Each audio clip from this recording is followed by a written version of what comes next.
Nightmare at 20,000 Feet, starring John Schneider with Stacy Keach as your narrator, was adapted for radio by Dennis Etchison and written for the Twilight Zone by Richard Matheson. Heard in the cast were Frenette Lebo, Ann Whitney, Richard Hensel, Meg Falcon, Amber Lake, Roderick Peoples, Roger Mueller, Doug James, Tom McElroy, Jen Patterson, Kurt Nabig, and Carl Amari.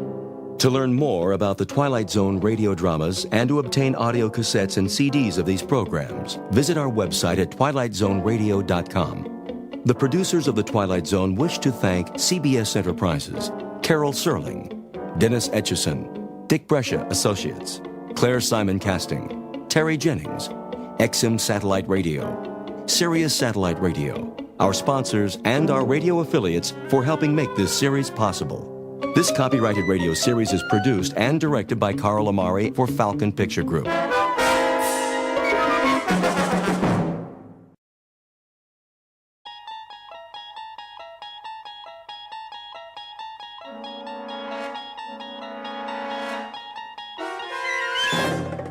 You unlock this door with the key of imagination. Beyond it is another dimension, a dimension of sound, a dimension of sight, a dimension of mind. You're moving into a land of both shadow and substance, of things and ideas. You've just crossed over into the Twilight Zone.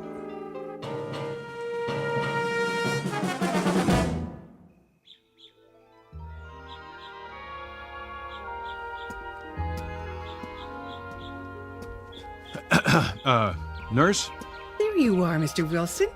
You ready for some lunch? Oh, no, thanks. I was just... Lovely morning, isn't it? Yes, it is. I thought I'd wait outside. I was wondering... You're getting some color in your face. I am? A picture of health. Your wife will be pleased. About my wife, do you know when she's arriving? When she's... To pick me up. Oh, this is the big day? It is, yes. You'll have to check with Dr. Martin, but I'm sure it won't be long. If you'd like to say your goodbyes to the others... I better pack first. Oh, naturally. It's good to see you doing so well. Thank you for everything. Not at all. Oh, and nurse... Yes? If my wife should get here in the next few minutes, tell her I'm in my room, would you, please? Of course. She's a lucky woman. You've done wonders for my self-esteem. I don't know what I'll do without you. You'll do fine, Mr. Wilson. Just fine.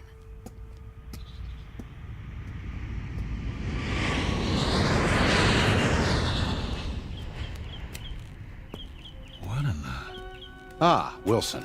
I was looking for you. You were... Something wrong? No, doctor, it's just that plane. What about it?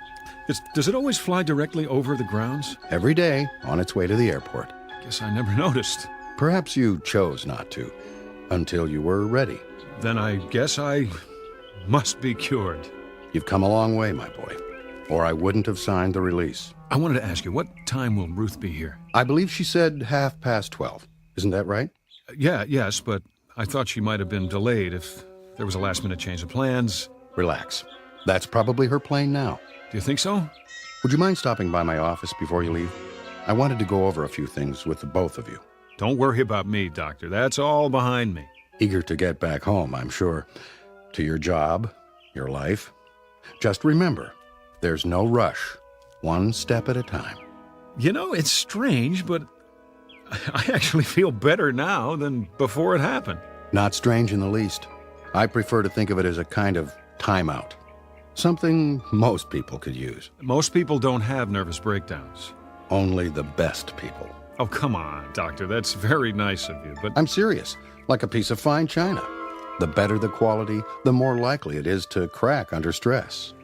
Oh, human beings aren't china plates, of course. Considerably more complicated. But when a bone fractures, it heals and grows back even stronger. I believe it's that way with the mind. Now that is the finest pep talk I've ever heard. I wish everyone would stop worrying about me. I never felt better in my life.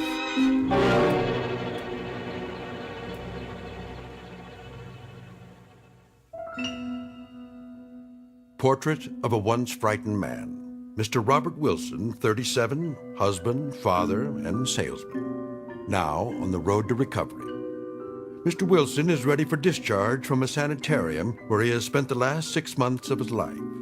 This is the result of a nervous breakdown, the onset of which took place on a day not dissimilar to this, and on an airliner very much like the one in which Mr. Wilson is about to fly home. The difference being that on that day, half a year ago, Mr. Wilson's flight was interrupted by the onslaught of mental illness. Tonight, however, he will make it all the way to his appointed destination, which, contrary to the flight plan, happens to be a landing strip in the Twilight Zone. And now, The Twilight Zone and our story, Nightmare at 20,000 Feet, starring John Schneider, with Stacy Keach as your narrator. Flight 713, now boarding at gate 12. All passengers for Flight 713, please have your boarding passes ready. That's us. Is it? I have the tickets right here. We're already checked in. All we have to do is get on the plane. Good. That's good. Do you suppose... What, darling? Do I have time for a drink of water? Of course. It's just down the hall. Are you feeling all right? I'm fine. I'm just thirsty. Wait, you're perspiring. It's warm in here. Aren't you warm? Bob, take it easy. Remember what the doctor said, one step at a time. I know. You've been on plenty of planes in your life. Well, haven't you? This one's no different. I take your arm and we walk on together. When we get to our seats, you'll take a nap, and when you wake up... I'm perfectly fine, really. I've got your pills. Good.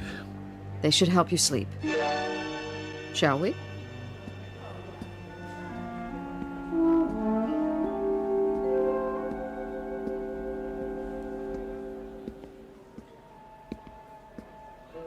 The line's getting pretty long. Honey? I said... Does this airport have a smoking area? Bob, you quit years ago. I know. I just thought one might help settle my stomach. It's something I ate. Try a few deep breaths. It isn't that. It isn't. I haven't been anywhere but the sanitarium for so long. I'm not used to this. The noise, the crowds. It'll be much quieter on the plane. Come on. Hold my hand. Okay. Final boarding call for Flight 713. All passengers, please proceed to gate 12.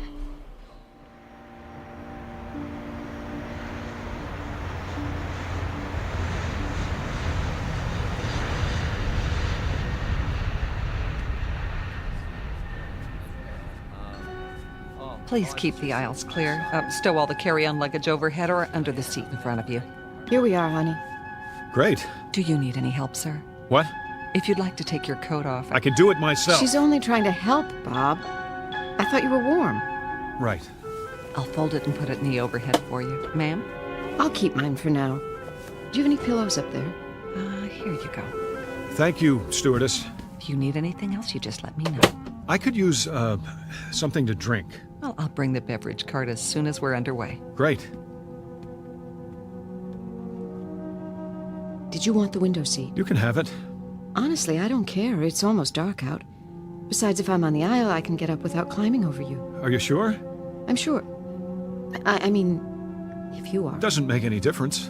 I shouldn't. Enough already. I'll take the window. Oh, I didn't notice. What's the matter? We're over the wing. Miss, Yes? this row, it's the emergency exit. Would you prefer to sit somewhere else? It's okay, really. I think we would, if you don't mind. Well, I'll see what I can do. The seat isn't the problem. It's The fact that we're on an airplane? that shouldn't bother me either. Not if I'm a cured man.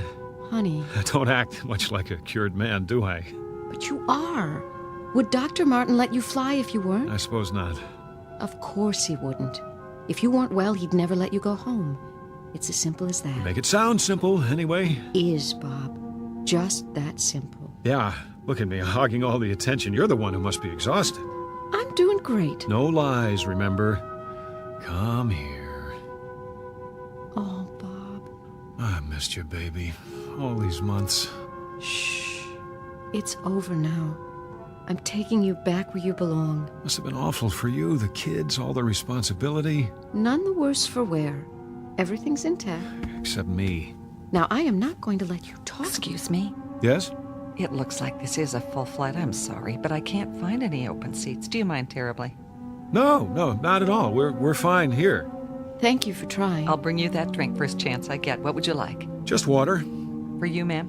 Nothing yet. Very well.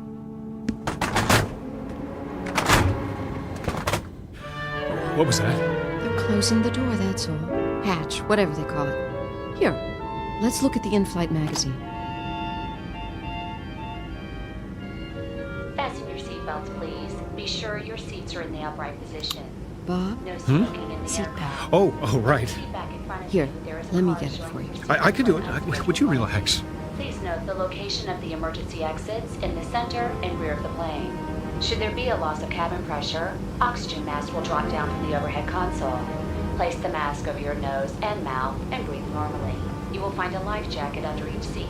Place your arms through the holes and adjust the straps. Then pull the cord. The jacket will inflate automatically. Procedures should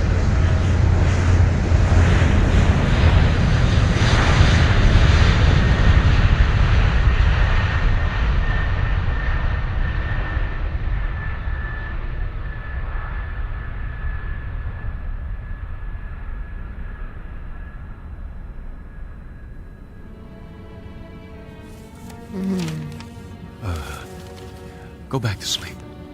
Bob, what are you doing? I'm sorry, honey. I found a newspaper under the seat. The light must be bothering you.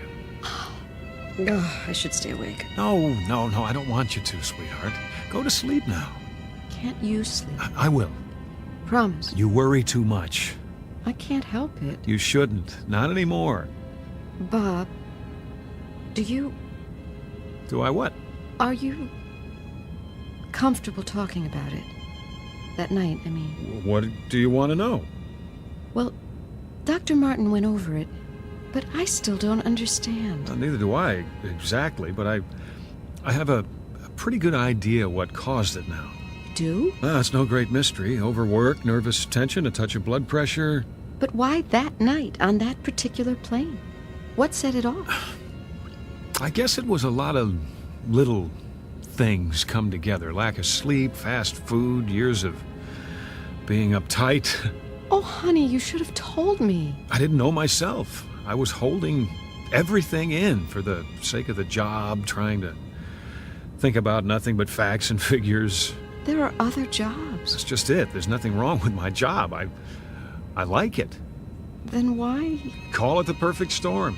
When I wasn't working or home with you and the kids, I didn't know how to take it easy, so my imagination went on overtime. I looked out the window and I thought I saw, I don't know what, clouds that looked like snowfields, then someone skiing on that snow. Can you believe it? I just plain couldn't tell the difference anymore. It was a wake-up call, all right, in more ways than one. Thank God it's over, and we're going home. Oh, Bob. Bob.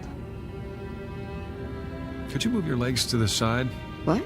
Oh, just for a second. I have to get out. Let me call the stewardess. She'll bring I whatever. have to go to the restroom, Ruth. It's no big deal. Oh. I'll be right back. Promise.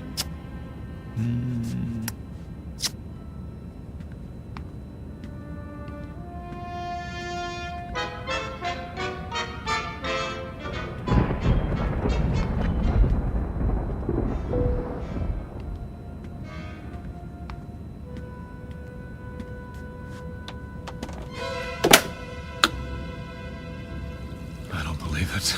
That's a storm. Sir, Yes? would you return to your seat, please? We've hit some turbulence. Just a moment. Wouldn't you know it? Okay, let's see how bad it is.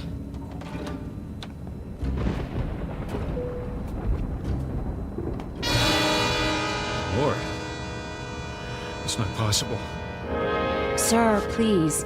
I have to ask you. Did you see that? You'll have to sit down and fasten your seatbelt. Don't alarm the others, but look outside. Return to your seat first and... Look out the window. Anyone here. Lean down and tell me what you see. That man, what's he saying? I can't hear it. He looks crazy. Too much to drink. They shouldn't serve him. If you don't sit down, I'll have to call the captain. For the love of God, woman, look! I know it's impossible, but tell me you don't see a man, no, a creature of some kind out there on the wing of the plane.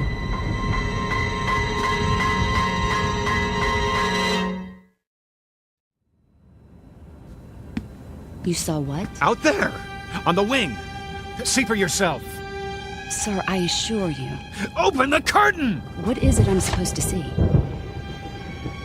There, in the lightning, he... Where? But he was there. I tell you, he floated down and landed on the wing. That's enough. Then he started walking toward the engine. Shh. There are children on board. I'm simply telling you what I saw.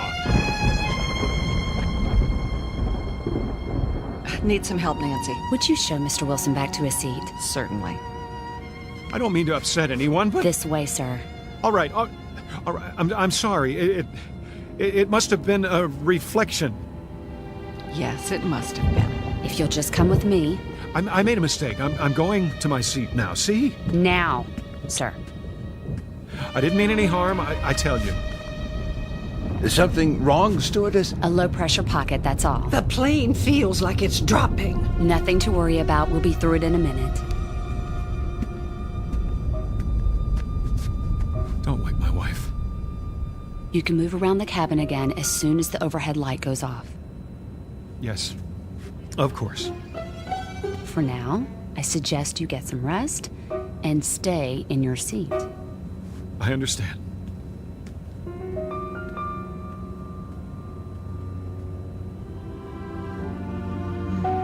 Bob, Hi. what is it? Would you like another pillow, Mrs. Wilson? No, I don't think so. A blanket? How about some of those peanuts and another glass of water? Surely, I'll be right back.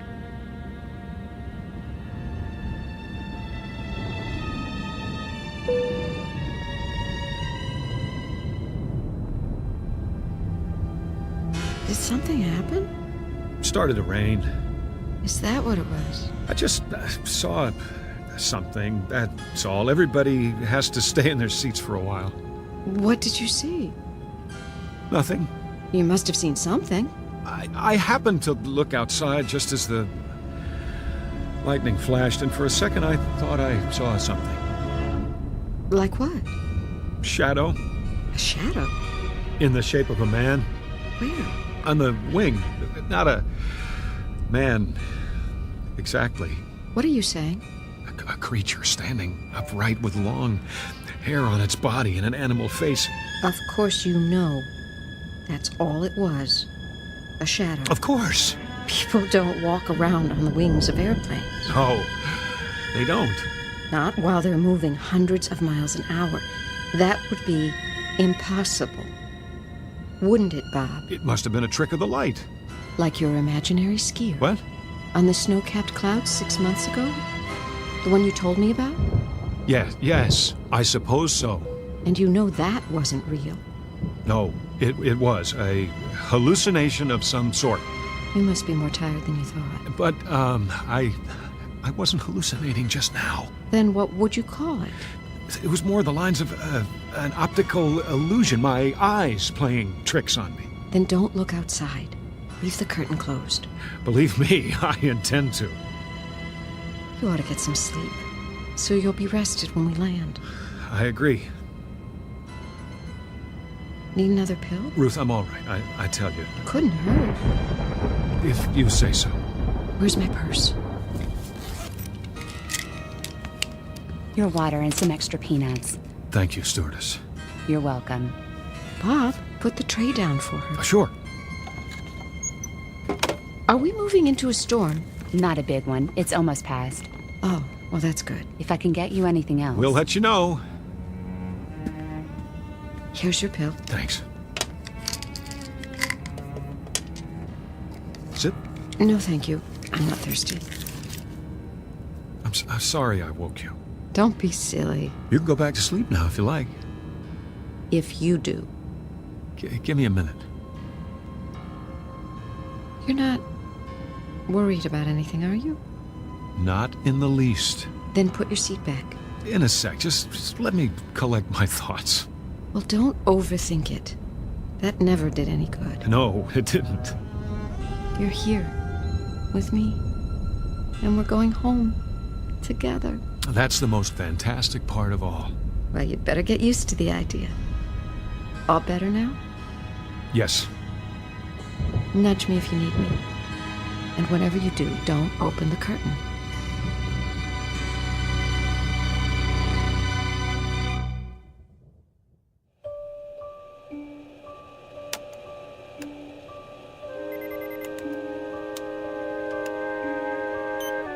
How's the wind speed?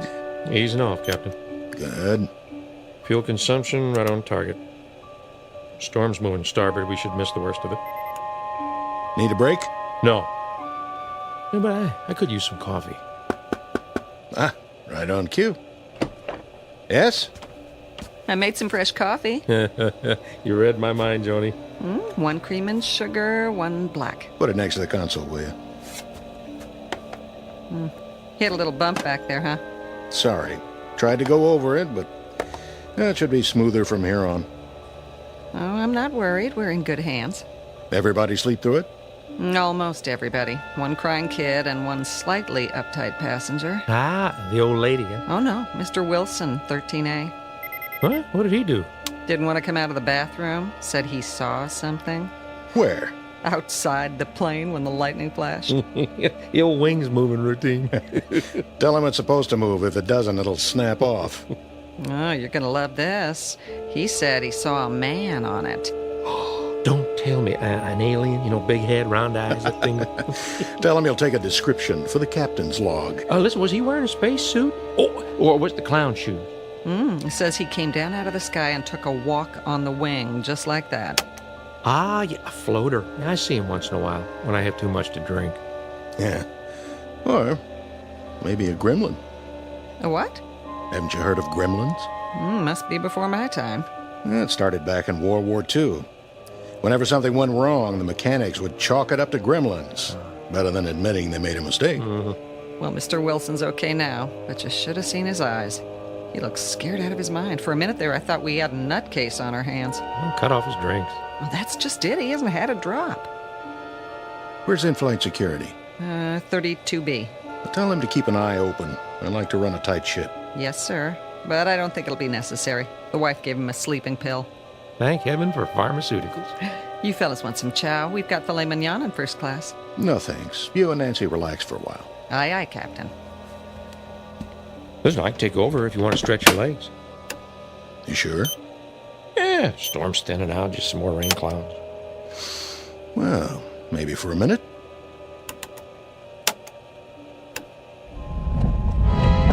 Hey, what was that? Probably our friendly neighborhood gremlin dropping in for a wing walk.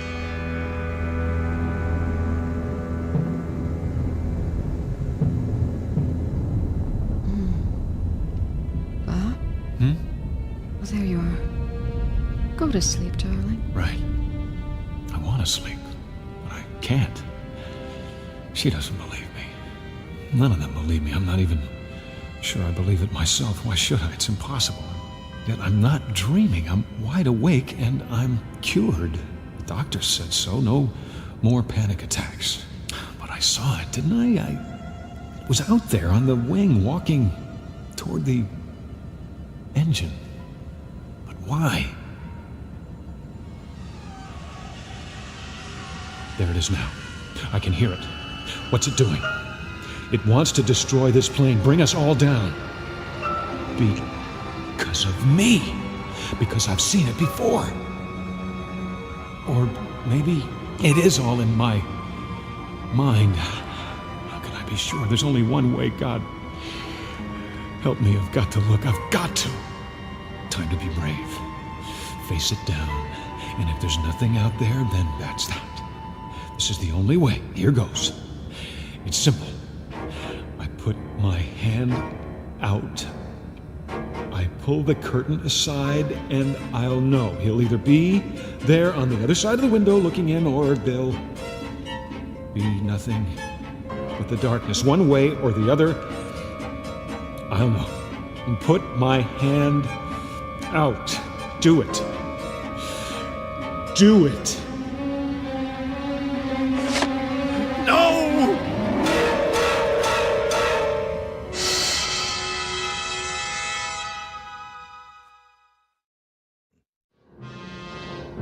It isn't there. It isn't. It can't be. Honey, wake up. Come on. Come on, someone's got to see this. It's right there on the other side of the window. Yes? Come here, quickly. What is it, Mr. Wilson? Look. Where? Outside the window.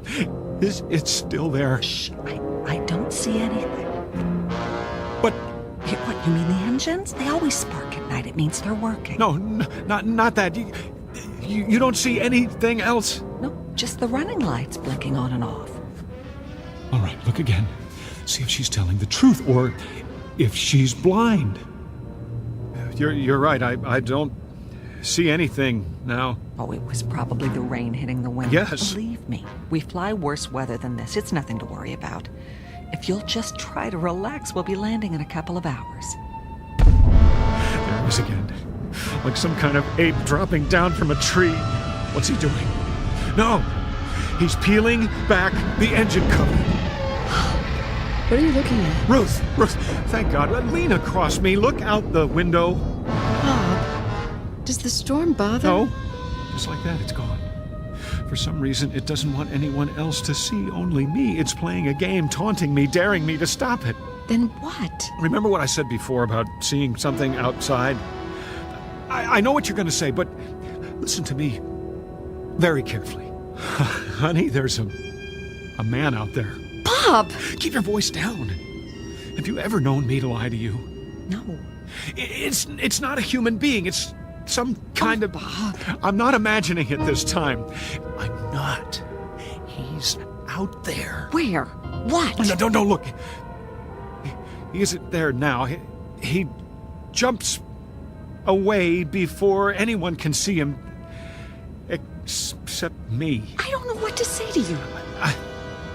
I realize what this sounds like, but give me the benefit of the doubt. Do I look insane to you? I didn't say that, but Bob... I know I had a breakdown, and I know how it looks to you now, as if the same thing's happening again, but it isn't. Bob. I didn't want to upset you. No. I want you to tell me. I didn't tell you before because I wasn't sure if it was real. Well, I'm sure now. There is a man out there, or a creature of some kind. If I describe him to you, oh, you'd really think I was gone. Honey, no. No, it's all right. It's all right, sweetie. Don't stroke my hand like a child. I know your intentions are good. I know you love me, but don't patronize me, Ruth. I'm not insane. Did I say... Does it have to be said? For the last time, that creature's out there. And the reason I'm telling you now is that he's starting to tamper with one of the engines. It's not just my life at stake. It's everyone on this plane. Shh. Think anything you want. Think that I belong in a straitjacket if it makes you feel any better. If it makes me feel better. I'm sorry. What I mean is, whatever you think about me, that I've lost my mind, all I'm asking you to do is tell someone. Talk to the pilot now. He's back there with the stewardess. Tell him to check the wing. If they don't see anything, fine. I'll commit myself. But if they do, there's still time.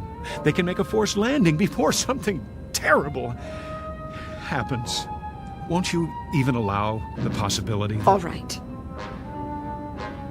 I'll tell them. I know it seems a lot to ask. It's as if you're announcing that you're married to a lunatic, but... I said I'll tell them.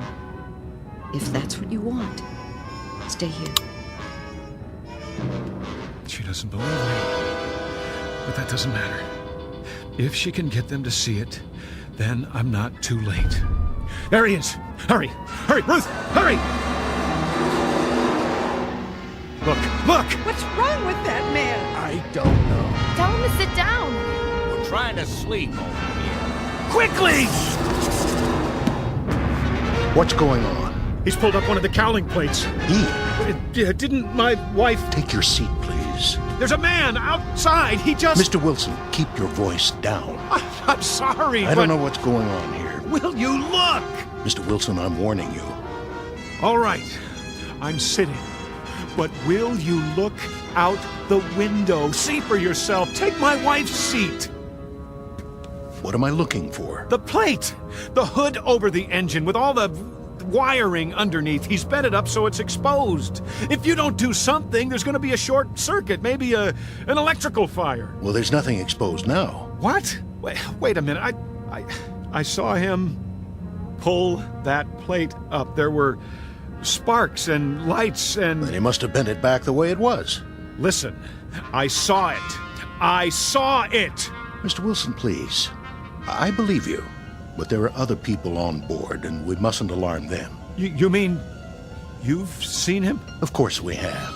But we don't want to frighten the passengers. You can understand that. Naturally. I only want to... We thought we'd taken care of the problem, but if he's back, well, we'll do a thorough check as soon as we're on the ground. But if we wait that long... You see the man on the aisle? He's a special investigator from the FAA. We have one on every flight now. And he's armed. If anyone tries to do something to the plane, he can handle it. Oh. That's his job. He knows what he's doing. I understand. I've asked him to change seats with your wife. If you see anything else suspicious, tell him. Then, when we land... You can stop the act now. Bob, they want me to sit up there for a while. Honey. This way, Mrs. Wilson. Everything okay, Captain? Yes, fine. If you'll just stay with Mr. Wilson till we land... Got it. I don't need his help. No problem. Just, let me squeeze in here. Stop humoring me. Mr. Wilson, I assure you, it's under control. Nothing to worry about now. If that's the way you want it, I won't say another word. I'll see us crash first.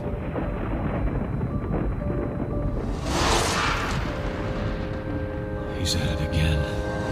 Peeling back the plate, putting his horrible, misshapen fingers into the wires. Did you feel that? Feel what? Nothing. No, go ahead. I'll put it in my report. I just thought we'd changed altitude for a moment. Pilot must have made an adjustment. Meant to stay above the storm. Yes, that must be it. I wonder if I can get some information from you. About what? May I see your ID? You have your wallet, don't you? Of course I do. Why wouldn't I? Here. Robert Jeffrey Wilson. Ever been arrested? Never. Why do you ask? Oh, just for the record. I'm a law-abiding citizen. I'm sure you are. What kind of gun do you carry? Pardon? The pilot said you were armed. Oh, standard issue 38. Never had to use it, though. Strictly a last resort. I thought guns weren't allowed on board. Well, they're not for the passengers. But with security so tight now, well, we don't like to advertise it. Then you should keep your coat buttoned. I can see the holster. Bob, how are you feeling? Great. How about you? I brought you some water and another pill, so you can sleep the rest of the way. That sounds fine. Go ahead, Mr. Wilson. Take it. Why not? I hope you're doing okay now, honey. Couldn't be better. I'll be just a few rows up if you need me. I don't need anything, Ruth. Get some rest. You too. I love you, you know. Same here.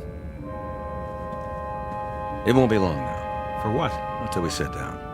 You're lucky. Am I? You get to sleep through it. Let them think that. I didn't swallow the pill. How could I? What's going on out there? Somebody has to do something and we're all doomed.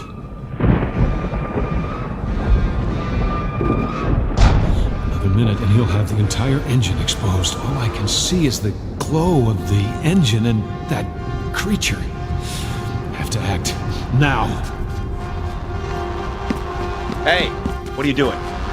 Somebody's got to stop that thing. That's the emergency exit. Take your hand off. Leave me alone. You'll depressurize the whole cabin. Got to stop. Don't push the door open. Don't! I'm placing you under arrest.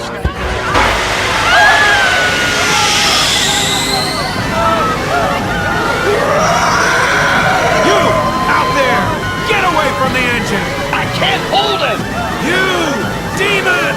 I told you to get off the wing! Somebody grab his leg while I get the door closed. I'm trying! Give me your gun. Let go of it! You can't! You bet I can! Get away from this plane or I'll shoot!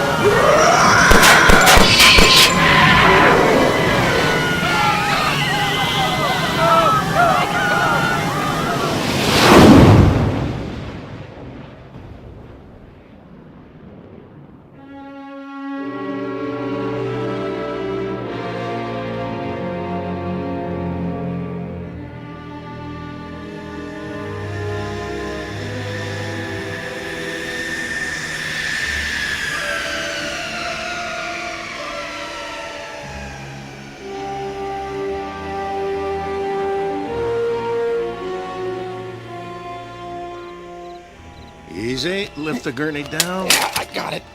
Here come the paramedics. Oh, good.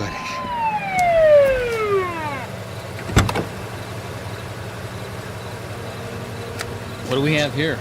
A guy tried to open the safety hatch. Keep him strapped down. He's out of his tree. We'll take it from here. Turn him over to the feds. He's got a string of charges.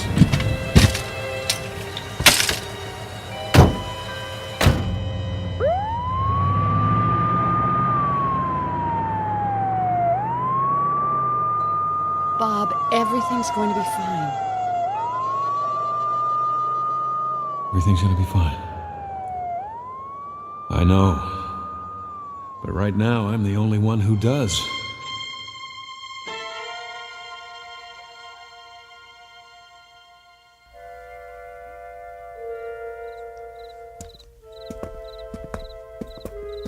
Okay, you grease monkeys, give this plane the once-over. Yes, sir. What about the emergency door? Get up on the wing and replace the seal. Then do a pressure test. You got it. Nuttiest way I ever heard of trying to commit suicide. Yeah, takes all kinds. Well, when you look at that. What happened? I don't know. But something sure did a job on engine number 2. Whole cover plate's bent back. What do you think could have bent it back like that? Beats me. Yeah, let's go to work.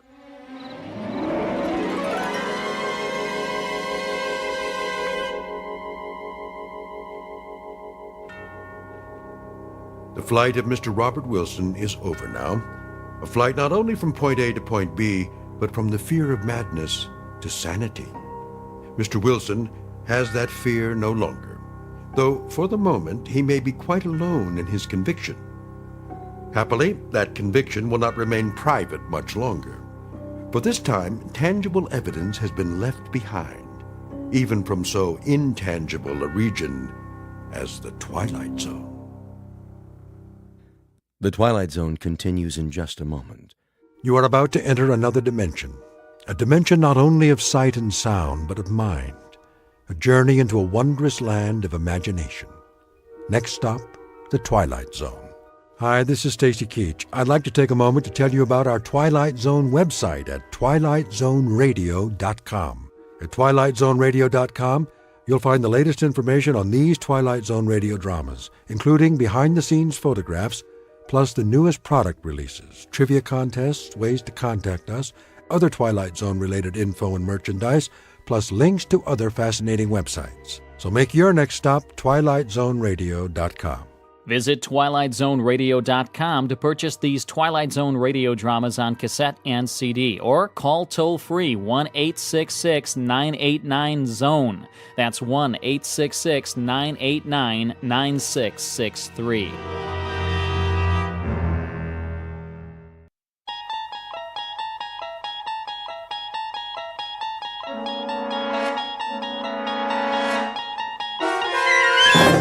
You unlock this door with the key of imagination. Beyond it is another dimension, a dimension of sound, a dimension of sight, a dimension of mind. You're moving into a land of both shadow and substance, of things and ideas. You've just crossed over into the Twilight Zone.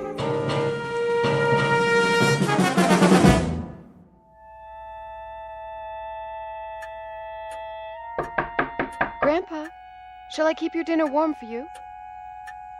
Grandpa? Yes, Marnie. Just let me lie down for a moment and rest my eyes.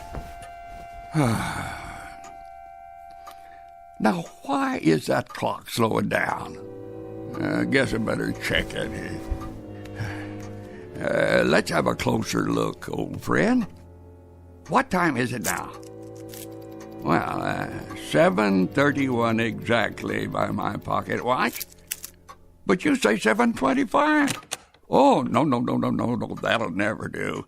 And to think that I gave you an overhaul just last week. Now, where did I put my tools? First things first, reset the hands. And there. and a drop of oil here, and one here. Oh, I'll have you shipshape again, you'll see. My grandfather's clock was too large for the shelf, so it stood 90 years on the floor. It was taller by half than the old man himself, though it weighed not a pennyweight more.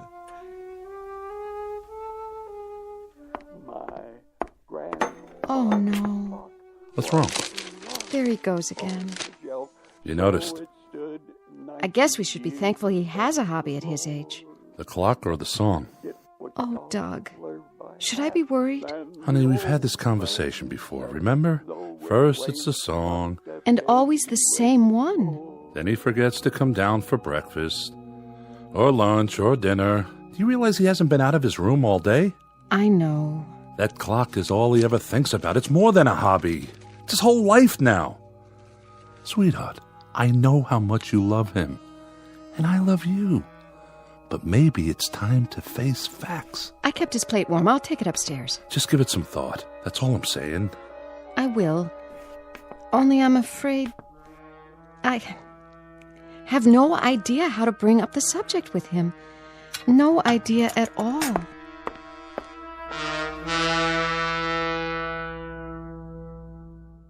It is said that each man carefully measures his time, some with fear, some with hope, and some with joy. But Mr. Sam Forceman's time is measured by a grandfather's clock, and from all accounts it is unique, because this particular clock keeps a special kind of time, marked only in the Twilight Zone. Now, back to the Twilight Zone and our story, 90 Years Without Slumbering, starring Bill Irwin with Stacy Keach as your narrator. It was bought on the morn of the day that he was born, and was always his treasure and pride. But it stopped short, never to go again, when the old man died. 90 years without slumbering. Tick-tock, tick-tock, his life seconds numbering. Tick-tock, tick-tock. Grandpa? Oh, come in, Marnie. What are you doing? Oh, it's been a few minutes off lately. Quite a mystery. But don't you worry. I'll solve it. At least move the lamp, Grandpa. You're going to ruin your eyes. I can see quite well, thank you. Besides, I know practically every part by heart. But why does it matter that much to you? I wouldn't expect you to understand. Once a clockmaker. I brought you dinner. Dinner? You're awfully early tonight. Besides, I don't need room service. I would have come down. It's almost 8 o'clock. It is? Oh, what happened to the time? I'll leave your plate on the dresser. You do that. Thank you, Marnie. You're too good to me, you know that? Grandpa, are you feeling all right? Me? Never better. Why? It's just that you spend so much time up here. And for that, I apologize. It's the clock. There must be some dust in the mainspring. In fact, you haven't been out of your room since yesterday. It's my friend's fault. Your friend? Been acting up, but once I get him adjusted properly. Actually, we wanted to talk to you about that. We? Doug and I. Grandpa, we know you love the clock, but... But he's ticking along nicely now. There. Shouldn't have any trouble for a while. Of course, a clock as old as that, well, you're bound to have problems of one sort or another on occasion. Just like people, huh, Marnie? Of course, Grandpa. Why don't you get some rest? Oh, you know me, dear. Never sleep. But I might lie down for a few minutes to rest my eyes. You do that. Good night, Grandpa. Good night, sweetheart. Well?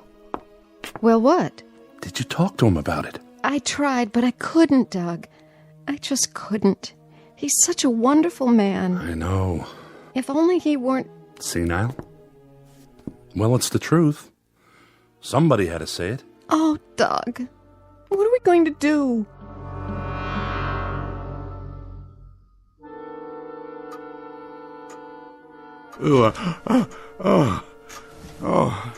Now, what's wrong with you? Where's my pocket watch? I gotta turn on the lamp. 9:41.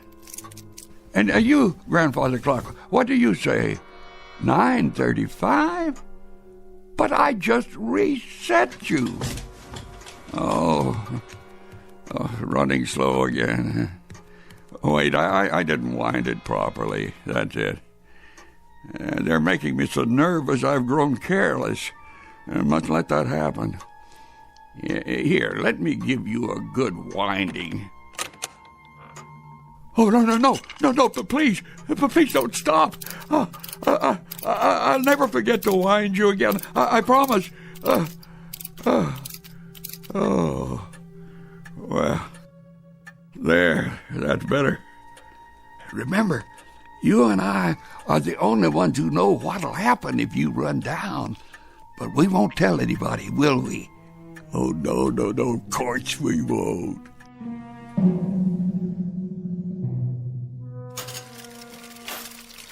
Want some hash browns with your eggs, honey? No, thanks. Are you sure? Just the bacon is fine. I wonder if I should make some for Grandpa. Where is he this morning? Still sleeping, I guess. I'm not surprised. He must have fiddled with that darn clock till 4 a.m. I know. Did you hear him? I heard him. Is that all you're having? Coffee? I'm not very hungry. What about the baby? You're eating for 2 now. That's one thing you don't have to worry about, Doug. Marnie, What? let's not fight about this. I'm not. Honey, I only mean that you've got to accept the facts. Your grandfather's not a well man. Oh, Doug. I don't know what to do. Take it easy. He's always been so alert, so easy to be with. He's the same grandfather you've always had. But everybody faces this. Your loved ones grow old, and there are decisions to be made. You try your best to do the right thing. Why don't you come right out and say it? You want to have him put away. I don't know about that, but why don't we at least let Mel look him over? Can we do that? Just to be sure. You think I'm crazy? Grandpa.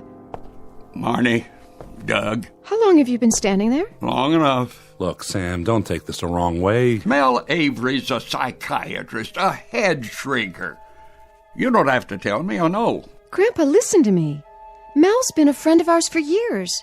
He and Doug went to college together. You've met him. Well, I've met a lot of people, but I don't let them tinker with my head. Sam, nobody's going to do that. All we're suggesting is that you see Mel and talk to him. It's not a big deal. Why should I see a psychiatrist? You think I need one? Well, I wouldn't put it that way. Will you please sit down? Have some breakfast with us. Here, right next to me. Well, if you're sure there's room. Coffee? No, I'm wide awake. See, I even dressed myself and managed to come downstairs without a nurse or a walker. That good enough for you? Nobody's criticizing you. It's just that things happen to people's minds, especially as we get older. You think there's something the matter with my mind? She didn't say that. Well, she might as well have. I'm talking about physical things. That's why we all have a checkup once in a while. What's wrong with me physically? I can see all right, and I move around on my own. You sure can. And I can use my hands, the same as always. I know. For example, you love to work on that clock. But you've gotten so preoccupied with it that it takes up all your time. So I'm fond of my clock, and that makes me crazy? My, what a strange world we live in. Sam, you'll have to admit you spend a great deal of time with it. Sometimes 3 or 4 hours a day. Sometimes half the night. Aha! Just because I don't sleep my life away and working on that clock relaxes me, that makes me a candidate for the loony bin? Well, for your information, I've had insomnia all my life, and so did my father. He lived until he was 90. Just like the song says, 90 years without slumbering. Oh, yes. The song. It was written before you were born, my boy. I think you're misunderstanding. Doug only has your best interests at heart. My best interests. You think I'm afraid? All right. That does it. I'll see your friend, the psychiatrist, and we'll find out just who's crazy in this household and who isn't. Go ahead, call him. How about this afternoon? Send him in. Yes, Doctor. So you're him. Mel Avery. How do you do, Mr. Forceman? Pretty well, young man, if the truth be told. Well, come in. Make yourself comfortable. If you insist. Am I supposed to lie down on the couch? Well, whatever you like. I thought we could just talk for a few minutes, get acquainted. Oh, don't worry about the bedside manner. I know what I'm here for. It's a pleasure to meet you, Mr. Forceman. Oh, Sam, please. Mr. Forceman was my father, rest his soul. Doug's told me so much about you. Oh? Such as? That I've got a screw loose somewhere, is that it? Not at all. Can I offer you anything? A glass of water? Let's get right to it, shall we? If you like. I jotted down a couple of things. Let's see here. I understand you were a clockmaker. That must have been interesting work. I am a clockmaker. Oh, I'm retired now, but it's in the blood, my life's work. You understand. Indeed I do.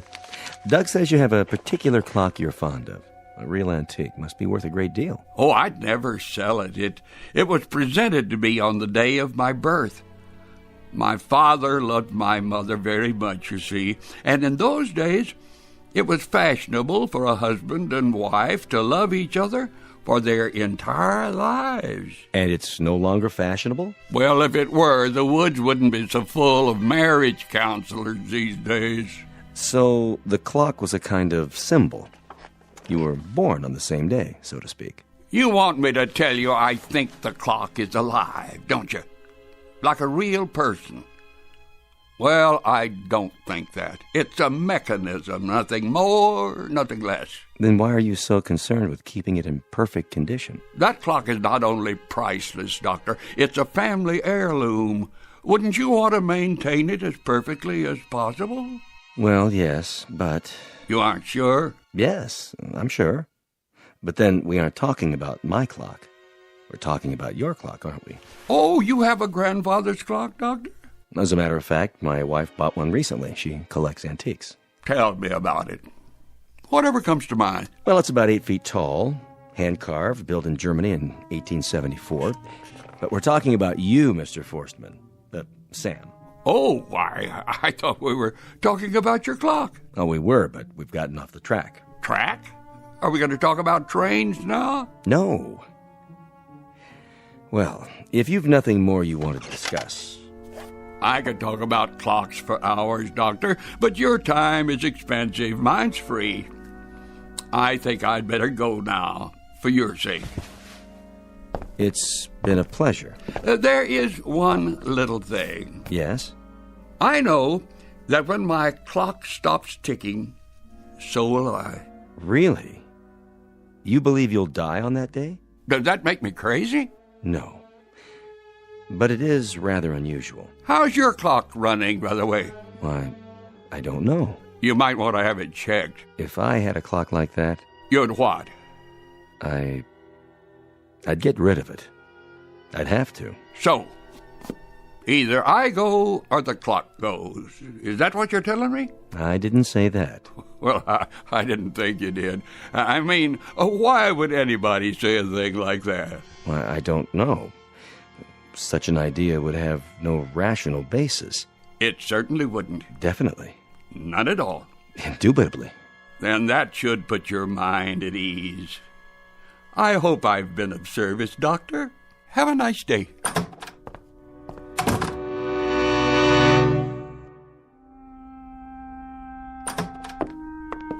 Hey, Doug, Marnie. I can't thank you enough for seeing him. Yeah, thanks, Mel. It's not a problem. I enjoyed it. He's very entertaining. Oh, he's a character, all right. So, what's the verdict? He seems to be in marvelous shape for a man his age. I'm sure of that. He just had a complete checkup. What about up here? Yes, his mind. That's what we're concerned about. Oh, he's alert, aware. No signs of any cognitive disorder. Did he talk about the clock? He sure did. And? Oh, I wouldn't worry too much about it. At his age, a man's entitled to a few quirks. You mean he doesn't need to be put into an institution? Well, not as long as he has no debilitating physical problems. He should be able to continue living a productive life. But I do want to say something about this attachment of his. The clock business? I don't want to minimize it, but if I were you, I'd try to involve him in other things. I'm sure he has various interests. Oh, yes, he reads a lot, and he's good around other people. I can believe that. He's a great conversationalist. The problem is, so many of his friends have passed away. Does he ever go to the senior center? Anything like that? I took him by there once, but he wasn't interested. You can understand that.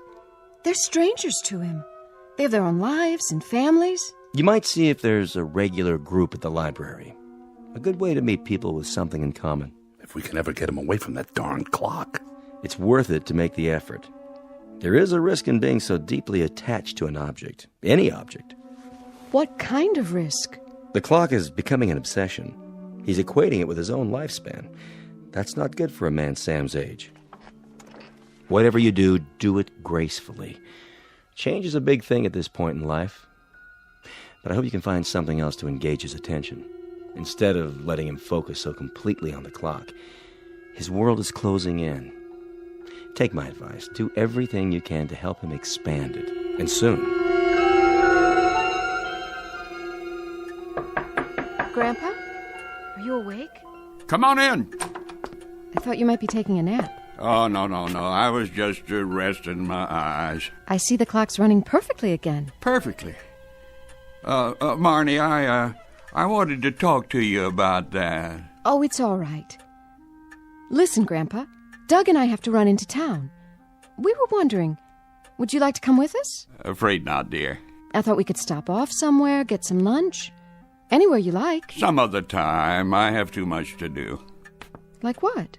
That's what I wanted to ask you. Would you mind if I move it? Move? The clock. After all, it takes up so much space here in my room. Yes, it does. So you have no objection? Just as long as you don't try to do it yourself. Oh, don't worry about that. There were those fellas who came out one time. What were their names? When you put those other things of mine into storage. I know who you mean. Something like the Starving Artists Moving Company? Wasn't that it? Exactly. No job's too weird for us. That was their motto.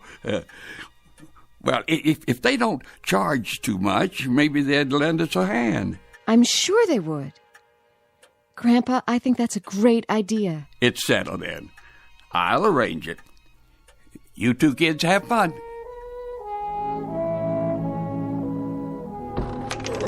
Watch your step. Yeah, the carpet, I see it. Set her down for a minute. Couldn't he just use a watch? Or a sundial. Never have to move one of those. Set it and forget it. How does that song go? My grandfather's clock was too large for the shelf. Something. So it stood 90 years on the floor. Yeah. Oh, okay. Oh, you must be very careful. Okay, let's up two. We got 2 more calls to make. All right, 1, 2, 3. Lift. Oh. Watch it. I got it. Careful, I said. The pendulum. Oh, if it stops. Not so fast. Okay, straighten her out. I can't. Watch it. Oh, watch it, please. Keep lifting. I'm losing my grip. Whoa. Sorry, Pops. That last step's a doozy. No damage done, huh? I'll start her running again. Yeah, you do that. He said he don't want it to stop, remember? No problem. I'll just open up the case and give it a push. That ought to get it, huh, Pops? Pops? What's the matter with him? I don't know. He just keeled over. Hey, Sal, feel for his pulse. Oh, I can't find it. Call 911. The old guy looks like he's dead. Okay, I'm calling an ambulance. Where's the phone? Hey, Pops, come on. You didn't croak on us, did you? Quit fooling now. Oh, phone's in the kitchen. I can see it. I gotta move the clock to get by. Hey, wait, he's breathing. Yes! Hey, you gave us a scare there. What happened? My clock. Easy now. Oh, I'm all right. Don't try to get up. Yeah, just stay where you are. Don't be silly. Still want a doctor? A doctor? I never wanted one in the first place. Okay, no doctor. Just let me give you a hand. Listen. What? My clock. It's still ticking. Yeah, sure. Got us worried there for a minute, you know. Don't do that, Pops. I guess it just wasn't my time. Not yet. Not quite yet.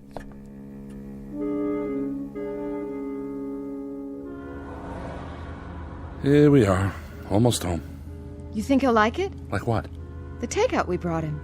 It used to be his favorite. Sure he will, honey. You think he's serious about the clock? That was what he said. He definitely wanted to move it. Will wonders never cease?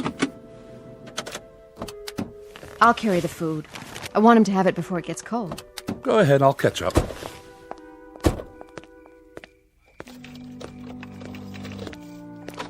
I hope you treat me this nice when I get old. Marnie? Oh, no. What's the matter? Oh, Doug. Look. Whoa. I didn't know he was going to move it today. Next to the bookcase? It's so huge. Maybe he's trying to make a statement. He's trying to make a compromise with us. Oh, you're back early, children. Hello, Grandpa. I thought we'd give it a try down here and just see how it looks.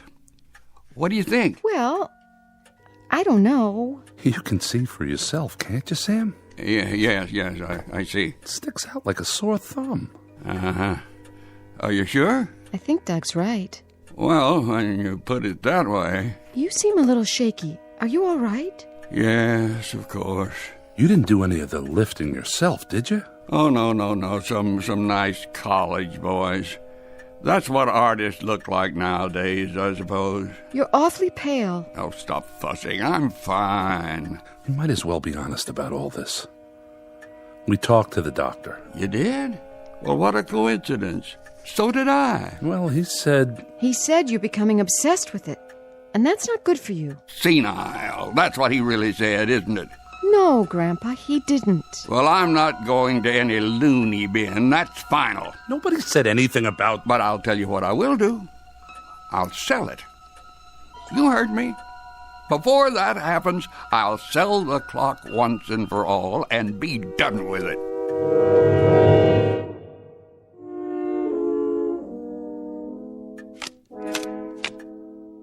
Well, let's see. A red queen on the black king. The room's going to be a beautiful nursery, Marnie. You like the fabric samples? Perfect. Now all you have to do is find the right paint, and you're set. And a black 9, red 8. Is that what you did? You won't believe this, but I actually refused to get pregnant till I had the baby's room all planned out. George said that wasn't logical. I'd have to agree with him, Carol. There's still some coffee left. Maybe just 1 cup. Sit down. And where will you be moving after the baby comes, Mr. Forceman? Oh, what did you say, young lady? My grandfather's staying right here, Carol. Oh, of course. I didn't mean... I'll need his help around the house. I wouldn't know what to do without him. I'm sure you wouldn't. Are you going to keep the clock downstairs? We haven't decided. Carol. Yes, Mr. Forceman? Carol, do you know anyone who might like to buy it? Sure. Me. Wish I could afford it. Do you mean that? Do I? You know how I feel about antiques. Something like this would make my front hall. Well, I think we could work out something. You could even pay me later. It doesn't matter. Are you serious, Mr. Forceman? It would be ideal with you living next door. I could visit the clock every day. Not every day, surely. I mean, I could look after it and keep it in good condition, you know. Oh, I'd appreciate that. You see, this is a very special clock. Not one of your normal 8-day models. It has to be wound every other day. Carol wouldn't want you tinkering with it all the time. It'd just take me a few minutes 3 times a week. I wouldn't mind, Marnie. Your grandfather would take such good care of it. If you're sure. It's up to you two. Oh, I can't wait to see how it looks. And George says I don't have an eye for bargains. Wait till he hears about this.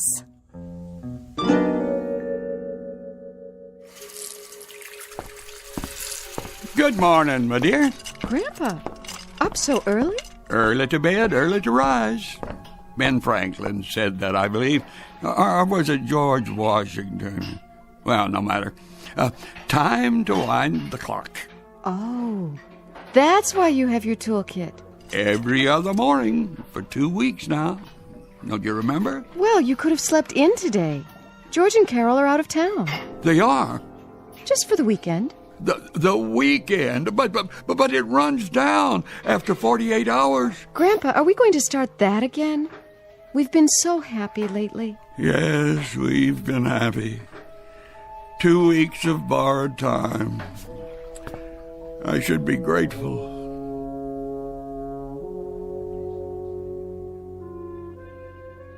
And that's the evening news. Repeating our top local story, suburban crime dropped 17% since the mayor's new Neighborhood Watch program. We'll be back. Sam, you in there? Well, where else would I be? Missed you at dinner tonight. Oh, I'm a little under the weather. I decided to save my strength.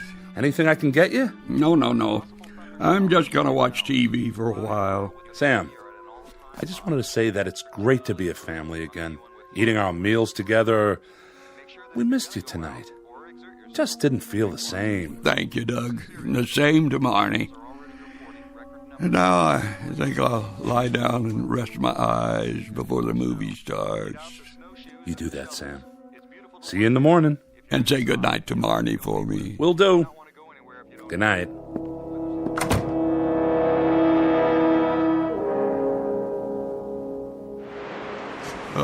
What? I must have dozed off. Where's my pocket watch? Why, it's nearly 2 a.m. in the morning. Oh, better be careful not to wake 'em. I'll just get my tools.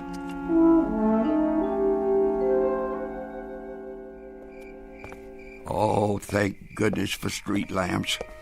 Let's see now. There's Carol and George's, and the front walk, and the porch. I'll be able to see through the pane in the door, I hope. Oh, good. They left the hall light on. Yeah, there it is. How's the time? 2:31. Oh, it's lost 20 minutes already. I've got to get in. Oh, locked.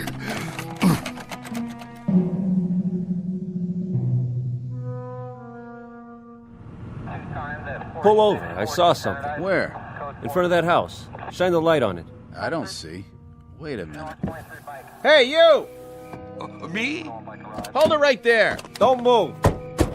You're not speaking to me, are you, officer? You live here? Well, yes. I mean, no. Well, not exactly. Let's see some ID. Certainly. Oh, I'm afraid I left my wallet at home. So this isn't your house? No, but my clock's in here. They're away for the weekend, you see, and... Oh, so you figured the place would be empty? No, I need to wind it. Where do you live, Gramps? Next door. The clock, it's running down, and Carol left without telling me, and now it must be wound. It must. Say, What's he got in the bag? Oh, looks like lock-picking tools. Oh, they're for fixing clocks. You don't understand. It's a very important clock. Maybe we gotta take him down to the station. He's harmless. Come on, Gramps. We'll get you home. Oh, please, just let me wind it first. Quiet down. You'll wake up the whole neighborhood. But I've got to get inside. Now look, mister. This is private property. You can't go in there. Don't you see? I'm running down, too. If it stops, I'll die. I doubt that, old fellow. But come along now. Please, officer.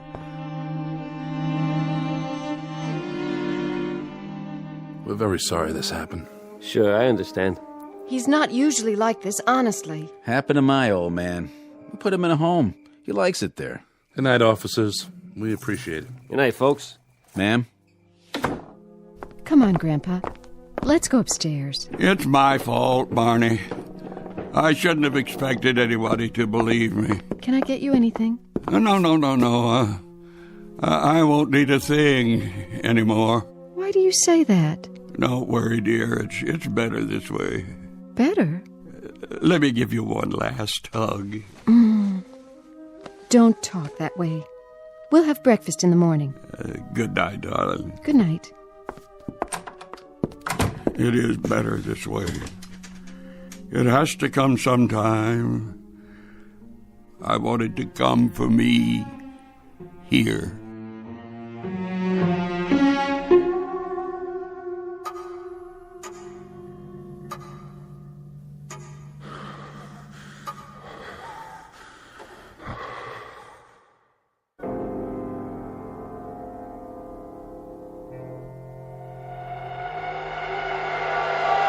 Well, Sam, old friend, it is time for us to go. And just where are we going? Close your eyes, old friend, and lie back down. It's easier that way. In a pig's eye. What are you doing in my bedroom anyway? The face is familiar. It should be.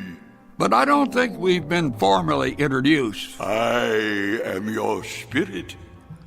Our time has come, Sam. After all, you are 76. That's nothing. And don't give me that spirit of 76 stuff. Who says my time has come? Have you forgotten what your father told you? Not to mention your grandfather. About what? Didn't they always tell you that if ever the clock runs down, you'd die? Yeah. You know, I actually used to believe that stuff, but it's a lot of foolishness. I know, I've been to a psychiatrist. So what? So he didn't think I needed that clock. He didn't think I was crazy either. And you know what? He was right. All this time we were wrong. Sorry, Sam. I prefer to believe our grandfather. I never trusted head shrinkers myself. Now you listen to me. My father and grandfather were from another generation. I live in the present. Live, I said. Look at yourself. You're just a figment of my imagination. I can see right through you. You don't exist, but I do. And I'll tell you when it's time to go. Only don't hold your breath. I've got a great-grandson coming soon, and I plan to be around so that I can play with him and watch him grow and take him to school, maybe even college. I repeat, I don't believe in you. Therefore, you don't exist. Now I ask you, am I right or am I right? I can't argue with that logic, Sam. I have to admit you have a point. Let me know when it's time, Sam. Let me know.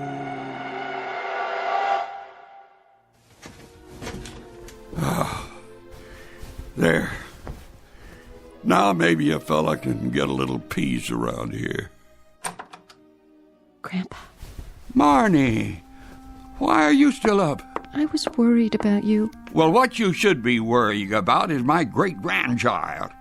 Now, come on. If you can't sleep, I'll make you a cup of hot chocolate. That should do the trick. Why, Grandpa, where did you get all the energy? Never you mind. Now, take my arm here. Careful now. Oh, wait a minute. What's wrong? I have a confession to make. I'm afraid I cheated your friends. Cheated? That old clock hasn't been running right for 40 years. It's taken everything I know just to keep it going. Really, Grandpa? As a matter of fact, it stopped ticking for the last time just a few minutes ago.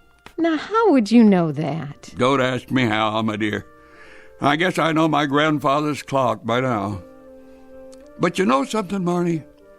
When that clock finally died tonight, it was like, well, like I was born all over again. Was it? I'm not kidding. Like a great weight was lifted off my shoulders. And now I feel like I can do just about anything. Well, for starters, we could get you into town a little bit.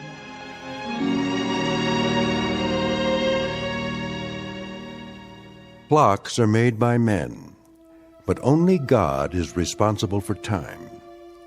No man can prolong his allotted hours, or cut them short for that matter. He can only live them to the fullest.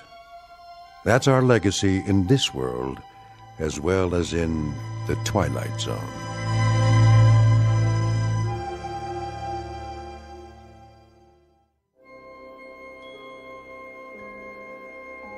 Hi, this is Carl Amari, producer of the Twilight Zone radio dramas. I'd like to take a moment to tell you about our official website at twilightzoneradio.com, where you'll get the latest news and information on these Twilight Zone radio dramas. Plus, at twilightzoneradio.com, you can digitally download 3 free episodes or any of our episodes for only $1.95 each. In this age of ever-changing technology, we've decided to make these episodes instantly available to you by making the Twilight Zone radio dramas a digital download-only series. This means that this series will no longer be offered on CD. The CD collections at our website are now being offered while supplies last at buy one, get one free. So be sure to get your favorites before they're sold out. Be sure to visit us often, and I'll see you in the zone.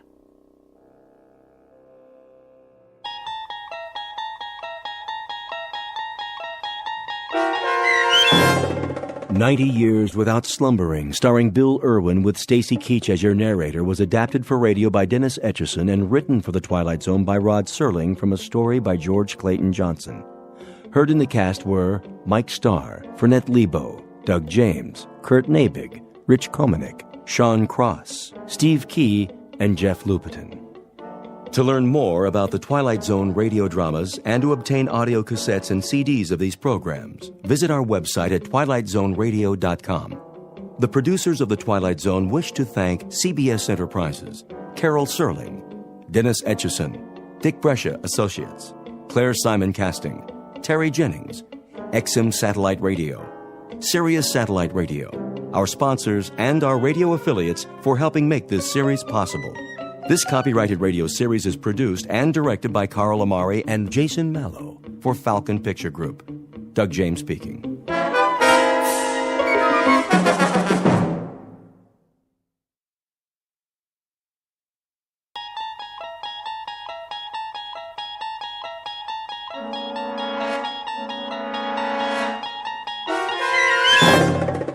You unlock this door with the key of imagination.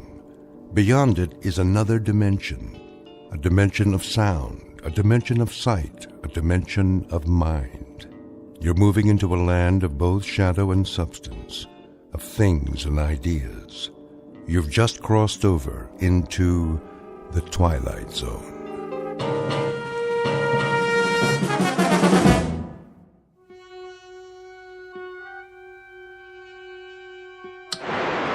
You see me, Harvey?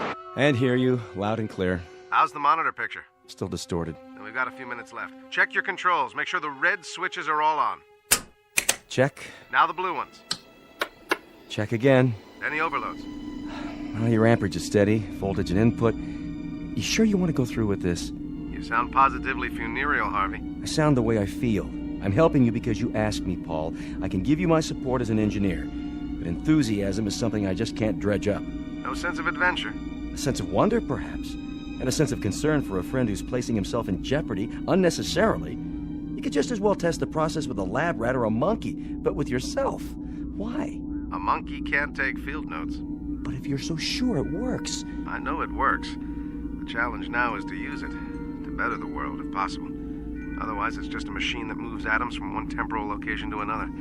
Sort of like a shuttle bus between centuries. Take it to the physics department, then. Publish your work officially.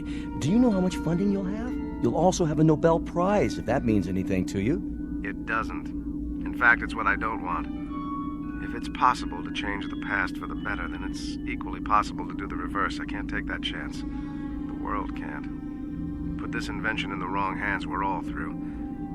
If it is possible, I'll eliminate some of the suffering. If not, I'll know I tried. But, either way, I'll destroy this machine as soon as I get back. You're in focus now, Paul. Good. That gives us 3 minutes to countdown. You've entered 3 sets of coordinates. Check. Paul. And I've got what I need. 1 tube of Dramamine, 1 Japanese pocket dictionary, 1 hunting rifle, disassembled with a telescopic sight, 1 long-range hollow point round. I'll only have the chance for a single shot. Anyway. Wait a minute. Harvey, where is it? Paul. Where's the cartridge? I have it. Well, give it to me. All right.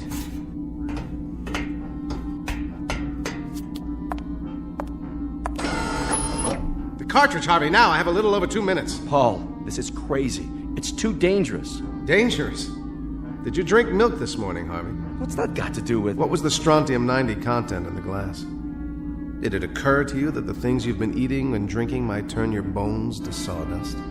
Or guarantee that a child of yours might come into this world without arms or legs? But what you propose to do about it, to change history, is incredible. There is a logic and a paradox about time travel, you know. Haven't you read any science fiction? Granted, there's no guarantee, but if I fail, you simply cross off one insignificant human. One frail, protesting member of the race. Look at it this way. If I fail, if I wind up in hell, or limbo, or a cemetery, the responsibility is exclusively mine. Now do me one last favor, Harvey. Get back to the console and start the countdown. I should know better than to argue with you, Paul. I hope you make it. You know that.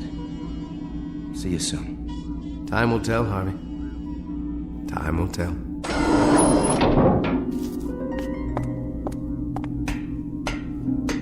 Ready? Ready. T-minus 10, 9, 8. Here we go, my friend. The great adventure begins. Your image is wavering. My God, Paul, I can see the bones through your skin. Hit the first coordinates. 2, 1, 0.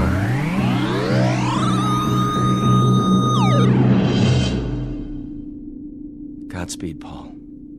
Godspeed.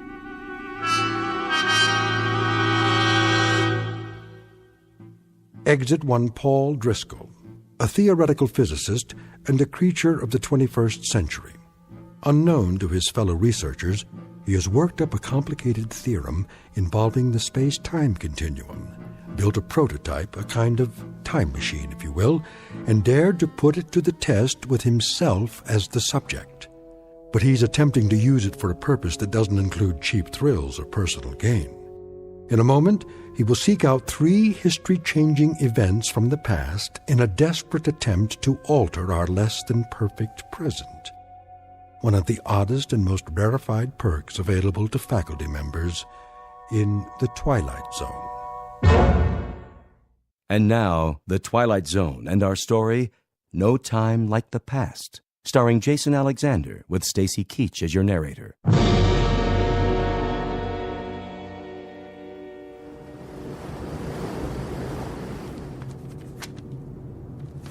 There, I've finished my captain's log for tonight. So, you said that this is a matter of some urgency, Mr. The name is Driscoll, but that's not important. Perhaps you will be good enough to tell me, sir, what this is about. I'm due on the bridge in a few minutes. Captain, is there any possible way you can alter your course? I beg your pardon?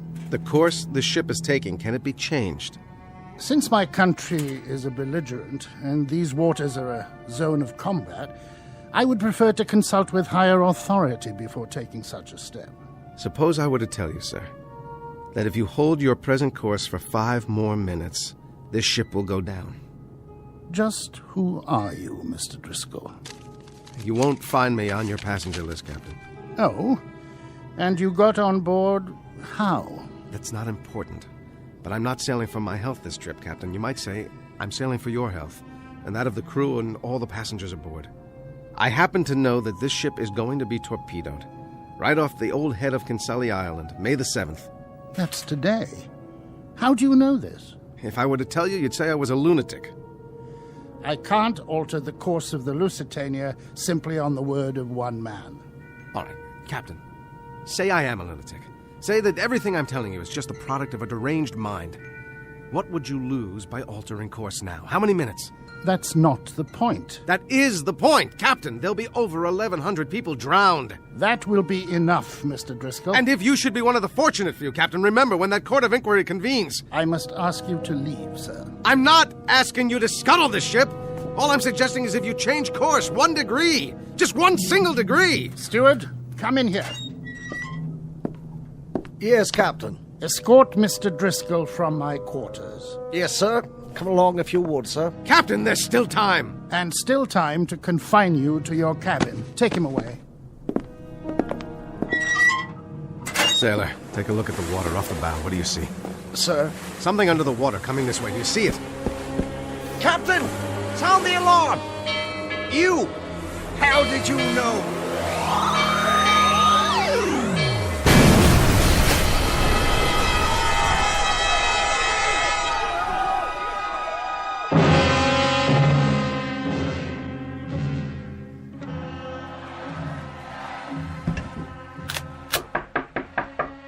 Yes? I am here to prepare your room, mein Herr. That won't be necessary. But I have clean towels, sir, and soap. Just a moment.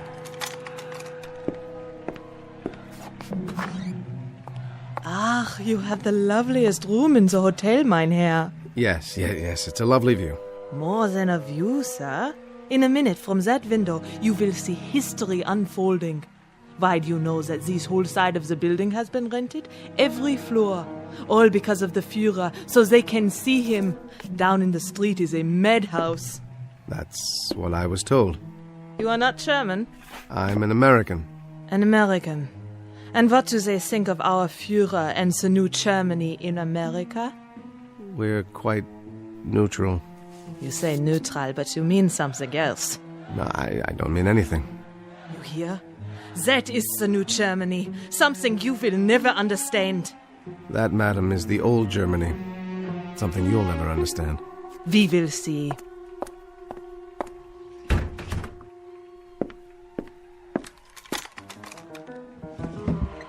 All right, just 1 shot. Not Goering, only Hitler, right through the forehead. Come on, buddy. Step into the crosshairs. No, it's jammed. Herr Driscoll, open up, bitte. Mach schnell, Herr Driscoll. He will open up the door.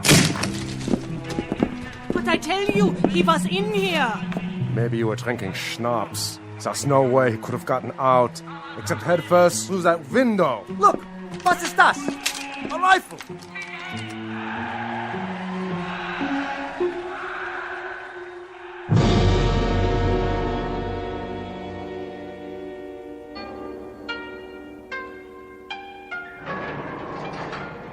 America, come. It's about time. Sit. You're the chief of police? I was told you speak English? I venture to say that I speak it better than you speak Japanese. I hardly speak any Japanese, but what I'm about to tell you is the most important English you've ever heard. Mr. Driscoll, is it? You happen to be an enemy alien, which is the reason I've been kept in a cell for 6 hours, and the reason you may have cause to regret this particular arrest. Go on. What I tried to tell your guards is that inside of an hour, this city is going to be destroyed, and upwards of 100,000 human beings will be destroyed along with it. Indeed. You're about to be bombed out of existence, but there's something you can do. You can begin some kind of an evacuation of women and children. You can save a few thousand lives. By who say so, Mr. Driscoll? Who do you represent? I don't represent anyone. Only the voice of history. That's extremely poetic, Mr. Driscoll. But, most unfortunately, while I am sufficiently educated to appreciate lyricism, my official capacity makes me less prone to enjoy the subtleties and nuances of language for their own sake. All right, look. I'll give this to you very unsubtly, with no nuances at all. There is going to be a bomb dropped here, and you're going to know a nightmare beyond any imagining. Excuse me. Moshi. Hey. Wakarimashita. A single aircraft, Mr. Driscoll. One lone B-29. I rather think we can survive that. That picture on your desk. Your wife? And my 2 daughters, age 8 and 10. If you don't care about the city, do it for them. Look, this isn't just a request. It's in the nature of a prayer. Mr. Driscoll, I will make an assumption that you have some illness. I won't stand you against the wall and shoot you, even in wartime. I'll send you to the Army headquarters, where you can be interrogated. You're an alien and by rights should be interned. However, if you'll keep this in mind when you get back to your country, the face of the enemy is not devoid of compassion. And you might recall this conversation. If you survive, remember that the same thing could be said of your enemy. He tried to save Hiroshima. God, hey, take this man away. Where? Where did he go? And what? What is the great flash of light outside?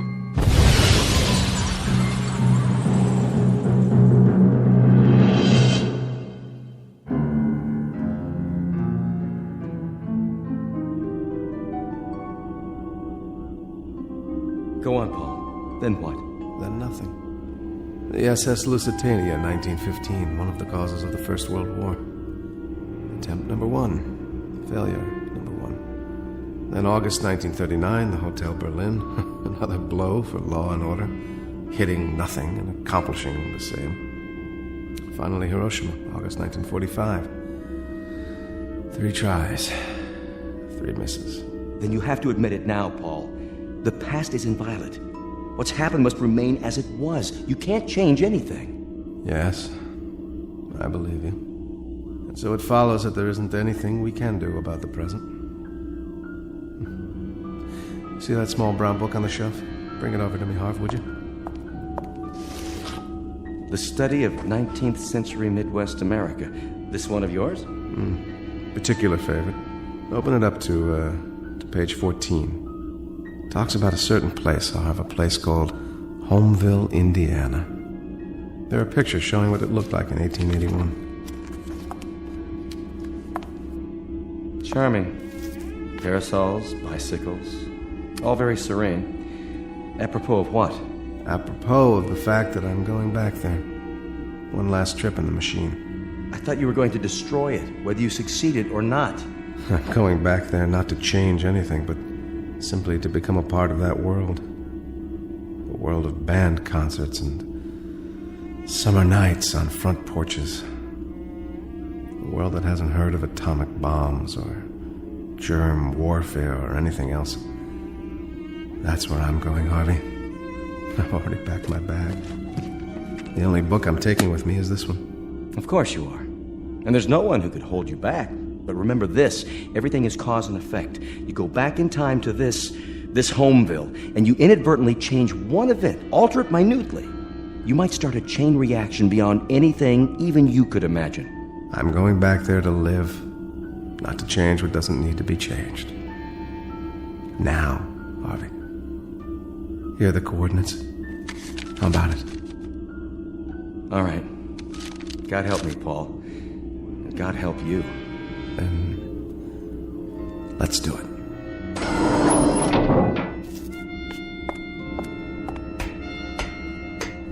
How is it with you, Harvey? All set. The mechanism's still charged. Enter the coordinates. Here we go, then. 5, 4, 3, 2, 1.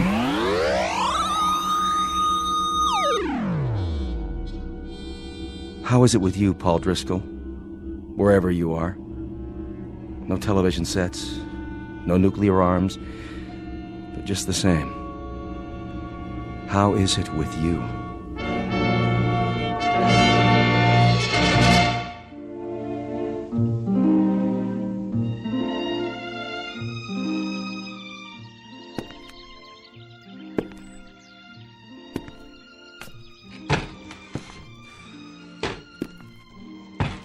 What's yours, sir? I think, a beer, please. That'll be a nickel. A nickel? That's the price tag. You got 5 cents? I think I might. That's a $5 gold piece. You from around here? No, from out of state. Just passing through? Well, as a matter of fact, I was thinking of settling down here. It's exactly as I thought it would be. Know anything about the boarding house across the square? Ma Chamberlain's. Real nice accommodations. Runs a clean place. Well, then I guess I'd better drink up and check it out.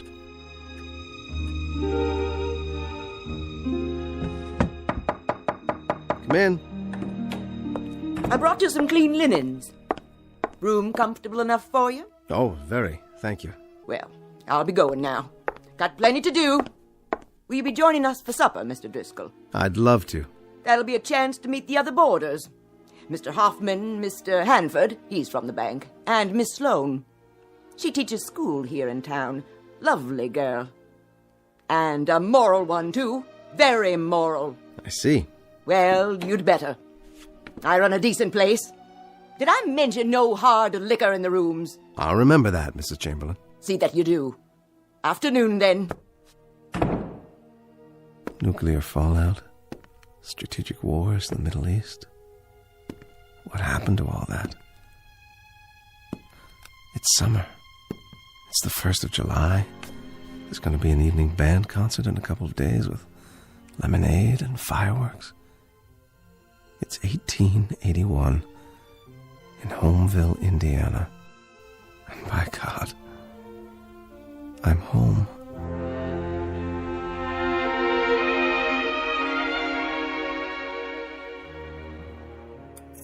But I tell you, Mrs. Chamberlain, More apple pie, Mr. Hanford. until this government assumes its rightful place in the world, we will remain an isolated, provincial community of states. You know what we should do? Oh, no, Mrs. Chamberlain. I couldn't eat another bite. We should take the American fleet, send it over to the Orient, and plant the American flag. And then down to Australia and back across the Pacific to South America, planting the flag as we go, planting her deep and planting her high, flying her proud. You ought to run for office, Mr. Hanford. Believe me, Mr. Hoffman, I've thought of it. My friends have urged me to make my opinions known on some official plane, but finance comes first. It's the lifeblood of the nation. The bank needs me. You there, Mr. Driscoll, what are your views? I don't have any, Mr. Hanford. Of course you do, man. Everyone has views on the destiny of our country.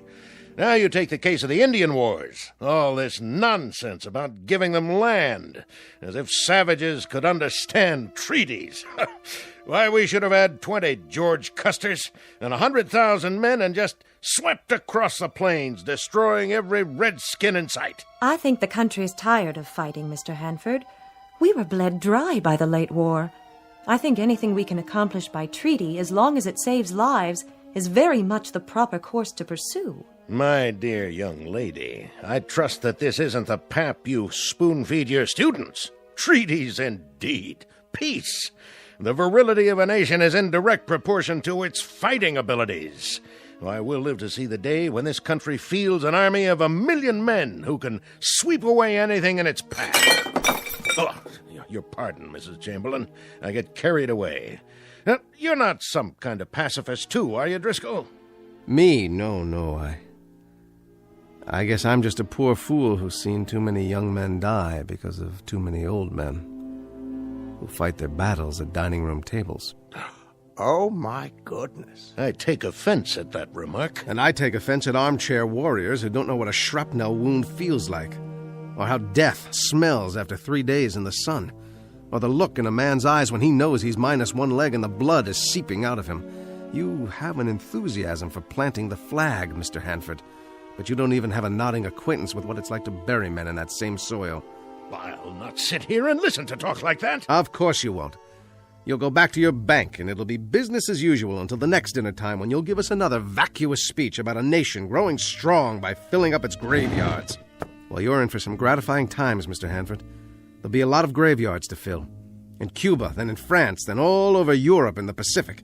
You can sit on the sidelines and wave pennants because by your definition, this country is going to get virile as the devil.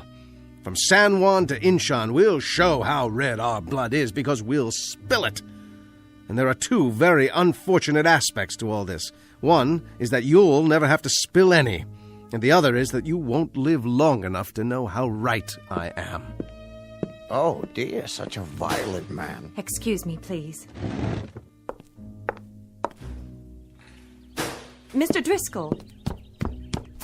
Well, have I properly endeared myself to everyone inside? I've been here almost 2 years, Mr. Driscoll. 2 years of meal times with Mrs. Chamberlain's homemade pies and Mr. Hanford's rhetoric. I lost a father and 2 brothers in the war, all 3 on a single afternoon. I was just an infant at the time, but for the 12 years my mother lived, we had a funeral every day. She never stopped mourning.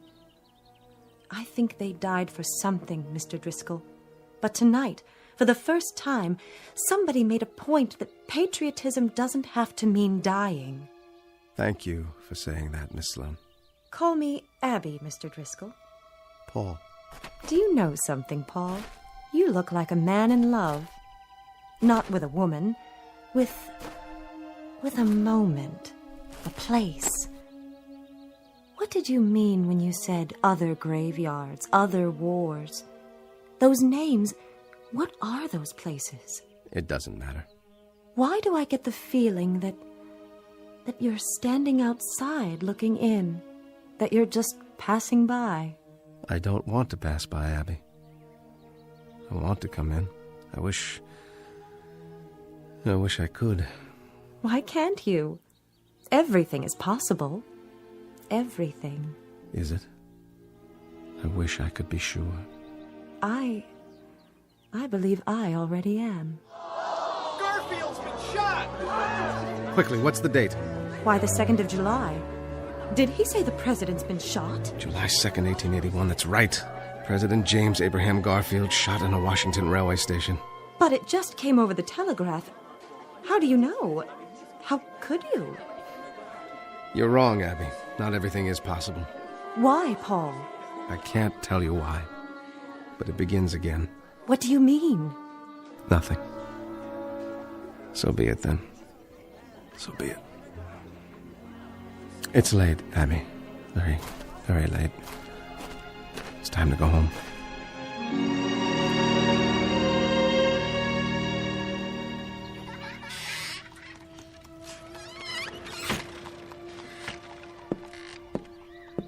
Oh. Good morning, Paul. Mr. Driscoll. We missed you at breakfast. Sorry, I must have overslept. Is that the morning paper? Yes. You may read it if you like. I'm finished. The president was badly wounded. So I see. But there's hope for his recovery. I guess sometimes that's all that's left, isn't it? Hope. I suppose so. Maybe that's wrong. Maybe we should be more realistic. If we find something that we want and need but can't have, perhaps we shouldn't give in to hope. Abby, I'm sorry. I wish I could explain it to you, but I can't. I couldn't make you understand. It's perfectly all right. Really, it is. You've got to forgive school teachers. They're inclined to read too many things into a glance, a word, a touch. Well, I've got a busy day today. So much to do preparing for tomorrow. Parade at 9, square dancing at 11, games from noon to 5, picnic supper, and then fireworks. And my children, of course. Your children? 27 flat little voices. 14 boys, 13 girls, who will entertain you with their rendition of Columbia, the Gem of the Ocean, sung in 27 different keys. I wouldn't miss it for the world. All right, then. We'll leave it at that.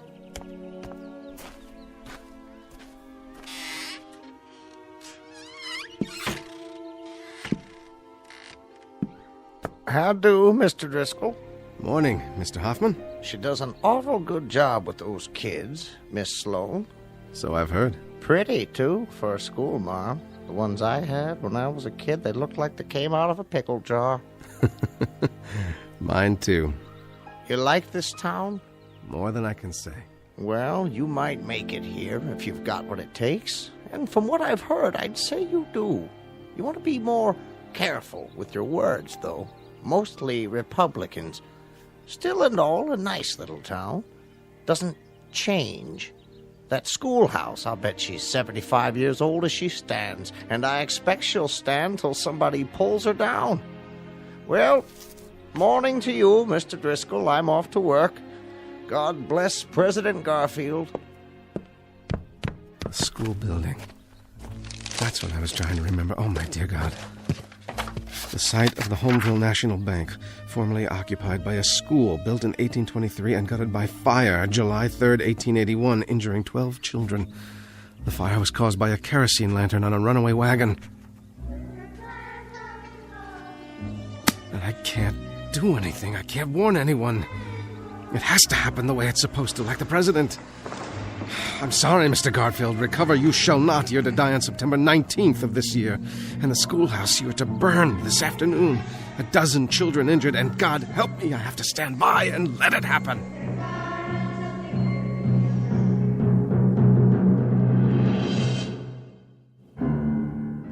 The site of the Homeville National Bank, formerly occupied by a school built in 1823 and gutted by fire July 3rd, 1881, injuring 12 children. The fire was caused by a kerosene lantern on a runaway wagon. No! Everything is cause and effect. Go back in time to this Homeville. Change one event. Alter it minutely. You might start a chain reaction beyond anything even you can imagine.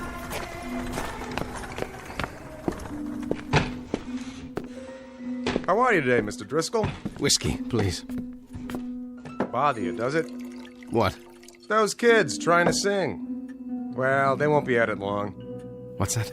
Hard to keep them in during the summer, but Abby's doing a good job of it. Give me another one, will you? Sure thing. Something wrong? I ain't trying to butt in on your personal affairs, but you drink like a troubled man. What time is it? 10 minutes of 2?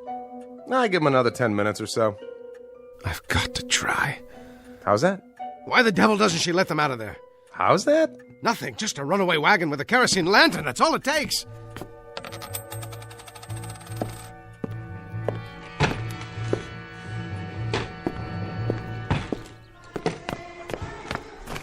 All right, neighbors, gather round and get ready for a revelation. Just close right in, next to the wagon. That's it. Know why I'm holding up this lantern? You're gonna tell us anyway, ain't you? Like Diogenes, good friends, I'm looking for an honest man. Well, you ain't gonna find one here. An honest man who'll try one sip of Dr. Malone's alternative and tell me it's not the finest medicine he's ever tasted. This little bottle right here, why, it combines all the treatments for scrofula, King's Evil, ulcers, indolent tumors, rheumatism, gout, scurvy, neuralgia, enlargement of the bones, joints, and glands, not to mention the liver and spleen, also terror, ringworm, biles, and carbuncles. And the cost, friends? A mere 25 cents the bottle. Do me a favor, will you? What's that, young man? Don't light the lantern. Why, I have to light it, to shed light on the subject. Please, put it out! An incredible price, you say? I'm not in the business for profit. I travel the length and breadth of this glorious nation to cure the sufferings of mankind. The ridiculously low price barely covers the cost of ingredients, bottling, and my own primitively simple existence. How about you, madam? Nervous disease, dropsical swellings, or constitutional disorders? Guaranteed to alter a depraved or impure state of the blood and other bodily fluids. Well, I suppose I'll try it. Better give me one, too. How much if I buy 2? Why not a dozen? Take them home to your family and your neighbors. 1 25-cent piece each. That's all. How about you, young fella? 1 swallow, and you'll feel more manliness coursing through your body. Unhitch the horses. What's the trouble? Dyspepsia? Liver complaint? Here's what you need. I need those horses unhitched from the other end of your wagon. Now you listen here, young man. They've stopped singing. That means they're almost finished. Look, I can't argue with you anymore. You've got to unhitch those horses. This wagon mustn't move from this spot. You get out of here now. Go on. You hear me? All right, then. I'll do it myself. Get away from my horses!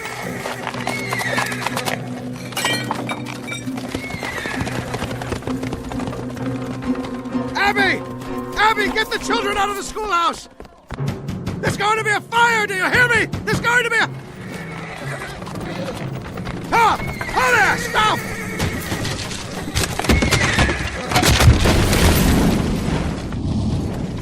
Oh, it's the whole schoolhouse! Get the fire wagon! Oh, my God, the children. Get out, children! Run! Run! The children! Stay back. But I've got to get them out! Stop them! Hold them down! It's too late, mister! It's too late! The children. We got them out. Only a few were injured, none badly. 12 children. How did you know? You did, didn't you? You knew it would happen. At 2 o'clock this afternoon. What I didn't know was that I would cause it. Who are you? It really doesn't matter. I shouldn't have come here. It can't work. I know too many things. Too many tomorrows. All the wars, all the catastrophes, all the tomorrows. How, Paul? How did you know? You're part of history, Abby. You and this town and the people in it, and I can't change you. I can't even touch you. Why not? Because the past is inviolate. It belongs to those who lived it. It's not for interlopers, for those who pass by and look in and wish they were a part of it. Goodbye, Abby. Stay well. Where are you going? Back to where I came from. Where I belong. I wanted bandstands and summer nights. Serenity. But the infinitely complicated mechanism of a human being. He can't live with the threat of a bomb. And he can't live with burned-out school buildings either. The finite or the infinite, it doesn't make any difference. He's always his brother's keeper. In a way, it was more than I expected because you were here, but I've overstayed my welcome.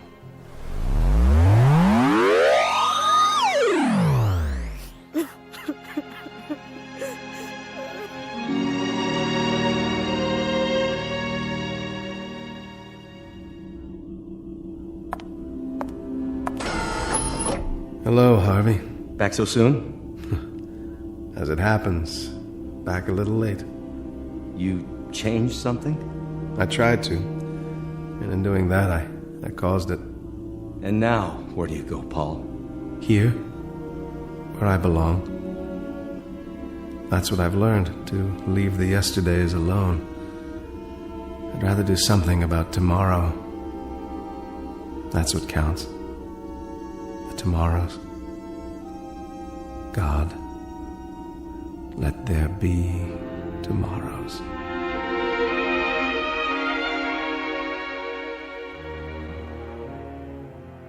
Incident on a July afternoon, 1881.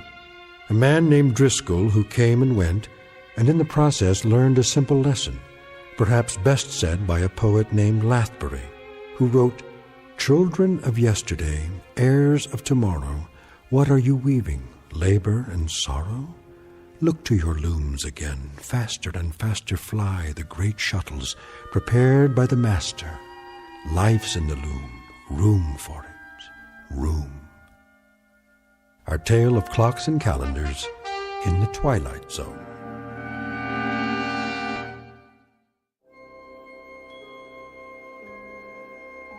Hi, this is Carl Amari, producer of the Twilight Zone radio dramas. I'd like to take a moment to tell you about our official website at twilightzoneradio.com, where you'll get the latest news and information on these Twilight Zone radio dramas. Plus, at twilightzoneradio.com, you can digitally download 3 free episodes or any of our episodes for only $1.95 each. In this age of ever-changing technology, we've decided to make these episodes instantly available to you by making the Twilight Zone radio dramas a digital download-only series. This means that this series will no longer be offered on CD. The CD collections at our website are now being offered while supplies last at buy one, get one free. So be sure to get your favorites before they're sold out. Be sure to visit us often, and I'll see you in the zone.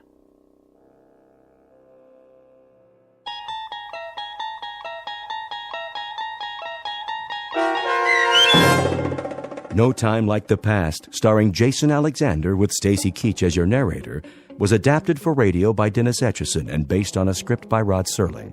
Heard in the cast were Doug James, Michelle Graff, Nicholas Ruddle, Christian Stolte, Micah Jacoby, Owen Yen, Linda Ryder, Roderick Peoples, Rich Kamenik, Carl Amari, Roger Wolski, Vince Amari, Paul Patch, and Richard Shavzin. To learn more about the Twilight Zone radio dramas and to obtain audio cassettes and CDs of these programs, visit our website at twilightzoneradio.com. This copyrighted radio series is produced and directed by Carl Amari and Roger Wolski for Falcon Picture Group. Doug James speaking.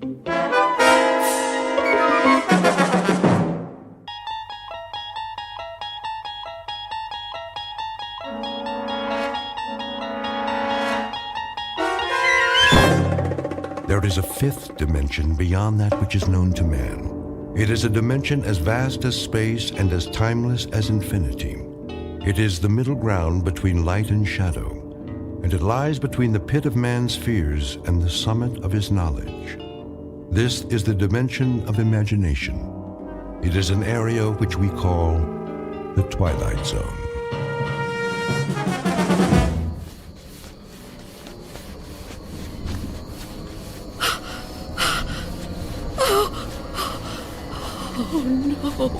No, where am I? What am I doing outdoors?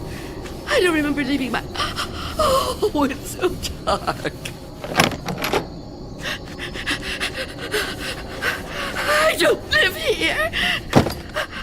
Or here. Which is my house. Oh, I must get home.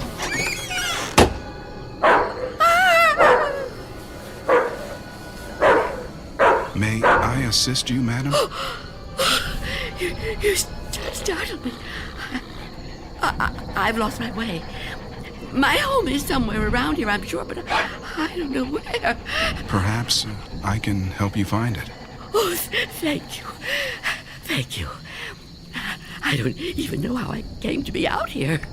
It's certainly not safe at this time of night. Oh, at any time. Well, surely the daytime when the streets are crowded. No, that's when it's most dangerous. For me. So you see, I never go out. Never? Never. But, dear lady, why not? I'm afraid. Afraid? Of something or someone? Someone. It's difficult to explain. Please, try me. Oh, I'm not sure you'd believe me. You'd think I'm just a senile old woman. I'd believe you, Wanda. What did you call me? Wanda. That is your name, isn't it? Yes, but I didn't tell you that. You didn't? Are you certain? Yes, I'm certain. How do you know my name? Because I've been looking for you for a long time, Wanda. Oh, no. You've kept me at bay for many years, but no longer. No! Get away from me! There's nowhere to turn, Wanda. You don't know where you are, remember? You certainly couldn't run from me, a frail old woman like you. Please! No, I won't let you! Say that again. It amuses me. You won't let me? How do you imagine you're going to stop me? You really have no choice, Wanda. There's nowhere for you to go now. Come to me, old woman. Take my hand. No! Take my hand. No! No!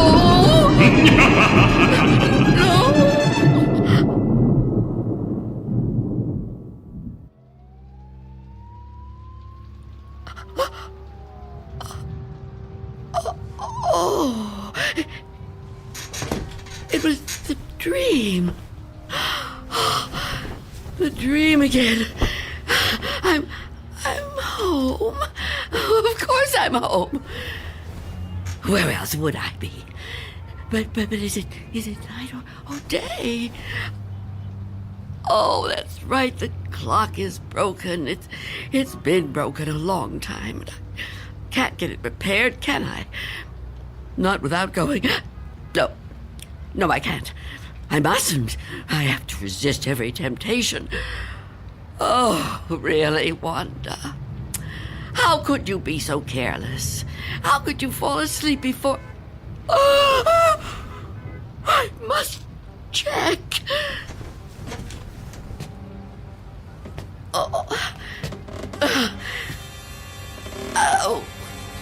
Yes.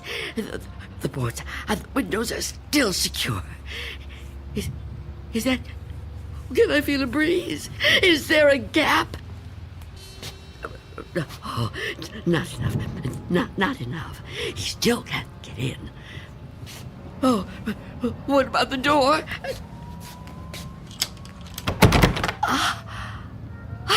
Chain is on. And the door is locked. Good. He can't come in that way either. Oh, yes, I'm safe. Safe for another day. But I've been careless. Really, falling asleep before checking. I mustn't take chances. I can't take chances. Not while he's out there. And he's always out.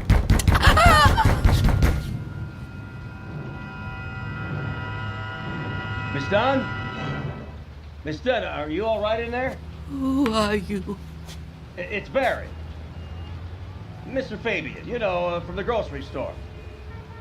I know we've actually never met, but, well, we've spoken on the phone, Miss Dunn. At least we used to. Do you even have a phone anymore? Anyway, you know me, right? What do you want? I'm delivering your groceries, Miss Dunn. You remember? Charlie, the kid who works for me, was supposed to bring them, I know, but he called in sick. Yeah, kids these days, huh? No sense of responsibility. Anyway, I thought I'd better get them to you now instead of waiting till tomorrow. I figured, you'd be waiting for them. Is that all right? Put the food through the letterbox. The letterbox, right. Okay. Oh. Thank you, Mr. Fabian. Your money is coming under the door now. Under the door? Here it is. Miss Dunn, wouldn't it be easier to just... $6 and... Okay. 32 cents.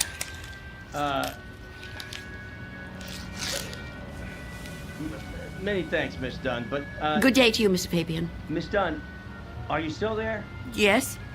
What is it? Well, I've been thinking. I just wonder, Miss Dunn, does anybody else bring you food? I really don't see what business of yours that is, Mr. Fabian.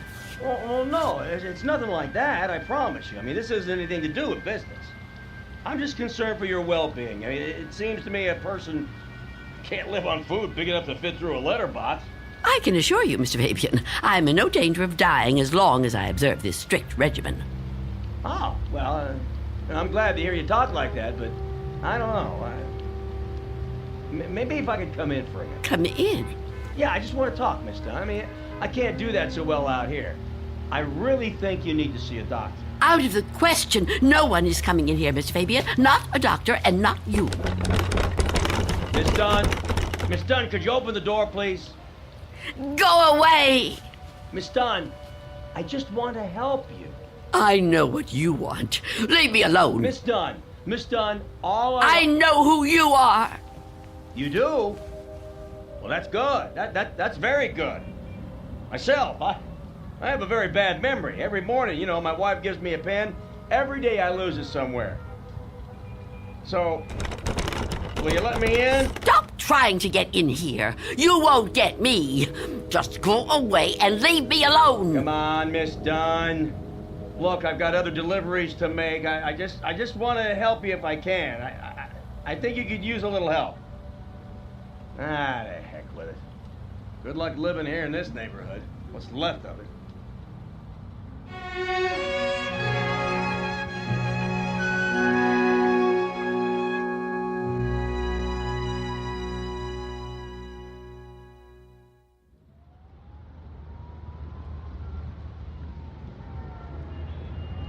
Go away. I won't let you in. I won't let you get me. Leave me alone. I don't want to die. I don't want to die. Police! Freeze!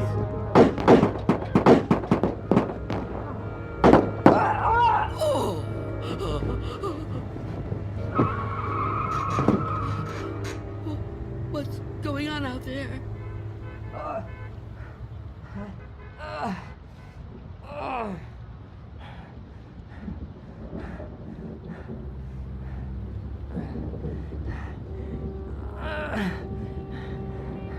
Help!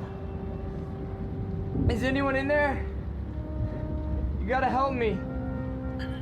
What is it? Go away! I've been shot. I need help. Please. Please do something to help. Who are you? Officer. I'm a police officer.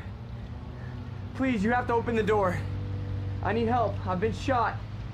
You're lying to me. I know you. You can't fool me. No, I'm not trying to fool you. Please. I think I'm dying. You can't trick me so easily. You're no policeman. Why can't you just leave me alone? I know who you are. I know what you are.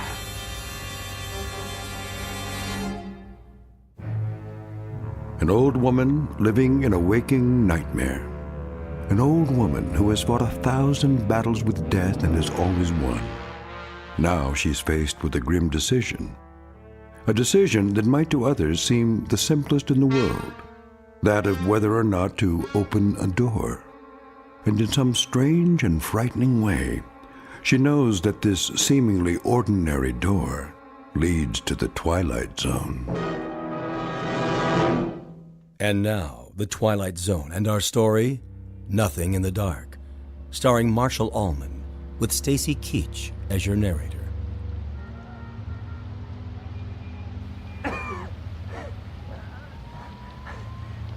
Please.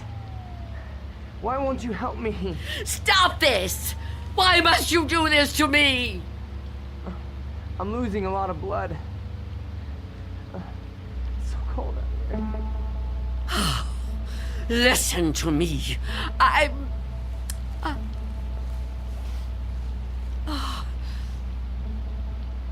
going to open the door.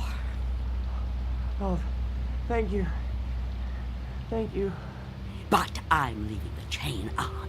Don't even try to touch me. I won't let you. Don't worry. I'm not gonna hurt you. I couldn't hurt anybody. Oh. You're so young. Almost a child.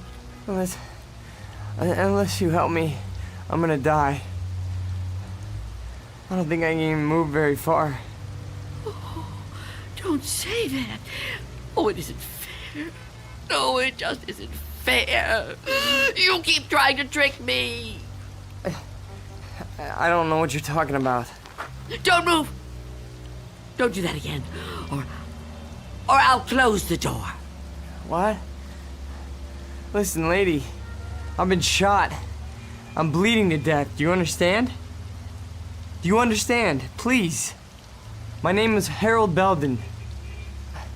I need a doctor. I need a doctor right away. Please, call the hospital. I can't get there myself. I can't call the hospital. I haven't got a telephone. Not anymore. Then let me come inside. You can't just leave me. I'm begging you, I'm freezing. I have to unlock the door. You can't ask me to do that. You can't. I don't want to die. You understand? So you're not gonna help me? You're just gonna let me die out here? I know who you are. No, I told you who I am. My name is Belden. Officer Harold Belden. That's not her name. There is no such person. Stop trying to trick me. I don't understand why you keep saying that. Look, it hurts. It hurts, okay? Please, lady, please. Stop! Stop! Oh, why are you torturing me like this? I tell you, it isn't fair. I don't want to die. Well, I don't want to die either. If I could get help for myself, I would, but I can't move. I've been shot in the side, you see? Look, look, I'm bleeding. Oh, it isn't fair. It isn't fair.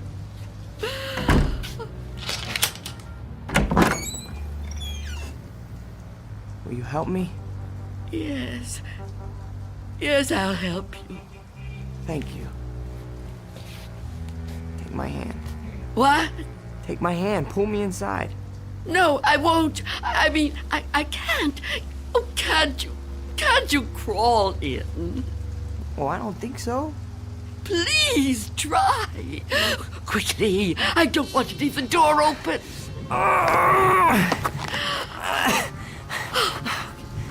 That's it. Come over here. Into the bed.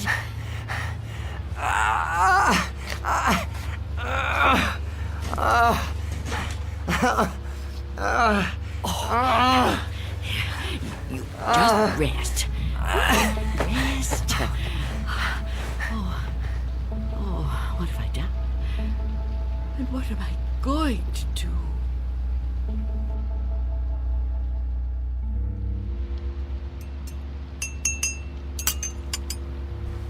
Officer? Officer? Officer? Oh, I'm so sorry.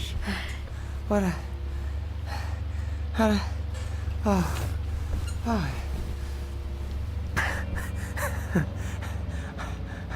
Oh, I'm alive. Yes. Yes, you are. Yeah, you're the lady that helped me. Yes. Eventually. Now, drink this. What is it? Tea. There's no milk, I'm afraid. No, don't get up, officer. Conserve your strength. Yeah, thank you. Thank you. Please,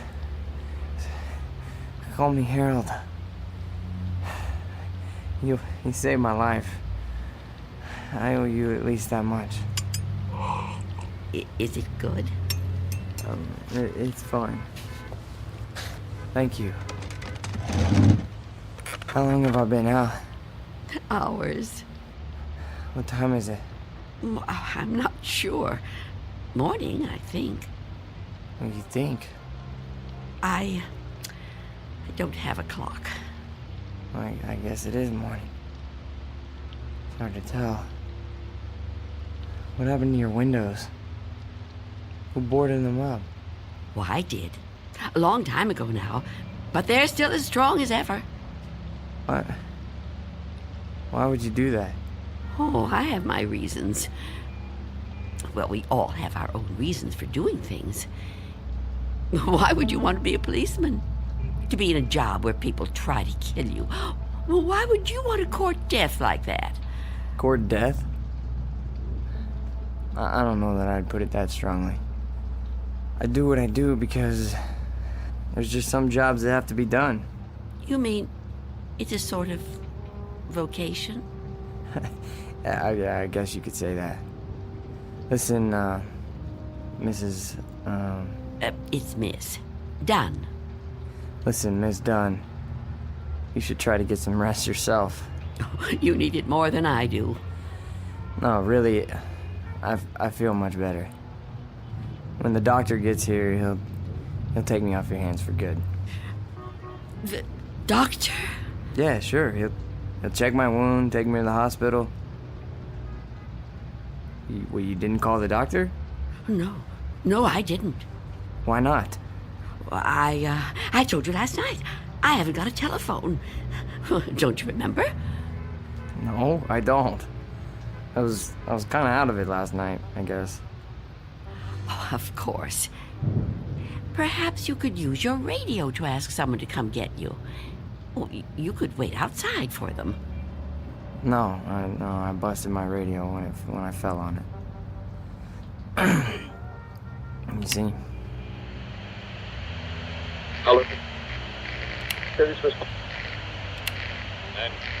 And I don't think I got the strength left to get up on my own. Look, couldn't you go to one of the neighbors? Oh, there aren't any. What are you talking about? There aren't any neighbors. There must be. Everyone has neighbors. Well, I don't. Not anymore. Why? What happened? They've all moved away. Not all of them. That's impossible. All of them. Trucks came and took away their furniture. First one, and then another. Is something happening to these buildings? I wouldn't know. I'm sorry to ask, but how can you not know something like that? I mean, if it was my home... I don't have a great deal of contact with the outside world. I haven't for quite some time. I couldn't even tell you who the president is. Wow. But there has to be somebody around who can help, you know? Or maybe a phone booth somewhere where you could call a doctor. Perhaps. I don't know. But even if I could call the doctor somehow, I couldn't take a chance and let him in. Why not? It's too dangerous. Dangerous for you? Yes. You let me in. Oh, I didn't have a choice. You were going to... I didn't know if I could trust you, but I'm still alive. Of course you're still alive. What do you think I was gonna do? I mean, but the doctor, he's not gonna be any harm to you. I keep telling you I can't let the doctor in. I can't let anyone else come in. Don't you see? It might be him. It might be him. Who? Him who? Mr. Death. Mr. Death? What? I know he's out there. He's trying to get in. He comes to the door and knocks. He begs me to let him in. Last week, he said he was from the gas company. The gas company? Oh, he's clever. After that, he claimed to be a contractor hired by the city. He said this building was condemned, that I'd have to leave. But I knew who he was. I kept the door locked, refused to let him in. Eventually, he went away. Condemned, huh? I mean, that explains why there's no one else in the neighborhood. No, he knows I'm on to him.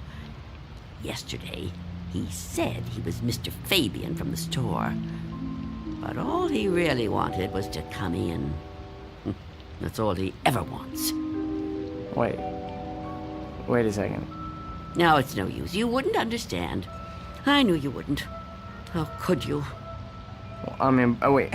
But I want to understand. I do. I mean, this man you're afraid of, you say he's Mr. Death. That's right. You don't mean just anybody, do you? You mean like death, right? Death. That's right. So is this Mr. Death a person like you or me? I know it sounds crazy to someone like you, to anyone but me, but it's true. I know it's true. Okay, I understand what you're saying, but, I mean, people die all the time, all over the world. Now, how could one man be in all those places at once? I don't know. Don't ask me that. Maybe there's more than one of him. Maybe. I didn't mean to upset you. Please don't cry. I'm not gonna hurt you. I'm sorry. Okay? Can I have another cup of tea? Please? Of course. Tell me about Mr. Death. Your tea. Thanks. Please, Mr. Death. I would like to know about him. All right. At first, I couldn't be sure. It was a long time ago. Everything is. It's been so long since anything happened to me. But I was on a bus. There was an old woman sitting in front of me, knitting a scarf, I think. There was something about her face. I felt I knew her. Then a man got on the bus. He wasn't special in any way. Not short, not tall, not fat. Just a man. I remember that there were empty seats, but he sat down right next to the old woman.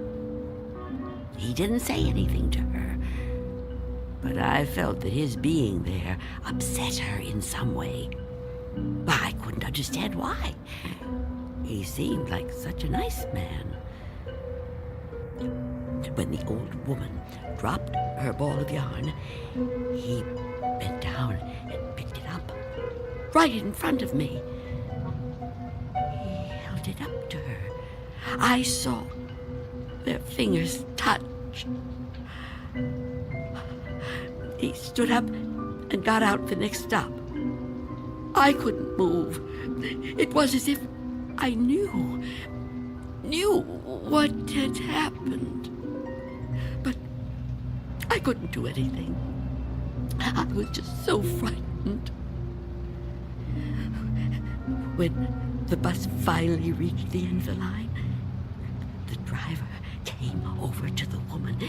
He thought she was asleep. But I knew she was... What, dead? Dead. And right then and there, I knew it was his touch that killed her. Okay, but you said it yourself. She was an old woman. Okay, just because this man touched her... Mr. Death. Just because he touched her hand, it doesn't mean he killed her. Maybe what you saw was just what it looked like. A man trying to be helpful.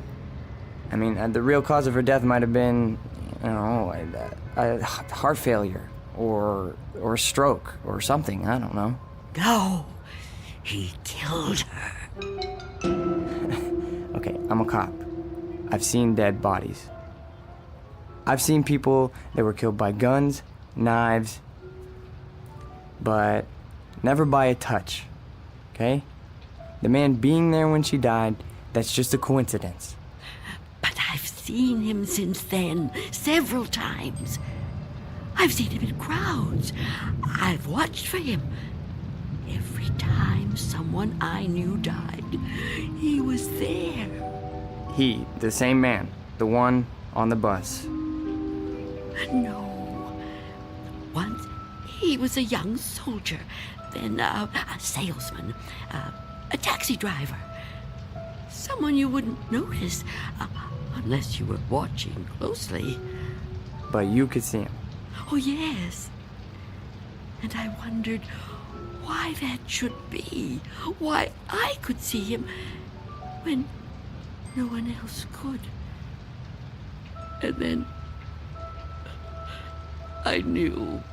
Why? It was because I was getting older, and my time was coming. I could see clearer than younger people like yourself. Now, do you understand? Oh, I know you don't believe me. That would be too much to ask of anyone. But do you at least understand? Please, I have to know. All right. Maybe, okay? But if there is some Mr. Death who's able to visit all the people in the world like Santa Claus... Don't mock me. I'm not meaning to mock you, okay? I would never do that. I swear. But if he's real... He is. If he's real, then I don't see what the problem is. You don't see what the problem is? Oh, you must be joking. No, I mean, if you know what he looks like, what have you got to be afraid of? If you're right, and you can see death, I'd say you're kind of fortunate. Fortunate? Sure, yeah.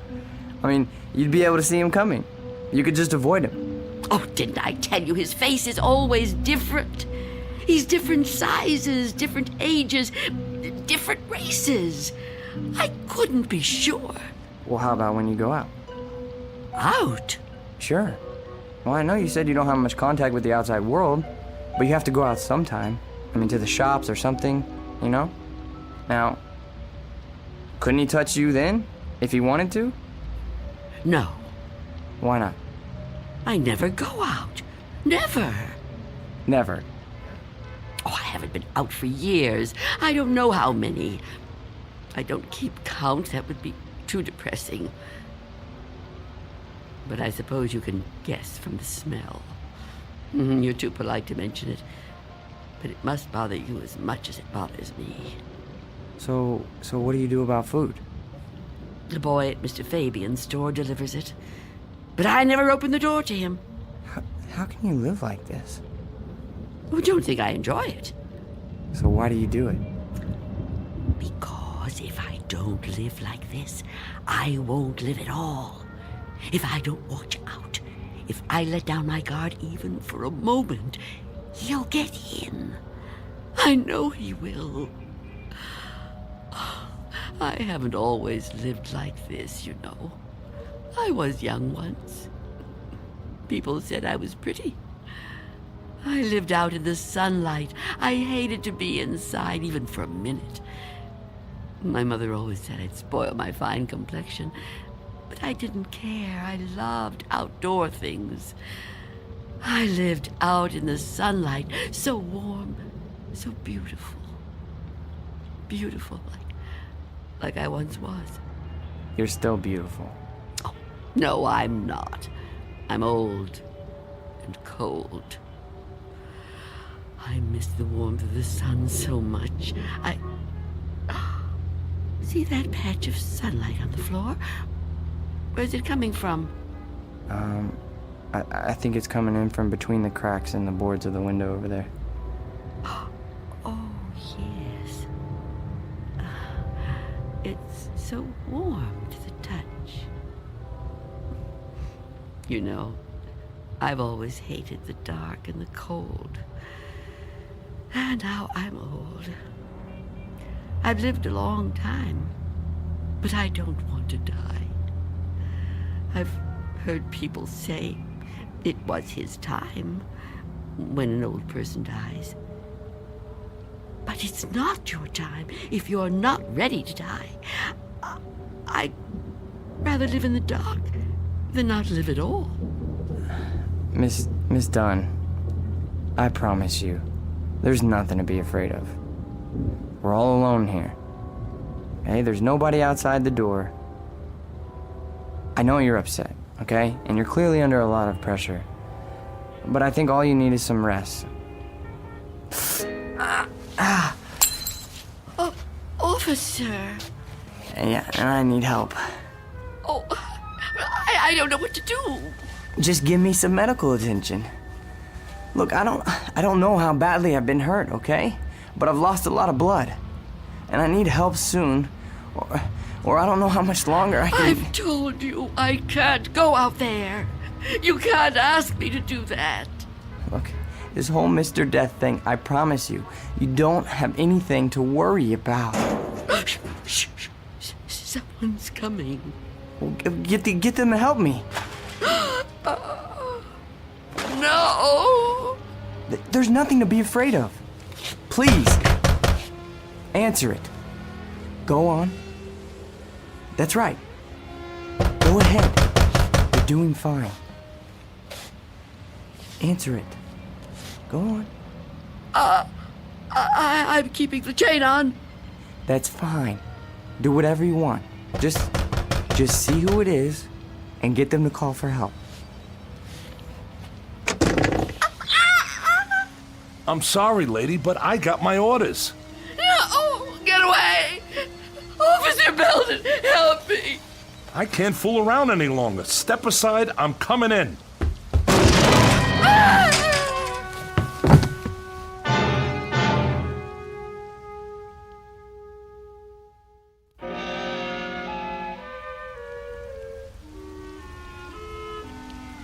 Take my hand.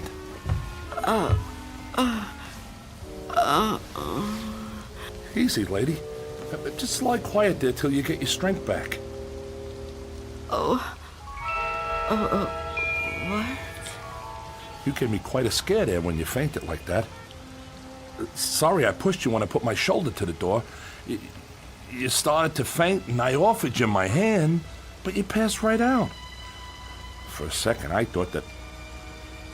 Well, I don't even want to talk about that. But I'm glad you're okay. And still, I live. Huh? I told you I didn't mean to hurt you. It was an accident. You're not going to sue, are you? What do you want with me? Here, let me help you get up. Take my... I can get up myself. Look, you gotta understand, man. I don't get no pleasure out of busting in doors. Who would? Except maybe some thug, but I'm no thug. I'm just a guy doing a job. Your job? Look, you don't seem to realize how important this is. I've got a crew and equipment coming in an hour to pull this tenement down. Begging your pardon, man, but looking at this place, I say it's long overdue. Frankly, I'm kind of surprised it's still standing. And you're really not Mr. Death? Mr. Who? I don't know what you're talking about, ma'am. My name's Armstrong. Bud Armstrong. I don't know about any Mr. whatever you said. All I know is I got a contract to demolish this row of buildings. That's what I got to do. Everybody else moved out a long time ago. Until the other day, I thought this whole building was deserted. I seen them windows boarded up, and I figured you moved out when the rest of them did. Thank goodness I met that guy from the grocery store, that Mr. Fabian. Oh, Mr. Fabian. Then he was real, after all. Real? What are you talking about? I told him about my job down here, then he told me all about you, that he was worried about you. Told me he had a kid bring you your stuff. That was the first I knew about you, and it's darn lucky I found out. Well, you'd still be in here when the wrecking ball hits. Now, come on. We gotta get out of here. You want me to go outside? Sure. Didn't you just hear me? This place is coming down. You can't stay in here. You want me to leave here? You have to. I can't. It's Miss Dunn, right? Well, Miss Dunn, you were notified about the demolition job months ago. Look, I'm not out to bully you. I'm just trying to do my job here. These buildings were condemned by the city. Can't say I blame them. And I'm the one who's got to tear them down. Tear them down? Wow, can you? Look around you, ma'am. This building has had it. You can see that. I can see that. Anyone could see that. It's all worn out, dilapidated. All these buildings have got to come down. You seem like a nice person. A nice person shouldn't have to live in a place like this. Now let's the two of us just... Get away from me! Don't touch me! Please don't act like this. I ain't a monster, lady. I've got a heart just like anybody else, and I can see how you could get attached to a place, but, not want to see it wrecked. But when a building's this old, it's not fit to live in no more. It's dangerous. It's got to come down to make room for a new one, a stronger one. That's life, lady. Old make room for the new, you know? No. People get the idea that I'm some kind of destroyer. They think I get kicks out of tearing stuff down. But that ain't the way it is. No, that ain't the way it is at all. I just clear the ground so other people can build on it. In a way, I guess I kind of help them to it. Can't have one without the other, am I right? Look around you. It's just the way things are, like when a big tree falls in the forest and a new one grows right out of the same ground. Old animals die and young ones take their places. It's just nature. That's how it is. Even people step aside when it's time. I won't. When I finally kick the bucket or when I get too old to contribute, my son-in-law will probably take over The door! What about it? Oh, yeah. Sorry about that. I didn't realize the chain was on when I put my shoulder to it. Door's okay, but the chain's had it. You left the door open! Hey, there's no need Get to... out of my way!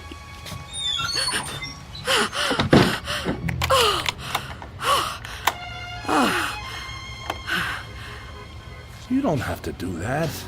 What's the sense of locking a door that won't even be here in an hour? I'm on the clock here, and we've waited long enough. If you've got any possessions you want to keep, Miss Dunn, I'd move them out while there's still time. I'll help you. You think you're helping me? I'm not going to leave here. Not with you. Not with anyone. Don't try to touch me. I don't want you anywhere near me. Now look, ma'am, I've been nice to you. I've been trying to go easy. I know this must be tough for you. Any kind of move is a big upset, especially to an older person like you. But if you insist on staying here, I'll have to call a cop. A cop? A police officer? It's just for your own good. Please, cooperate, lady. Hey, where you going? Of course. Mr. Belden! Explain it to him. Tell him the reason I can't go out there. I know you understand. I've told you everything. You'll help me, won't you? You'll help me stay? Well, say something. What are you doing? Who are you talking to? Oh, Mr. Belden is a policeman. Mr. Belden? Who the heck is Mr. Belden? Is he your pet? You got a cat in here? Please tell him. Lady, I think maybe you're sick. You should come with me. I'll get you to a doctor. I don't need a doctor. Mr. Belden, won't you tell him? Okay, I get it. I see how it is. Hey, I'm sorry, but if you're still here when the crew arrives, I'll have to call a cop. I'm sorry. I wanted to make you understand, but... Okay.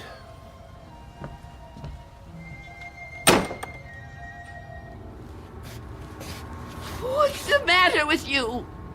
Why didn't you say something? Why didn't you help me? I thought you understood. I thought you'd help me. I think the question you should be asking yourself, Wanda, is how he looked straight at this bed and didn't see me. You called me Wanda, but I never told you my first name. Oh no. No. It's not true. It's not true. Yes, it is. The mirror, Wanda. Look in the mirror. What do you see? I can't. I won't. Look in the mirror, Wanda. What do you see? I see nothing. Nothing but an empty bed. Turn around. Now what do you see? I see you, Mr. Death.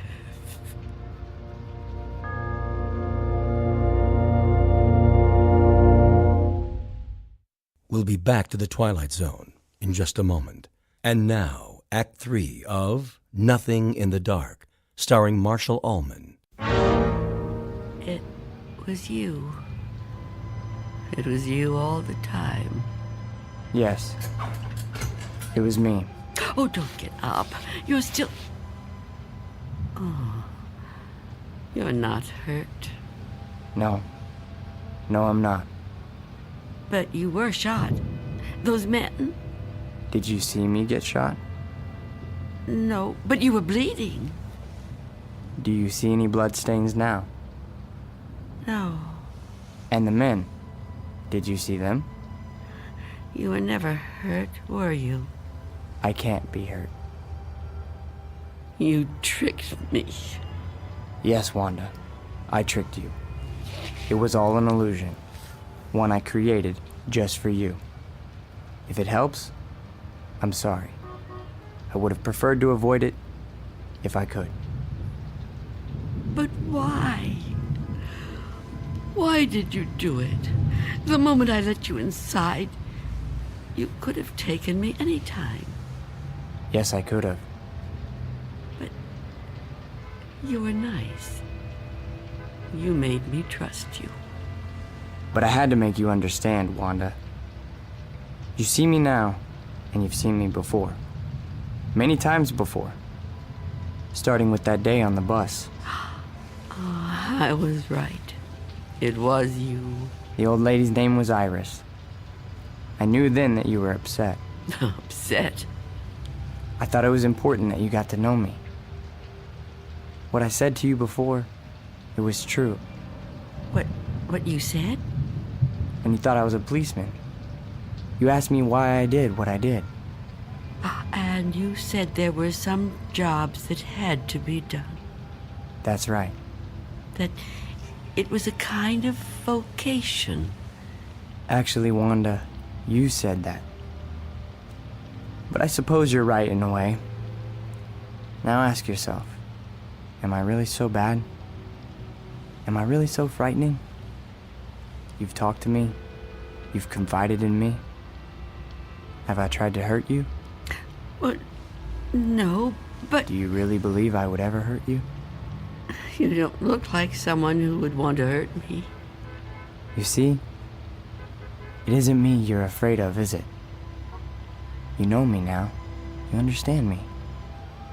What you're afraid of, what you've really been afraid of all these years, is the unknown. That's right, isn't it? Yes. Don't be afraid. But I am afraid. You must be very tired, Wanda. I am. But the running's over now. It's time to rest. I'd like that, but... Give me your hand. I don't want to die. Trust me. No.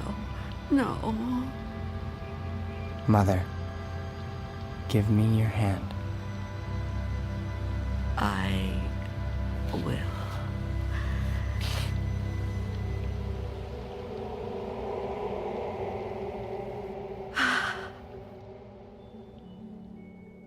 There. You see? See? See what? No shock, no engulfment, no loud thunder. What you feared would come like an explosion is like a whisper. What you thought was the end is the beginning. When will it happen? When will we go? Go? Yes. I'm ready now. Look over there, on the floor. What is there to... Oh. Now do you understand? It's me. It's you. My body. I look so calm. You see? We have already begun. Come with me. Yes. Please.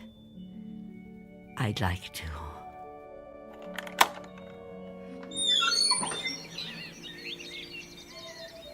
It's such a beautiful day. It is. It surely is. You know, Mr. Armstrong was right about a lot of things. What things? Well, for one, his son does take over the business when he dies. Will that be soon? Another 16 years. Oh, dear. It'll be quick. I'm glad to hear that. I'm afraid I was a little harsh on him. Now the son-in-law, he lives to be 102. 102? Oh, goodness. I know. It's remarkable, really. Of course, the oldest person I ever met was a lady in Tibet. Well, how old was she? Take a guess. Oh, I'm no good at guessing. Come on, take a guess. You'll never believe it.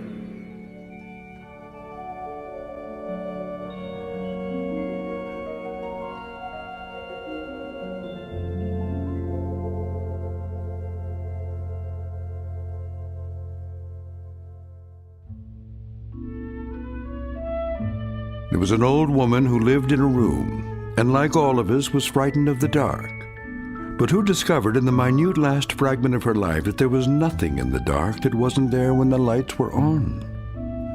Object lesson for the more frightened amongst us. In or out of the Twilight Zone.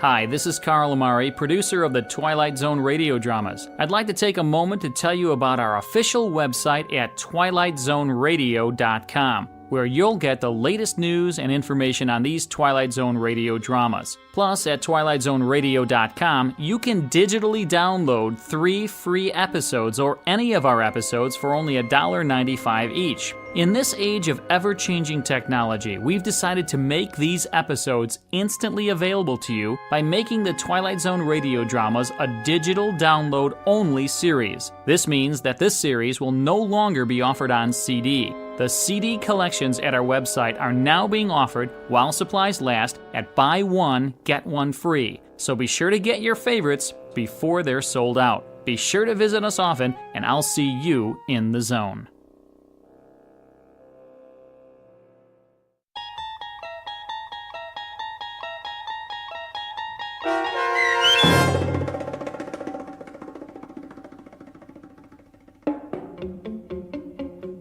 Nothing in the Dark, starring Marshall Ullman with Stacy Keach as your narrator, was adapted for radio by M.J. Elliott and written by George Clayton Johnson.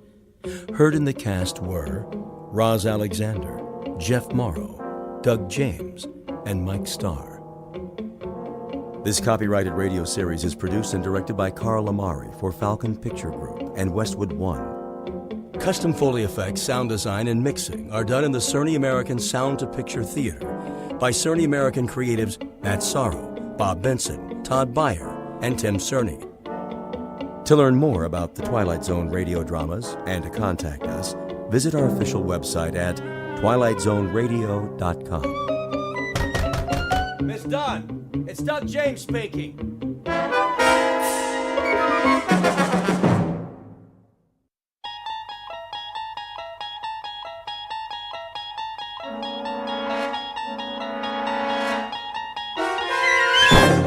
You're traveling through another dimension. A dimension not only of sight and sound, but of mind. A journey into a wondrous land whose boundaries are those of imagination. Your next stop, the Twilight Zone.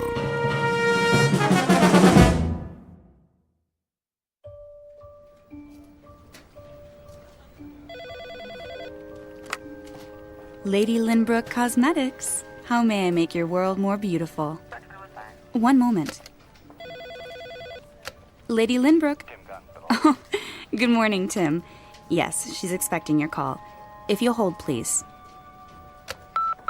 Mrs. Lynbrook. Yes? Mr. Gunn on line 2. What's that? Shall I put him through? can't hear you. The Bravo account. Shall I put... I don't know any Mr. Bravo. It's Mr. Gunn. If you like, I'll... Sally, please, I'm due at the photo shoot.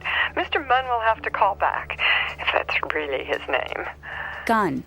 What? Nothing, Mrs. Lindbrook. Stop muttering, dear. Should I tell Burton to have the car ready? And have Burton bring the car around. Yes, ma'am. He's already parked downstairs. Wayne. Good morning, Miss Richards. I mean, Mr. Benson. She's getting to you?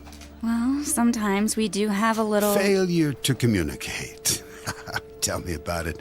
Last week I locked myself out of the house, had to climb in the window and she couldn't hear the doorbell. Vanity, all is vanity. Whoever said that got it right. Anyway, the limo's at the curb. Burton's waiting for her call, like a good dog. She won't use the cell phone. Why not? She's convinced there's something wrong with it. Don't worry, Sally. I won't let her take the company down with her. I'll tell her you're here. Oh, that's all right. Let me surprise her.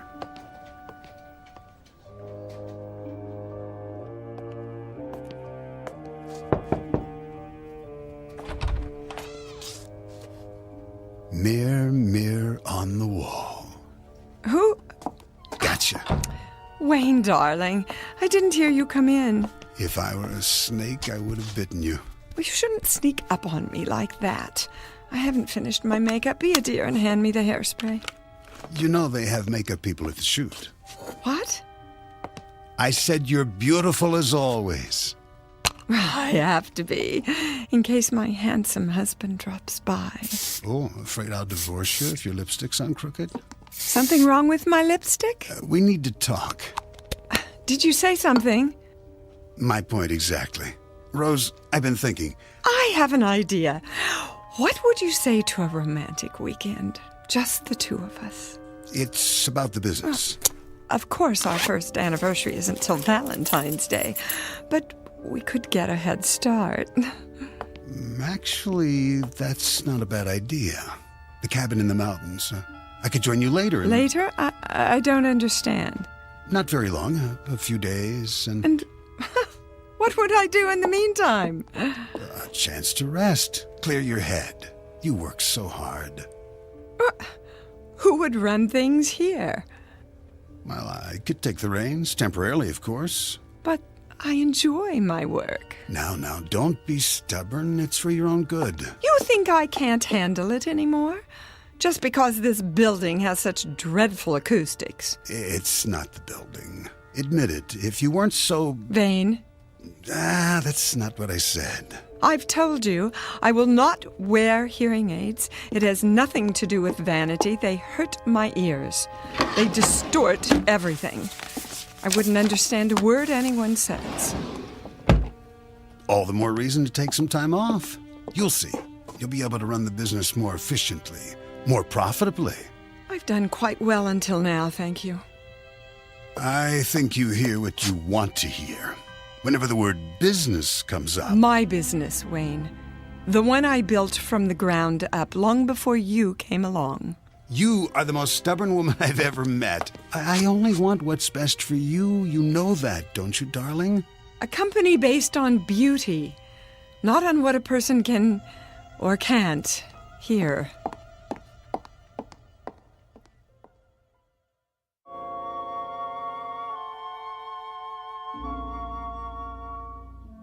Beauty is, they say, as beauty does.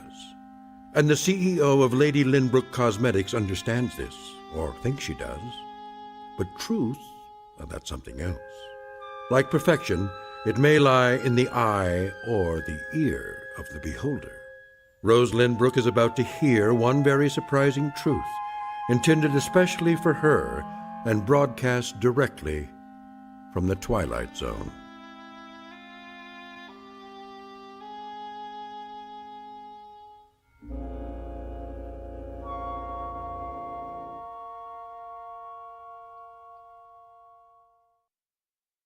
And now, The Twilight Zone, and our story, Now You Hear It, Now You Don't, starring Dee Wallace, with Stacy Keach as your narrator.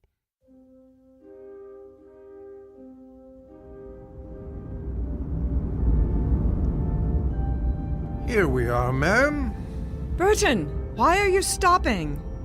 I say we're at the studio, Mrs. Lindbrook. What time is it? We're right on schedule. Not late, are we? Not in the slightest. Speak up, will you? I'll get the door. Would you kindly help me with the door? Certainly. Where is my blusher? Ready, ma'am? Well, I guess this will have to do. Watch your step. The curb. Not that door, Burton. The other one. I can't slide over leather in this dress. I suggest the sidewalk side. Traffic this time of day is... How's the traffic? I say it's not safe. Quickly! They're waiting. I'll go around. Man would be late for his own funeral. Well, don't just stand there. Give me your hand. One moment, there's a bus. Now! But, ma'am... Never mind. I don't need your help. Wait! Get behind me! Burton! Burton! Ma'am, are you... Burton! Oh, did you see that? She stepped right out into the street. What's the matter? Didn't she hear the horn? Must be deaf. Oh, if it wasn't for that chauffeur, it would have hit her head on. The poor man. Hey, somebody! Call an ambulance!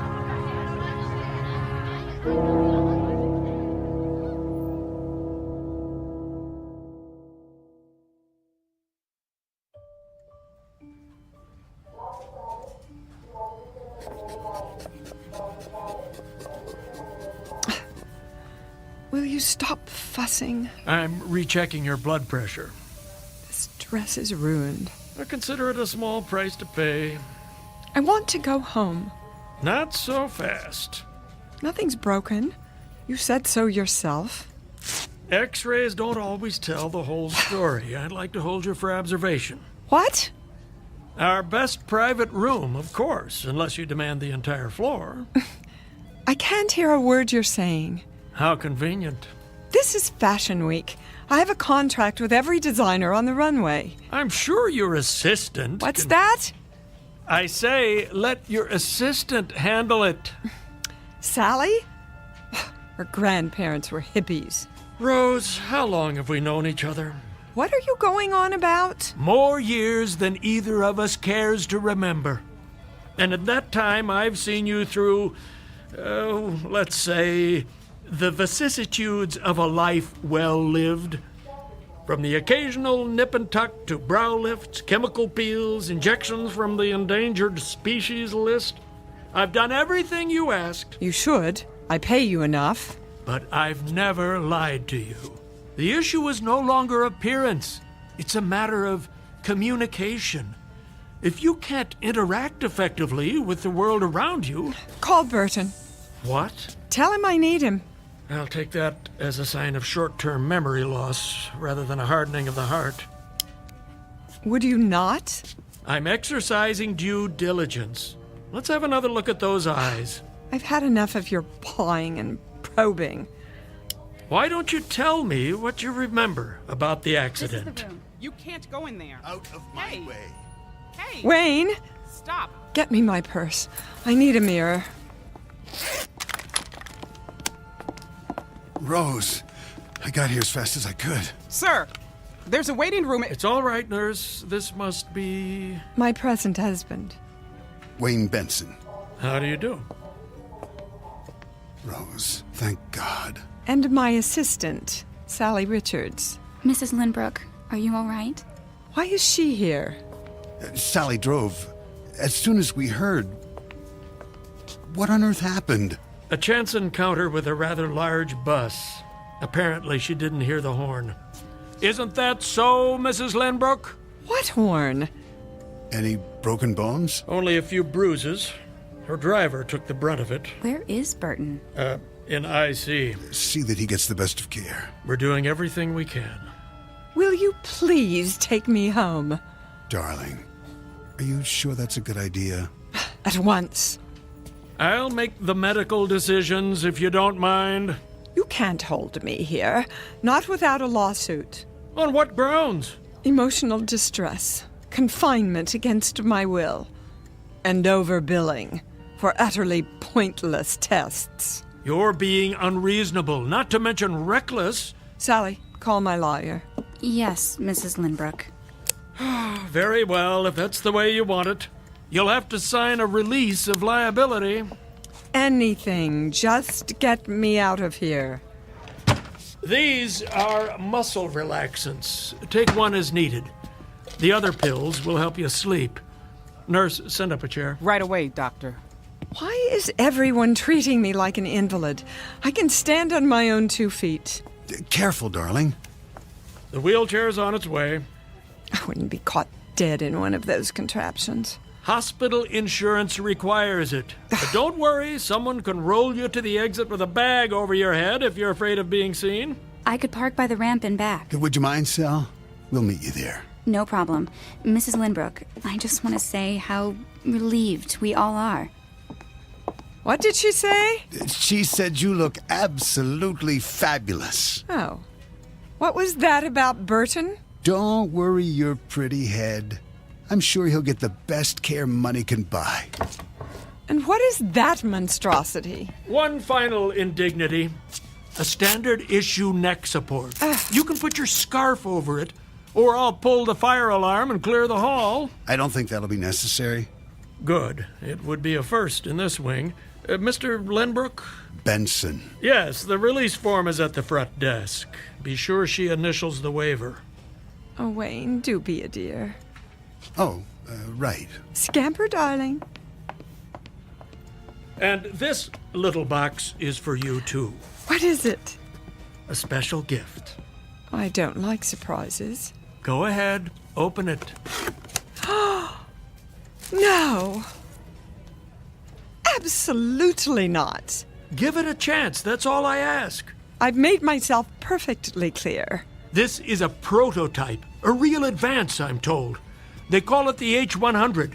I will not wear a hearing aid. An entirely new technology. The research lab needs someone to field test it. Who knows? You might be written up in the scientific journals. I don't want that kind of publicity. Think of what it might mean for others. Let them get their own hearing aids. I tell you, you're the perfect subject. Oh, then I shouldn't need it. Rose, be honest with yourself this once. Anyone else would have heard that bus. It came out of nowhere. With 100-decibel horn blasting away? Face it, you have degenerative hearing loss, and it's only going to get worse. Look, it's no larger than a pencil eraser. An experimental microcircuit with full frequency range. And this is the wireless control unit, the size of a lipstick. At least try it. I couldn't possibly. Then I can't possibly release you. If I add borderline concussion to your chart, the decision will be out of my hands. You wouldn't. What's more important? Your vanity or your life? It doesn't even look real. Completely invisible once it's in place. It won't fit. Hold still while I insert it in the ear canal. There. Where's my purse? Here's a mirror. See for yourself. Even that new husband of yours won't know. From now on, you'll hear every word, every whisper. The two of you will be closer than a kiss. Is that true? Your secret. Trust me, this will make a new woman out of you. Go ahead, turn it on before he comes back. It's just this little switch here.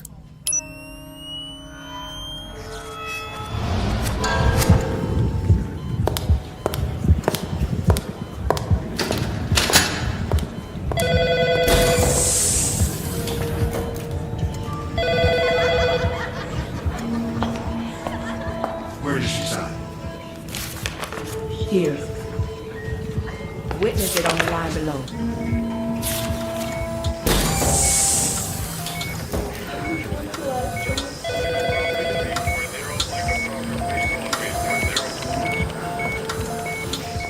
Well? It's too much. All that you've been missing. Welcome back. May take some getting used to. Here's the wheelchair, Doctor. Very good. I have the papers. Use my pen. And this line for Rose. That it? Now into the chair, carefully. Hold my arm, darling. Okay, take it easy. Careful. Here we go. Thanks. I'll take it from here. That's all right. It's part of my job. Get some sleep, Rose. I'll stop by and see how you're doing. Nurse! Nurse! Where's my medication? Why won't she come?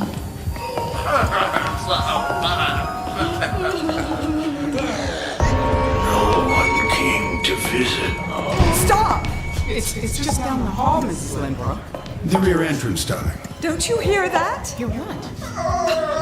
It's too much, I tell you. Hang on, we're almost there. Help! Mrs. Lindbrook. Who's that? I don't hear anything. You'll be home soon, ma'am. Don't leave me, Mrs. Lindbrook. I did my best. I swear. Burton? Don't leave me here to die. Please, ma'am. I beg you. Don't. No. No! No!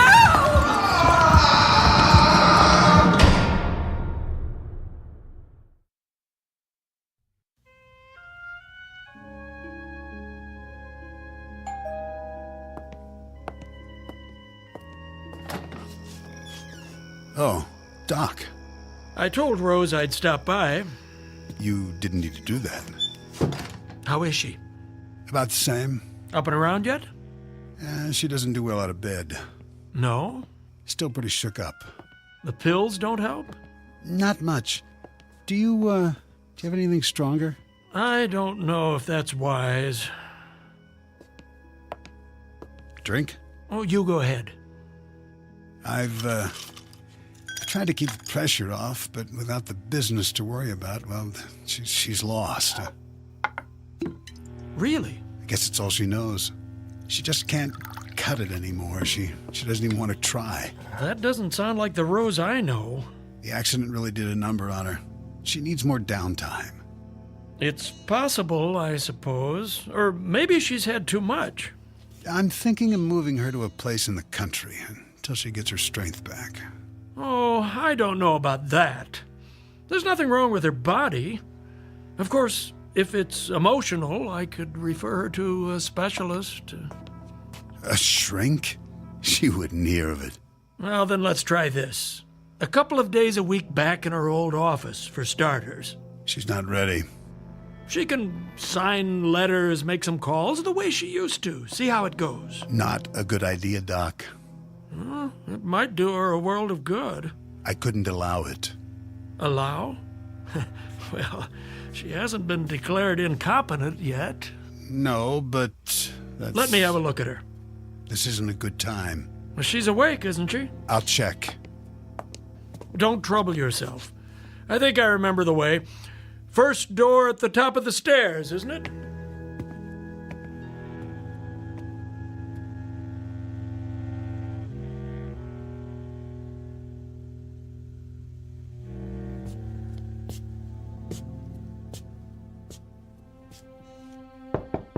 Rose? Come in, Doctor. How did you know? I heard you. All the way downstairs? Before that, when you turned the corner and drove up. Really? That hearing aid must be more sensitive than I thought. Oh, it is. Imagination was always one of your strong points. You're looking well. I look a fright. Not at all. Mind if I give you the once-over? I'm glad you're here. Why, I'm positively flattered. Pulse normal.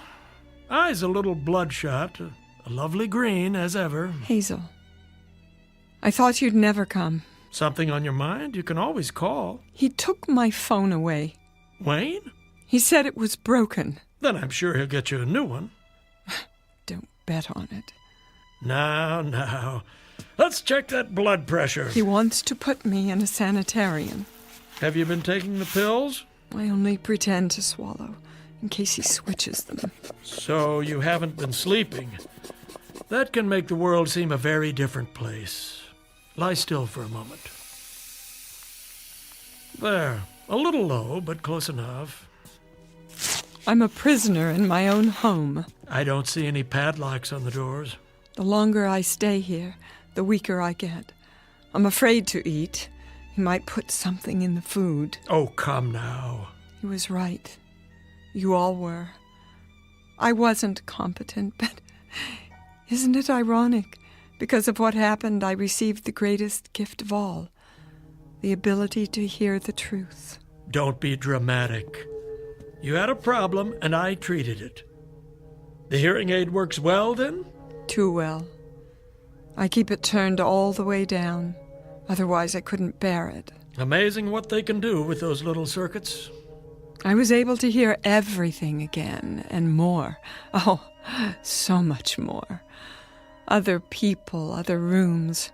The gardener below, the mailman on his rounds, the birds flying overhead. Surely not. The cleaning lady downstairs, the cook in the kitchen.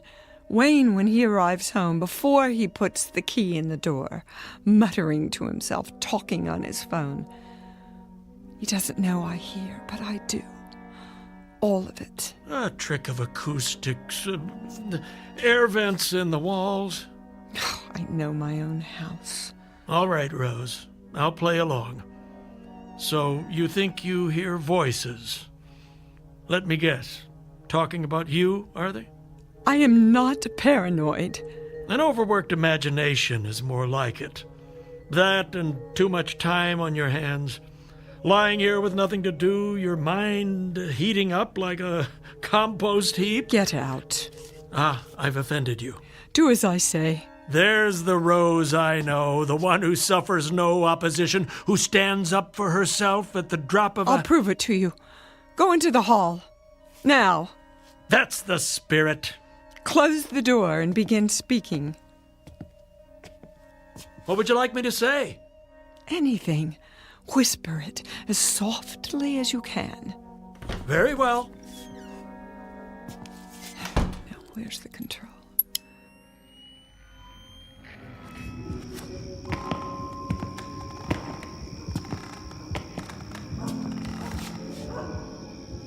Testing 1, 2, 3.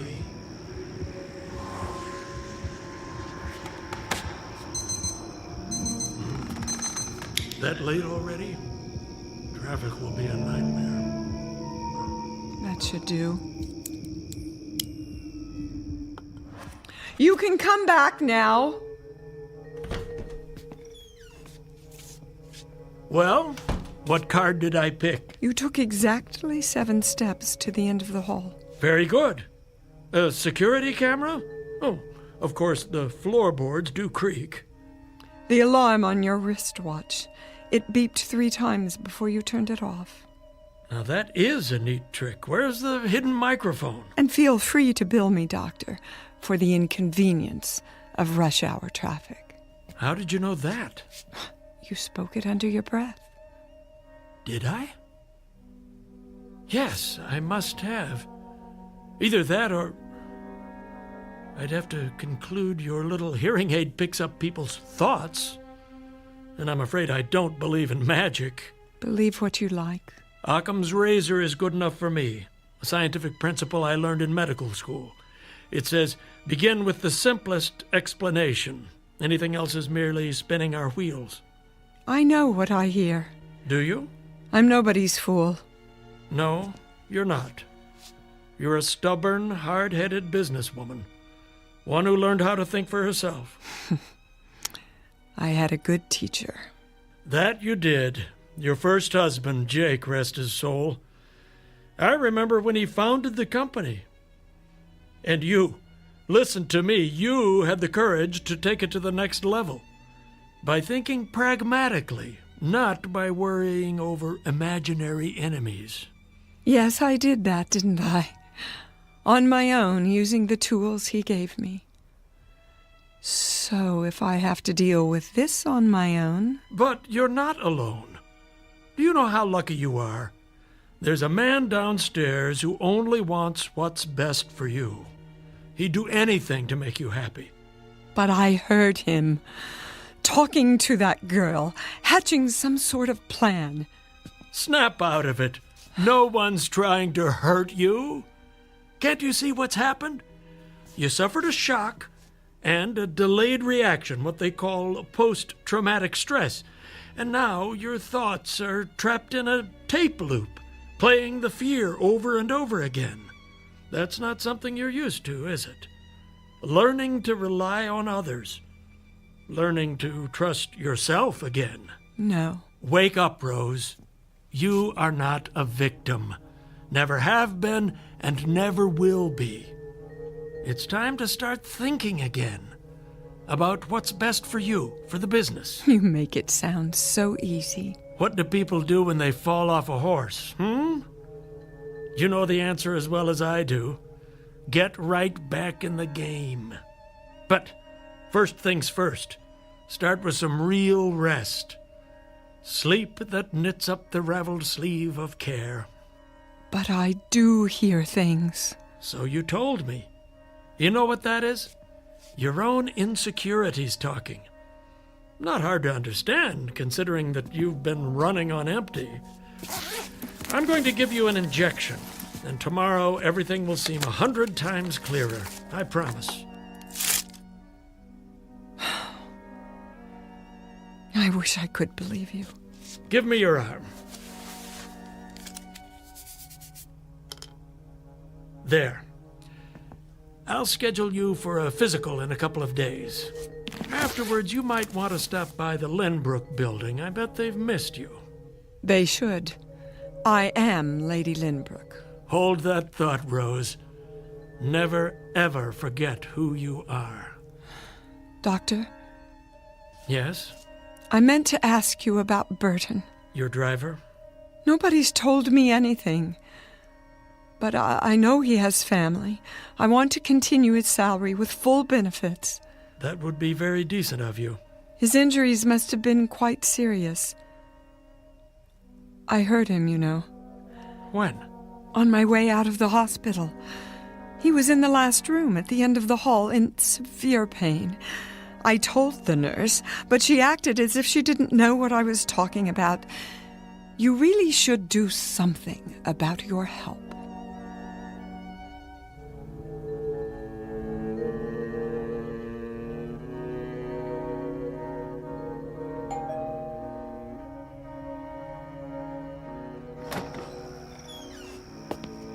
Why didn't you call me? That old duck came nosing around.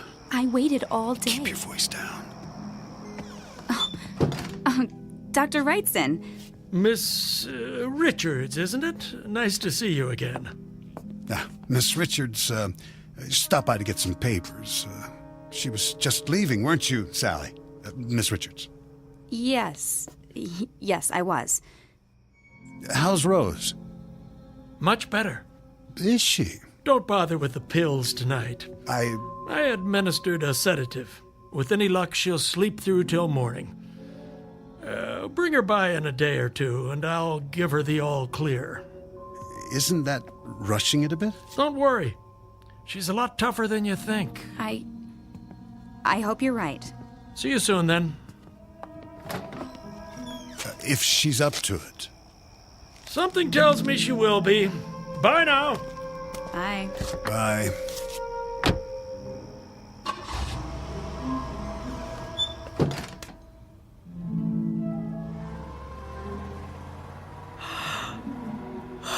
Goodbye, Doctor. Is that Sally? Why is she here? What are they saying? He's on to us. Relax. I can't take much more of this waiting. It won't be long. When? At the cabin. in the mountains tonight. Doctor, come back. I was right. I need you now.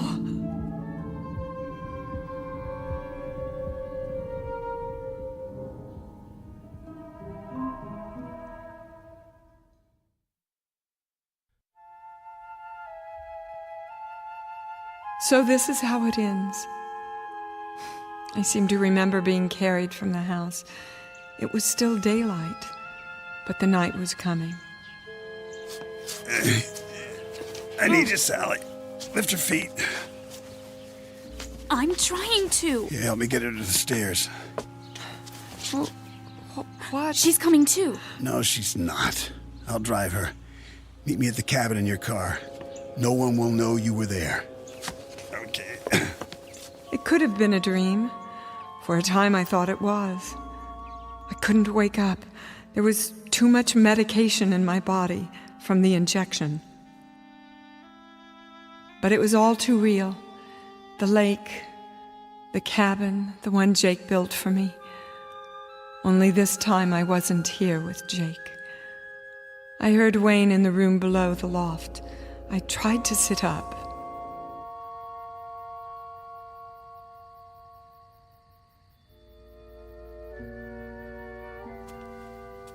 Easy, Mrs. Lynbrook. Sally?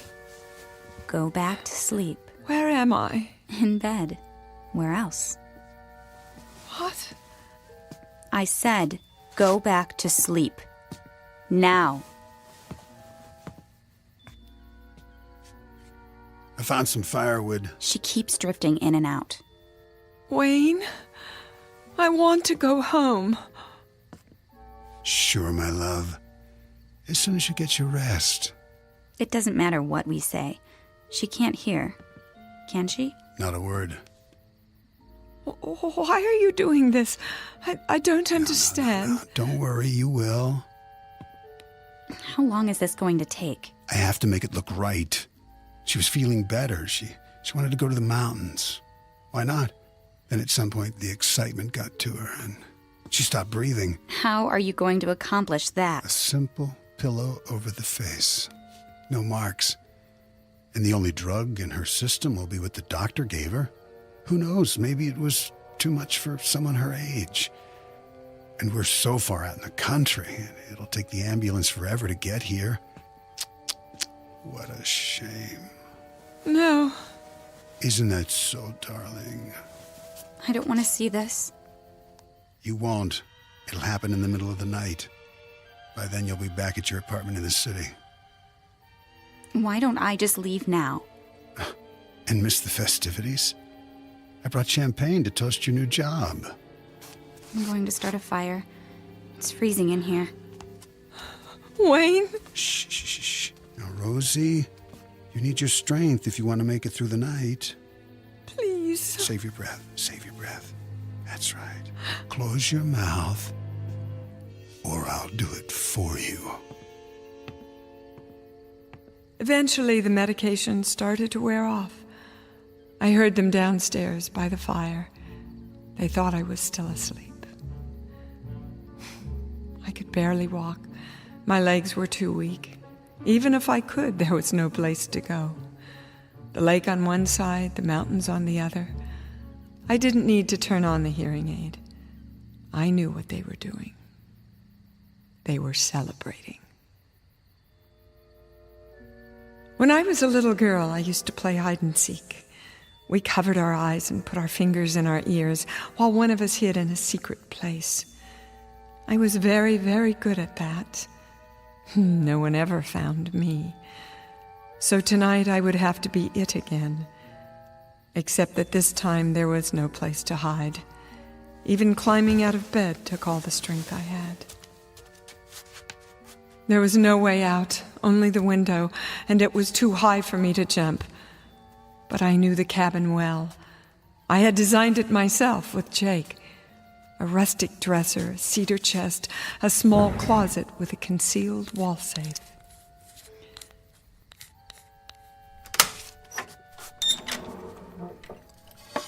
The only thing left was to listen.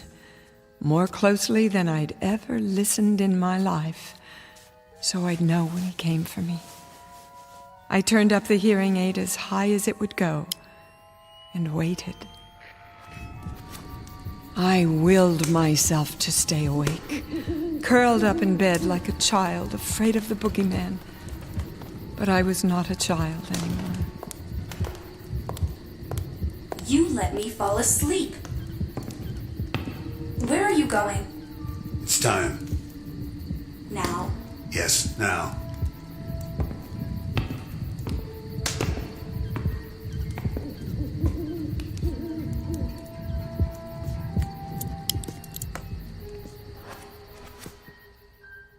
I'm coming to get you, Rosie.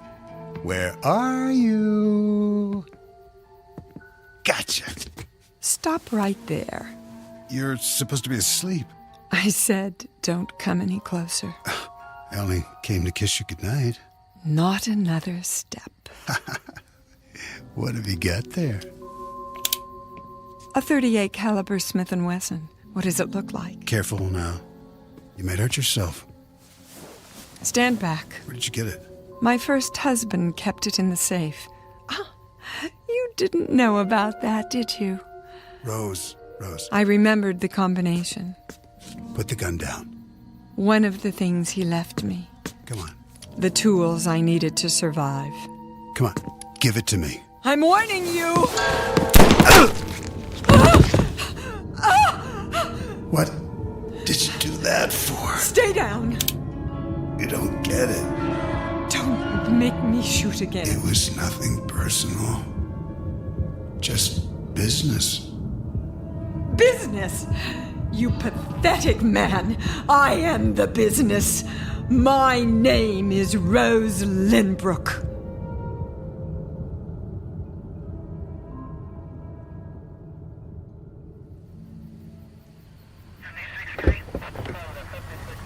Anything else, Lieutenant? We'll need a copy of the autopsy. Of course. I'll send it over this afternoon. We have it listed as a gunshot wound in the chest. That's right. A single shot to the heart. Well, I guess that's enough for now. What about the assistant? The Richards girl? Kidnapping, conspiracy to commit murder. She confessed everything. The deceased Wayne Benson says he was going to take over the business. He promised to make her the new Lady Lynbrook. Fools. There's only one of those. Here's my card. Call me when Mrs. L can make a full statement. It shouldn't be long, a day or two. She's a remarkable lady. Thanks, Doc. Not at all.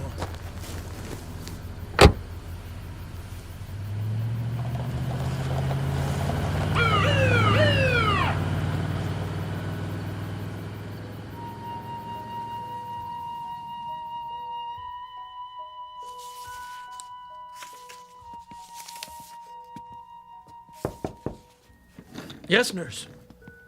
Will you need me for anything else this morning? I guess not. I was just going over the test results from R&D. The hearing aid? What did they say? Looks like she was right. About what? It wasn't calibrated correctly. The gain was boosted way too high. So, I guess that explains it. I'm not sure I follow. She could have heard voices at a distance. From another room, say. If they didn't burst her eardrums first. No damage done, fortunately. The H-100 might actually have saved her life.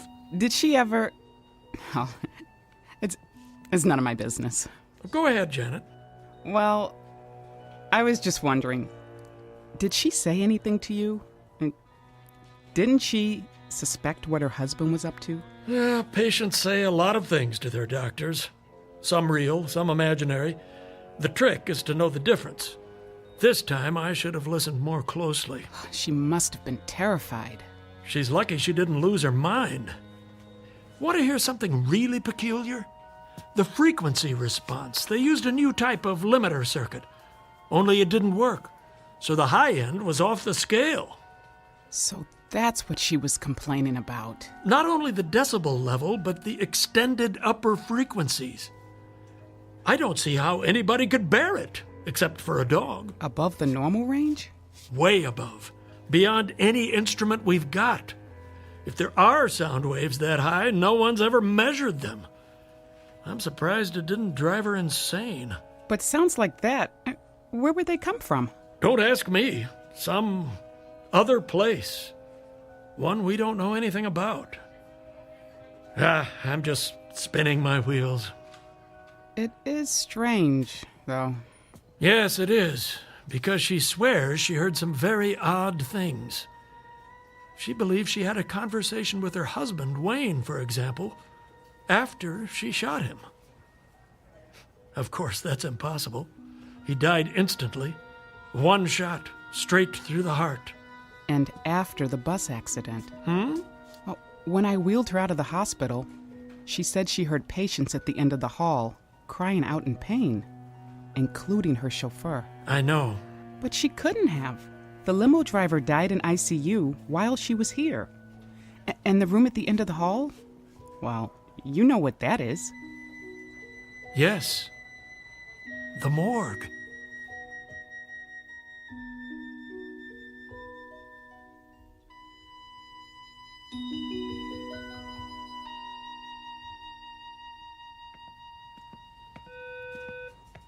Paging Dr. Stateman. Dr. Stateman, please. Hey there, Janet. Hi, Mimi. Going to lunch? I'll meet you in the cafeteria, right after I drop this off. Okay, great. Mrs. Lynbrook. Mrs. Lynbrook. Sorry. How are you feeling? What? I brought your hearing aid back, just as you asked. It should work perfectly now. They've recalibrated it. Here, let me fit it in your ear. I can do it myself. If you like. Ready for some lunch? Did you hear me? I said, are you ready for some lunch? Oh, stop fussing. I have what I need now. Well, if you need anything else, just buzz the nurse's station. Doctor will be by in a while. Till then, I'll leave you alone so you can rest.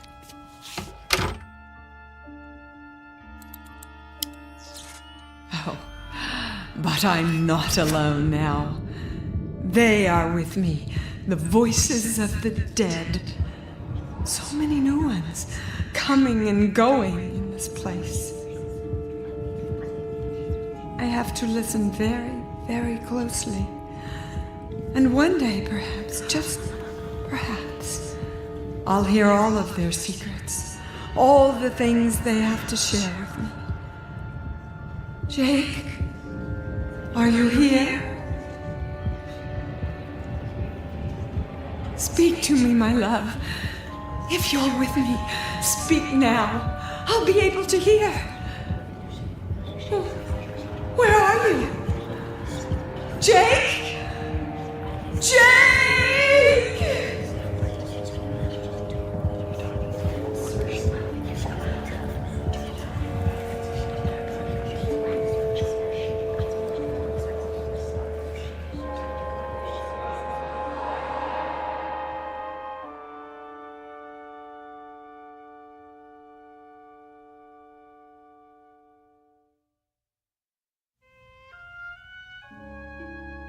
Beauty is as beauty does, and love, like real beauty, never dies.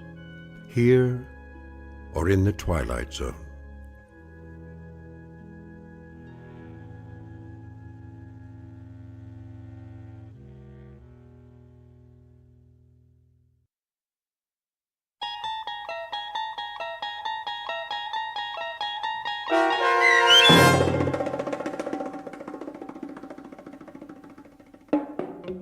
Now You Hear It, Now You Don't, starring Dee Wallace, with Stacy Keach as your narrator, was written for The Twilight Zone by Dennis Etchison from a story by Carl Amari. Heard in the cast were Norm Woodell, Rob Riley, Jim McCants, Jennifer Joy, Sia Moody, Mimi Ayers, Joby Cerny, and Alex Sopner. The producers of The Twilight Zone wish to thank CBS Enterprises and the Rod Serling Estate for making this series possible. This copyrighted radio series is produced by Carl Amari and directed by Joby Cerny for Falcon Picture Group. Sound design, custom Foley effects, recording, and editing are done in the Cerny American Sound to Picture Theater by sound designers Craig Lee, Bob Benson, Todd Beyer, and Tim Cerny. To learn more about the Twilight Zone radio dramas and to download episodes, including 3 free episodes on our homepage, visit our official website at twilightzoneradio.com. Doug James speaking.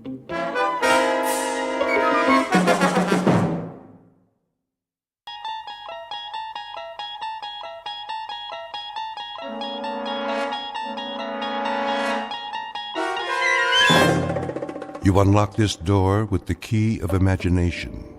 Beyond it is another dimension, a dimension of sound, a dimension of sight, a dimension of mind. You're moving into a land of both shadow and substance, of things and ideas. You've just crossed over into the Twilight Zone.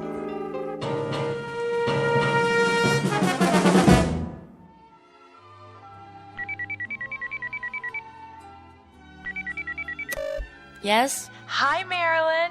Oh, hi, Val. Guess what? What? I got a catalog this morning. That's nice. I'll hold it up so you can see. Didn't you hear me? I said I got What's so special about a catalog? You get a lot of them, don't you? Yes, but this one is from the Bureau. Oh. Well, isn't that simply the greatest? I suppose so. You suppose? Wait till you see it. It's beautiful. I know. You think you do, but you can't. Not until you've seen it for yourself. I got one, too. You did? Why didn't you call me? I was going to. Honest. Isn't it wonderful? Oh, I can hardly wait. How long does it take, do you think? I don't know. A few days. But the transformation prom's next week. They have to give us time to decide. I don't need time. I've already made up my mind. You have? Number 12. They're so beautiful, with perfect blonde hair and those little noses that turn up at the end. My mother's a number 12. I know, and she looks so fabulous. Don't you think she looks fabulous? My mother's a number 14, but I always thought your mother looks so much better. Who wants to be a brunette? Nobody has dark hair nowadays. There's this one girl at school, that senior Jennifer. Well, she picked number 14. What a mistake. Nobody liked it. She tried to dye her hair last week and it came out all red and springy looking. Now she wears extra makeup. She thinks we won't notice. But her hair doesn't go with anything else. And I have red hair. Oh, I know. Do you think there's something wrong with red hair? No, honest. It's great, really. But when you think about what you'll look like after the transformation, isn't it dreamy? Maybe I'll pick number 15. They have such nice long legs. Of course, number 11 does too, just like a dancer. Not as slim as number 12, but... I gotta go. To look at your catalog, I bet. Hold it up to the phone so I can see. It's not here. Well, where is it? You didn't lose it, did you? Better check, because if you did... My mother's got it. Oh, good. I mean, I want to ask her a question. Do you think she's happy being a number 12? If she could give me her opinion before... Yeah, I'll tell her. Bye, Val.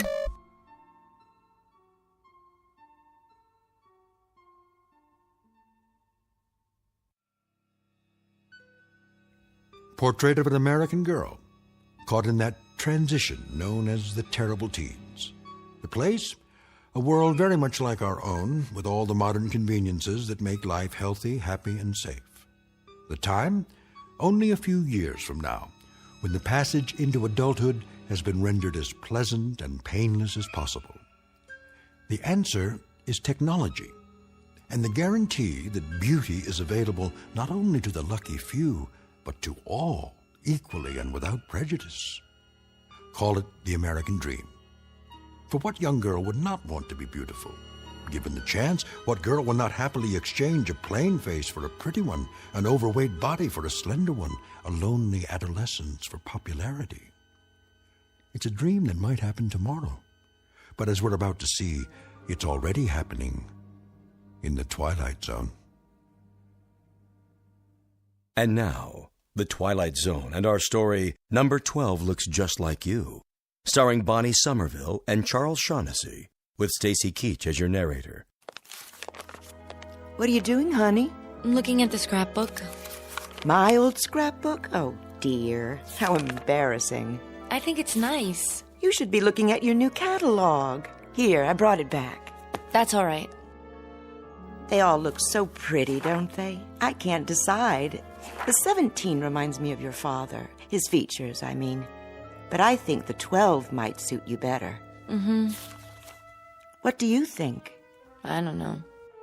I thought we should look at it together, all right? If you say so. Of course, you can't see the details clearly. The holograms are so small. Just the basic faces and figures and how they look wearing different outfits. But you get the idea. What's the matter? Nothing. Are you listening to me? I'm sorry, Mothers. Some of the pictures in this old album... Sometimes I don't understand you, darling. What do you mean? Most girls your age are thrilled to death when it's time to choose a pattern. Have you even looked at the catalog? Yes. I remember how excited I was before I made my choice.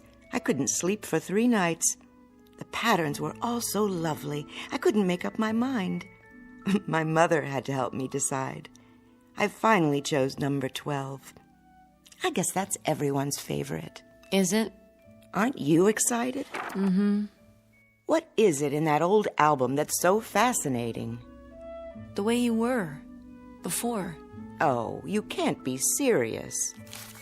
This page, for instance. Not that one. It is you, isn't it? See? It says Lana Donnelly. Oh, I can't believe how plain I was. No wonder I didn't have any friends as a child. The sandy hair, all those freckles. Like mine? Well, that's what you inherited. But when I see that thick waist in the picture, those ugly, shapeless legs, I absolutely want to cringe. I wish your father hadn't given you this book.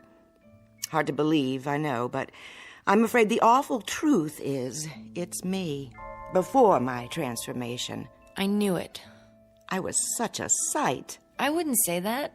I think you were beautiful. I really do. Well, I certainly don't. I was unbearably homely.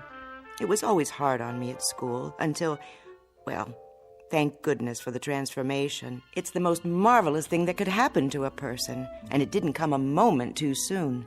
Am I very homely now? Of course you aren't. Not to me. But afterwards, oh, think of it. You'll be beautiful. Mother. Yes, dear. May I ask you a question?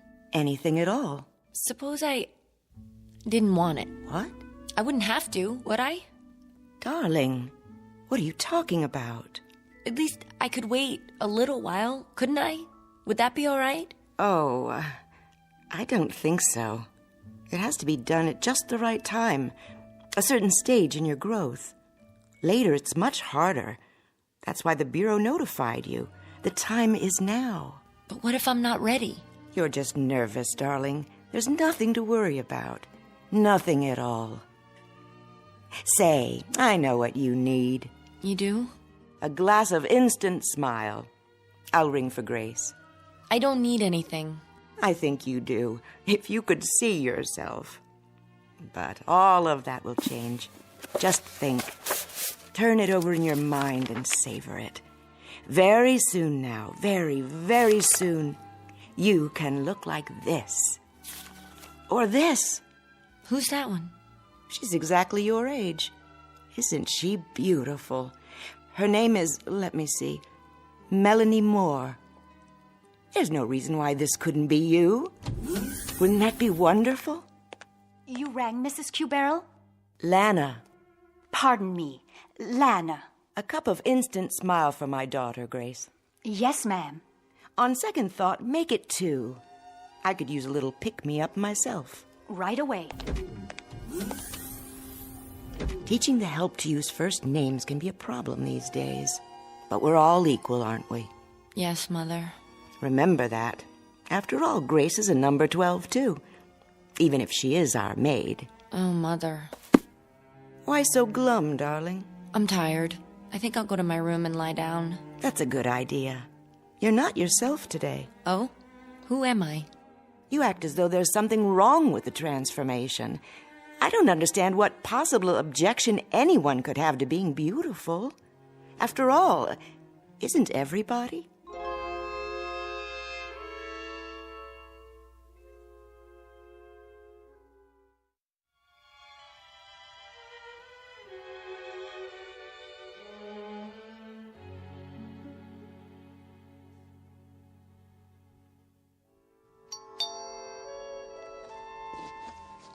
Someone's at the front door, Grace. Yes, Lana. Be right there. Never mind, I'll get it.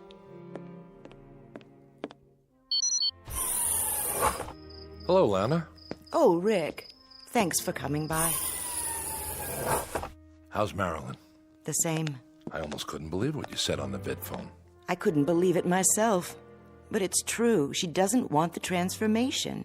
Can you imagine? Let me talk to her. I wish you would. Where is she now? In her room. I'll let her know you're here. Yes. Marilyn, are you awake? Why? Uncle Rick is here. He is? Be right there. That girl. You were her father's brother, Rick. What did he tell her? How do you mean? What could he possibly have said to give her these crazy ideas? It's an interesting question.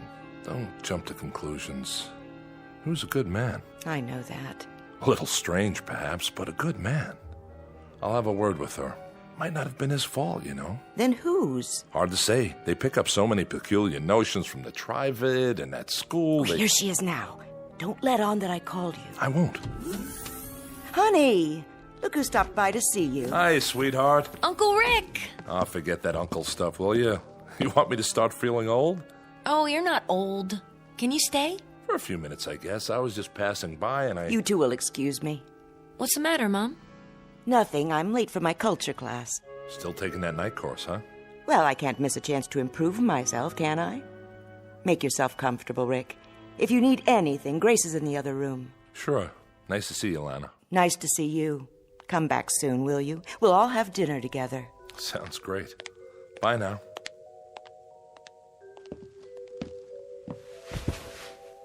Now then, what's all this about? What's what about? Well, I gather your mother is worried. Oh. Don't say it like that. She cares very much about you. Because I don't want to be transformed? Something like that. Because I want to stay ugly. Stop it. You're many things, honey.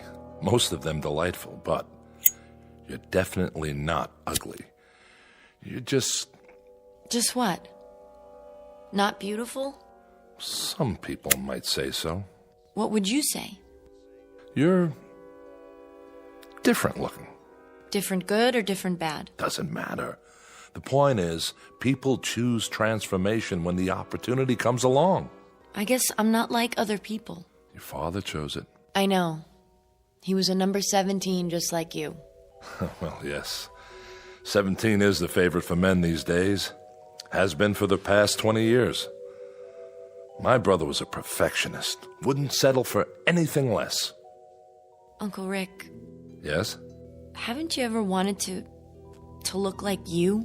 I do look like me. But you also look like a lot of other people. And all considered rather handsome, or so I'm told. Is that bad? Is it good to be like everybody? Isn't that the same as being nobody? I think it's time you tell me. Tell you what? Where you've been getting these radical ideas. My father used to say... Your father was a handsome man, wasn't he?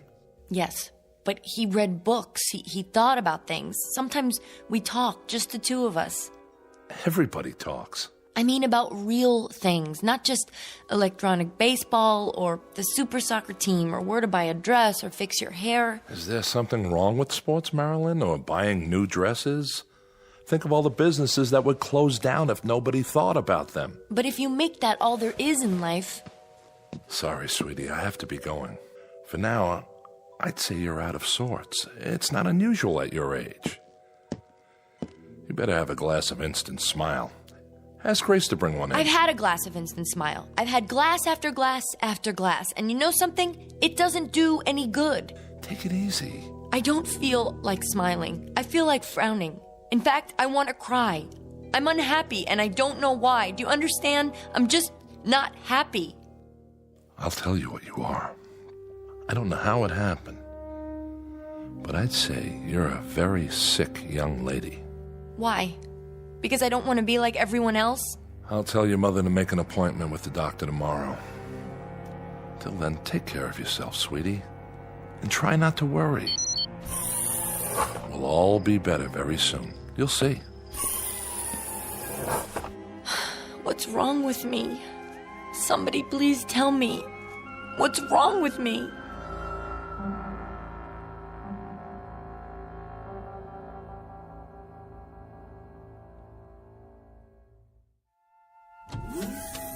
So glad you could come. Thanks, Mrs. Q-Barrel. Lana, please. Oh, sure. Lana. We haven't seen much of you lately. I know. Marilyn, look who dropped by. Who? Hi, Marilyn. Val? Yes, it's me. Oh, I didn't recognize you. Doesn't she look fabulous? I feel fabulous. Number 12 has always been my favorite, ever since I was a little girl. Well, it was worth the wait, wasn't it? You bet. Are you two going out tonight? I don't think so, but if Marilyn wants to. I can't. I have to do my online homework. Just a visit, then. I'll leave you alone. I know you have a lot to talk about. Remember, Val, you're always welcome here. Thanks, Lana. If you need anything... We're fine, Mother. Don't be such a stranger, Val. I promise. See you soon. She told you, didn't she? Well, yes. And that's why you're here. Really, Marilyn, don't you think you're being silly about the whole thing? I think it's my own business. Well, of course it is. But I don't understand. Nobody does. I just don't see why I have to make up my mind right now. There's no law, is there? But everyone has it done. Fine. They're not me. It doesn't hurt or anything, if that's what you're worried about. When they did mine, I didn't feel a thing. I'm sure it didn't. Well, what then? You like the way I look, don't you? Sure. You look just like my mother now. Oh, excuse me. Like Lana. What's wrong with that? Nothing, Val. But I like you. Of course you do. We're friends. We'd be friends even if you didn't have the transformation. Don't you know that? That's not the important thing. What is important, Val? It's like getting a new dress or a new hairstyle. You just look better. You want to look as nice as you can, don't you? If I do it, I'll look like one of those holograms in the catalog. That's right, you will. And they're all beautiful, aren't they? What's wrong with that? I don't know. But somehow I have this feeling that it's wrong. Why? How will you know me afterwards? How will anyone know me? That doesn't make sense. You know what I think, Marilyn? I think you're just plain weird. If everybody says it's all right, if the whole world thinks it is, then how can you say something different? I don't get it. You're the one who doesn't get it. I don't want to look like someone else. Val, I want to look like me. I won't let them change me into something else. I won't let them. Help me, please, Val. I don't have anyone else who'll listen. Please help me.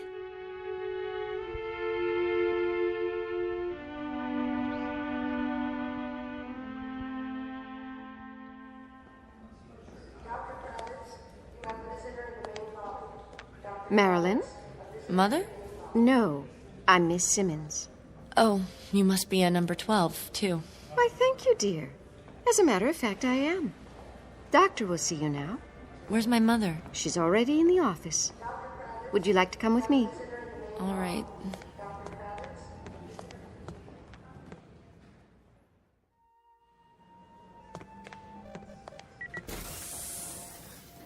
Dr. Hortel? Yes, nurse? Miss Q-Barrel is here. Thank you, Eva. Hello, Marilyn, darling. The doctor and I were just having a talk. Please, call me Rex. All right, Rex. Would you care for a beverage, Marilyn? No, thank you. That'll be all for now. Very well. Call me if you need anything. Yes, I will. Have a seat by me. The couch is very comfortable. What's this for? Oh, just a simple interview. Your mother, Lana, wanted us to get acquainted. Why? Rex will answer any questions you have. I'll do my level best. And I appreciate it. We both do. I'm sorry to have bothered you. It's such a small thing, really. No, not at all. That's my job. Marilyn, please, sit. Now then, you're 18? Yes. Well, it must be about time to... Ah, yes, I see that you've already received your notice. Went out last week. That's why we're here. No, you mustn't worry. I try not to. Marilyn's like so many young people nowadays. She is? Mm-hmm. And it's our fault. How so? Well, because we haven't made things clear to her. It's a matter of communication. But when you deal with a bureaucracy, well, there's bound to be an information lag. I read everything from the Bureau. But it didn't give you any definite explanation of why you've had to wait this long. I'm sure it's been difficult.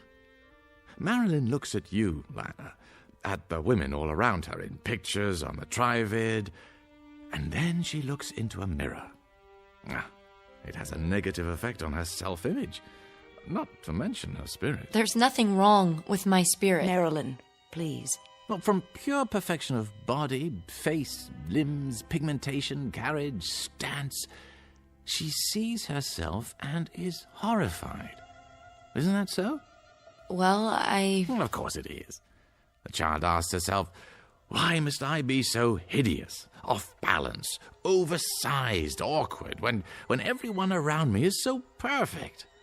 In short, she's tired of being a monster. She's come close to giving up. Dr. Rex, that's all well and good, but you don't understand. He doesn't. I beg your pardon? She isn't just depressed or anxious, she's... Well, go on, say it. You're my patient now. Everything is in strictest confidence. Well, she's... I don't know quite how to put this. I've made up my mind. You have? I don't want to have the transformation. You what? I don't understand it either. She never said anything before, and now, suddenly... Is this true? Yes. Oh, perhaps you'd like to talk about it. Not particularly. She won't give any reasons. She just... Suppose you tell me, Marilyn. In your own words. There's nothing to tell. I just don't want to change. You do understand that transformation is a normal part of growing up. It has been for years now. In a way, it's a milestone. A sign of maturity. It means you're ready to take your place in the adult world. How? By being like everybody else? Well, I wouldn't say that. No, there are a great many styles in the catalogue. You're absolutely free to choose any one you like. There's no pressure on you at all. No coercion. Isn't there? No, that would be against regulations. But I have to choose one, even if I don't want to. That's the way it's set up. If I don't, well, I don't even know what would happen to me. You make it sound like you're being forced. No, that would be contrary to free will. And if there's one thing this country guarantees... But what would happen if I don't? If I stay the way I want to be? Why do people care so much? I thought this was supposed to be a democracy where we respect everybody. Marilyn. Even if they want to be different. Even if they want to live their lives the way You they... mustn't talk like that. Why not? You've been given every advantage, every privilege. We're talking about a chance to develop your full potential. Would you mind if I conduct a test? What kind of test? A personality profile. For my records. I don't see why not. Do you, Marilyn? Come over here, please. What's that machine? Oh, it simply scans your mental activity, then prints it out on a strip of paper. The whole process takes a few seconds. It's quite painless, I assure you. All you need to do is sit in this chair. It's all right, darling. I promise. What are you putting on my head? A cranial recorder. I'm sure you've had this done before. You did. When you first started school, remember? All right, close your eyes, please, and sit quietly. Now, you must understand, the transformation is desirable not only from an aesthetic point of view. It plays an important role in one's psychological adjustment. According to scientific research, it's absolutely vital. There. That's all there is to it. What does it say? Lana, was there anything specific that triggered your daughter's feelings? An emotional incident of some sort? Nothing that I'm aware of. She's never shown much interest in her appearance, but I honestly can't imagine anything Your that husband died in the Ganymede incident, I see. 5 years ago. Did you ever discuss this matter with him? Yes. I recall that he had some misgivings at first, but he finally chose number 17. Your number. Huh, I see. You remind me so much of him. Your eyes and the way you walk. Well, that's hardly surprising. It's an outstanding design. He's not Daddy, Mother, or Uncle Rick. Now, you can go back to the couch now, Marilyn. We're all finished.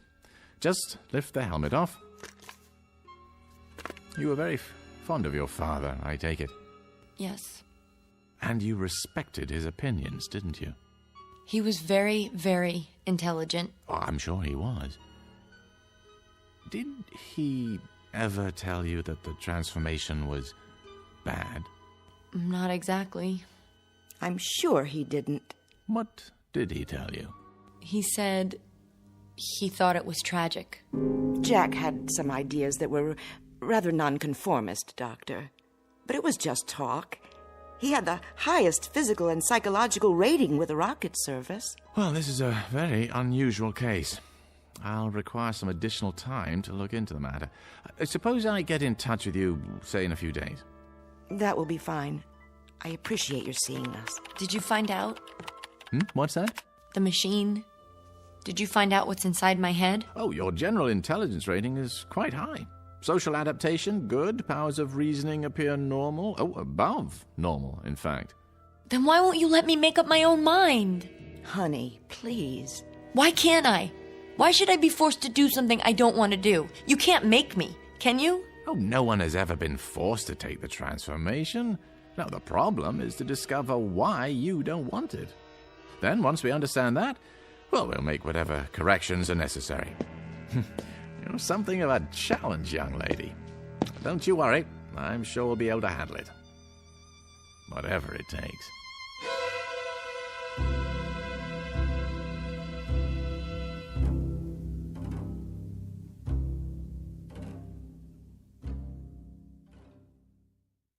Dr. Forrest, dial 118, please. Where are we going? This way, please. It's just at the end of the hall. What part of the hospital is this? They have the private offices down here. I thought Dr. Hortel was going to meet me. You mean Dr. Rex? He'll be along later. Miss Marilyn Cubero. Come in, Marilyn. Sit down. It's too dark. I can't see anything. Walk toward the desk. Wait. See the chair? Yes, but I can't see you. Sorry, the lamp must be right in your eyes. Let me adjust it. Who are you? I am Professor Friend. Sigmund Friend. You must call me Sig. Dr. Rex has told me about you. I'm here to help. Sit, please. Help me? Help rid you of your fears of this necessary and important... No, that isn't true. It's not necessary. This very necessary, very important step in your life. But why? Why does everyone want to force me to do something I don't want to do? Why else but for your own good? That doesn't make sense. Why else would the state go to so much trouble and expense? Many, many years ago, wiser men than I decided to eliminate injustice and inequality from this world. They saw in physical unattractiveness one of the factors that make men hate. And so they charged the finest scientific minds with the task of eliminating, or at least minimizing, ugliness everywhere. But I'm not ugly. I'm not pretty, but I'm not ugly either. To others, you may be. Not to those who love me. There's more to it than that. As we learn to reshape the features, remold the body, we also learn to eliminate most causes of illness, and thereby prolong life. Before the transformation, you might have expected to live 70, 80, perhaps 90 years. Now you may live twice that long, even 3 times. These are good things, don't you agree? Genuine advances for humankind. Yes? Your mother. She's lovely, is she not? At one time, her face and body would already have begun to show the marks of age, of decay. You would not deny her youth and beauty, would you? But you could do that part without changing me, couldn't you? I wouldn't mind just that. Someday you might. And then it would be too late for the transformation. No, I'll never change my mind. I've thought about it, and I'm positive. Why?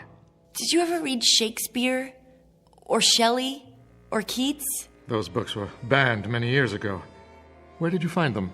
My father gave them to me. And dozens more. Aristotle, Socrates, Dostoevsky. Did you know Dostoevsky was an epileptic? Ugly, deformed, but he wrote about beauty. Real beauty. Marilyn, I warn you. This sort of subversive talk... Those men wrote about life, about the dignity of the human spirit, about love. I've heard enough. Interjecting smut into this interview is not going to help your case, not at all. Then may I go now? I've arranged a room for you. You'll be quite comfortable. But I don't want to stay here. I want to go home. It's only temporary. Your mother will be informed, and you'll be allowed visitors. Mother, did you hear what he said? They want I'm to... not your mother, dear, but I am a number 12. This way. No, you can't make me stay here. I'm afraid you must let me decide what is best for you. This way. No, please. We're not going to hurt you. We're going to help you. Let me go! Let me go!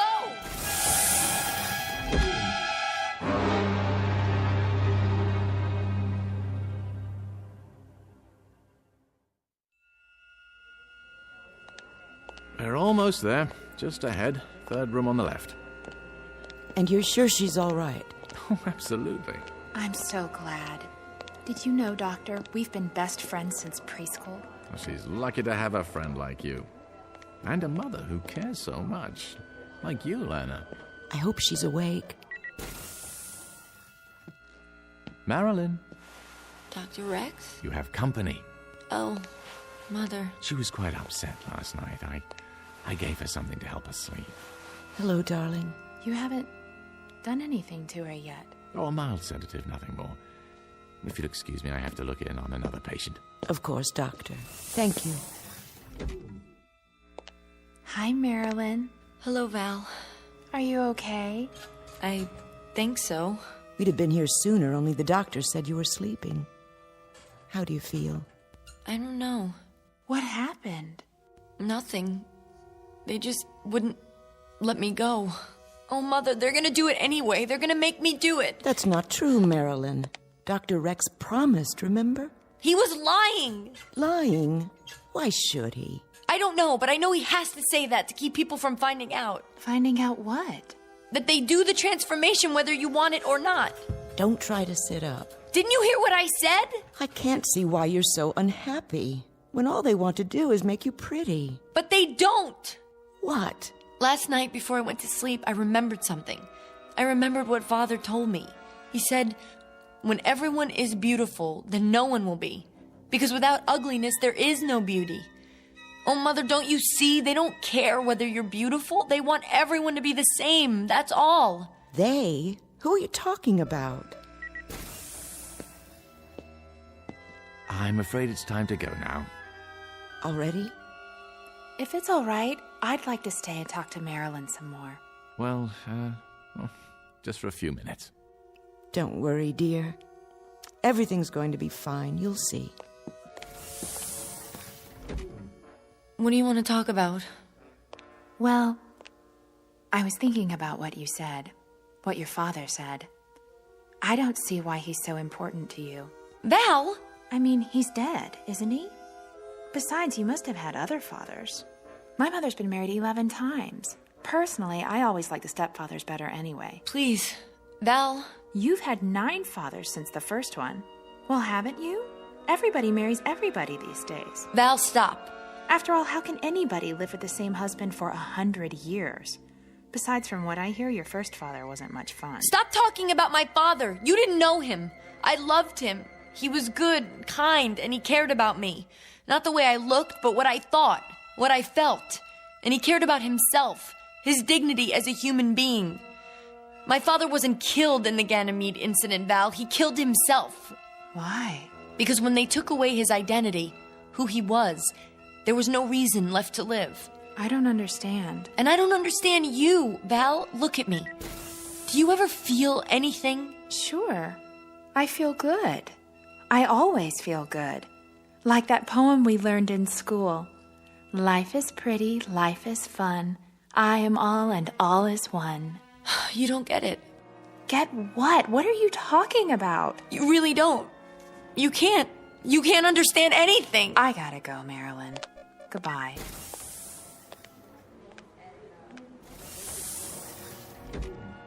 I have to get out of here.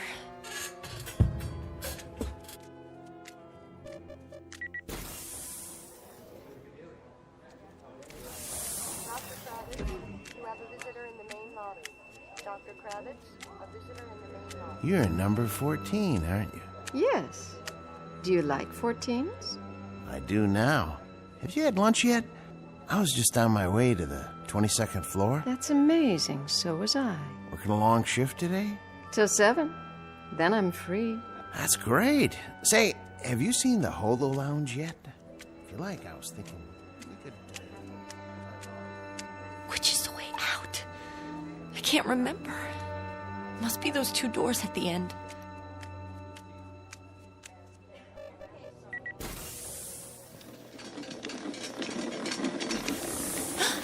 Mother? What's that? Is that my mother on the gurney? Is your mother pregnant? No. Then your mother must be at number 12. Are you all right? Yes, I'm fine. What are you doing in your hospital gown? I was just looking for the nurse. You better stay in your room. Push the button by the bed. The nurse will be along. Okay, I'll do that. Thank you.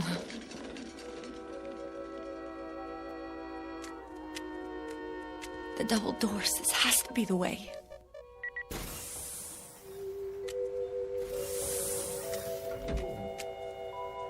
Hello? What is this place? Somebody? Hello, my dear. We've been expecting you. Dr. Rex? Where am I? What? This is an operating room. No! No need to run. Sooner or later, everyone decides to be beautiful. What number have you chosen? No, please, please!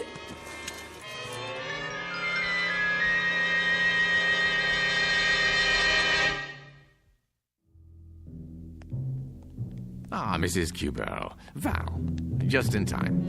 Is it all over, Doctor? All over. Is she okay? She's fine. You'll see for yourself. I've been so worried the last few days. She seemed in such a state. It's as I told you. Occasionally, a young person has difficulty adjusting to the idea. It always works out fine in the end. It never fails. A complete self-contained procedure. Mother! Val! You see? What did I tell you? Look at me, Mother. Look at me. Marilyn? Well, what do you think? You're beautiful. Simply beautiful. Wow, I love your long legs. And the nicest part of all, Val, now I look just like you and Mother. Turn around so I can see you. Do you like my makeup? They even gave me some high heels. Of course, I'll need a new dress to go with my new look. Yes, yes you will. Come along, Marilyn. We'll do some shopping on the way home. Then we'll have a party, and all your friends can come over. You're going to have so many new friends from now on. I know. Isn't it exciting?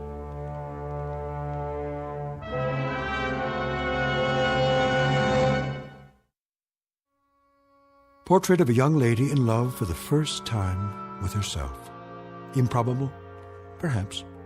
But in an age of plastic surgery, bodybuilding, an infinity of cosmetics, and an obsession with appearance, let us hesitate to say impossible. These and other blessings, some of them decidedly mixed, may await us in the not-too-distant future, or at least a future to be found in the Twilight Zone.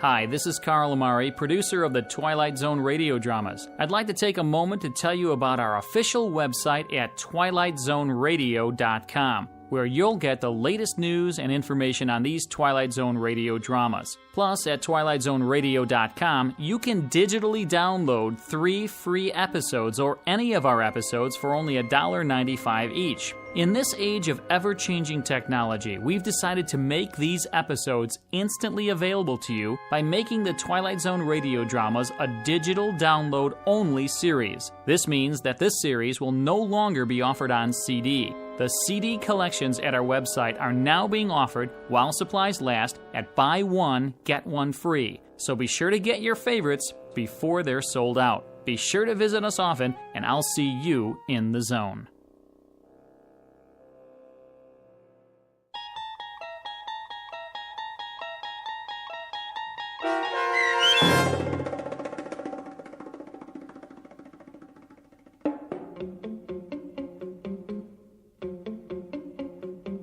Number 12 looks just like you, starring Bonnie Somerville and Charles Shaughnessy, with Stacy Keach as your narrator, was adapted for radio by Dennis Etchison and written for The Twilight Zone by John Tomerlin from a story by Charles Beaumont.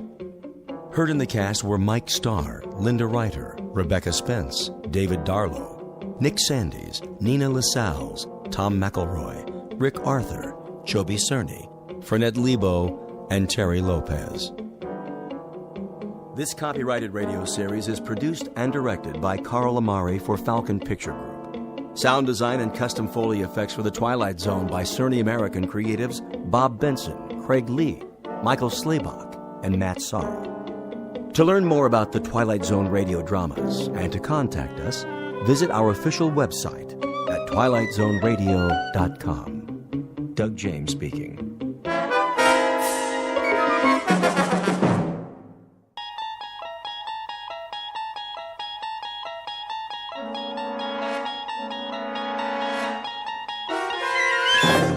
You unlock this door with the key of imagination. Beyond it is another dimension, a dimension of sound, a dimension of sight, a dimension of mind. You're moving into a land of both shadow and substance, of things and ideas. You've just crossed over into the Twilight Zone.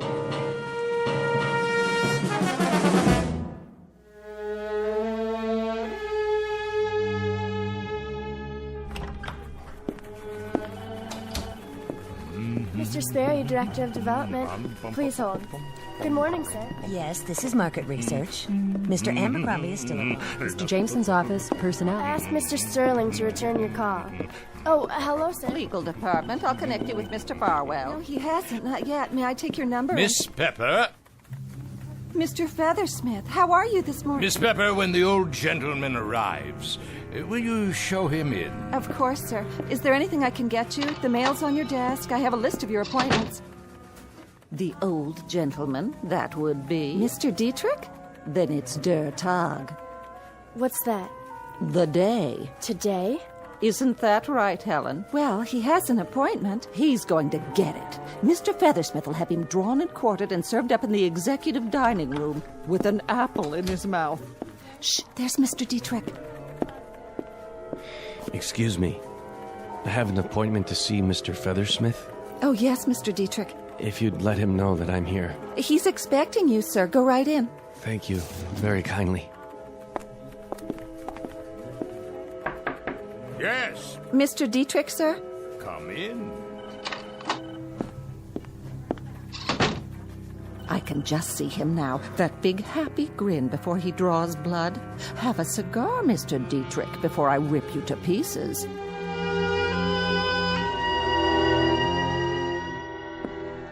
A cigar, Mr. Dietrich?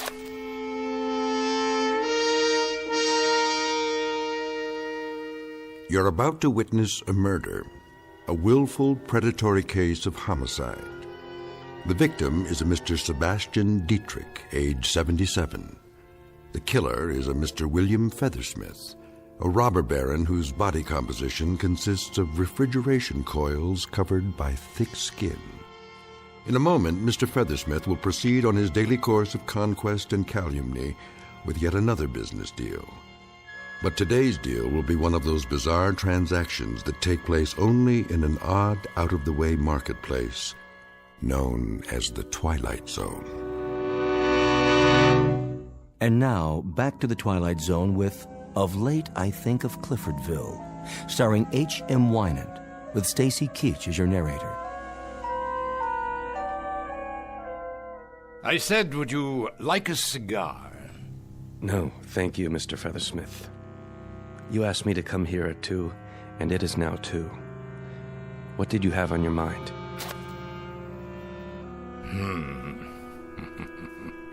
You've never cared much for my personal habits, have you, Dietrich?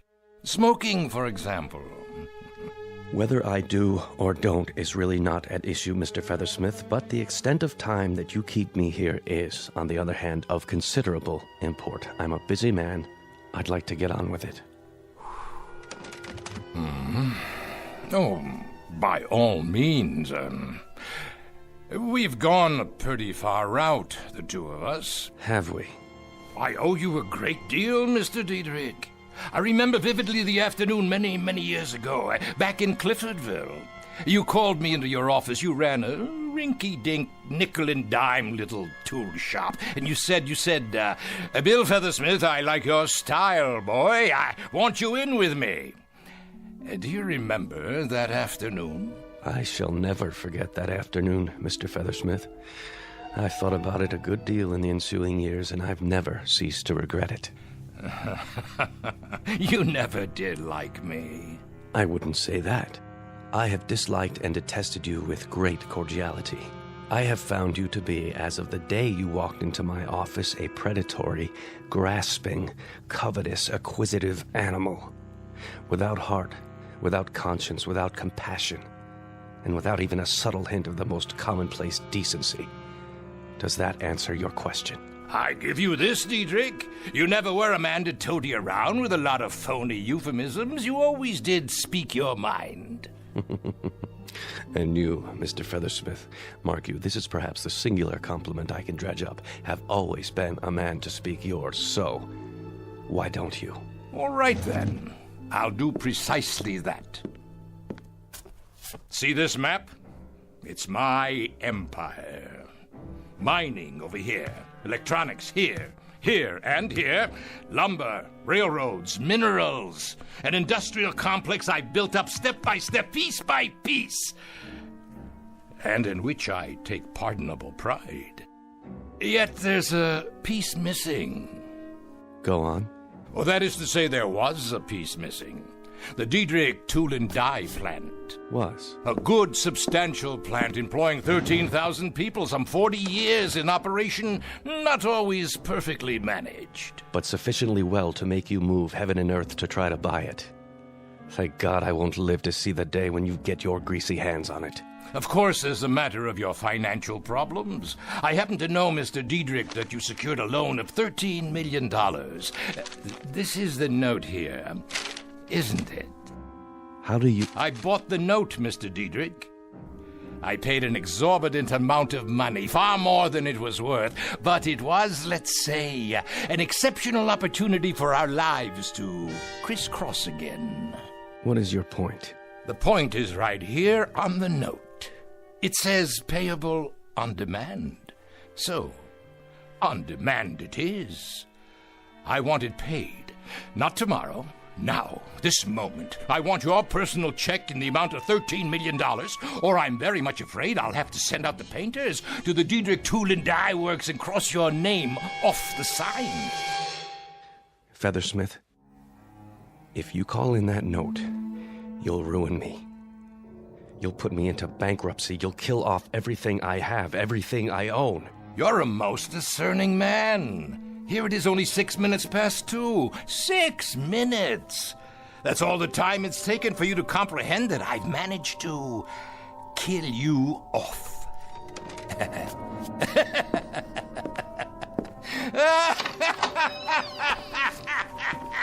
Mr. Dietrich, are you all right? Sir, is everything... Would you like to sit down? You look so pale.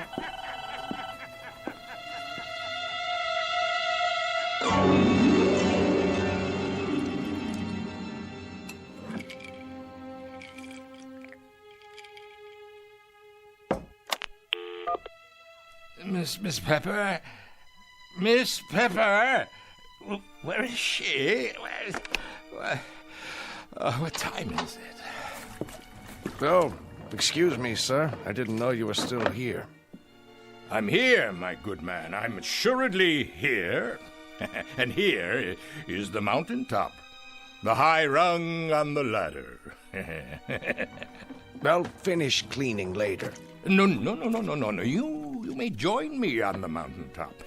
Here I am, way up on the mountain, like who was it?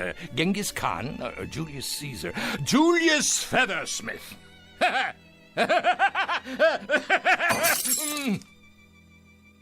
Don't worry, sir. I'll clean it up. Who are you, anyway? I'm Hackett, sir. The custodian, top 3 floors. Well, How would you like a drink, Mr. Custodian of the top 3 floors? Yes, I have another bottle somewhere. Thank you, no, but I appreciate it. How long have you been performing this illustrious task? 34 years, sir. I've been 34 years in the building. I got a gold watch last year. A gold watch? After 34 years. That's practically as long as I've been in the building. But I didn't start here. No. No, indeed. I started in a little town called Cliffordville. Ever hear of Cliffordville, Mr. Hickett? That's a coincidence, Mr. Feathersmith. I was born in Cliffordville. Grew up there. Well, then we have something in common. We're both from Cliffordville, and we both put on our pants, one leg at a time. But there, the similarity ends. Come here, I want to show you something. Yes, sir? See this picture on the wall? Know who it is? Why, I'm not sure. That's William Feathersmith. Me. Taken in front of our old home in Cliffordville. Now that was a town, wasn't it? That was a real place. Stately trees, gracious homes, beautiful sprawling park, and real people who knew the value of a buck, people who worked hard to get it. There was none of this crazy stuff about unions, retirement benefits, or antitrust suits, or any of that claptrap. Those were the real times, when a man could go up to the stars if he had a mind to, and the legs to carry him, and the fingers to reach out and grasp. Not like now. Nah, not like now at all. I reckon so. I'm going home now, Mr. Hickett. May as well. No place else to go. Yes, sir. I've been sitting here for 3 hours, all by myself, thinking about Cliffordville. About how I wished it was that way again. I had an old man here today, Diedrich. He gave me my first real job. Well, I fixed his wagon. He never liked me, I never liked him. We both used each other, and I got the most use out of it. I broke him to pieces today, just like he would have done to me if he could. And he's tried, Mr. Hickett, let me tell you. He's tried. Good night, then, Mr. Feathersmith. William Feathersmith, what a crock. Alexander Feathersmith is more like it. Alexander the Great Feathersmith. I've got everything there is to get. But I'm still hungry. Understand? I'm hungry. A 20-course meal. I've got a tapeworm inside me that's taken every bit of it. He cried. What? What did you say? Alexander the Great. He cried because he had no more worlds to conquer. I guess maybe he was kind of like you, Mr. Feathersmith. You know what I wish? I wish I could go back to Cliffordville. Back 50 years ago and start all over. Because getting it all, that was the kick. Not having it, getting it. Good night, Mr. Hackett, custodian of the top 3 floors. Don't forget to wind your gold watch.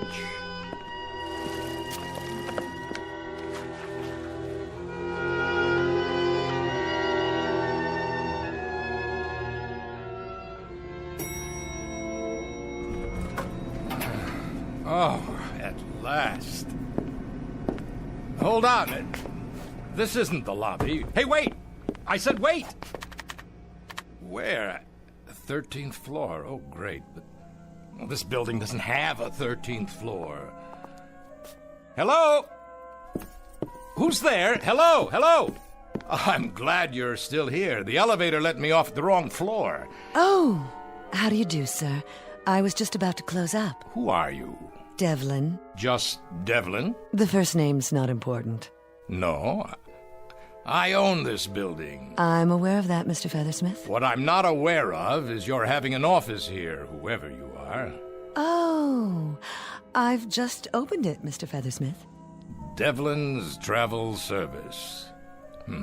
As a matter of fact, I opened it for your convenience. Mine? Would you care to come in? Why? Why, because, Mr. Feathersmith, We've got some business to transact, you and I. Please, have a seat. There's no reason why we shouldn't be comfortable, is there? I must have missed something. We have business? What sort of business? Travel, of course. I've been expecting you. You have? Sit, please. Now, isn't there anywhere you'd like to go?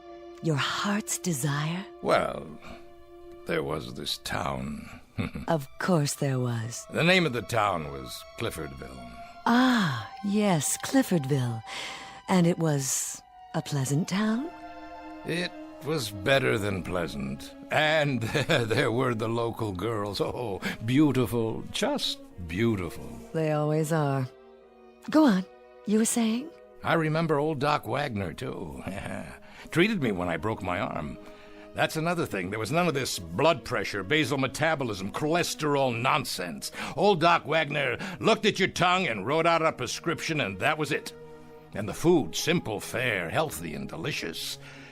That was the way life was then. Simple. And you enjoyed that, didn't you? What? No, I didn't have time to enjoy anything. But I did what I wanted to do. I worked, I scrambled, I dug, I scratched, I pushed, drove, and I went up. Understand? I went up. And now you're all the way up. But you're simply bored. That's what it is, isn't it, Mr. Feathersmith? I'm worse than bored. I don't have any purpose now. No plans.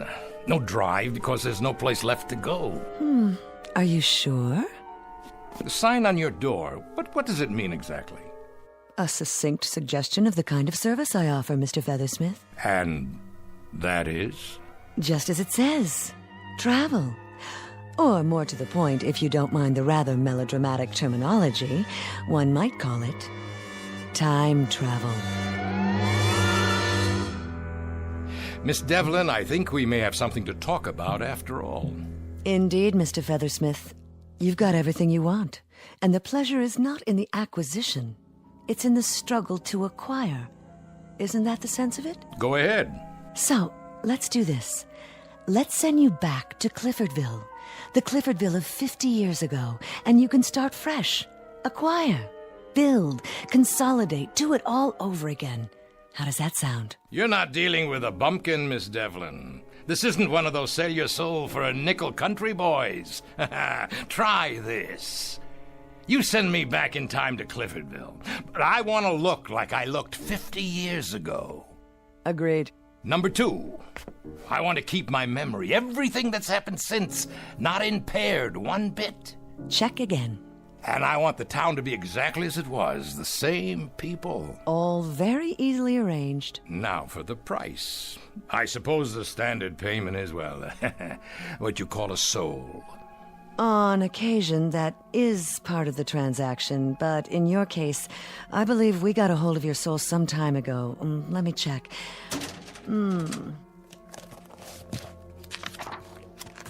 Oh, yes, here it is.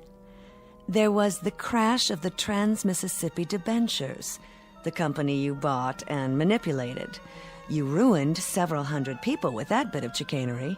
The bulk of your soul went over to us shortly thereafter, and there are several other items here. Private life, subconscious thoughts and dreams, indirect murders, people you drove to ruin, hopelessness and suicide.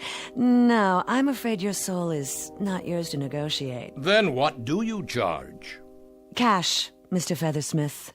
The old Missoula. I have your current assets tabulated here. Were you to liquidate as of this moment, you'd be worth precisely $136,891,412.14. You're very thorough. We have to be. Now, the cost for what you ask is nominal.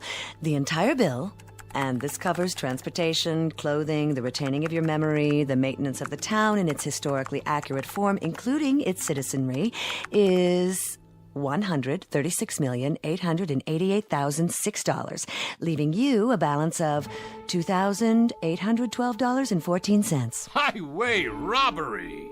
Quite a little nest egg, considering.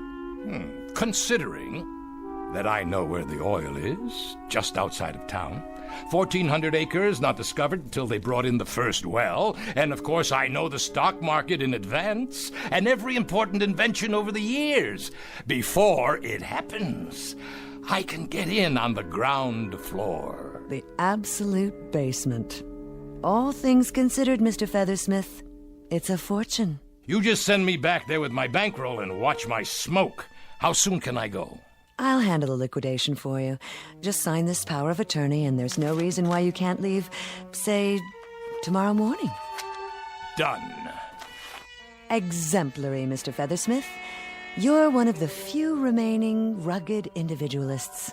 A pleasure doing business with you. Now, Union Airways, 8 a.m., followed by a rail connection the rest of the way. I'm afraid there was no airport near Cliffordville back then. You'll arrive at noon, exactly 50 years ago. And needless to say, I wish you everything that you deserve. Little lady, you don't have to wish me anything. I'll get everything I go after. Everything. You know, Mr. Feathersmith, I believe you. In fact, I have no doubt whatsoever.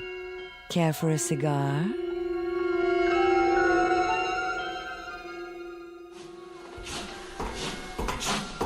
Here's your stop, sir. Are you sure? Yeah, this is it. Yes, there's the town square. You need a hand with your bags? I don't have any bags, and I don't need a hand from anybody. Then good day to you, sir. Enjoy your stay in Cliffordville. All aboard! Cliffordville. The devil, you say?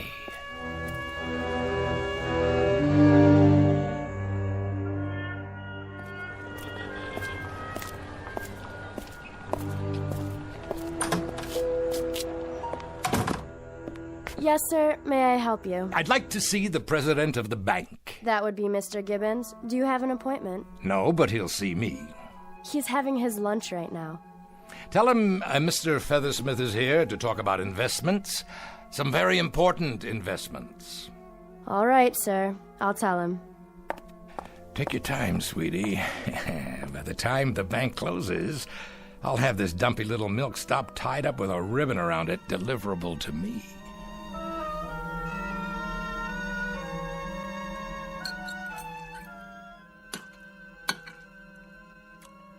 I'll only be a moment, sir. I don't normally let business interfere with pleasure. I never allow pleasure to interfere with business. The name is Feathersmith. I'm not a peddler, a drummer, or door-to-door salesman. I'm here to make myself rich, and in the process, you'll pick up a few crumbs of your own. I beg your pardon? The Widow Turner's land. The south end of town. Is it available? The Widow Turner's land. There were 1,400 acres. Mr. Gibbons, is there an echo in here? No, indeed. It's just that... Well, sir, you're talking about a valuable piece of property. A beautiful spot. Singing birds and constant sunshine. A Garden of Eden for a man with vision. The potential is unlimited. It's a swamp for mosquitoes, and the potential's malaria. I just want you to tell me who owns it and how much they want for it. As a matter of fact, it was purchased from the late Mrs. Turner's estate by yours truly, in partnership with a Mr. Sebastian Diedrich. Diedrich, huh? What do you know? Well, do you suppose you and Mr. Diedrich could be persuaded to part with your land, assuming the price is right? As valuable as it is, well, sir, everything has its price. How does $8 an acre sound? Lovely. Good. If I were an idiot. But I'm not an idiot, Mr. Gibbons. I'll give you $1 an acre. Well, why don't we strike a compromise and say $6? Let's say $1.50. You drive a hard bargain. Mr. Diedrich and I might hold still for $4 an acre. Mr. Gibbons, you wouldn't hold still for a back rub if it couldn't be converted into currency. $2 an acre, and that's it. 2, you say? 2, I said. And 10 minutes from now, it'll go down to $1.60. Going. Gone, Mr. Feathersmith. I presume this will be a cash transaction. You bring the deed over to my hotel tonight. Properly signed and notarized, and you'll have your money. Well, now, sir, this is the way I like to do business. No fiddling around, just two staunch men of goodwill who know what they want. Wouldn't you agree, Mr. Feathersmith?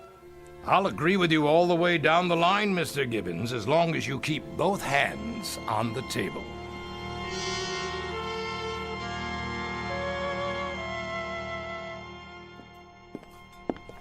Ah, Mr. Feathersmith. Right on time.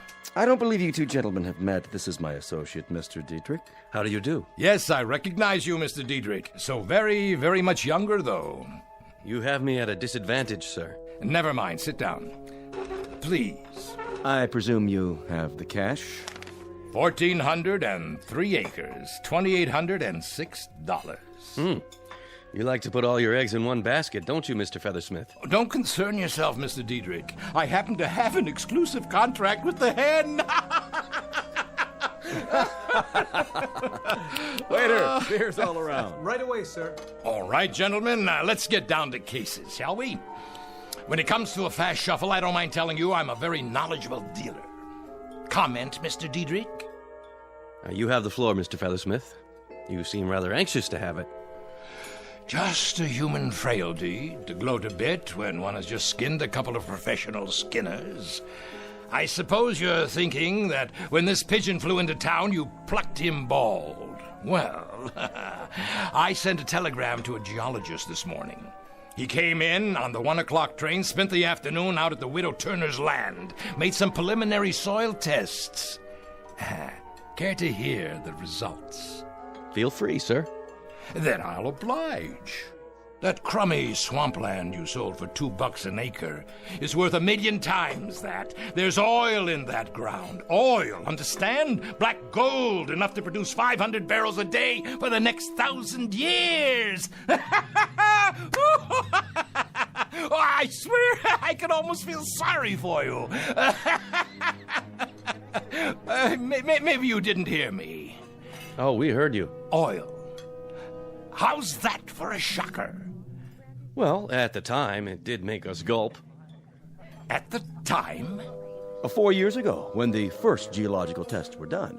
Well, there was no doubt then that the land had oil under it, 6,000 feet under it. Which means that it might just as well be on the moon. There's no way that oil can be taken out. What do you mean, no way? I could drill down 1 mile, 2 miles if need be. Well, you could, perhaps, Mr. Feathersmith, but nobody else on Earth could, unless you've already invented such a drill. Of course, I forgot.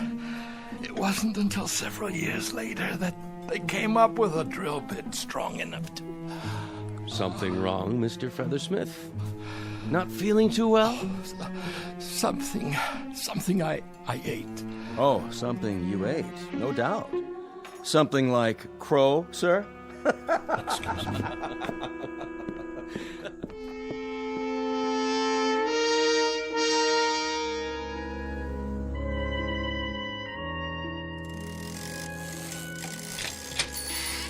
But Mr. Kronk, this here is Mr. Feathersmith. Yeah, he says he wants to talk to us about inventions. What kind of inventions? Something that'll turn this 2-bit bicycle shop into a factory. Such as? Well, for starters, how about a motor-driven scooter for kids? You want to enlarge upon that, Mr. Feathersmith? What do you mean enlarge upon it? It's a gadget that gets kids around town. Teenagers, too, even businessmen. What's it used for? It's used to make about $200 million. That's what it's used for. Lightweight aluminum with wheels and an electric motor. What's wrong with foot power? Everyone's going to want these. Kids will be begging Santa Claus for them. Look, I'm handing you the whole thing on a platter. All you have to do is build it. Well, I'll tell you what. You draw me a blueprint and some specifications, and Mr. Clark and I will give it a try. I'm no crummy draftsman. I've given you the principle. All you have to do is manufacture it. Not without a blueprint and specs and some backing. You have any money? I can get it. Anyone with a little imagination could see. Well, only place that makes loans around here is the bank. That'd be Mr. Gibbons. You better talk to him first, with your blueprints, of course. I don't need you. What other machine shops are there in this hick town? Well, you might try Otis over at the gas station. He's got all kinds of tools. Of course, he's pretty busy regrooving people's tires. See you in the funny papers, boys. You'll live to regret this. Mark my words. What was his name again? Featherhead?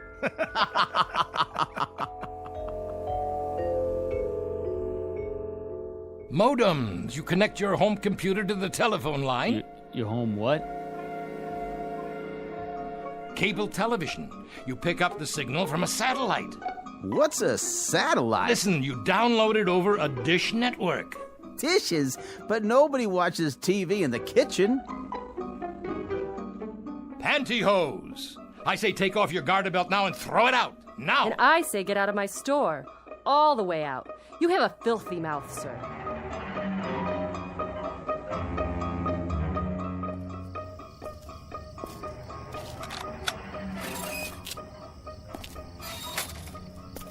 Dietrich! I know this is your house. Come out here. Who's out there? It's me, Feathersmith. Do you know what time it is? It's 50 years too early. That's what time it is. Listen, I played it all wrong. I should have had it done the way it happened in the first place.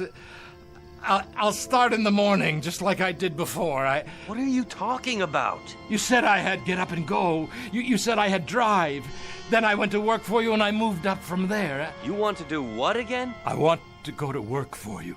I wouldn't hire you if you were the last man on Earth. You're a loudmouth clod born to get suckered out of his last quarter. Now let me have my sleep. I got to rest. Oh, this pain in my chest. Are you all right, sir? You look pale. Why don't you sit down on this bench? Doc Wagner? Is that you? Now, you must be the new fella in town. Nothing but idiots in this place. Now, take it easy. That's not a very good pulse. Not good at all. Never mind that. How do I get through to these village idiots here? They're peddling their lives away on bicycles, and I'm trying to give them the space age.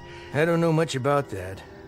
But I can tell a bad pulse when I feel one, and yours feels like the heart of a 75-year-old man.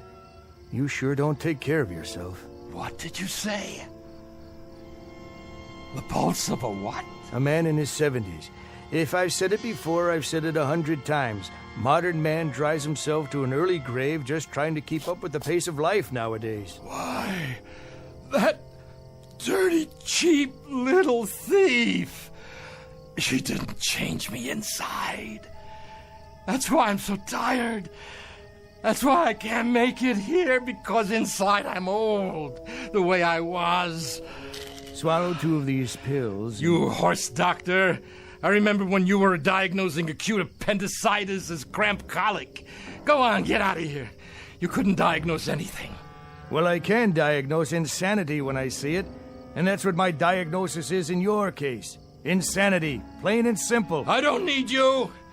I don't need this jerkwater town. If I were you, I'd check myself in for observation. At a mental hospital. Well, you're not me. It was that Devlin dame. That dirty, two-timing little hustler. Why, Mr. Feathersmith, everything all right? You look a bit queasy. You miserable. Now, let's be fair. Nothing was said about changing your chronological age. You wanted to look 30. And you do. We said nothing about your insides. Your heart, veins, kidneys. What about this town? You wanted it as it was. The contract was very specific. It's really not my fault that your memory is so imperfect. And as to the possibility of investments, your problem was that you leapt before you looked. But everything else is wrong, too. I mean, the deals, the inventions. They've never heard of space shuttles or microchips or... Of course they haven't. And you, Mr. Feathersmith, because you're a wheeler-dealer, a raider, because you're a taker instead of a bringer, you are now what is commonly referred to as behind the old 8-ball. Look, I don't want much. I swear to you. Make it the way it was, that's all. Get me back with Dietrich. Let me start out there, that's all I ask. I think we might be able to arrange that. Mind you, purely as a gesture of sympathy. though it hurts me to mouth the word. Frankly, you are so unhappy, so totally abject a creature that I cannot find it in my... well, in the place where you'd normally find a heart, to leave you here. There's a train out at midnight. A special train. Bless you, Miss Devlin. Please. I won't forget this. There is a small surcharge for the service. How much? $40. Things do cost, Mr. Feathersmith. I don't have $40. I don't have 10. I don't have... What's this in your pocket?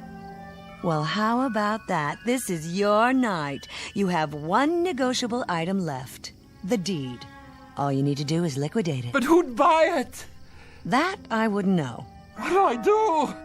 You've got a few seconds. Find yourself a customer. It's as simple as that. But where? There's a young fellow over there on his way home. You could ask him. It's bargain night, right here. Huh? 1,400 acres of singing birds, constant sunshine, all for $40. Here, please. Well, for $40, I might be able to... All aboard! Please hurry. There. You won't be sorry. You'll be rich. Hey, what's your name, young fella? Hackett, sir. Bill Hackett.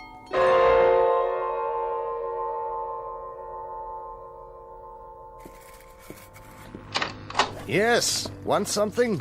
I was gonna clean up, sir. So clean up. Who are you? Feathersmith, sir. Great old town. What is, sir? I was just thinking about Cliffordville. That's where I grew up, got my start. That's a coincidence. I grew up in Cliffordville, too. Well, now, how similar we are, Mr. Feathersmith. We both came from Cliffordville, and we both put our pants on one leg at a time. And here we both wind up in the same building, each with his own particular function, eh? Yes, sir, our own particular function. They gave me a gold watch 4 years ago. My 40th year as custodian. Well, now, maybe for your next 40 years, if you really apply yourself, Featherstone, I'll get you a box of these imported Cuban cigars. What do you think of that? That sounds great, Mr. Hackett, sir. Have one now, why don't you? On me.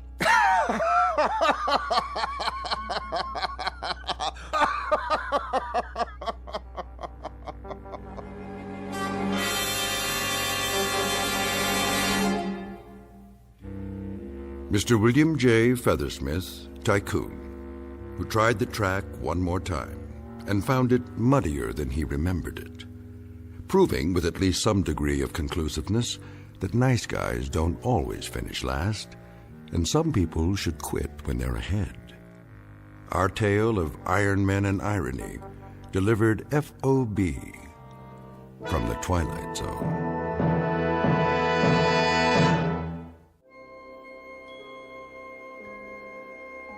Hi, this is Carl Amari, producer of the Twilight Zone radio dramas. I'd like to take a moment to tell you about our official website at twilightzoneradio.com, where you'll get the latest news and information on these Twilight Zone radio dramas. Plus, at twilightzoneradio.com, you can digitally download 3 free episodes or any of our episodes for only $1.95 each. In this age of ever-changing technology, we've decided to make these episodes instantly available to you by making the Twilight Zone radio dramas a digital download-only series. This means that this series will no longer be offered on CD. The CD collections at our website are now being offered while supplies last at buy one, get one free. So be sure to get your favorites before they're sold out. Be sure to visit us often, and I'll see you in the zone.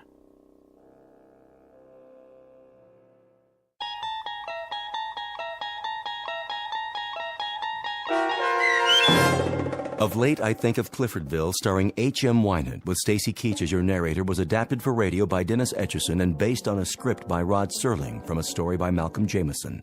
Heard in the cast were Susan Hart, Joe Forbrick, Doug James, Christian Stolte, Mike Baccarella, Jeff Lupetin, Meg Thalken, Jessica Schramm, Lynn Foley, Carl Amari, and Christy Schramm. To learn more about the Twilight Zone radio dramas and to obtain audio cassettes and CDs of these programs, visit our website at twilightzoneradio.com. This copyrighted radio series is produced and directed by Carl Amari and Roger Wolski for Falcon Picture Group. Doug James speaking.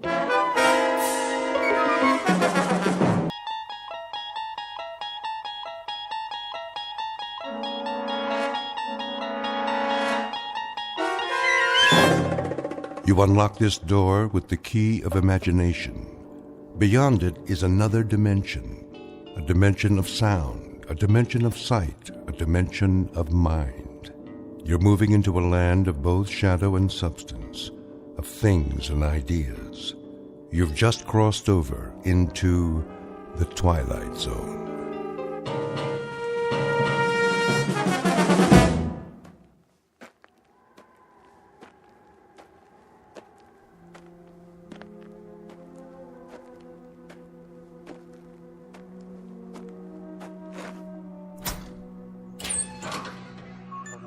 Hank? Hank! Oh, morning, Captain. Anything on the radar? Not yet. No signal at all. Try 4.0, true. It'll probably come from that direction. I had her on that all morning, sir. Still nothing. You're past your time, aren't you? Who's your relief? Al Baines, Captain. Baines? I'll see what happened to him. Yes, sir.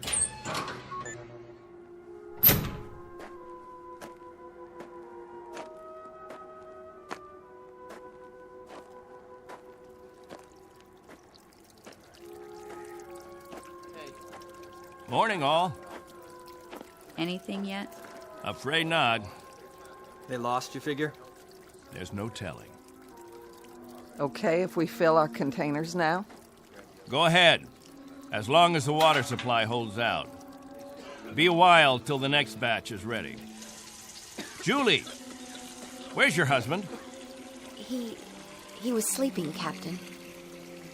Get him, Julie. Is something wrong? There's something wrong. Yes, sir. How does it taste today, Henry? Same as always, hot, flat, and unforgettable. But wet. Suffer it a little bit more. 6 months from now, you'll be drinking chocolate ice cream sodas.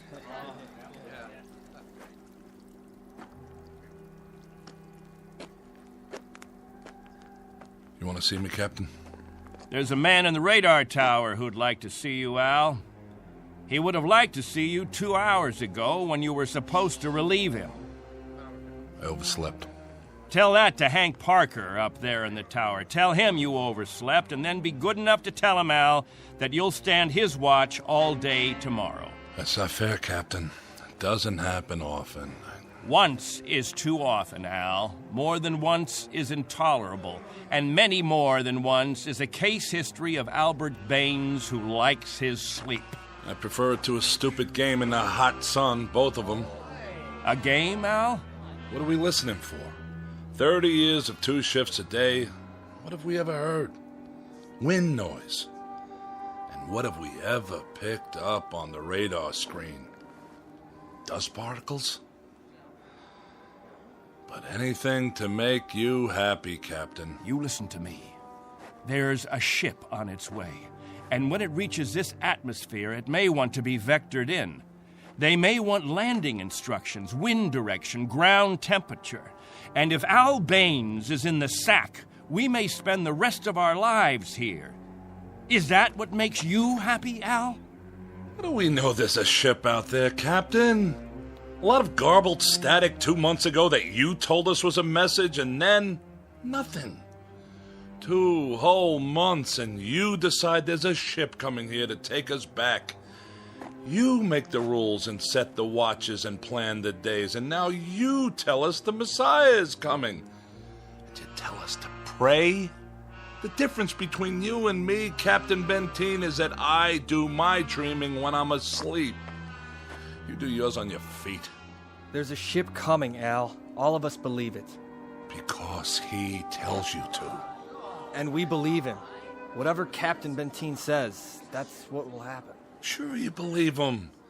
He tells you this is the best of all possible worlds, and by God, you break into song. You're sweating your lives away on this rock, but the captain says it's paradise, and we have to clap our hands. Rule by hypnosis.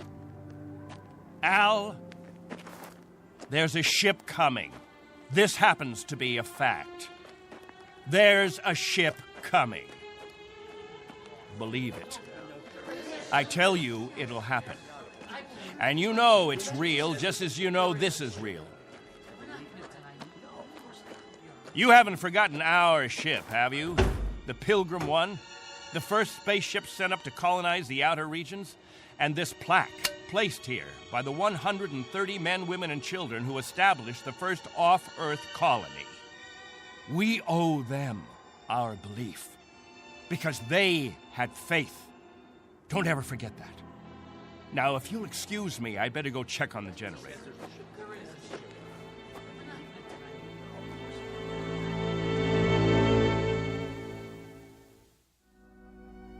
This is William Benteen, who officiates on a small outpost in space. An outpost slowly disintegrating under the heat of two suns, with the holes, the cracks, the fissures that are the residue of despair. He tries to fill them with faith and to retain a faith of his own. This is a remnant society, a handful of people who left the earth looking for a millennium, a place without war, without jeopardy, without fear. What they found was a lonely, barren place whose only industry was survival. And this is what they have done for decades, survive. Until the memory of the earth, they came from what has become an indistinct and shadowed recollection of another time and another place. 2 months ago, a signal from Earth announced that a ship would be coming to pick them up and take them home. In just a moment, we'll hear more of that ship, more of that home, and what it takes out of mind and body to reach it. Because this outpost is located in the far reaches of the Twilight Zone.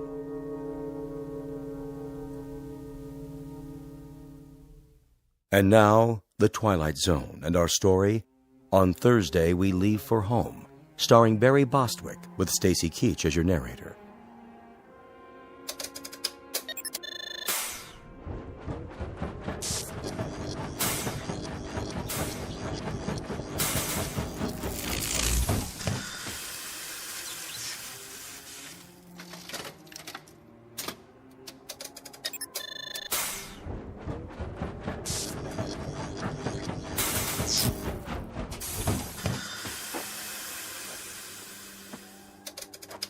Can't keep the generator running, sir. No wonder. Look at these wires. They're rotten. That's all we got, Captain. No backup? This is it. Any insulation? That's all gone, too. We used it on the converter belts. Well, we have to get the current running somehow. If that refrigeration unit stays off, the temperature in the underground rooms will go up 50 degrees. Well, we could stop the saltwater converter for a day or so, switch the parts. Then we'll have to do that. Tell the people to fill up all the jugs they have. We'll be shutting off the water in 6 hours. Yes, sir. Captain, what about the ship? It's on the way. We know that much. Then everything will be different. When we get back, the things that are old and worn out, we'll throw them away. Just throw them away. Captain Benteen. What? The main square. Come quick.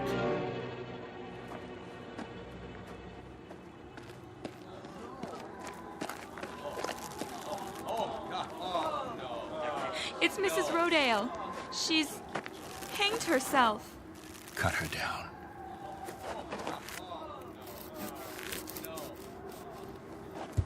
Oh! Mommy, what happened? Is that lady all right? Get them out of here. Come, children. God have mercy on her.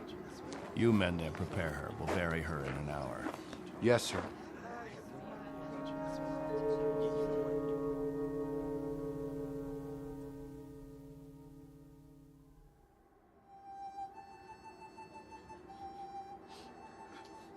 We now consign to this planet the remains of Mary Rodale.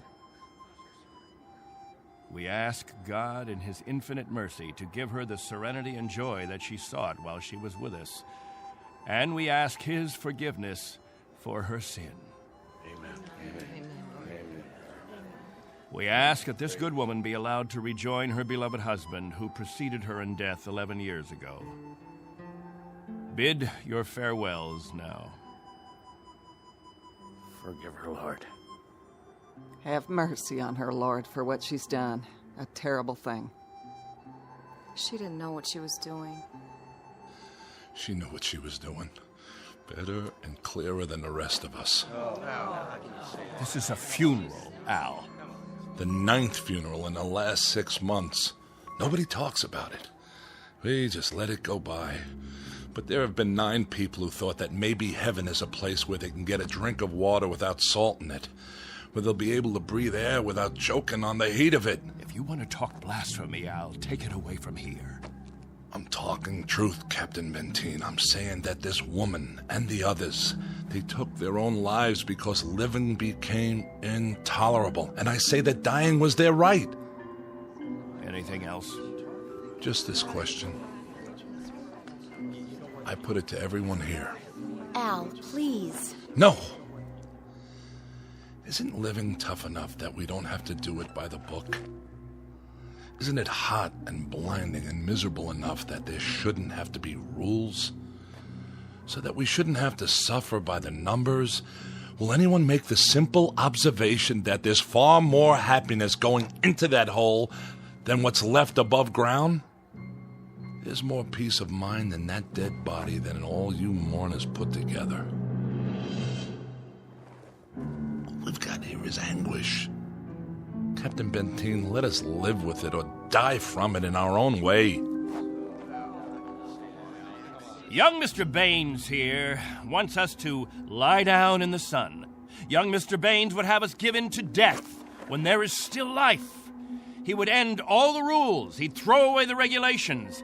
There'd be no standing in line for water. Let the strong take it away from the weak. No rationing of food. Let the young steal it from the old. And when that ship comes down to take us back to Earth, it won't find a society. It will find only a pack. There'll be no human beings left. Only animals. There's a ship coming. It's winging its way in now. It's on its way. Say it. Say it out loud. Let me hear you say it. There's a ship coming. There's a ship coming. There's a ship coming. There's a ship coming. There's a ship coming. There's a ship coming. That's right. There's a ship. A ship. Yes. A ship that's coming to take us. Hear that? Can you hear that, everyone? Do you hear? It's the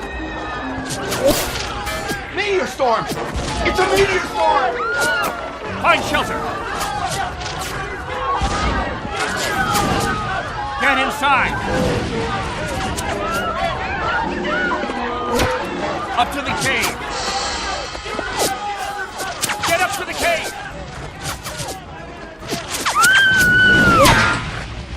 Julie! It's Julie. She's bleeding. Quickly, we have to move. I can't. Something hit my arm. I think it's broken. Stand aside, I'll carry it.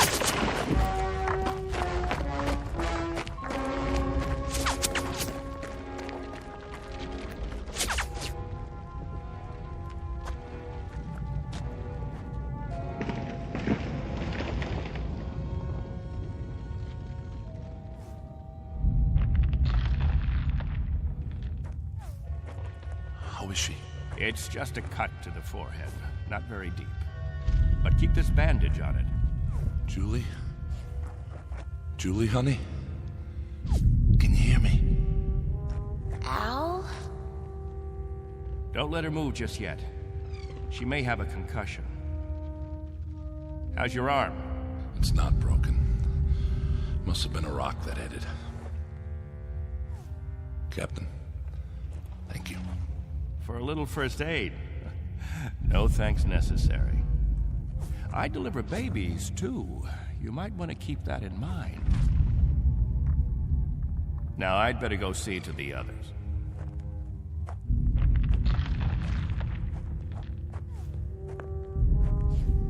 Will it go on much longer, Captain?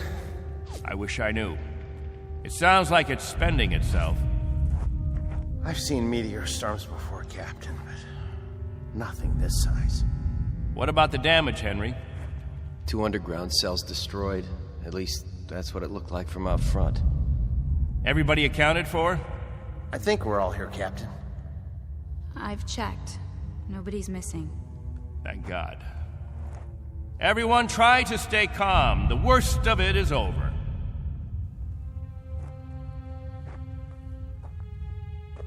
Jojo?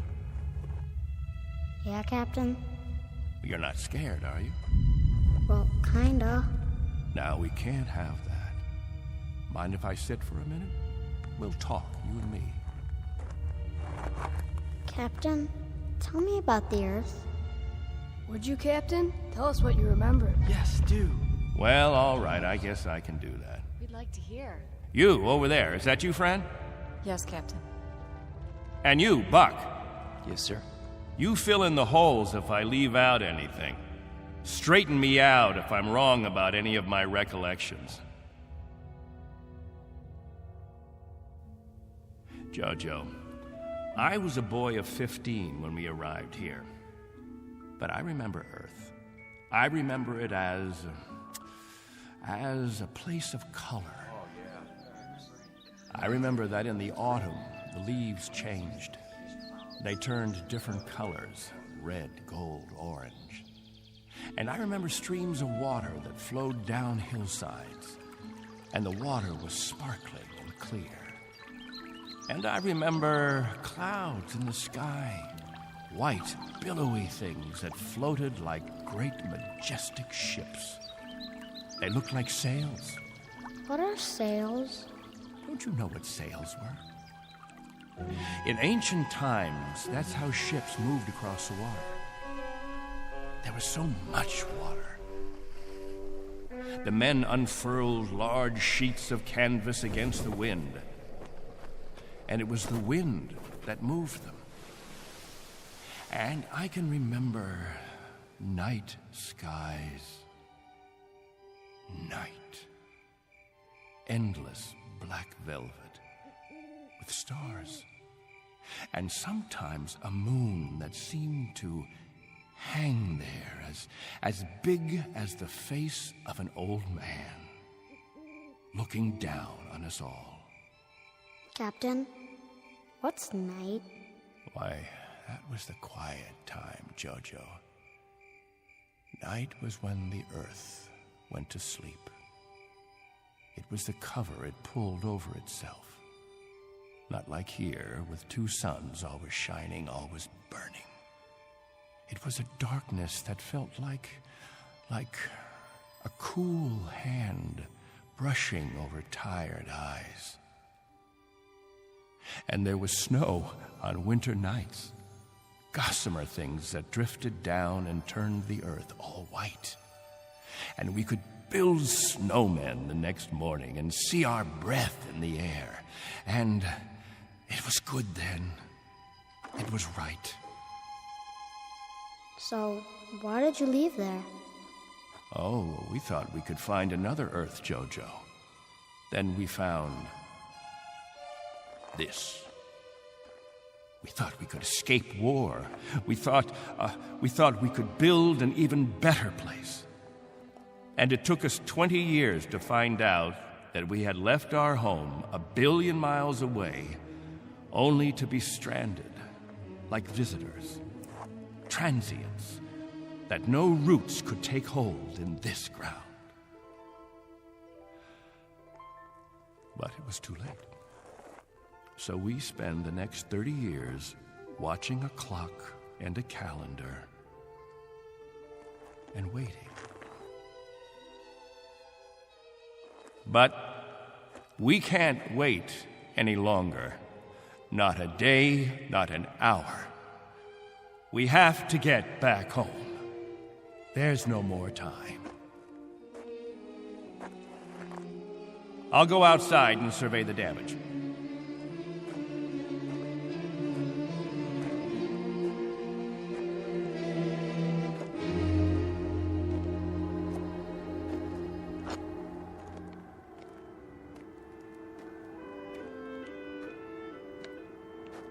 Not much harm.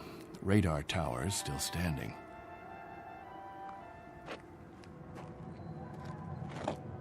What? Why, it's... Al! Al Baines, do you hear that noise? All of you, come out here. Do you hear it? What is that? That's not a meteor. That's not a meteor. And it's not wishful thinking. Not this time. Those are rocket engines. Look, I remember the sound of it. That's the ship. The ship has come at last.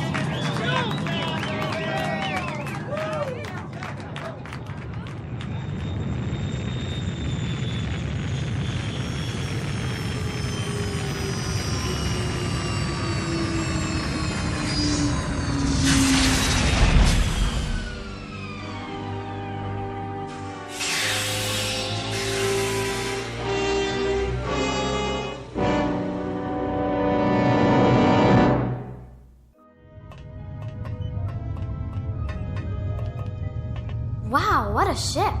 How fast can it go? Oh, pretty fast. Watch your step. Looks like you got plenty of room for everybody. Do you have any water? Clean water? We have enough. Oh, doesn't that sound wonderful? Delicious. Careful. I better talk to your leader. You have one, don't you? Sure do. Captain Benteen. I don't see... He's standing over there. Hey, Captain, come see the ship. Mr. Benteen? I'm Benteen. Colonel Sloan. I command the Galaxy 6. Our orders are to transport you all back to Earth. Colonel, what took you so long? 6.5 months, Mr. Benteen. 100 times that. We've been waiting for 30 years. Does it all look like this? Salt flats and scrubby mountains. 2 suns, hot and perpetual. 30 years of it. 30 years. The children have never seen Earth, and some of the older ones don't even remember it. They'll see it now. Our orders are to get you aboard as soon as possible. We figured that we should be able to lift off on Thursday. Are you still using Earth time? Of course. Good. That'll give you 3 days to prepare. Unfortunately, your people will only be able to take what they can carry. Over 200, aren't there? 187 men, women, and children. It may be a little crowded, but we'll fit you all in. You've been used to a lot of space, Mr. Benteen, haven't you? Space? Room to move around. That's all there is here. That and the heat. I can feel it. They'll make the trip standing on their heads if necessary. I'm sure they will, but I don't think that'll be necessary. Do you know, can you understand what a godsend this is for all of us? It's hard to imagine. I can only say your country's very, very proud of you. What of the Earth? Has it changed? Not too much. Still green? Still green. And the cities? The cities still stand. And war? As always, I'm afraid. One dies down, another one springs up. But through some miracle and the grace of God, we never had the big one. Now, Mr. Benteen, all things considered, I think you'll find it very much as you left it. Captain Benteen. Captain? That's what the people call me. This place, their very lives, it's all been my responsibility. You've done quite a job, Captain Benteen. But you can rest easy. I'll take over the responsibilities now. No need. I'm used to the job, Colonel. The living quarters, they're underground? I was saying, Colonel, I'm used to the responsibility. I wouldn't quite know how to function without it. Is it cooler there, Mr. Benteen? I'm sorry, I didn't... Your underground rooms, are they much cooler? Yes, they're refrigerated. Captain. Morning, Captain. George. The best morning ever. We just wanted to say thank you, Captain. Why? For what? For keeping us alive all these years. That's right. Without the Captain, none of us would be here. That's not necessary. You better believe it, Colonel. I do. I do believe it. Captain Benteen. Go ahead, Colonel Sloan. That's all right. I'll see to the others.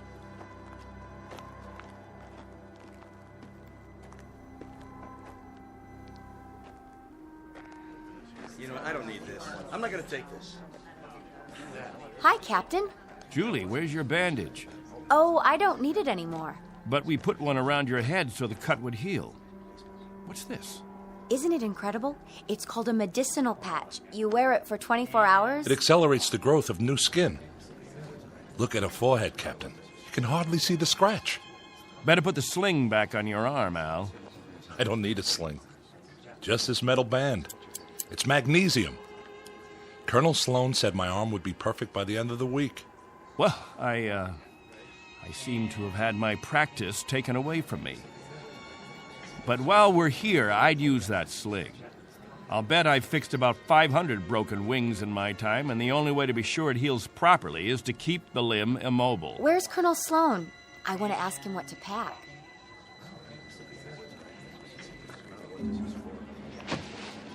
Eleanor, let me help you with that bundle of clothing. Thank you kindly, Captain. I'll carry it for you. No, thank you, crewman. I've got it. Here you go, ma'am. I don't know how to thank you. Are all the crew as strong as you? That's our job, ma'am. Nothing to it.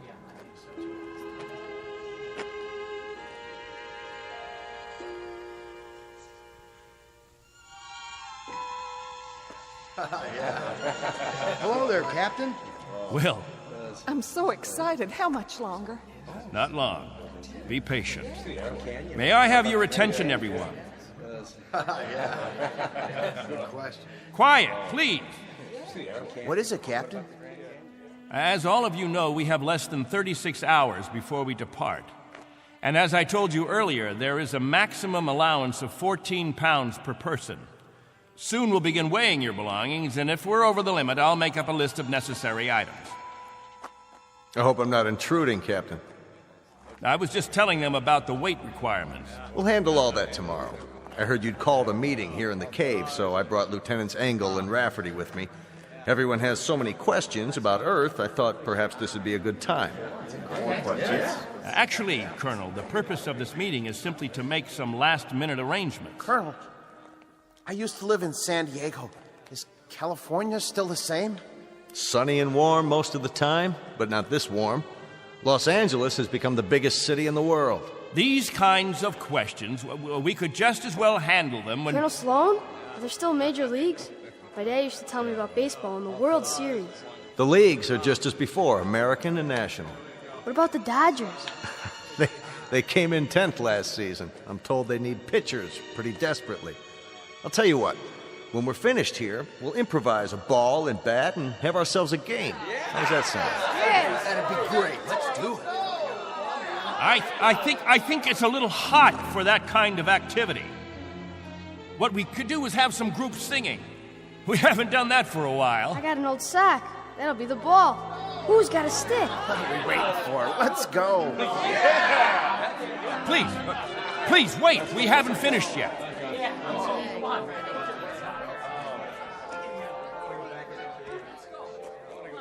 Jojo, I haven't told you a story in a long time. How would you like to hear a story about... What have you got there? This is what they call candy. One of the spacemen gave it to me. It tastes... Sweet, Jojo. It tastes sweet. Yeah, sweet, Captain. Want a bite? No, thank you, Jojo. Back on Earth, we can get all we want. Something, Captain? I'm not sure. I'm not at all sure. You've promised them all candy. You've made it sound as if that was what the Earth is made of. Sugar and spice and everything nice. Maybe they ought to be told the truth.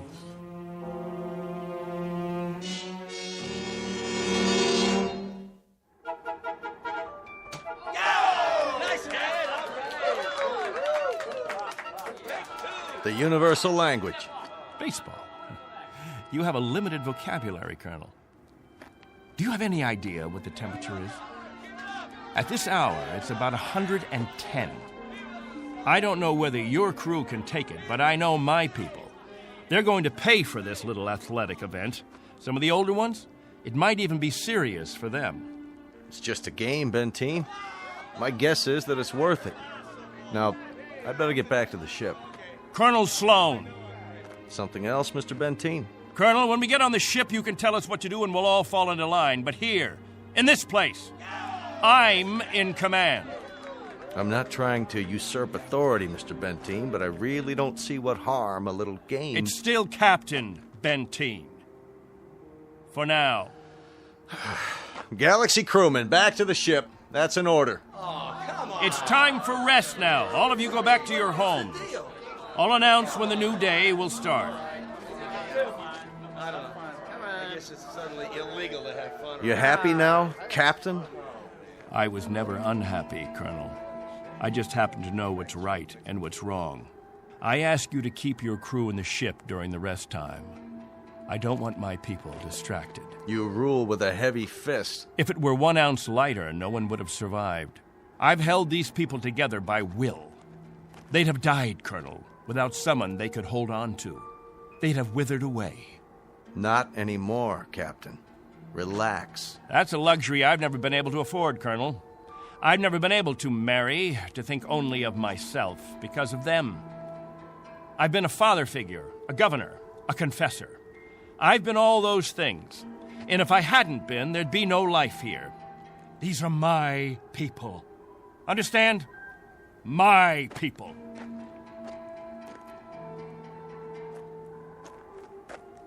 What's with him, Colonel? I'll bear with him a little bit longer, fellas. He's really quite a man. He's got just one minor aberration.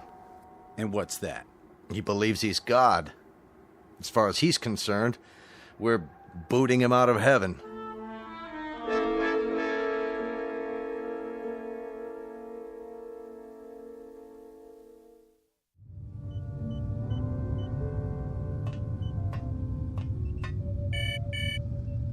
Yes? Mr. Captain Benteen is here, sir. Show him in. Very well, sir. Come in, Captain. Sorry my quarters are a bit cramped. Please, sit down. Colonel Sloan, this is a list of all passengers with their approximate weight and the weight of their belongings after each name. The scale we have is pretty beat up. My guess is that it underweighs by about 4 or 5 pounds. Fine. All I wanted was an approximation. We'll weigh them in on our own equipment before blast off. This is Wednesday, 12 midnight? I keep getting confused with the constant light. When do the people get up? About 2 Earth time. The hours from 7 until 1:45 are the hottest. That's when we try to stay indoors. Then we have our meetings at the cave about 2 hours afterwards. We've had to improvise our own schedule. You've improvised very well, Captain. I looked at the saltwater converter, your electro plant, the sun shields you put up over the crops. Very inventive. Necessity hasn't been the mother of invention here. It's been the father and the whole family. Well, you'll be able to give way to progress now. Though I wonder if all of it'll be to your liking. The way you'll be lionized when you get back to Earth. You're referred to in the press as the Lost Pioneers. They're gonna make quite a thing of you when we land. Oh? Wherever any of your people settle, there'll be keys to the cities, brass bands. I expect they'll scatter all over the U.S. The government's had inquiries by, well, it must be thousands of relatives. My guess is that they'll just about have time to look into a television camera and then get whisked off. Well, they won't be scattered, Colonel. They'll go as a group. We'll find a place where we can settle, and that's where we'll stay. I'm talking about when we get back to Earth, Captain. That's what I'm talking about. They won't be splitting up. Not my people. Captain, as a point of interest, did you ever ask them? Ask them what? Whether they'd want to stay together. That would be a ridiculous question, like asking a child if he wants some more ice cream. They're children, you see, Colonel. Oh, chronologically, they range from 6 months to 60-odd years, but socially, psychologically, they're children. I've kept them alive and functioning all this time. Once we're back on Earth, I'll simply continue the process. Captain Benteen, Have you told them that? Have you told them that after 30 years of waiting, 30 years of living in a compound, they're going to travel 1 billion miles just to walk into another one? Have you? There's no need. They wouldn't have it any other way. To leave them to their own devices, that would be an act of cruelty. Captain, do me one favor. Just ask them.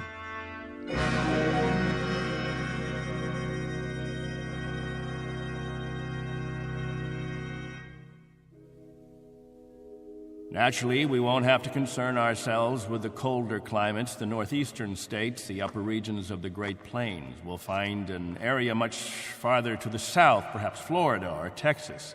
Southern California has a temperate climate. Captain, you better tell us about frostbite treatment, because I'm moving to Wisconsin. That's where my family settled originally. What about Oregon, Captain? That's where Joan and I plan to settle. I've heard about the forest there. New York. Please, wait a minute. You don't understand. Let me make this clear. All of you will have a chance to meet your relatives. I see no reason why visits can't be arranged, perhaps even for a week or more. But naturally, we'll remain together as a community in whatever land grant we obtain from the government, or whatever given area we can arrange. I can assure you of one thing, and I hope put all your fears to rest. I'll remain as your guide, your consultant. And I guarantee that no one will lack for my help or my advice. Captain, Julie and I were thinking of farming. Why, that's a fine idea, Al. We'll farm just as we have farmed, but much more easily. The rainfall back on Earth is so plentiful. And as I told you, there's only one sun, so you won't have to shield the crops. Of course we'll farm. Certainly, we'll farm. Julie's got relatives in the state of Washington. You couldn't take the cold. None of you could. But I guarantee that wherever we settle, the farming will be good. I'll see to that. What's the matter? Don't you understand? We don't plan to stay together. You don't understand, Al. You've never understood much of anything. If we split up, I seriously doubt that we'd survive. Al, explain it to him. Go on. We'll survive, Captain. If anyone wants to stay together, that'll be their right. But if they want to go their own way, that'll be their right too. Am I wrong, Colonel? You're not wrong. We're to take you back as a group. Once on Earth, you can do as you please. Colonel, let us settle our differences in our own way. There are no differences, Captain. There are differences. There are. Changes that have taken place on Earth. Things we aren't prepared for. Oh, the Colonel has made it sound like a big holiday. The good life just plucked off a tree. Well, friends, I don't want any of you disillusioned. Wherever men live, they grub, they scrabble. They have to dig to stay alive. It's a fact. But together, that's the word, together. We've got to stay together. Think of that word now. Let's say it out loud. Everybody, now. Together. Together. Together. Together. Together. Looks like the congregation isn't with you anymore, Captain. What's the matter with all of you people? Wait.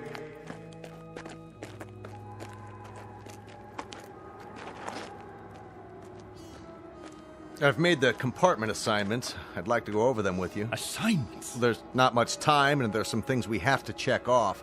There's a decompression problem that we've got to tell them about, and a moment of weightlessness shortly after we leave the atmosphere that I want to explain to the children. Do you know what we called you while we waited for you to come? We called you the Messiah. Did you? You were supposed to bring freedom, but that's not what you brought. You brought selfishness, dissatisfaction, divisiveness. With all the misery we've had here, those germs never infected us. I brought nothing but a ship and a crew and a means of escape. You've had no diseases, no viruses. Did it ever occur to you why? You've lived in a test tube, Captain. Antiseptic and germ-free and sterile. Sure, you're a group, a cell, but that's all over with. Now it's time for you to be what God meant you to be, individuals. Time to break the test tube. Time to rejoin the human race. What I'd like to know is why in the name of God you're so reluctant about it. Because I remember the human race. This is incredible. Oh, it's really incredible. I was wrong, Colonel. I've been telling them about an Earth that doesn't exist. An imaginary garden. No, we can't go back. It's too late. Captain, really?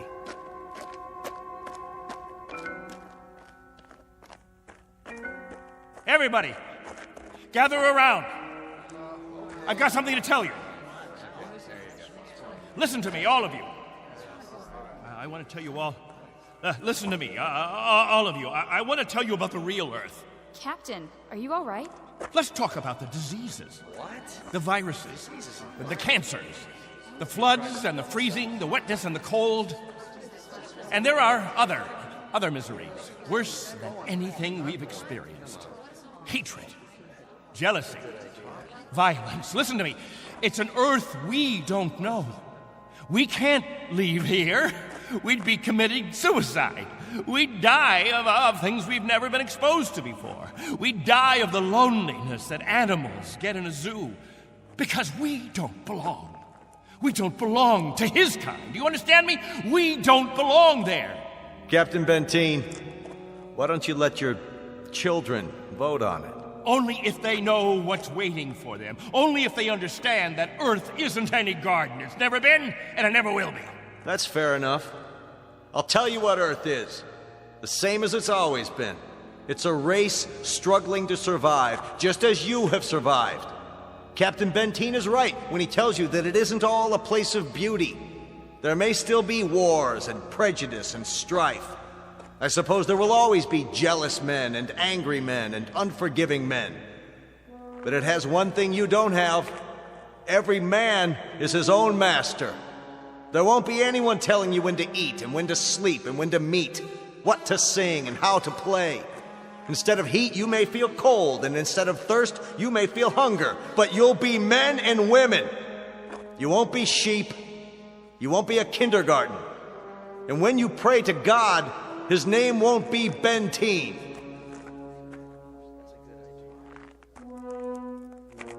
A vote now, Captain, and the majority wins. Those of you who want to be on the ship 10 hours from now, heading back to Earth, step forward. All right, I'm going. Let's go. Let's go. Go. That's it. I suppose that makes it unanimous, Benteen. Even you, Jojo? Well, I want to go with the Colonel. Give me something, anything. Give that sledgehammer. Here! No, let it go. Angle! Rafferty! There, sir. Stop him! He's running from the ship! No. Captain, no, please. I gotta grab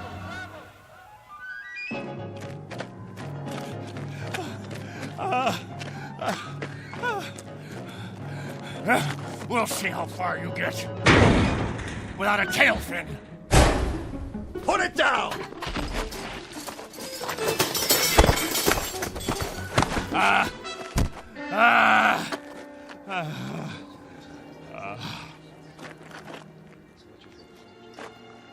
You all right, Colonel? I'm fine. What about the ship? Just a couple of dents, nothing serious. Lucky you stopped them when you did. Captain Benteen, let go. For everyone's sake, loosen your grip and let go. God help you. God help you all. Tomorrow you think you're getting on a ship headed for paradise. What you don't realize is you're heading for hell. What about you? I'll stay here. That's right. This is my home. This is where I belong. This is where you belong. You just don't have the brains or the guts or the sense to know it. This ship leaves at 0800 tomorrow. If you're not on board... I want no special privileges, Colonel Slow. No special treatment. If you're to blast off at 8, you blast off at 8. As for the rest of you, you can go on the ship or you can remain here with me. I'll be at the cave. Any who want to remain can meet me there.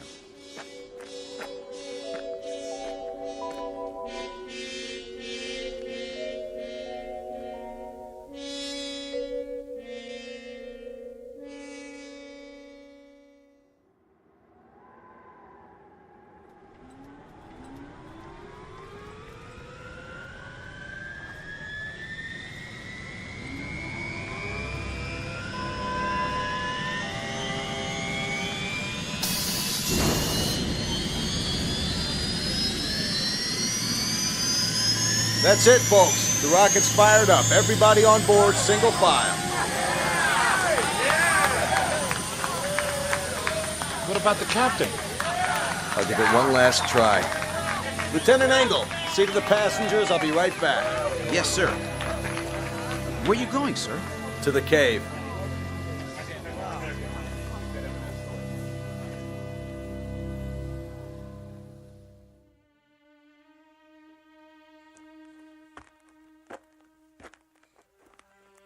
Captain? Benteen? Benteen, we know you're in here. Please, let us talk to you. He's not going to show himself, Colonel. We're leaving now.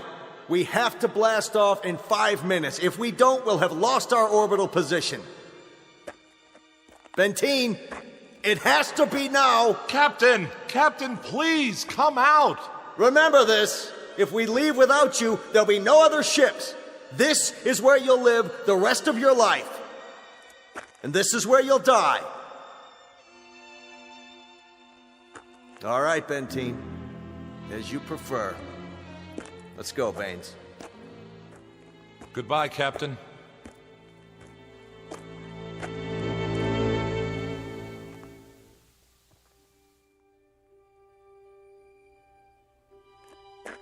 Hello, hello, friends, all together at the meeting place. Any new business today? No? Jojo, I'll bet you want to hear about Earth. About the rivers and the seas, the blue skies, or the night, the stars and the moon. Which do you want to hear about this time? There's color on Earth, the change of seasons. And the wind brings the smell of the ground, the plants, the seeds, the roots, flower petals, sap from the trees, and the smell of the weather, the rain or the mist or the fog. And on the earth, there's green, the color green, the feeling green. There's something fresh about it, something living. Earth. It's called Earth. Don't leave me. Please. Oh, don't leave me.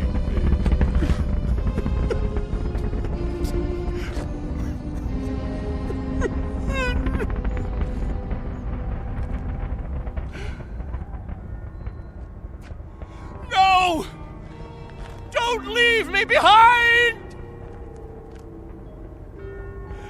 Don't leave me.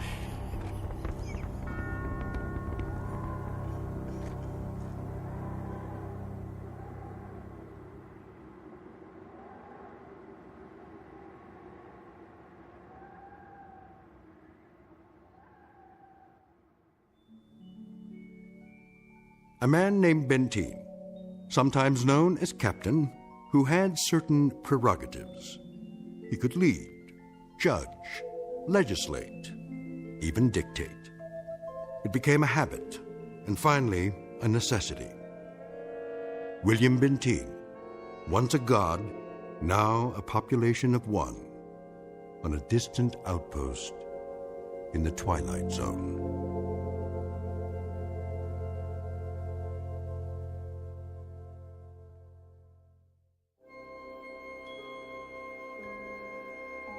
Hi, this is Carl Amari, producer of the Twilight Zone radio dramas. I'd like to take a moment to tell you about our official website at twilightzoneradio.com, where you'll get the latest news and information on these Twilight Zone radio dramas. Plus, at twilightzoneradio.com, you can digitally download 3 free episodes or any of our episodes for only $1.95 each. In this age of ever-changing technology, we've decided to make these episodes instantly available to you by making the Twilight Zone radio dramas a digital download-only series. This means that this series will no longer be offered on CD. The CD collections at our website are now being offered while supplies last at buy one, get one free. So be sure to get your favorites before they're sold out. Be sure to visit us often, and I'll see you in the zone.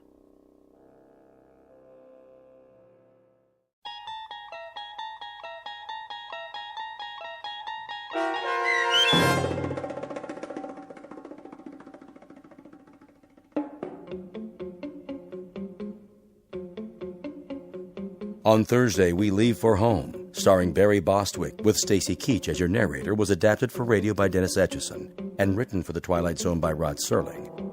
Heard in the cast were Mike Starr, Christian Stolte, Elizabeth Lido, C.J. Amari, Richard Hensel, Justin Kaufman, Kurt Nabig, Joby Cerny, Jennifer Joy, Meg Thalken, Tracy Hernandez, Jake Salins, Doug James, Jeff Lupetin, and Amanda Amari. The producers of The Twilight Zone wish to thank CBS Enterprises and the Rod Serling Estate for making this series possible. This copyrighted radio series is produced and directed by Carl Amari for Falcon Picture Group. Sound design and custom Foley effects for The Twilight Zone by Cerny American Creatives Bob Benson, Craig Lee, Michael Slaybach, and Matt Sorrow. To learn more about the Twilight Zone radio dramas and to contact us, visit our official website at twilightzoneradio.com. Doug James speaking.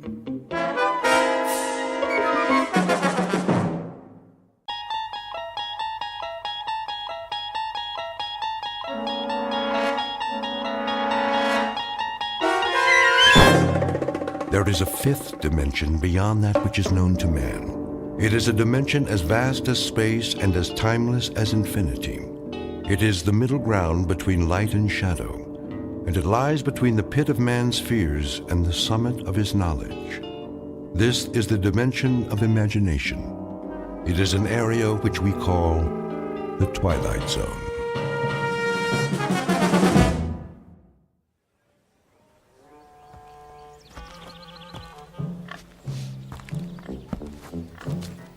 Out of my way, you vermin! What are pigs doing out on the street anyway? It's not sanitary. You should be in a sty or a sandwich. Good morning, friend Woodrow. What's so good about it? Oh, that's the spirit. Keep your chin up. What'll it be this morning? Daily Courier. Daily Courier. That'll be 2 cents, Mr. Mulligan? 2 cents? 2 cents. Same as always. Seems more expensive. Thank you very much, sir. Now, let's take a look. Government surplus. Can you believe it? Believe what, Mr. Mulligan? Government only earns $1.5 million more than it spends. First thing you know, they'll owe money. Then everything will collapse.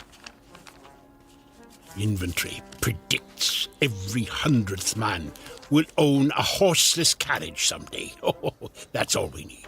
I already know what the newspaper says, Mr. Mulligan. You don't have to read it back to me. You read it? Of course. My copy? Not your copy, Mr. Mulligan. My copy. I wouldn't dream of tampering with your Daily Courier. I can assure you no human hands have touched that newspaper. Well, except for the printers, of course. I should think not. At least some people still have standards. Not like Mr. Beaumont, the butcher. You know how much he's charging for steak? Well, why don't you tell me, like you do every morning round about this time? 17 cents a pound! What do they think we are? Millionaires? I don't know. 17 cents seems a fair price to me. I really don't know what you have to complain about, Mr. Mulligan. Things aren't so bad. Hello? You were saying? The only customers you've had in your store this morning are me and this here pig. Thank you for the overpriced newspaper, Mr. Swanson. Always a pleasure, Mr. Mulligan. Get out of my way! Out of my way!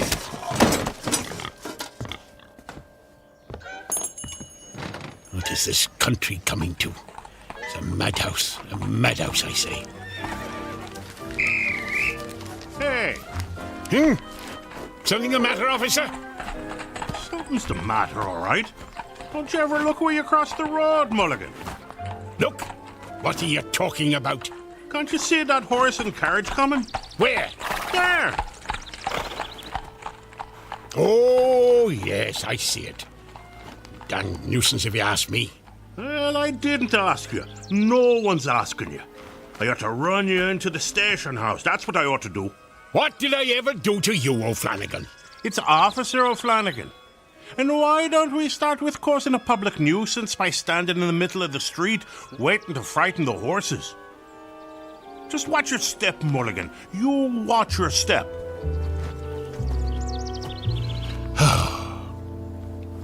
Just watch your step, Mulligan. Some time to live in, this is. Steak at 17 cents a pound. Hats, $1.95. And that lady in the advertisement for Nelson's buggy whips. Shameful. You can see her ankle. Her whole ankle. Hey! Better move, mister! Whoa!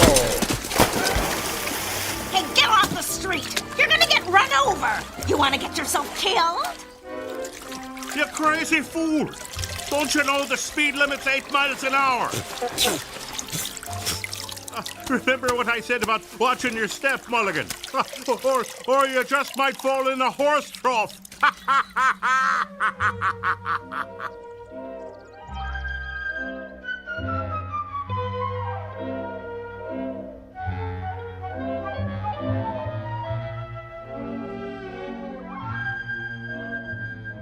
Or you might just fall in a horse trough. Well, howdy, ha ha ha. Look at me. I'm a working man, an honest man, a prideful man. And here I am working as a janitor for some crank of a professor and drying out my soaking pants in a wringer. Where's the dignity? Whole world's going to the dogs. That's where it's going. Nothing but trouble everywhere you look. Chickens and pigs walking in the streets like people. Crazy bicycle riders who don't watch where they're going. Government spending money like a drunken man. Racing bicycles on the streets at cost of living. And noise. What the Sam Hill? Never heard a ringer make that noise before. Why is it doing that? Wait a second, that's not the ringer. Something in my pants pocket. What is that? Oh, it's me harmonica. Oh, that's just swell. Just my luck. Ruined. Better hang it up to dry next to my pants, I suppose. I guess I should run the newspaper through the ringer too. Might be able to save it. Not that there's ever any news worth reading, but 2 cents is 2 cents. There you have it.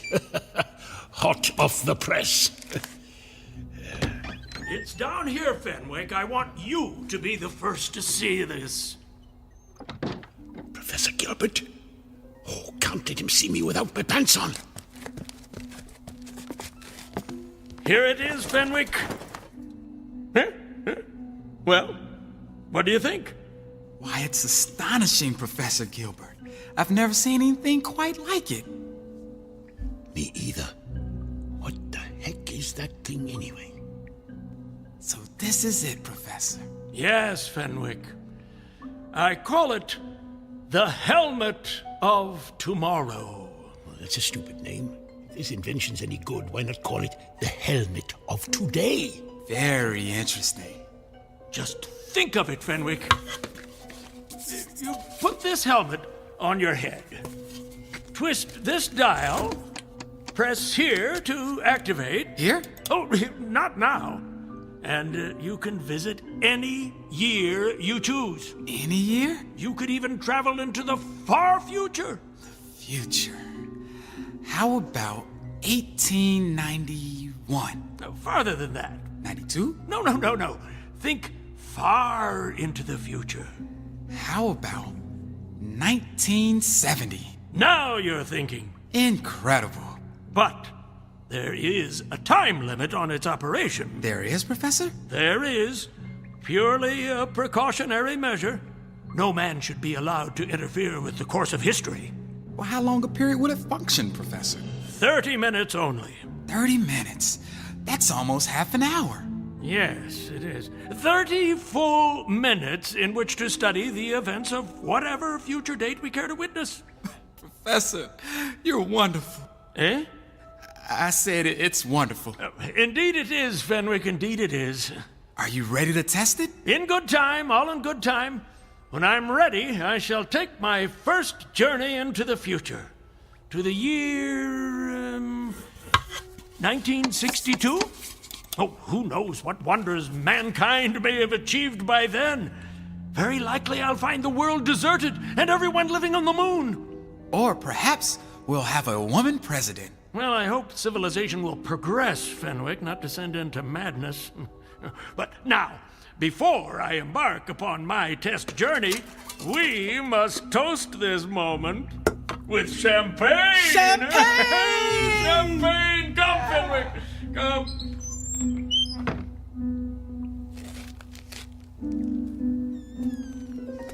A time helmet. Now that makes sense. A device that gives you a chance to find a time where there's a little peace and quiet. Oh, let's take a look at this thing. How did the professor set the date? This dial thingamajig here. What year did he say he wanted to visit? 1962? No, that's still too close. Only 72 years off. And a man might live 72 years if he doesn't get hit by a bicycle. Now, me, I want to go beyond a man's lifetime.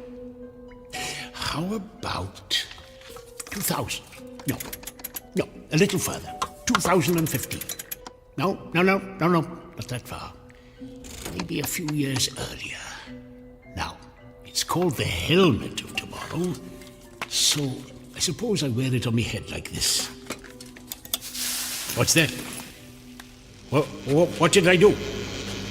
Hey! What the heck? I'm on fire! I'm on fire! Water! Got to find some water! Help!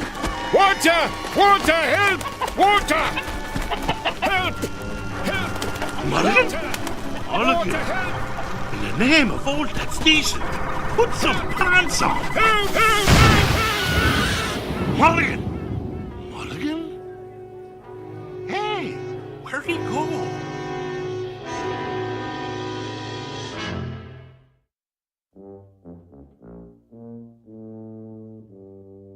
This is our hero, Mr. Woodrow Mulligan, a disgruntled citizen of a small town called Harmony, New York, circa 1890.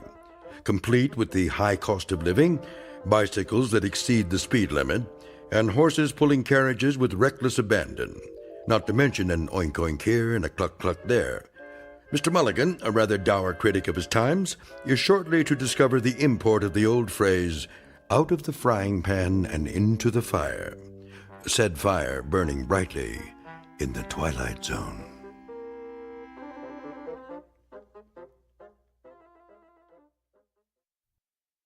And now, The Twilight Zone and our story, Once Upon a Time, starring John Rhys Davies, with Stacy Keach as your narrator.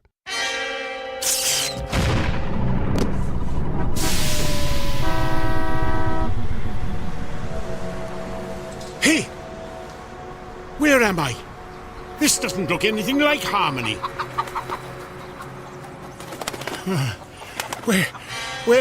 Where the heck am I? Oh, well, wait a minute. It must have worked. I'm in the future. Shoo, you dumb bird. Now, what time is it? It's 10 o'clock. 10 o'clock. I've got half an hour to take a look around. Oh, what's he doing? Better move, mister. Get off the street. You're gonna get run over. You wanna get yourself killed? Oh, missed my turn. I better make a hand signal. Watch out! Hey! Not time, helmet! Let go of that! That's right! Hey! Give it back! You've got it hooked on your arm! Oh, I was trying to turn right. Oh, can't get this thing off my hand. Oh, there, got it. There it goes. Oh, it's rolling down the street right in front of that kid. Awesome! A new helmet. You there, boy! That's mine! Give that to me! Finders keepers. It's mine now. Come back! No way, you freak! This is crazy! How are you supposed to catch the little brats if you put them on a board with wheels on the bottom? I've got to catch him! Hey, kid! Come back! Flanagan to headquarters. Hey, Clancy, the emergency at the drugstore was a false alarm. There's not a thing going on here. Just quiet as Hey, hold on there! Pull you back, Clancy. I got some lunatic in his underwear chasing after a kid on a skateboard. I'm in pursuit. Stop! Police! For God's sake, put some pants on! Flanagan? Oh, no, no good. The boy's getting away. There's no way I can... Ah! A bicycle! Now we're talking. Hey, that's my bike. Sorry, lady, I just need to borrow it. Thanks. Somebody stop that jerk! He stole my bike. Wish everyone was living on the moon. Streets are more crowded than ever, and he's still too far ahead. I'll take a shortcut through this thing. What is a car wash, anyway? Ah! Hey, I get getting all wet. What the blazes is this thing I'm in?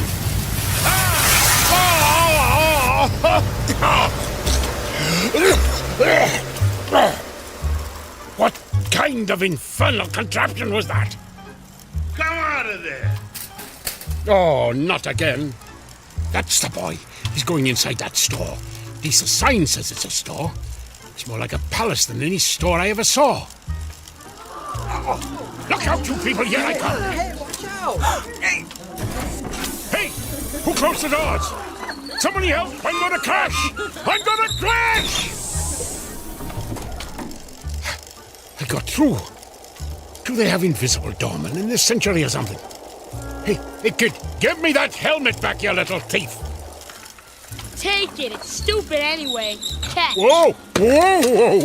Whoa! Oh, I got it.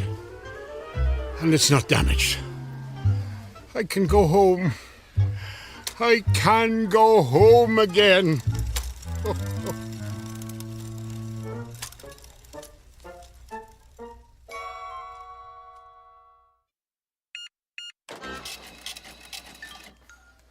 $6 for a pound of steak?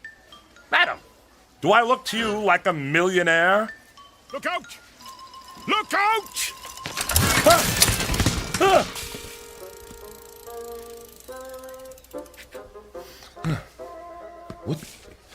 What just happened? The helmet!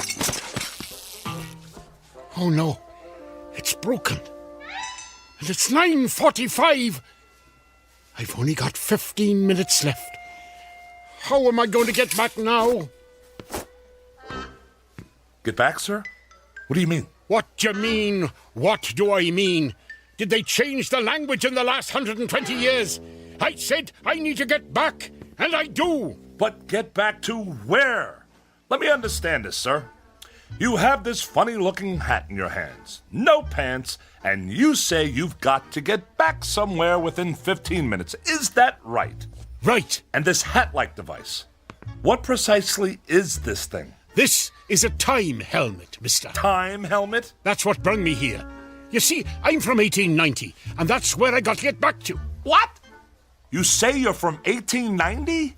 What proof have you of this, sir? Proof? Yes, proof. Well, I didn't think I'd need any. Aha! That watch, your shirt and tie, your shoes. Where did you get them? They're mine. Where are your trousers? Hanging up to dry in 1890. Is it possible?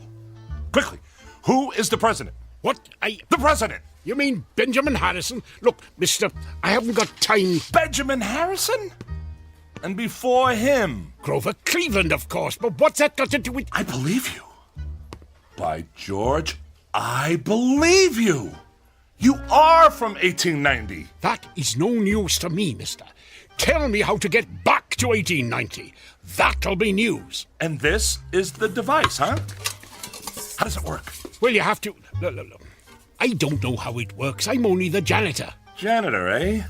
Then how does it happen that you came to be in possession of this technological wonder? Why'd you talk like that? Never mind. Now, permit me to examine your time helmet. Yes. Primitive but functional, yes. Fascinating. Remarkable for its time, really. Or for any time. Ooh, that's curious. What's curious? These look a little like the components you'd find in a digital television. I don't know what that means, mister, but if you think you can fix it, you better hurry. Time limit on it, huh? 30 minutes. And there's only 14 of them left. I wasted 15 of them chasing a boy who took my helmet. And the 16th? Talking to you. Let me see now. What's going on here? What's the meaning of this? This doesn't look good. Which of you crashed a bike in my store? Who are you, sir? I'm the manager. Would one of you like to explain what's going on here before I call security? An accident, sir. Accident? Merely a minor incident, no harm done. Apart from bicycle tracks on this expensive piece of steak. But none of that matters now. We are confronted with matters of far greater importance. Why are you talking like that? That's what I said. Look at this place. This is a shambles. And who's this man in his... Well, he hasn't got any... I took them off after I fell in a horse trough. A what? It's, slang for, oh, never mind. Come along, sir. Mulligan. Woodrow Mulligan. Where do you think you're going? Out of my way. Oh, no, you don't. Miss Blodgett, call security.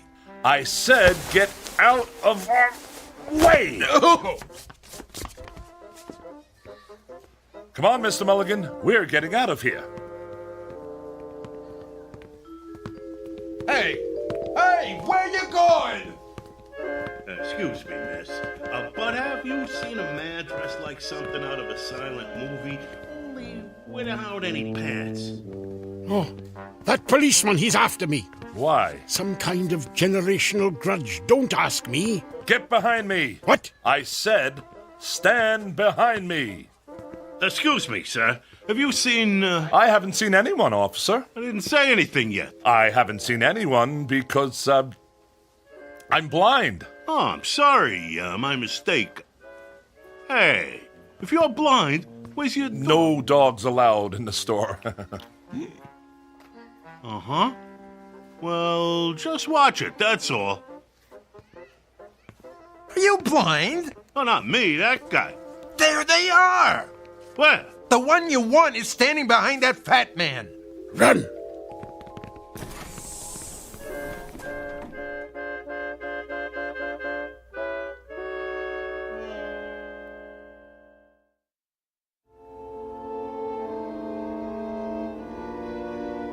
What's the time, Rollo. My name is Rollo. And the time is, almost 9:50. Sorry, madam. I guess you still need pants in the 21st century, huh? Not in Europe, I believe, but in this country it's still considered polite. Lend me a coat, will you, Rollo? Oh, of course, here. Excellent! The home entertainment department. We should find the replacement parts we need here. Keep watch, this'll only take a moment. It'll have to. Keep a lookout. I want to address the typical American worker. Howdy. Now, you listen to me. I'm listening. I'm going to ask you something. Yes? Do you think it's right that your hard-earned money winds up in the pockets of those people who are quite capable of working but prefer to be a drain on our society? Heck no. But those dummies in Washington say it should. I say, wise up. Hold on a second. Hey, Rollo.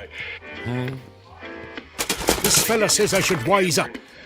That's probably good advice. Who said that? This fella here in the window. That's TV. Who's TV? TV? Television? Oh, you wouldn't believe me if I told you. Trust me, you're not missing anything. Can you fix it? The television? The time helmet! I'm certainly going to try, sir. Try? Oh, this is useless. Give me the helmet.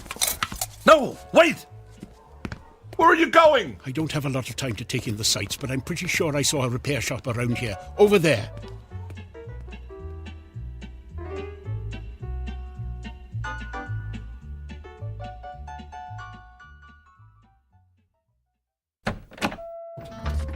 Proprietor! Yeah! Swanson? Logan Swanson? Is that you? Swanson's my name, buddy. Jack Swanson. What can I do for you? Would you come here for a moment, please? Whatever. I have something that needs your urgent attention. And these are the components you should need. Can you fix it? I can fix anything. Good.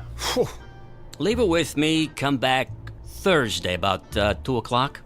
Oh, very kind. Yes, we'll be back on Thursday?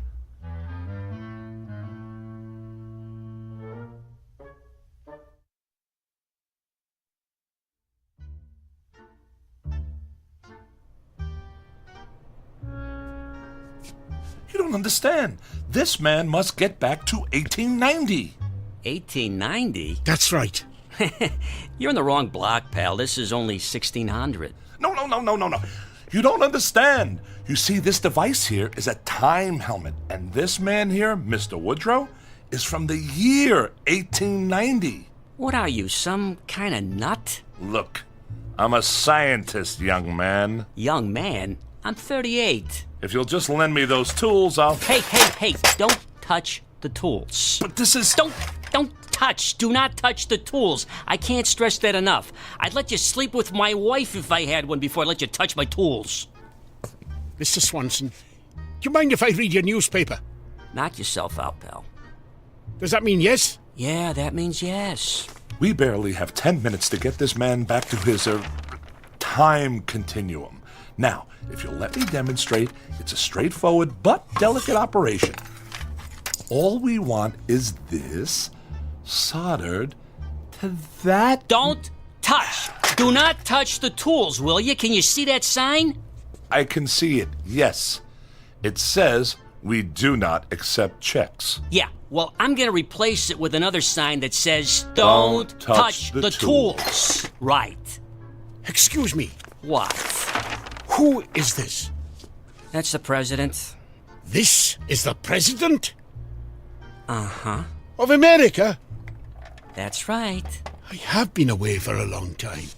Can we return to the subject at hand?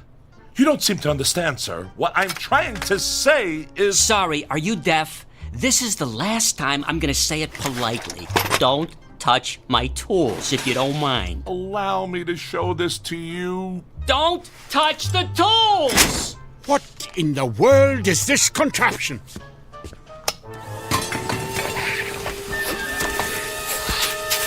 What did you say? I'm trying to explain to you that the...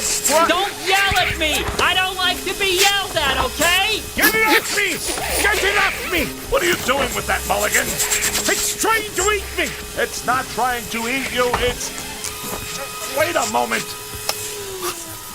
Oh, Rollo, what is this monster? It's not a monster. It's a vacuum cleaner. Everybody has one. Everybody has one of these? Yes. Vacuum cleaners are used for simple... Cleaning their vacuums. Yes, I get it. You people are strange, allowing something like this indoors. What if it gets loose and attacks a child? Now look, Mr. Mulligan. If you want to get this helmet fixed in time, just sit down quietly, please. Now, how are we getting along, Mr. Swanson, was it? Not too good. I'm not sure what I'm looking at here. You're sure this isn't for making those fancy European coffees? No, sir, this is a very scientific piece of equipment. What we're trying to do here is help... I don't understand. What is that little thing in there? Oh, well, that is a transition... Where did he go? Mr. Mulligan! Where are you? I think he just walked into that upright freezer. Hey, ask him if the light goes off.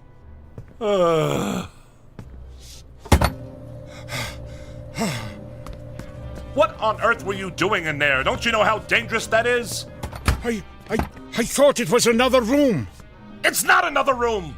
Just stay away from everything. Sit down if you must, but everything else is out of bounds. Now, sir, where were we? Beats me. Yes, and I wanted to draw your attention to this node over here. Don't touch my tools if you don't mind. You see, I'm merely trying to point out to you that in order to facilitate... Don't point with my tools, please! Would you allow me to please make this clear to you? All we have is... Don't you understand? I assure you I do understand. This happens to be mine. Oh, just a moment. What now? Now, where's he going? Stay here. Stay here? I work here. Why would I be anywhere else? Just keep working. The clock's ticking. Yeah, it's ticking, because I fixed it.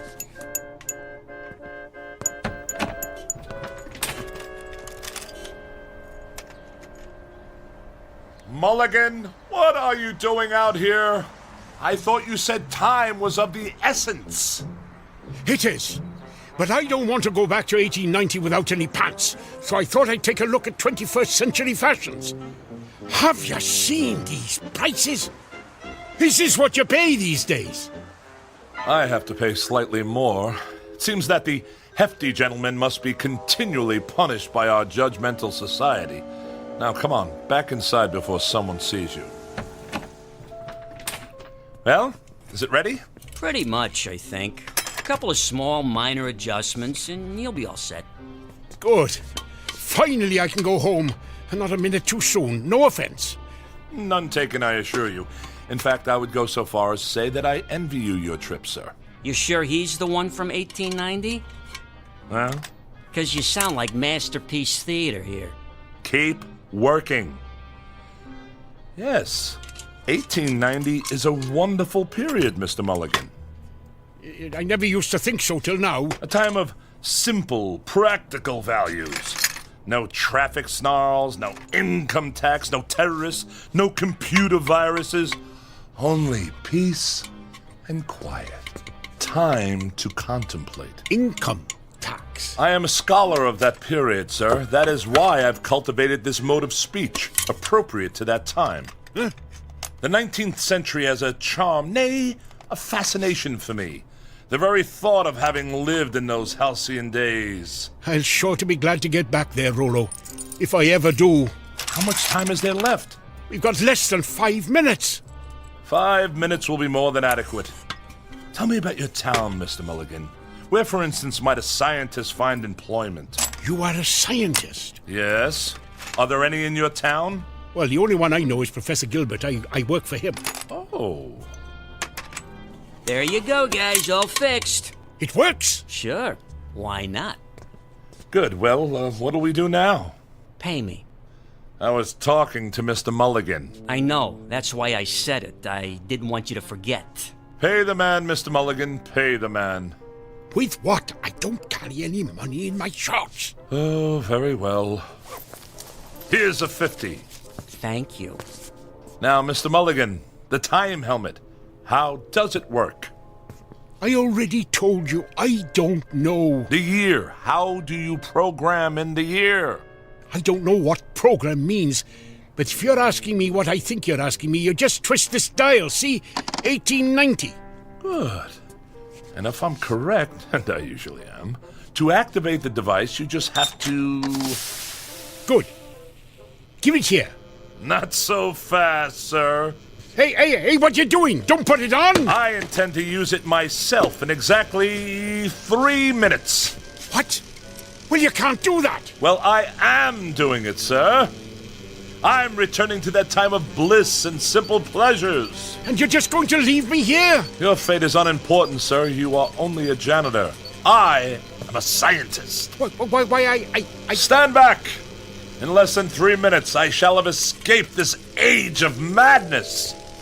Wait, look, Rollo, I just thought of something. Oh, congratulations. I brought a chicken with me, all the way from 1890, and all I did was hold it.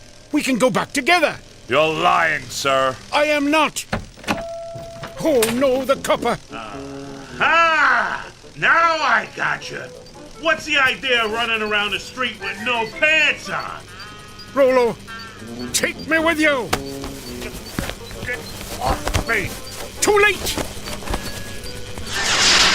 1890, here I come. You're under arrest. Aw, shoot.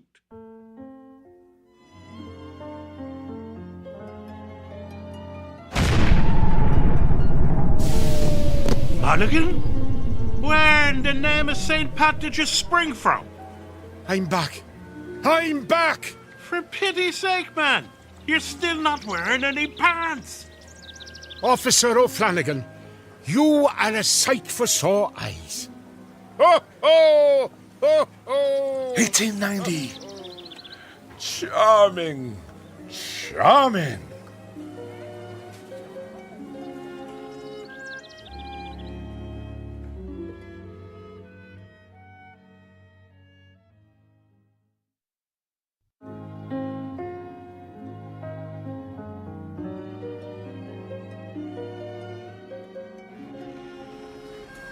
Good morning, Fred and Rollo. Huh? I said good morning. What's good about it? Got up the wrong side of the bed this morning, eh? Every side is the wrong side. I didn't sleep a wink last night. No? No, my mattress feels as if it's stuffed with rocks. And I've had indigestion ever since I've arrived here. This food is terrible. Well, not today, it's not. Today I got us some steak for dinner. 17 cents a pound, can you believe it? How can they sell it so cheap? I don't know and I don't care. Well, suit yourself. But I like 1890. It suits me. Look at this laboratory. It's ancient. It hasn't any equipment at all. Listen, I can even get a tune out of my harmonica now. Stop that! Darn noise. I don't know why I ever came to work here. I don't know why I ever wanted to live here, this barbaric, primitive wilderness. What an utter fool I was to think I'd be happy living in 1890. Of all the dull, miserable, impossible periods of time, this one takes the prize. No sanitation, no facilities, no spring mattresses, air foam pillows, or electric blankets. Oh, sheesh. This guy is worse than my mother-in-law. No comforts, no frozen canapes, no microwave meals, no swimsuit edition of Sports Illustrated. You know what, Rollo? I think you'd be happier some other place. Or maybe some other time. What are you blabbering about? 2000, 2001, 2002, 2003. There you go. Now, here, try this on for size. Ow! There you go. A perfect fit. Oh, no. You can't send me back. You don't belong here, Rollo. Any more than I belonged in your time. I'll just press here to switch the helmet on. Get this blasted thing off my head! Goodbye, Rollo. I hope you'll find the peace and quiet you're looking for. I know I will. Now...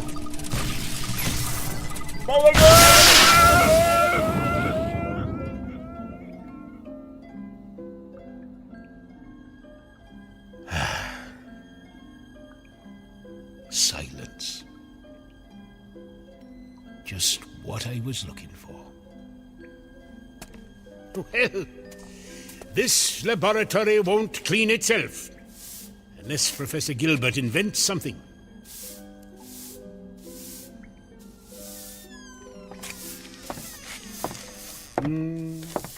Mm-hmm. Where's Rollo? Oh, Rollo? Oh, he just left, Professor. Left? In a big hurry. Late for an appointment? Early. Strange chap. Complains a lot. Hadn't noticed. Talks a lot of nonsense, too. Keeps saying he needs a computer, whatever one of those is. Fancy word for an abacus, I reckon. Mulligan, have you seen my time helmet? Mulligan?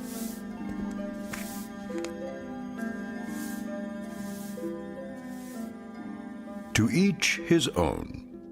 So goes another old phrase to which Mr. Woodrow Mulligan would heartily subscribe. For he has learned, definitely the hard way, that there is much wisdom in a third old phrase which goes as follows: stay in your own backyard. To which it might be added, and if possible, assist others to stay in theirs. Via, of course, the Twilight Zone.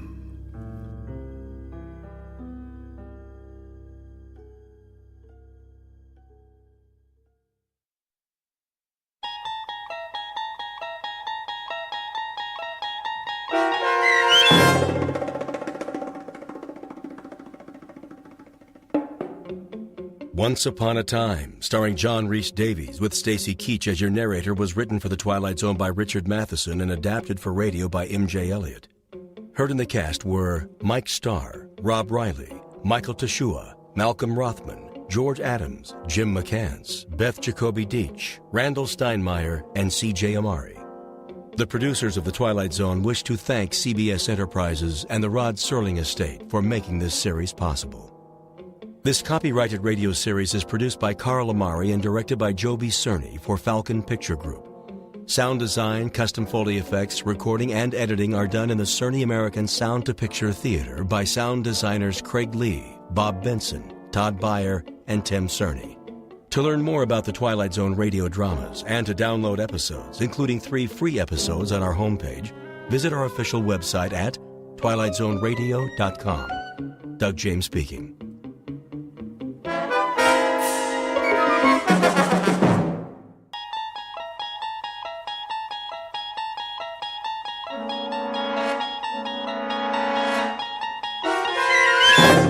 There is a 5th dimension beyond that which is known to man. It is a dimension as vast as space and as timeless as infinity. It is the middle ground between light and shadow, and it lies between the pit of man's fears and the summit of his knowledge. This is the dimension of imagination. It is an area which we call the Twilight Zone.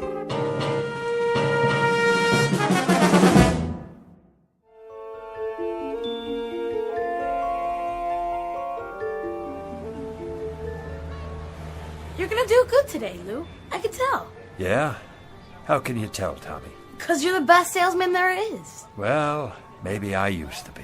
You are, Lou. You always have such neat stuff. Oh, yeah, I got everything. A little bit of this, a little bit of that. Something for everybody. Help me set up the table, will you, Tommy? Sure. There we go.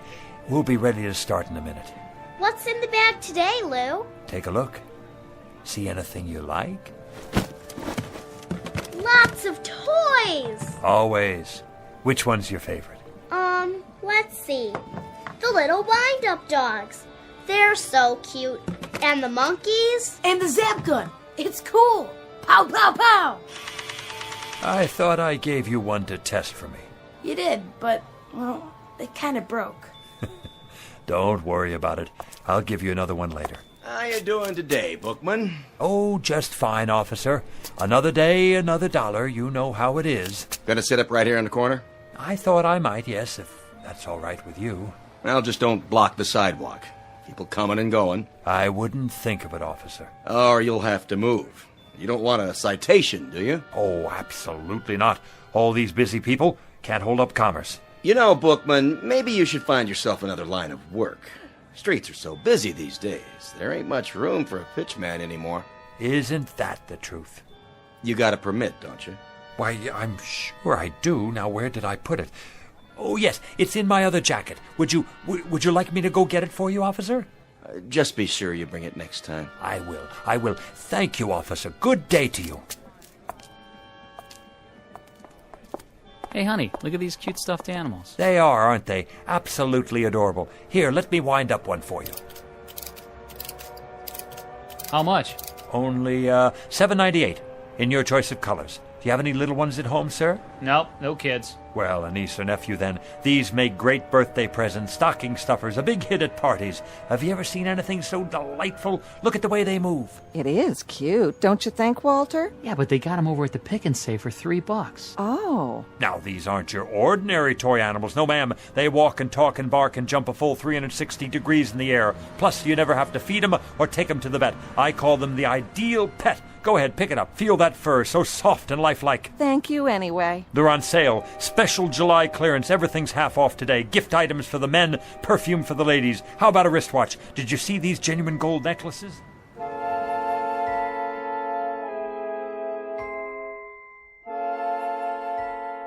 Street scene. Summer. The present. Man on a sidewalk. Age 60-ish. Occupation pitchman. Name Lou Bookman. A regular fixture for the summer, the kind you pass by every day and don't pay much attention to anymore. A rather minor component to a hot July in the city. A nondescript, commonplace little man with a wrinkled suit, a pork pie hat, and a loud necktie that always seems to be coming loose at the collar. A man whose life is a treadmill built out of sidewalks and street corners everywhere. Lou Bookman, a walking rebuttal to the American dream, which states that success can be carved, gouged, or grubbed out of the landscape no matter where you are, whether it be log cabins or tenement buildings. Because Lou Bookman has not even a nodding acquaintance with success, and his dreams only extend from the curb to where the sidewalk ends. But in just a moment, Lou Bookman will have something to occupy his time which transcends both success and failure. He'll have to concern himself with survival. As of 3 o'clock this hot afternoon, Mr. Bookman will be stalked by his toughest customer to date, a man in a black suit who's out to close a deal of his own and who won't take no for an answer. In the Twilight Zone. And now, back to our story from the Twilight Zone. One for the Angels, starring Ed Begley Jr., with Stacy Keach as your narrator.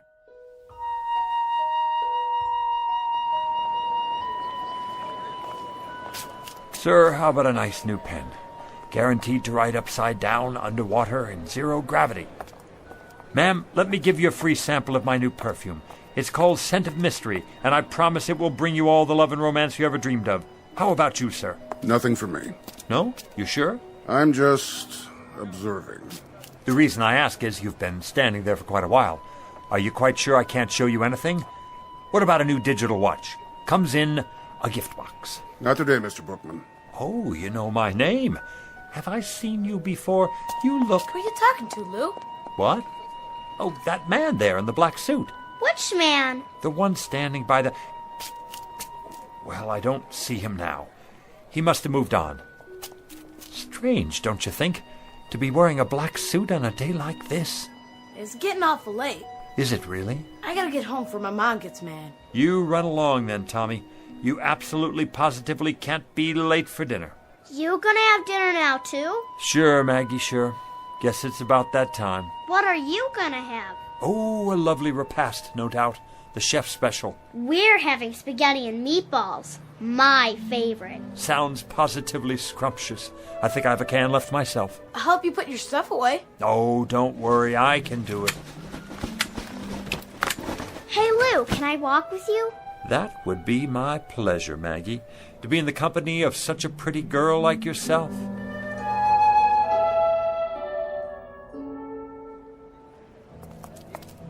Hey, Lou! Hey, it's Lou! Lou! What's going on, Lou? Hey, wanna play with us, Mr. Bookman?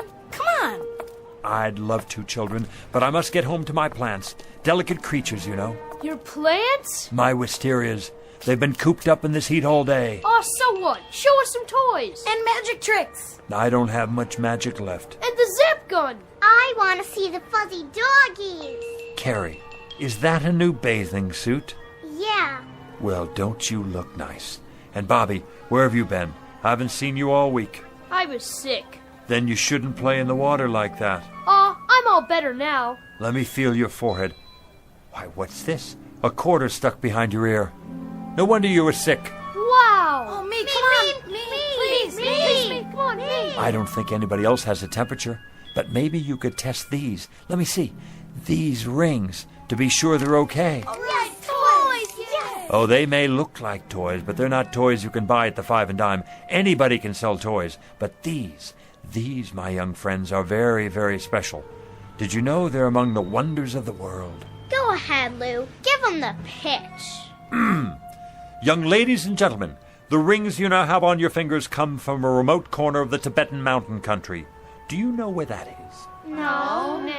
Well, it's where the wisest people in the world live. The jewels are pattern-shaped and forged by strange little men who work underground, far from the light of day. Some folks call them... The Moly Men! Right, Bobby, the Moly Men. They use magic words and incantations to produce what look like toys, but each and every one they make has extraordinary powers. What kind of powers? The power to keep a person young forever. Science can't explain it. Your teacher wouldn't believe it, your mother and father either, but it's true. And when the Moly Men are finished, they say the magic words.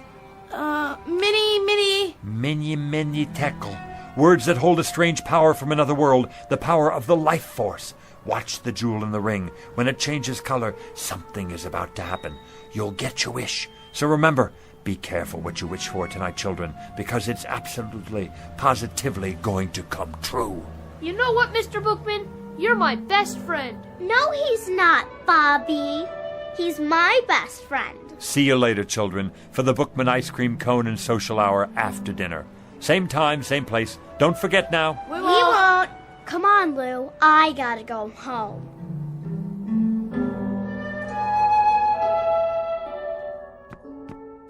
That you, Mr. Bookman? Good evening, Mrs. Magnuson.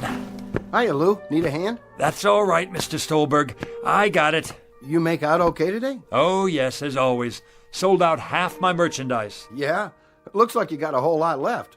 Want to come over for a cold one? That's kind of you, but I'm on the wagon these days. Well, I'll keep one on ice for you anyway.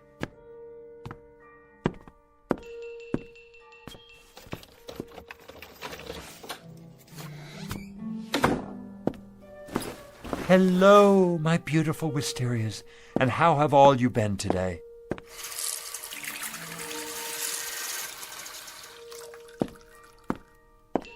Did you say you're thirsty?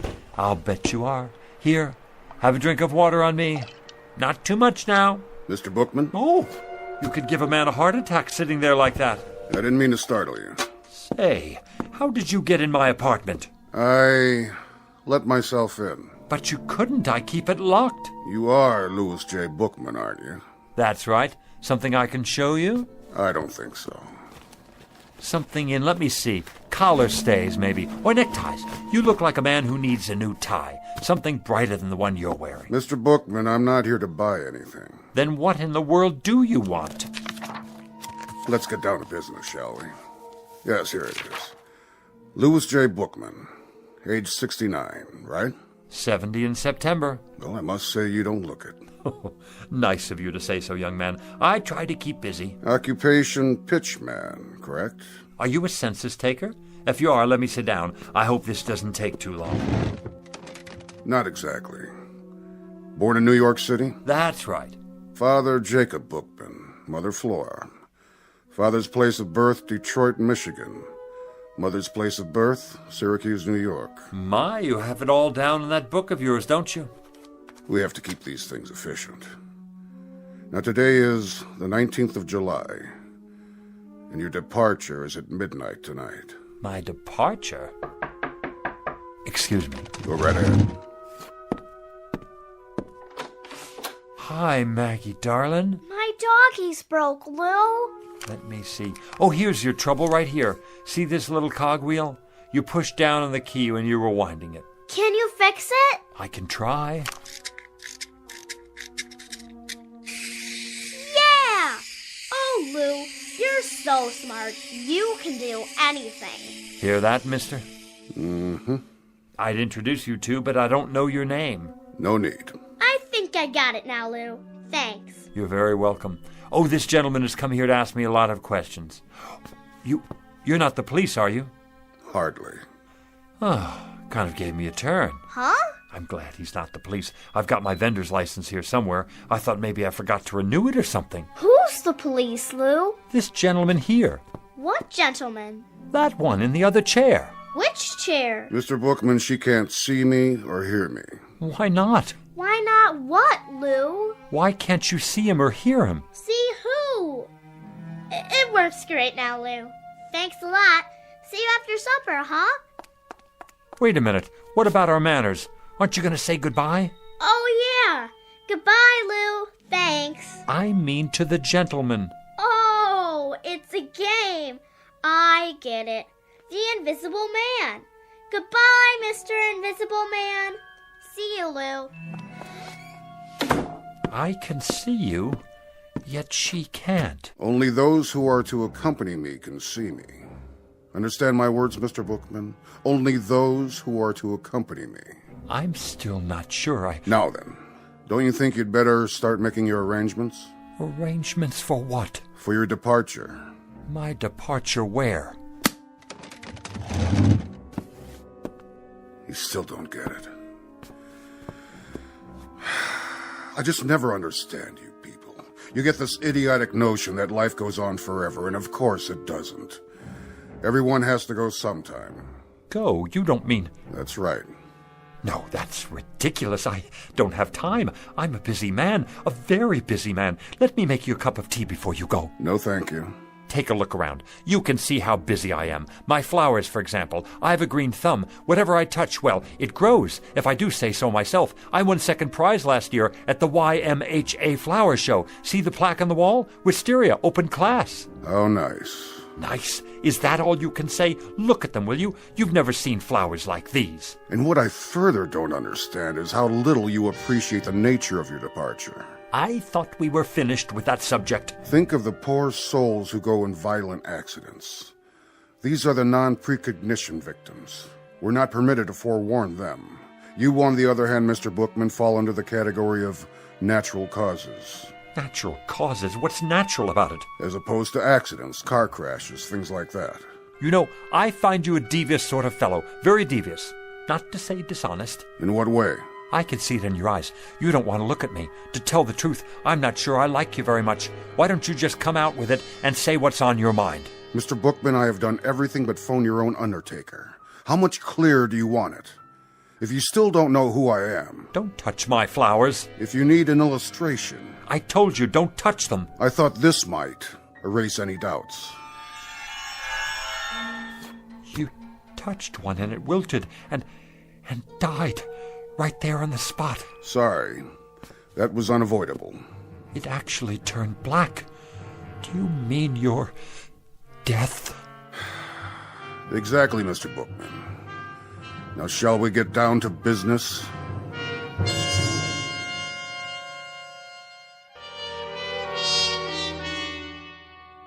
Time of departure is midnight tonight. I trust that will suit you. Did you say tonight? The preordination is for death during a nap. I presume this, too, will meet with your approval. What if it doesn't? You'll find this a relatively simple and painless and barely noticeable... Please, I don't want to go. They never do. But I can't go yet. For one thing, there's nothing wrong with me. I'm a healthy man. Outside of a cold last winter and an infected splinter, I don't think I've been sick a day in the past 20 years. Be that as it may. The departure time is set for midnight, and at precisely midnight, it will be.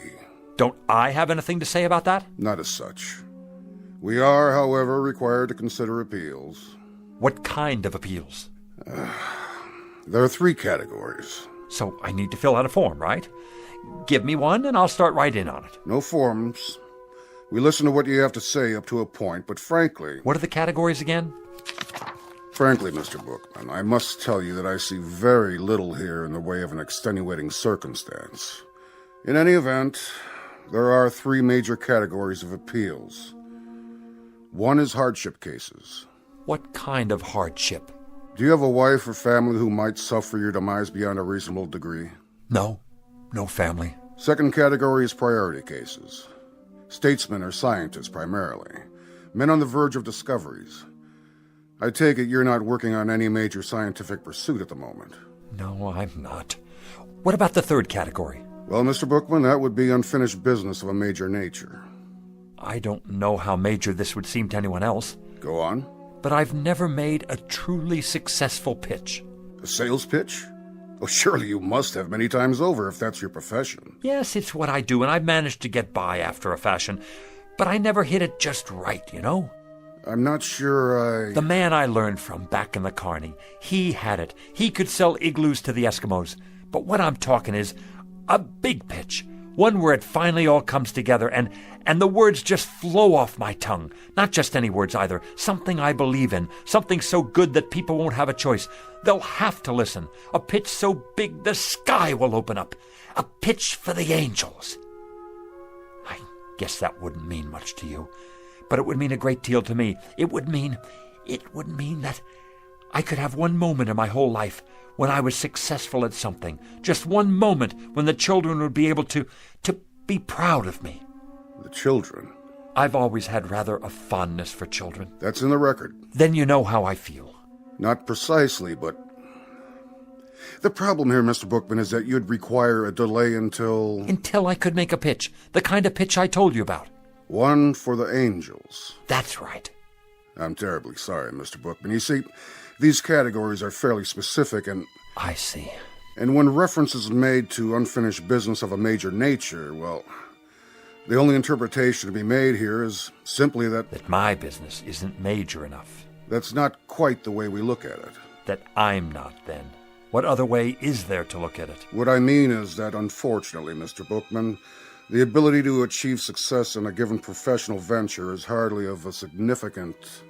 I get it. You don't have to spell it out. I'm small potatoes. And who cares what happens to a potato? They're nothing special. We try to approach each case on an individual basis. Only some are more individual than others. Oh, don't worry about it. I've heard the same thing all my life. We go out the way we came in. Since I never had that much to start with, that's how I'm supposed to leave. It's not your fault. You're just doing your job. Means a great deal to you, does it? You could say that. Uh-huh. It would be highly irregular. So's this whole thing, if you ask me. But under the circumstances, I believe we might... Yes? We might be able to grant you a one-time delay, Mr. Bookman. A conditional one, you understand. Until? What do you mean, until? Until you've made this pitch you're talking about. I can stay alive until then? That's the arrangement. I'll have to think of some way to write it up. You do that. As for me, I think it's a fine bargain. More than generous, frankly. It's been awfully nice talking to you, mister. I didn't get your name. About this pitch, Mr. Bookman. Yeah? When might we expect it? When? Soon.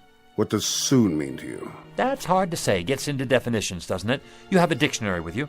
No, I didn't think so. But it's a pretty simple word when you get right down to it. Soon means in the near future, the very near future. Not right away, though. And after a while, it's all relative, isn't it?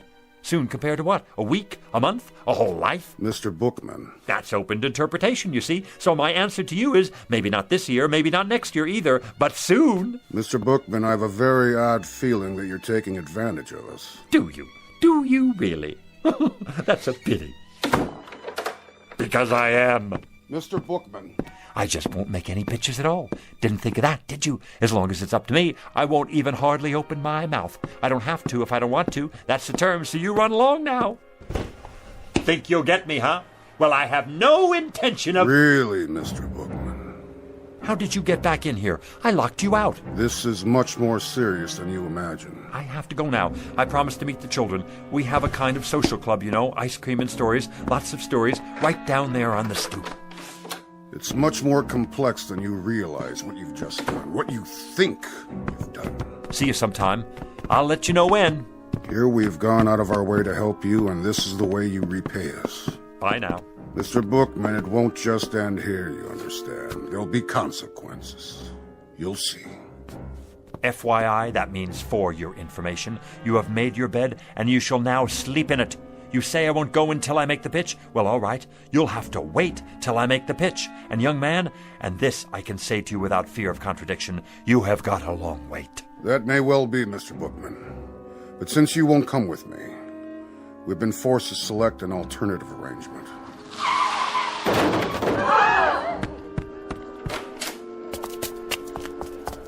What happened? He didn't even stop. Ran right out. Not his fault. I swear I didn't even see her. She just jumped off the curb. I didn't have a chance to hit the brakes. Has someone called a doctor? Who got... Oh, no! Maggie! I swear to you, I never had a chance to stop. Call an ambulance. You're gonna be all right, Maggie, darling. Oh, my little Maggie. Hi, Lou. See? You're gonna be just fine. Lou? Who's that man? What man? Where? I told you, Mr. Bookman. Consequences. You can't take her. No, siree, you can't take her. I'll go. I'll go as planned. Never mind the pitch. I don't even want to wait. I want to go right away. Go where? Who's he talking to? What man? He's out of his head. Mr. Death! Mr. Death, come back! You mustn't take the little girl. I'll go, please, please, Mr. Death, you will. I'll go with you. Right here. Right now.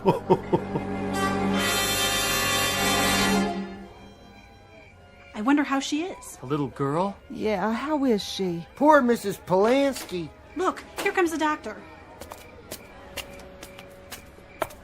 How is she, Doc? I don't know. What do you mean you don't know? She's a mighty sick little girl. Brave, too. Shouldn't she be in a hospital? That's just it. There's no particular trauma. In fact, there's hardly a mark on her, except where she fell and scraped her knee. Then what is it? Something's going on with her. Her fighting spirit, as it were. That's not a medical term, of course. But I think we'll know in a few more hours. If she hasn't hit a crisis by then, I'll move her to a hospital bed. A few more hours? Around 12 o'clock. 12 midnight, you mean? I think by then we'll know. He won't get in. Who, Mr. Bookman? I'm gonna wait right here, so he can't get in.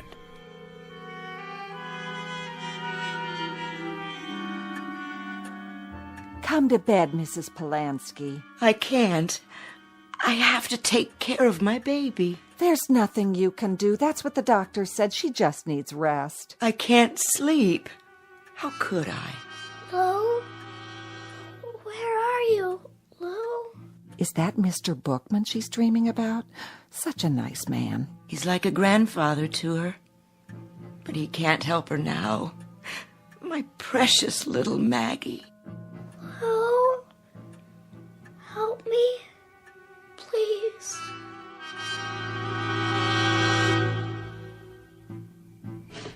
Come on in, Lou.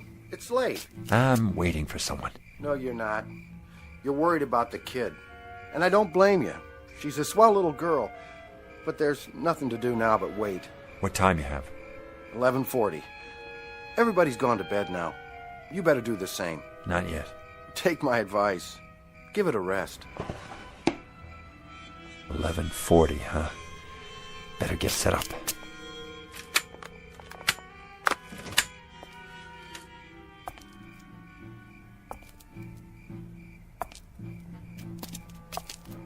Who's there? Good evening, Mr. Bookman. Thought I'd see you again. You got business inside? I most certainly do. It's 11:45. In 15 minutes it will be midnight, the time of my appointment.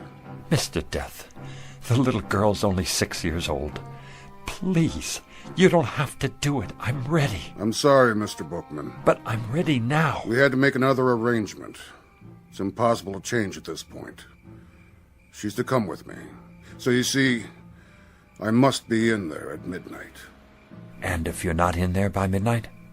That would be pretty much unheard of. If I didn't get there at precisely 12 a.m., then the whole timetable would be upset. Oh, my, no. It's unheard of. Nice pocket watch you have there. But have you thought about digital technology? A wristwatch? It's more efficient, if you ever need a good one. What are you doing, Mr. Bookman? What am I doing? Oh, nothing. Just setting up a pitch is all. At this time of night? Oh, I very often have a late night sale, very often. Not many customers out and about. They come, they show up. You're here, aren't you? Oh, yes, I'm here.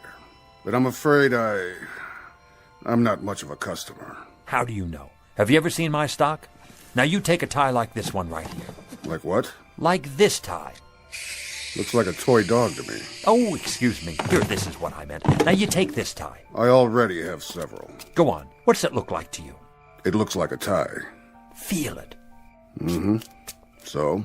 If you'll feast your eyes, my good man, on what is probably one of the most exciting inventions since atomic energy, a simulated silk so fabulous as to mystify even the ancient Chinese masters, not to mention the silkworms, a perfection of detail, an awesome attention to fit and finish, a piquant interweaving of gossamer softness, absolutely and positively the smoothest substance ever to embrace the human neck. If it's a synthetic, as you say... Come closer. I can't hear you. How did the manufacturer get it so soft? It's the thread, of course. The thread? I'll answer all your questions in just a moment, but first let me explain the applications of this magnificent invention.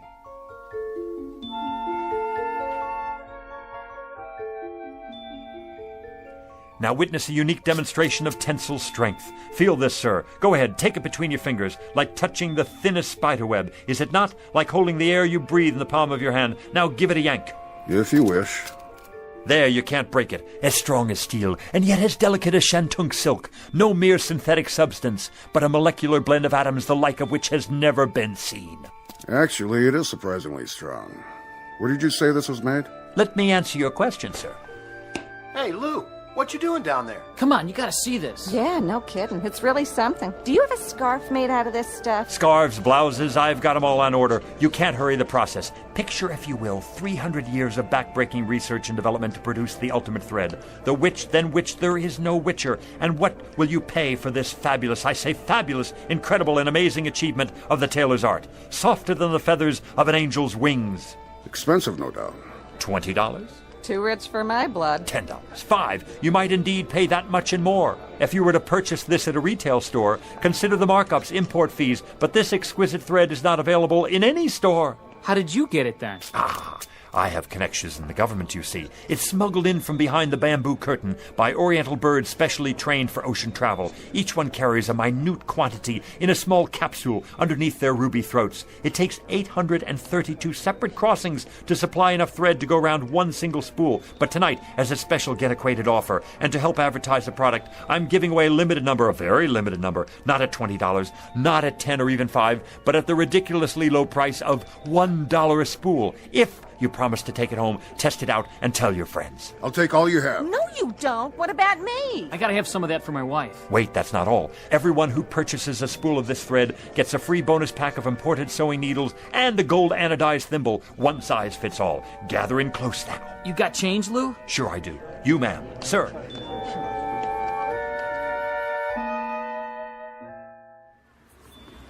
Yarn, simulated cashmere socks, the most marvelous plastic shoelaces that never wear out, a genuine static electricity filter, fits any car radio.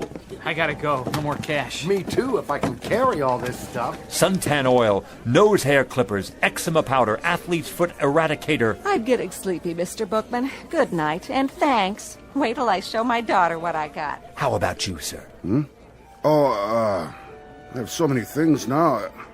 I don't know how I'm going to bring it all back. One last item, especially for you, the pièce de résistance, an item never before offered in this or any other country. I can't imagine what else you could possibly show me. One live, guaranteed, genuine human manservant. How's that? For what I ask of you, sir, you receive a willing, capable, worldly, highly sophisticated, wonderfully loyal right-hand man to be used in any capacity you see fit. Say again? I don't... Louis J. Bookman at your service. The last model of his kind. He comes to you with an absolute guarantee. All parts interchangeable. A certificate of extended warranty. Eats little, sleeps little, rests only a fraction of the time. And there he is at your elbow, ready to do your bidding, at your beck and call whenever needed. Mr. Bookman, you are a persuasive man. I challenge any other store, industry or wholesale house to even come close to matching what I offer you here. Because, my dear man, I am offering you...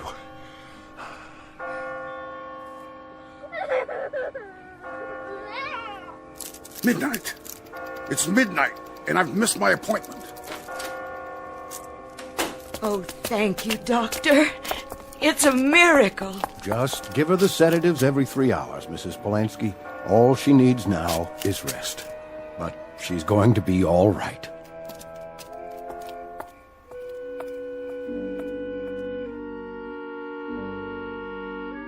"1 minute past 12, Mr. Bookman, and you made me miss my appointment." Thank God.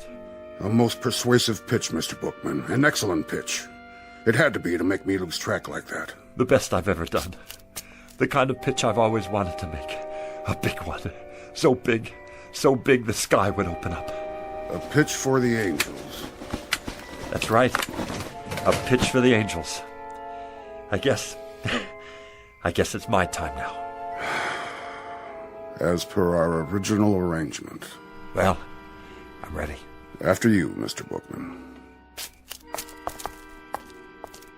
What is it? You'll excuse me for a minute. I forgot something. My folding table. You never know who might need something up there. It is up there. Up there, Mr. Bookman. No need to worry about that. You made it.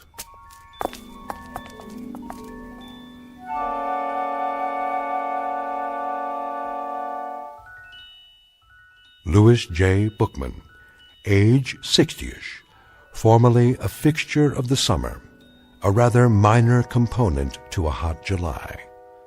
But throughout his life, a man much loved by the children, and therefore a most important man. Couldn't happen, you say? Probably not in most places, but it did happen in the Twilight Zone.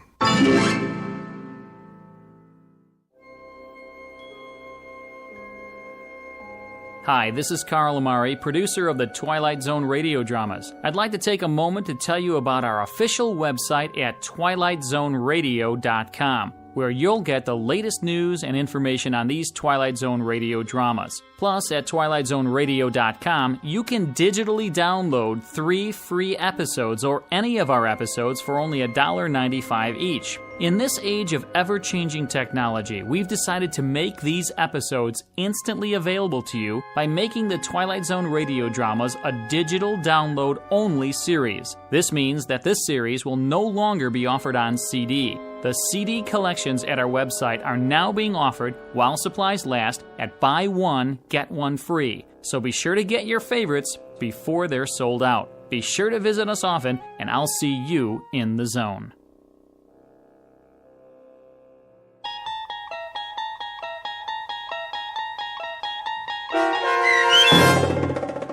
One for the Angels, starring Ed Begley Jr., with Stacy Keach as your narrator, was adapted for radio by Dennis Etchison and based on a script by Rod Serling.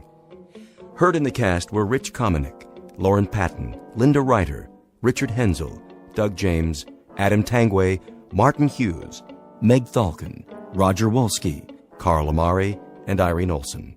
To learn more about the Twilight Zone radio dramas and to obtain audio cassettes and CDs of these programs, visit our website at twilightzoneradio.com. This copyrighted radio series is produced and directed by Carl Amari and Roger Wolski for Falcon Picture Group. Doug James speaking.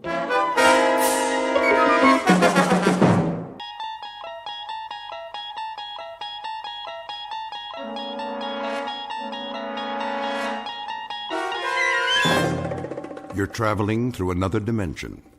A dimension not only of sight and sound, but of mind. A journey into a wondrous land whose boundaries are those of imagination.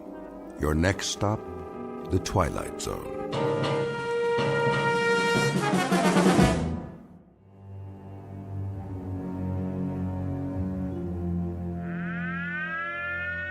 This is the Emergency Broadcast Network.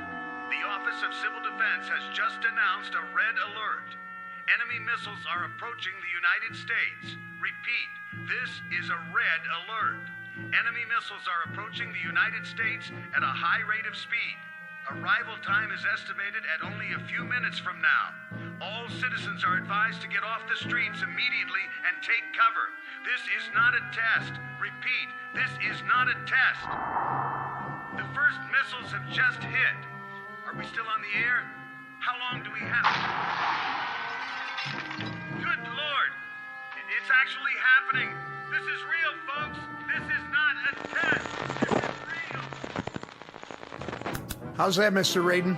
It should do nicely. The volume could be a bit higher, though. Higher? You gotta be careful not to break those speakers. I thought you installed subwoofers, state-of-the-art, as I requested. Oh, we did. For later. Will you hear them? When the explosion hits here, you'll really feel it. Good. I don't know where you got your sound effects, but you'd swear a bomb was going off outside. I mean a big bomb. That's precisely what I want. I got the other TV hooked up, sir, at the end of the hall, like you said. Let me see. Here's the remote control. You got your on, and then you got your off and your volume. Did you load the videotape? Sure did. Soon as the monitors go on, it starts rolling. Why don't you show me? All right, Mr. Raiden. Let's give it a test run. Look at that, would you? There's the street outside. Only now it looks like the beginning of World War III. Yes. Yes. This calls for something of a celebration. If you don't mind me asking, where'd you get the footage? Some special effects guys out in Hollywood? Oh, you might say I have my contacts. Given adequate funding, anything is possible. Yeah, some setup you got here. All part of the show, huh? This is not a show. It may be, let us say, an illusion. But this room is not an illusion. It happens to be the best designed bomb shelter on the face of the earth. But tonight it's for gags, right? Something of the sort. A practical joke, and I trust a most effective one. You could say that again, Mr. Raiden. When those sound effects start and that stuff goes on the TV, you'd swear the whole world was getting blasted. That's the general idea. I've got 3 guests coming this evening, rather special guests, and I wouldn't want them to be disappointed. Well, it fooled me, and I put most of the wiring in. A drink before you go, gentlemen, to a job well done? No thanks. It's getting pretty late. Are these friends of yours? How's that? You're doing all this to fool 3 of your friends. They must be, they must be real, like, special friends. Oh, they are. They are indeed very special friends. This, in a sense, is the moment a man lives his entire life for. Yeah, I bet. That about it, Mr. Raiden? Yes, I'd say that just about does it. Well, we gotta go. So long, Mr. Raiden. Good luck on your party. Party? Yes, you might call it the best party ever. Bye, Mr. Raiden.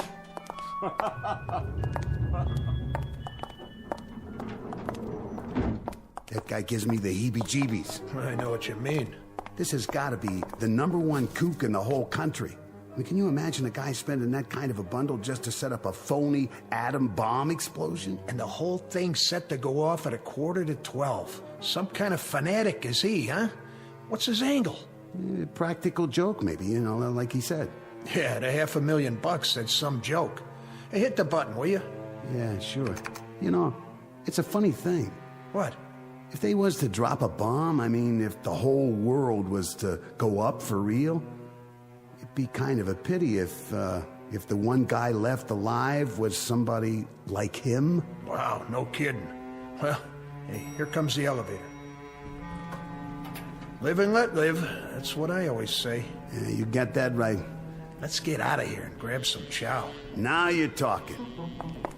Going up? Oh, yeah. Hard to get used to, ain't it?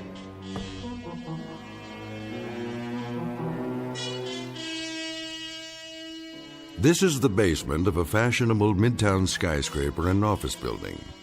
It's owned and occupied by one Paul Raiden, whom you've just met. Mr. Raiden is rich, eccentric, and single-minded. How rich, we can already surmise. How eccentric and single-minded, we shall see in a moment.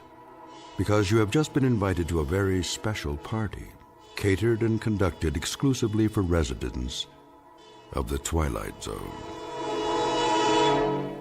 And now, The Twilight Zone and our story, One More Pallbearer, starring Chelsea Ross, with Stacy Keach as your narrator.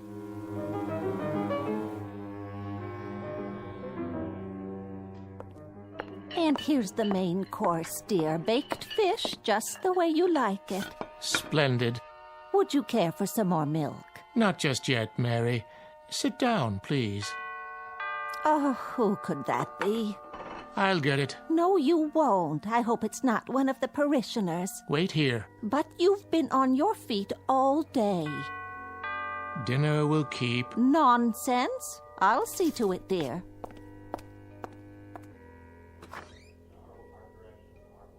Oh, yes, I'll tell him at once. Who is it? The most peculiar man. What did he want? I'm not sure, but there's a limousine waiting at the curb. He said something about a matter of life and death.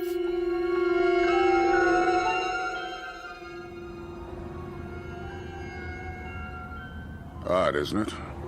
He said exactly the same thing to me. And beyond that, Colonel, you've been told nothing. Hardly a word.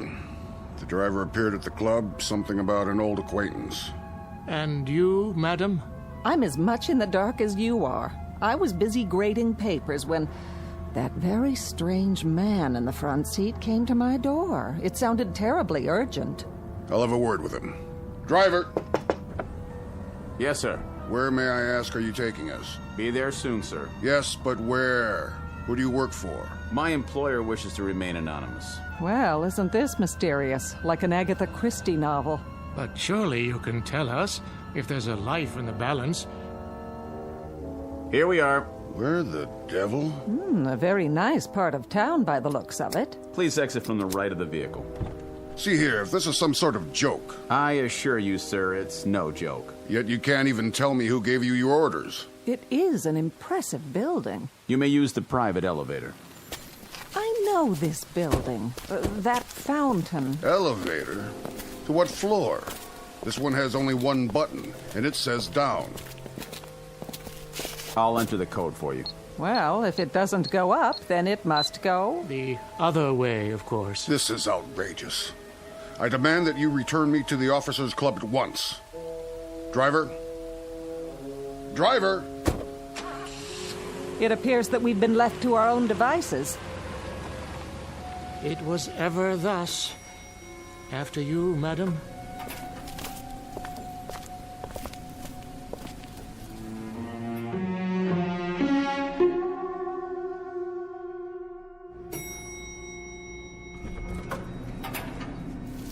What in the... Good evening, friends. That voice. If you'd be so kind, just follow the hall to the security door at the end of the hall.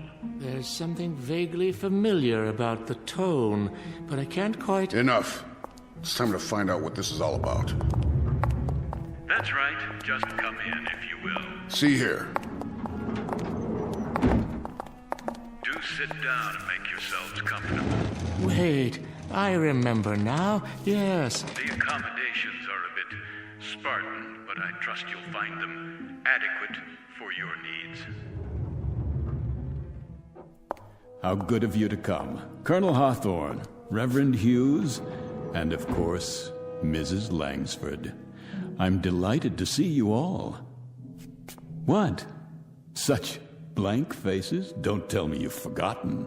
It's Raiden, isn't it? Aren't you Paul Raiden? You have an excellent memory, Reverend. And how about you, Colonel? Do you recognize me? Yes, I believe I do. You served with me once, didn't you? I did indeed. A second lieutenant. Yes. In an infantry regiment under your command. I recall it vaguely, and I seem to recall something else, too. It's not surprising that it doesn't come flooding back. After all, you had a few thousand men under you, a few thousand cogs in the great military machine. I was only one of those cogs. But then again, you didn't court-martial all of them, did you? That distinction you reserved for me alone. Oh, yes, I do recall now. You refused to lead an assault on a hill. Did I? Refused in the face of a direct order. The delay cost us a company of men. That was your contention at the court-martial board. It's what sealed my fate. I was dishonorably discharged, Colonel. Stripped of rank and booted out. Oh, fortunate for you. Fortunate, you say? Were I permitted to dictate the sentence, I would have had you shot. Of this I have no doubt. No doubt at all. But what kind of host am I? Oh, for pity's sake, Paul. I must apologize. There's a lady present. Please forgive me for not addressing you first, Mrs. Langsford. Do you recall who I am? Of course I do. I taught you in high school. Well done. I don't forget my students. Oh, now and then I find that they get jumbled together. Of course. But if I prod my memory a bit, I'm able to connect names with faces. And in your case, with character. I made an impression on you, did I? That's understandable.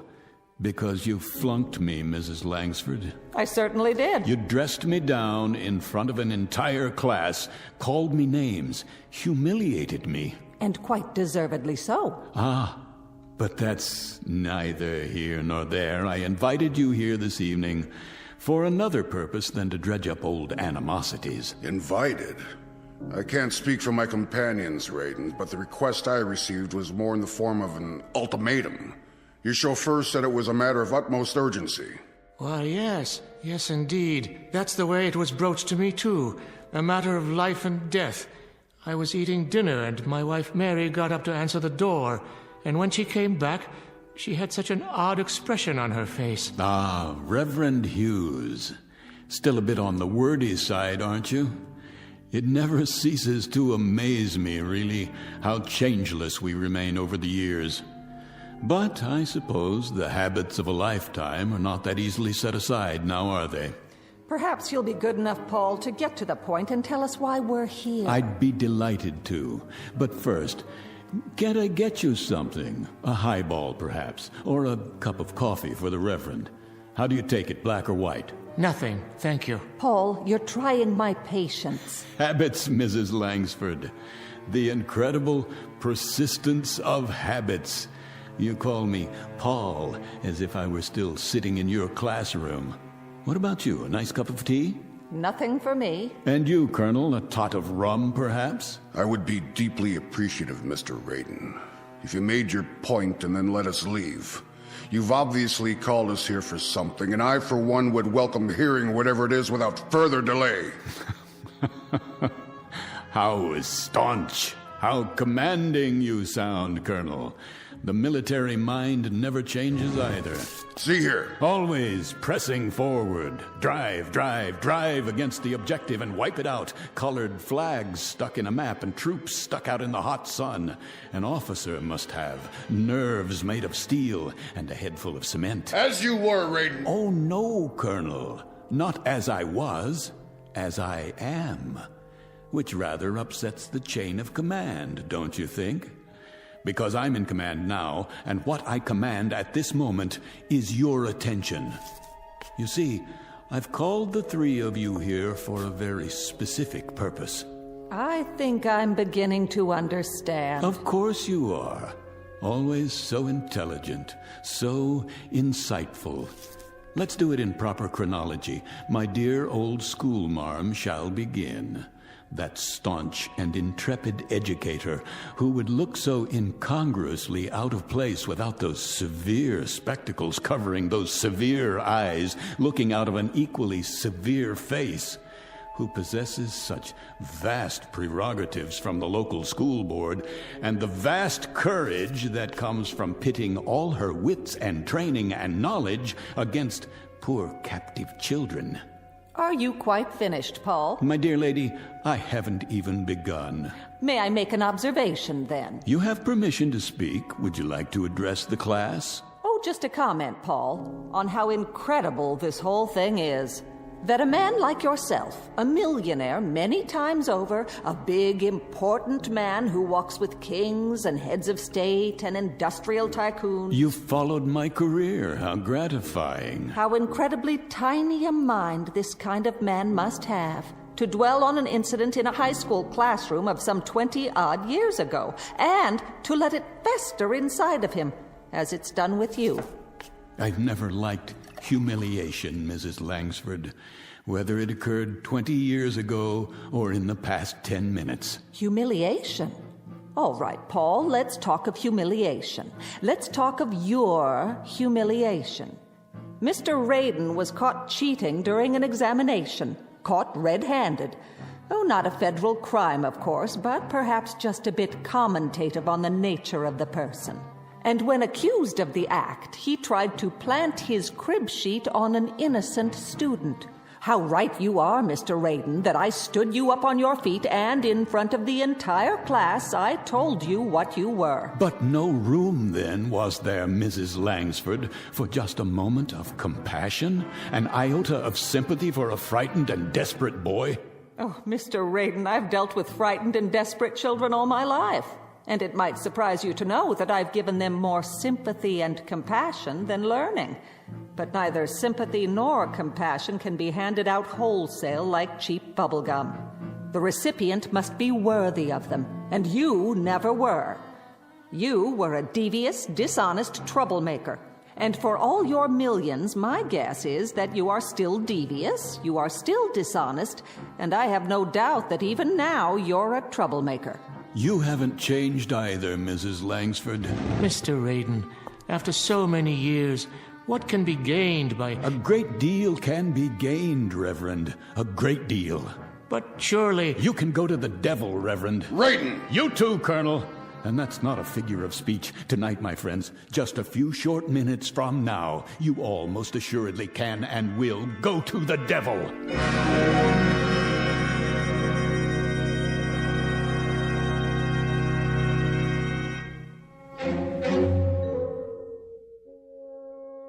Mr. Raiden, obviously years have passed between now and whenever it was you felt you suffered various indignities at our hands. Felt? How conveniently you forget the extent of my suffering.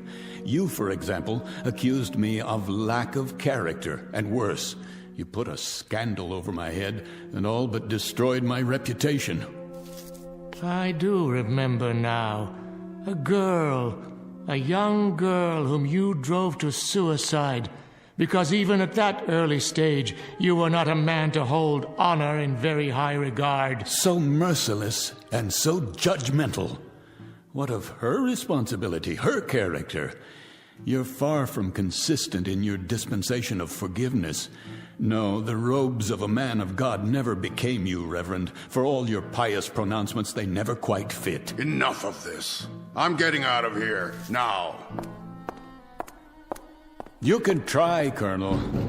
This is outrageous. Save your strength. You're going to need it. Open this door at once. The doors don't answer to your command, only to mine. They're made of solid steel. The walls are 18 inches of reinforced concrete sheathed in 6 inches of lead. I have my own generator plant, my own air system, and at the other end of the hall, a storeroom the size of a warehouse stocked with food and supplies. But in God's name, why? What are you afraid of? Afraid? Hardly. Prudent might be a more accurate word. Remember the story of the 3 little pigs, houses of straw and so forth, and only one built to withstand the blast. Blast? What blast? Colonel, you of all people should understand logistics. Does it occur to you why a man would go to all this trouble and expense? You've built what amounts to be a bunker. So I have. But we're not at war. Not at this precise moment. You're insane. Am I? This is the middle of the city. Ah, now you're getting warm, closer to the point. What are you talking about? About beginning a vigil, my friends. The long wait and the countdown to oblivion. Will you start making sense? I taught you better than this gibberish. You are correct, Mrs. Langsford, about several things. I've walked with kings and tycoons, as you so rightly perceived. I've walked with them, and more importantly, I've listened to them, to the things they have to say, the special knowledge they are able to impart because of their positions of privilege. As a result, I manage to keep abreast of the times and usually well ahead of them. The point. Patience, Reverend. I'm coming to it. You see, I know things that are going to happen. I pay informants, couriers, high-level attachés and the like for a service, information. And I pay them quite handsomely, I might add. What sort of information? Oh, the inner workings of certain, let us say, diplomatic agencies, military installations, information that's beyond top secret, but available if the price is right. You're engaged in espionage. Hear me out. 48 hours ago, I received a most interesting bit of news, or rather, several bits, meaningless in themselves, that together form one unavoidable conclusion, something that is known to perhaps only 6 men in the world. If you're trying to frighten us, it isn't working. Then let me give it a somewhat finer edge. This evening, this very evening, the world is coming to an end. Why, of all the... At 11:45, there will be no more city.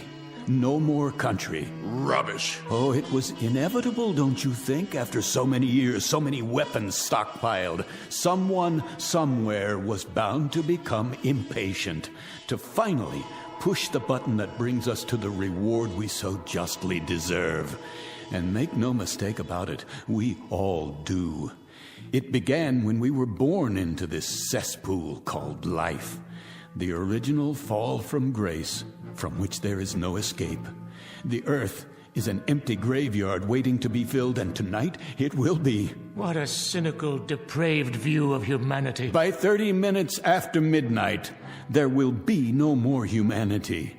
It's too late to stop. Pandora's box has been opened. There's no turning back. They are going to bomb us, and we are going to bomb them. By dawn, there will be nothing left but rubble and bodies. And now, within a few moments, it begins. You'll be hearing the sirens very shortly. That's the red alert. It means their missiles are on the way. Ours will follow soon after with proper military efficiency. And you are to survive, Mr. Raiden. Is that the idea? I am to survive. As long as I stay here, 300 feet under the ground. Already buried, one might say. How about you, Reverend Hughes? Or the rest of you? Would you care to survive too? Or shall I be the only pallbearer? What? It can't be. Don't panic. This whole thing may be a hoax. Please remain seated. If you require proof, I'll turn on the radio. Broadcast Network. The Office of Civil Defense has just announced a red alert. Enemy missiles are approaching the United States. Repeat, this is a red alert. Enemy missiles are approaching the United States at a high rate of speed. Arrival time is estimated at only a few minutes from now. All citizens are advised to get off the streets immediately and take cover. This is not a test. Repeat, this is not a test. The first missiles have just hit.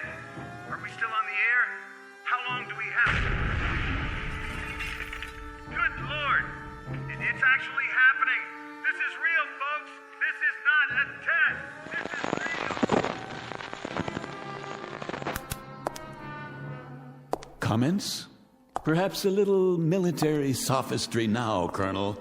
A quote from General Grant or Lee or Patton. And you, Reverend, something enriching from the gospel? Oh, my, such silence, Mrs. Langford. Nothing in that vast reservoir, that Pilgrim's Progress mind of yours to fit this situation? No mental eraser you can use to wipe out reality? I've got to get to my wife. Oh, by all means, Reverend. Certainly, get to your wife. Hold hands and die together. Take your hands off me. You turn my stomach, Reverend Hughes. You know that. Find your wife. I intend to. That's not what's on your mind. What's on your mind is what's on the Colonel's mind and the schoolmarm's over there. Your precious hide, your sanctified flesh. That's what preoccupies you at this moment. Let go of me, Mr. Raiden. If I'm to die tonight, I want to be with someone I love. Very theatrical, Reverend Hughes, but far more burlesque, I'm afraid, than legitimate theater. Kindly have the decency. Why don't you have the decency, Reverend, to depart this earth with just a fragment of the truth in your mouth? What truth? Tell me to my face that you are so scared, so miserably frightened, that you'd sell your wife by the pound if it meant your survival. Admit it. If those were the last words I ever spoke, Mr. Raiden, they would also stand as the worst falsehood I ever uttered while living. Why am I not convinced? Will you open the door, Mr. Raiden? Will you let me leave now? Take a look at the monitor first. You might want to consider what awaits you outside before you open that door. How did you know, Raiden? How could you possibly have known exactly when? What difference does it make? If we leave now, we might make it back to our homes. Highly unlikely at this point, but I suppose hope springs eternal. Oh, of course, Mrs. Langsford, back home to your aging sister, no doubt. And you, Colonel, back to the club so you could die with your cronies amid all your medals and memorabilia. Whatever we do, it's none of your concern. My dear friends, shall we drop the pretense now, this instant? Shall we all of us now dare to speak the truth? I told you how this room was constructed, steel, concrete, and lead. It is the only place where you can survive. Now, what is all this nonsense about going back to your homes? You mean to say you'd walk out of here to certain death, when by simply staying where you are, you're assured that you'll live? Are we to understand, Mr. Raiden, that you will permit us this luxury? That you will allow us to stay in your fortress? Oh, indeed. Indeed, Colonel. As a matter of fact, it's precisely why I asked you all to come. Each of you, in your own way, tried to destroy me. But I will not repay the compliment in like kind. That is to say, I won't require an eye for an eye. Nothing quite as basic, as naked as that. Then I'd be interested, Mr. Raiden. What is your price? The Colonel would be interested. I should think so. And I presume the schoolmarm and the Reverend, too, would be interested. I submit, dear friends, that you're not just interested. It's the only single thing on God's earth that has any meaning left. How much will Raiden charge so you can stay here in safety? All right, my friends, here's the all-important price tag. The fiddler has played, and here comes the bill for the music. But be sure to listen carefully, because time is very rapidly running out.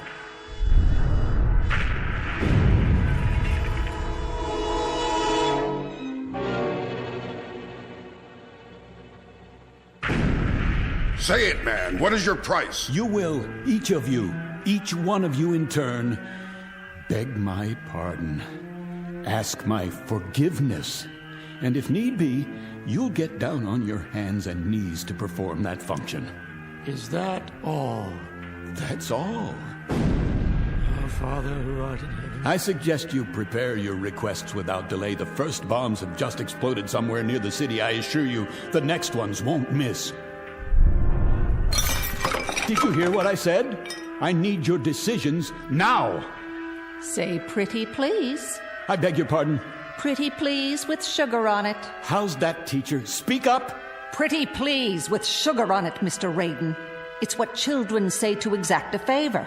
Children, Mr. Raiden, but they say it by rote. It comes out pure. There's no meanness to it, no cruelty. That's something that comes much later in life. The capacity to damage other human beings. That's enough. Not quite. You let me out of here, Mr. Raiden.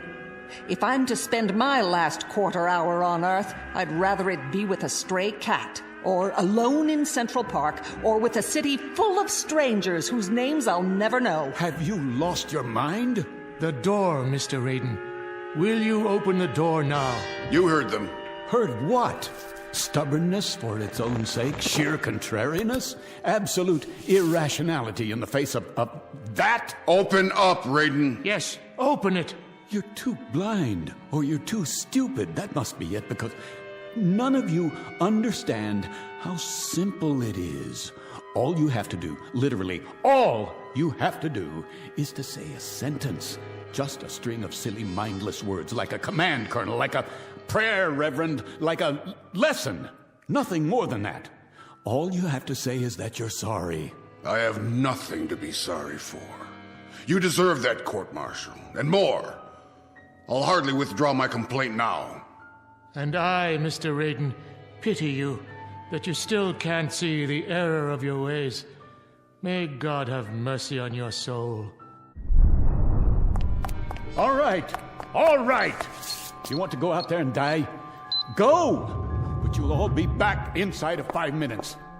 There's the elevator. Go ahead, use it. Carry the farce to its conclusion. Stand aside. Where are you going? Up there? To what? As far away from here as I can get. Do you hear that? Are you deaf? You still want to go up on the street? Why? To get a good look at the frenzy and the panic and the horror before you come back down here to your only salvation? Move away from the elevator.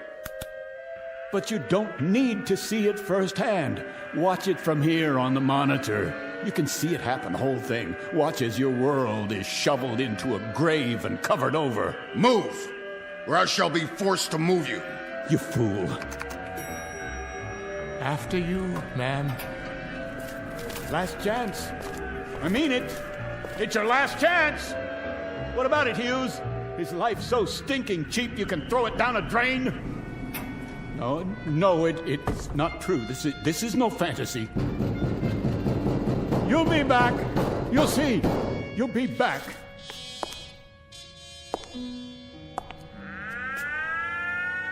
This is the Emergency Broadcast Network. The Office of Civil Defense has issued a red alert. The United States is under enemy attack. The first wave of bombers and long-range missiles slipped through our defenses by unknown means and are on the approach now. Evacuation procedures are underway in all major cities. The President will make an announcement as soon as this is real, ladies and gentlemen. This is not a drill. This is not a test. This is an actual emergency. What? That's not what he's supposed to say. We interrupt our regularly scheduled programming to bring you this live coverage. Just before midnight this evening, several of the country's major population centers suffered missile attacks, resulting in severe casualties. Siege mentality. Unconfirmed report of nuclear detonations. The White House, the Midwest, the coast. We will remain on the air for as long as... What's wrong with this? Off! I want this tape off!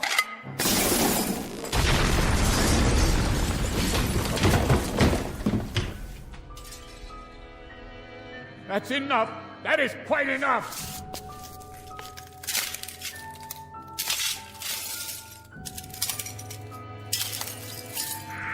Ladies and gentlemen, this is my last assignment as a broadcaster. I can see the bombs going off. And now they're streaking down, lighting up the sky, heading directly for us. A great wind from the firestorm. If you can hear me, I want my wife and daughter to know that I love them very much. No!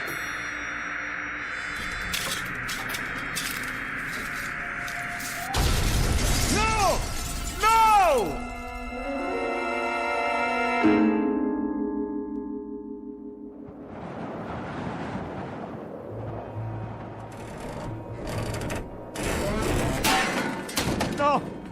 No, please. I didn't mean for it to actually happen. There's nothing left. Nothing. The city is gone. Is there no one else alive? Somebody?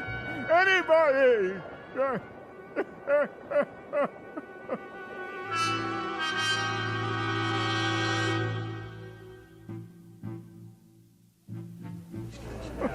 What's wrong with him? Must be drunk. Poor man, he looks crazy. Yeah, look at his eyes. What's he crying?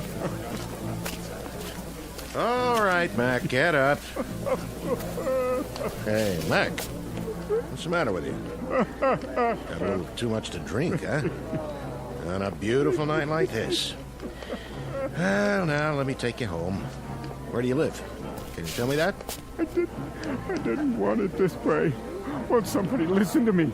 Isn't there anyone left in the world who can hear me? Someone! Someone! This is Saunders. I'm in front of the Raiden building. I want to send a car over here right away. Some poor devil's lying on the ground off his rocker. No ID. Yeah, it could be anybody. Yeah, okay. It's okay, Mac. Help's on the way. Now, why don't you come on over here and sit down by the fountain? That's right, in front of this nice building. You weren't gonna try taking a bath in it, were you? No. Because then I'd have to arrest you, and I wouldn't want to do that. Can you hear me? Can't you even tell me where you live? You know where you are? Anything around here look familiar at all? What happened to him? Another nutcase. Never saw him before. Is he deaf or blind? Okay, folks, let's move along. Move right along. Give the poor fella some breathing space till the ambulance gets here. Easy, Mac. Take it easy. You're gonna be okay. No.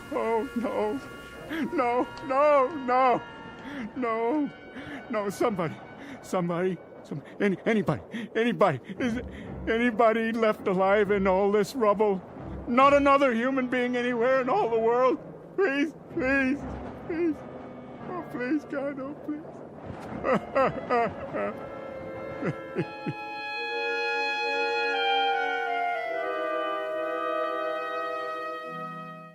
Mr. Paul Raiden, a dealer in fantasy and human misery, especially his own. Trapped in the graveyard of his mind, and now, as it has always been for him, the only person in the world. The sole pallbearer at a funeral he alone manufactured, in a bleak and empty landscape called the Twilight Zone.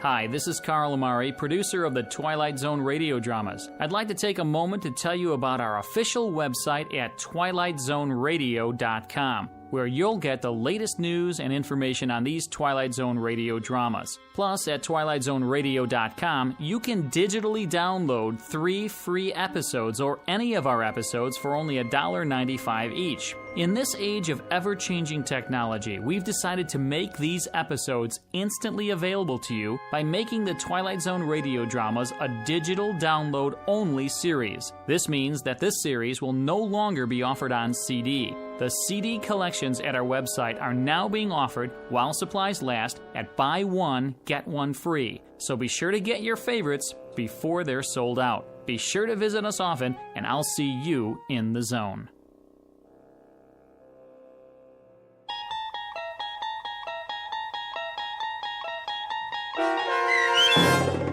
One More Pallbearer, starring Chelsea Ross, with Stacy Keach as your narrator, was adapted for radio by Dennis Etchison and based on a script by Rod Serling.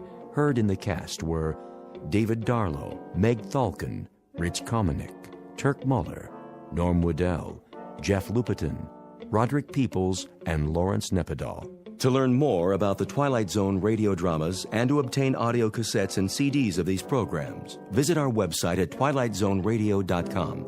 This copyrighted radio series is produced and directed by Carl Amari and Roger Wolski for Falcon Picture Group. Doug James speaking.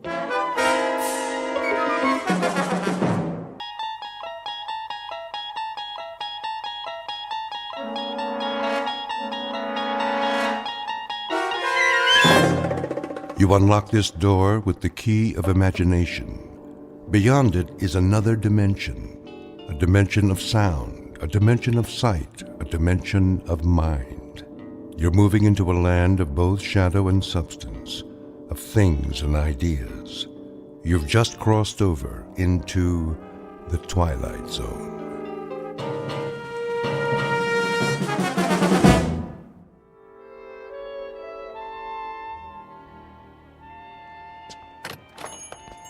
Yes, and will that be all then? No. What time is it? I thought you made an appointment. I did. Oh, come on, honey. You're not in that much of a hurry, are you? Yes. What about mad cow disease? Well, clear the room then. Tell them they're keeping the head of McClellan Enterprises waiting. Tell them that we... All right. You want to forget the whole thing? No, I don't want to forget the whole thing. I just want to get this nonsense over with. Send you a postcard. Oh, that would be wonderful. Bon voyage. Ta-ta. Yes, ta-ta. Come on. Hello. May I help you? Mr. Spirito? I am he. We're the Ransoms. My wife called for an appointment. Oh, yes. Please be seated. Now, where exactly do we intend to go? We intend to go to London. Splendid. Of course, you've been. Oh, no. Charming place. You have picked a rather bad time of year, though, but... Excuse me, we're kind of rushed today. I wondered if you'd... Certainly. Now, have we decided on an airline? No. Well then, if I may suggest... We're not going by plane. I beg your pardon? I said, we're not going by plane?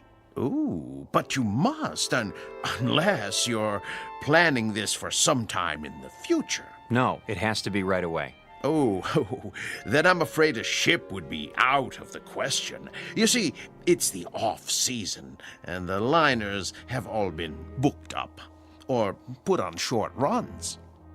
All of them? All the acceptable ones, yes. I hope you won't mind my saying this, Mrs. Ransom, but, you know, airplanes are perfectly safe nowadays. I realize that some people feel a certain trepidation, but there's absolutely no reason... Eileen, if it's the only way... May we see a list of boats that are running? If you wish. You promised. I know. It's important, Alan. We agreed on that. I'm afraid these are the only passenger-carrying vessels bound for England in the next 30 days. Some are freighters, but it's sometimes possible... What about this one? The Lady Anne? I don't think so. Why not? Well, it's very nearly the oldest ship in the water, and the slowest. 13 days till a half. Another half day to Southampton. Forget it. No. Wait. This says it leaves on Thursday. We'll take it. Please, Mrs. Ransom, the Lady Anne is a veritable antique. Listen to the man, Eileen. We can relax when we get there if that's what you want. Don't make such a big deal out of it. It is a big deal to me, Alan. A very big deal. Give us 2 tickets. For this relic? Yes, that's right. The Lady Anne. Oh, very well. A few extra days won't matter, will they? I don't have anything better to do. Check okay? Of course, sir. But, Mrs. Ransom, the Caravan Travel Agency takes pride in its service. I beg you not to do this. Well, it isn't going to sink, is it? With a ship that old, you can't tell what might happen. Oh, give me that check.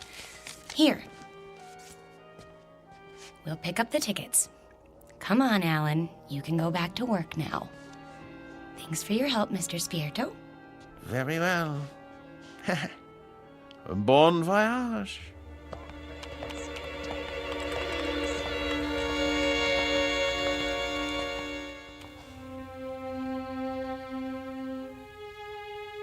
Portrait of a honeymoon couple about to embark on a journey. Like most newlyweds, they've never traveled a great distance together, nor have they become truly acquainted. But there is a difference.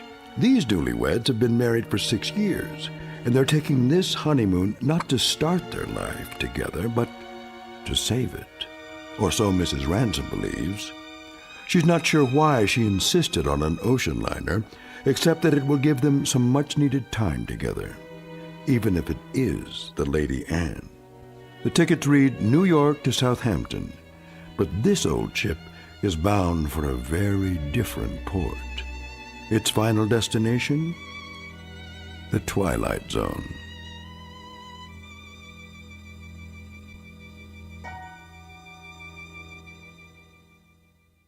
And now, The Twilight Zone and our story, Passage on the Lady Anne, starring Martin Jarvis and Rosalind Ayres with Stacy Keach as your narrator.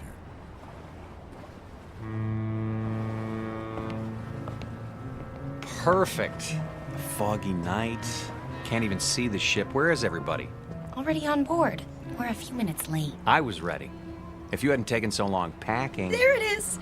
Oh, Alan, isn't it beautiful? No, not it. She. The ship happens to be a lady. Sorry. She's beautiful. Indeed she is. Oh, yes. There's the gangplank, is that what they call it? Come on, Alan. I can hardly wait. No, from the descriptions, we were expecting a cross between a kayak and the Flying Dutchman. You're seeing someone off? No, we're passengers. What? How's that? Passengers. Oh, no. No. I hardly think so. No, you see, this is the Lady Anne. Toby, please. You have no right to badger them. Be quiet, woman. Well... Now, young fellow. Look here, if you'll consult your tickets, I think you'll find there's been a mistake. I repeat, this ship is the Lady Anne. And I repeat, there's no mistake. Show me your tickets. Why should I do that? Call it curiosity. Do you mind? Go ahead, Alan. Oh, all right. Let's see.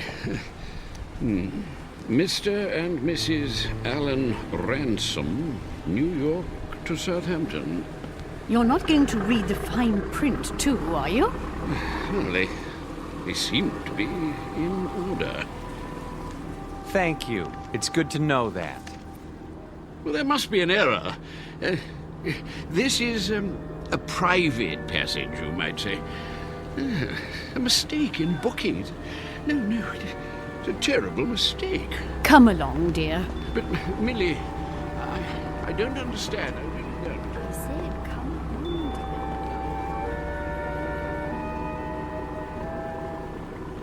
dear. Well, I guess that's how the British say welcome aboard. Oh, don't get your back up. You'll be twice as cranky when you're his age. Bet we can beat him up the ramp. Not too late to turn back, you know? I mean, think of being cooped up with me for 14 days. I made a promise and I'm going to keep it. Isn't that good enough? Sure. Not very steady. Really gives you confidence, doesn't it? At least try to enjoy this. One moment, please.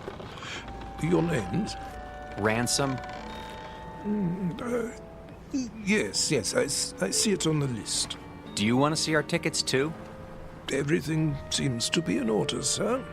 Stateroom 24, down that flight of stairs. Thank you.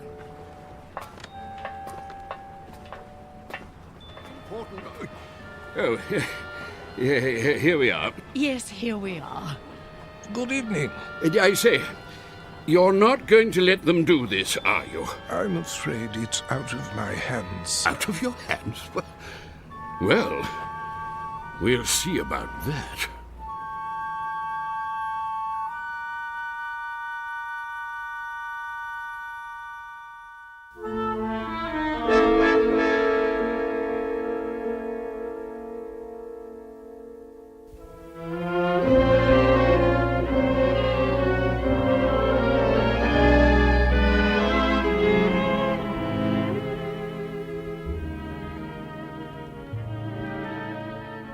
I hope they got the luggage on board.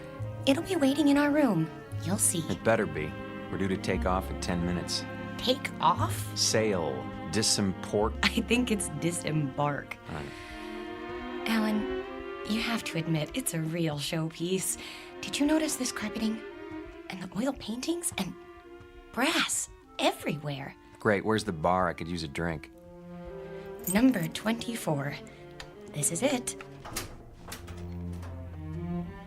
What in the... Alan, look! It's like an old-fashioned drawing room with a tapestry and gold everything. Pigeon's blood vases. I don't believe it. Are those plaster cupids on the ceiling? Oh, it's marvelous!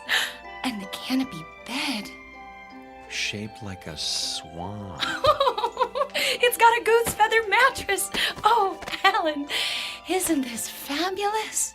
It's probably the most ridiculous room in the entire world. You realize that? Probably? It is! And you actually like it. Don't you? Look at this chest. It must be 100 years old. A bowl of fresh flowers on top. And even a box of candy, shaped like a heart. At least the luggage is here. No kidding. You think we can take it for 2 weeks? I mean, with all this... There's the whistle. Come on, let's go up on deck. Why? Why? That's what you do. Haven't you seen any movies? Hurry.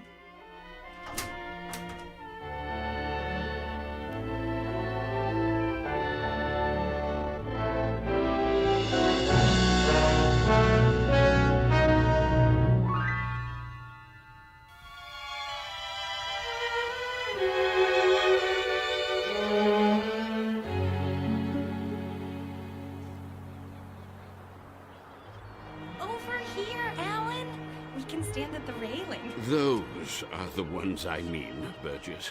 Not the ones going with us. Yes, I tell you. Nonsense.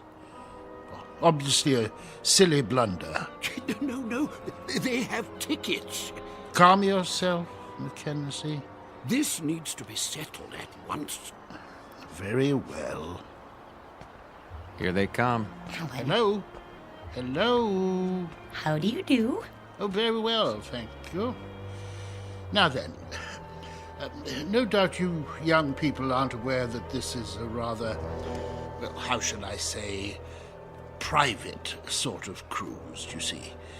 Very tight. Dear me, yes, unquestionably a slip-up on the part of the, Look, mister, we're getting a little tired of this routine.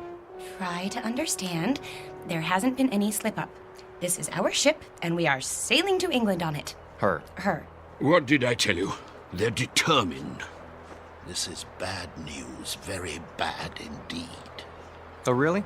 For you or for us? Don't argue with them, Alan. See here. Please, this may seem odd to you, but we're actually trying to be of help. Yes, exactly so. You see, there are things you don't know about this ship. Yes. But what does that mean? Well, for example, it isn't common knowledge that... Burgess. No, Mackenzie. We've got to tell them. But... this vessel is over 50 years old. We knew that. Oh, but there are other things you couldn't possibly know, because you haven't had time to look. Such as? Well, she's falling apart everywhere. The deck chairs wouldn't support the weight of a baby. Yes, that's true. And the staircase is about to collapse at any moment. And the food, it's food. Dreadful. It's positively poisonous. Ptomaine, you know. Yes. But the worst of it is the danger at sea. Those boilers, not to be trusted. They've been ready to burst for years. Oh, yes, for years. So you can see how impractical the whole idea is. There's just one thing. Yes? If it's such an awful, dangerous ship, what are you doing on it? What? Well, we're old and eccentric. Well, yes. Well, we're young and eccentric. We like impractical things, the challenge and all. Besides, we think it's an absolutely charming boat. Last warning. They'll be pulling away the gangplank at any moment. Look, you'll be quite bored. We never get bored. Do we, Alan? Nope, not at our age. You're sick, then. Yes, you'll get sick. No stabilizers. She rides like a washing machine, I can tell you. Sounds like fun. I think I've heard about enough. Wait. I have my checkbook. What's that for? I am prepared to pay you double the amount of your tickets. This is ridiculous. No, I want to hear it. Pay us to do what? If you will abandon your plans, I'm sure you'll find another booking, something more suitable. That's a very generous offer. Yes, very much more suitable. Alan, you're not considering it, are you? Well, what do you say? Not a chance. Triple the amount, then. Yes, triple. No. Very well. I am forced to extremes. Sir, madam, if you will leave the Lady Anne at once, I will give you the equivalent of, let me see, 50,000 American dollars. 50,000 American dollars. Yes, which I will match. Well, I haven't got it all on me, but making it a total of 100,000. Yes, 100,000. Well. You're talking my language now, gentlemen. Alan? Let's say pounds sterling, shall we? In pounds? Or better yet, an even $250,000 U.S. currency will be fine. No, that amount is completely unreasonable. I'm sorry. No. In that case... But... Sorry. Let's go, honey. You must reconsider. You don't understand the implications. Look, fella. Ever since we picked this tub, people have been doing their best to discourage us. I don't know why, and I don't care. But if you're worried about brash Americans crashing your cozy little tea party... No, it isn't that at all. Forget it. From now on, leave us alone. I'm proud of you. Thought I'd take the money, didn't you? Well, for a minute there, I didn't know. Oh, look! We're moving! Off to a great start. I could use that drink now. Me too.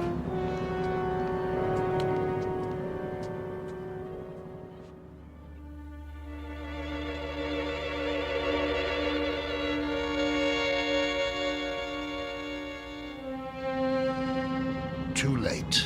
We did our best. We should have tried harder. But the funds he was demanding... highway robbery. Nevertheless, it was our duty. The duty of everyone on board. Who knows what the consequences will be? I fear we should have done whatever was necessary to keep them off this ship.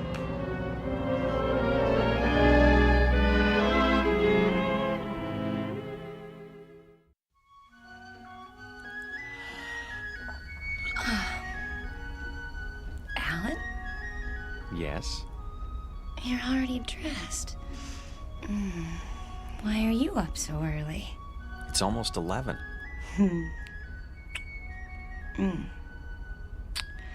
Don't tell me you're nervous. We're not going to let two cranky old men spoil our second honeymoon, are we? A lot more than 2. Better get dressed. Fire drill's in 15 minutes. What?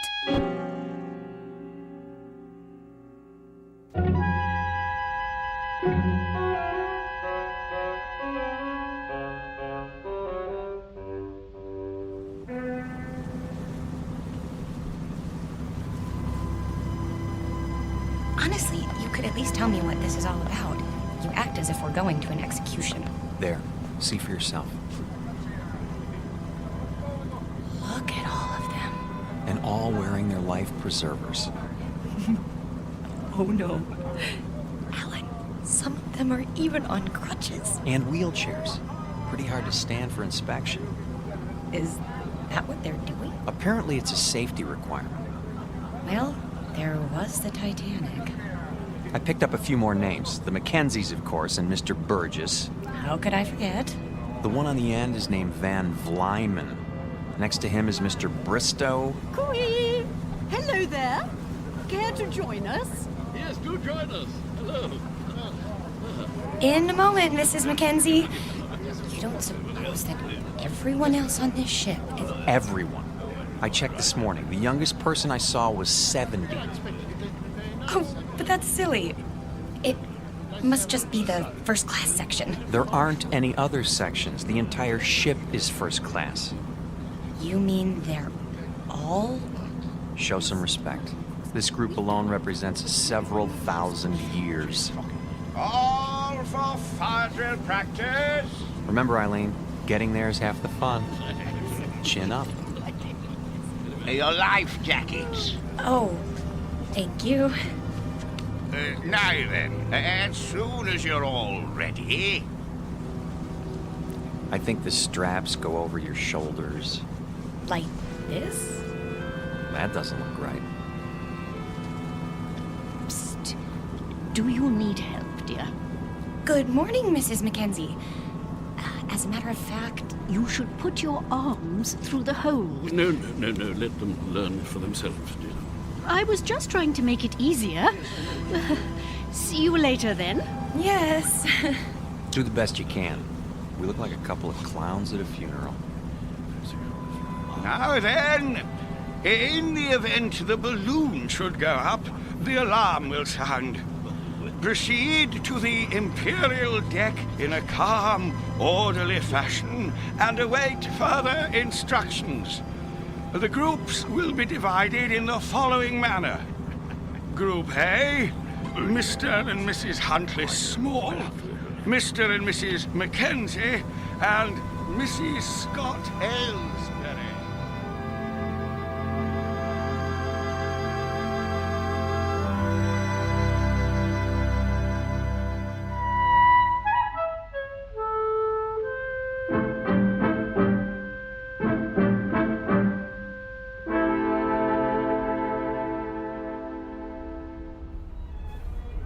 Here we are. The Imperial Lounge. Looks like we're in time for the noon orgy. Alan, I think it's elegant.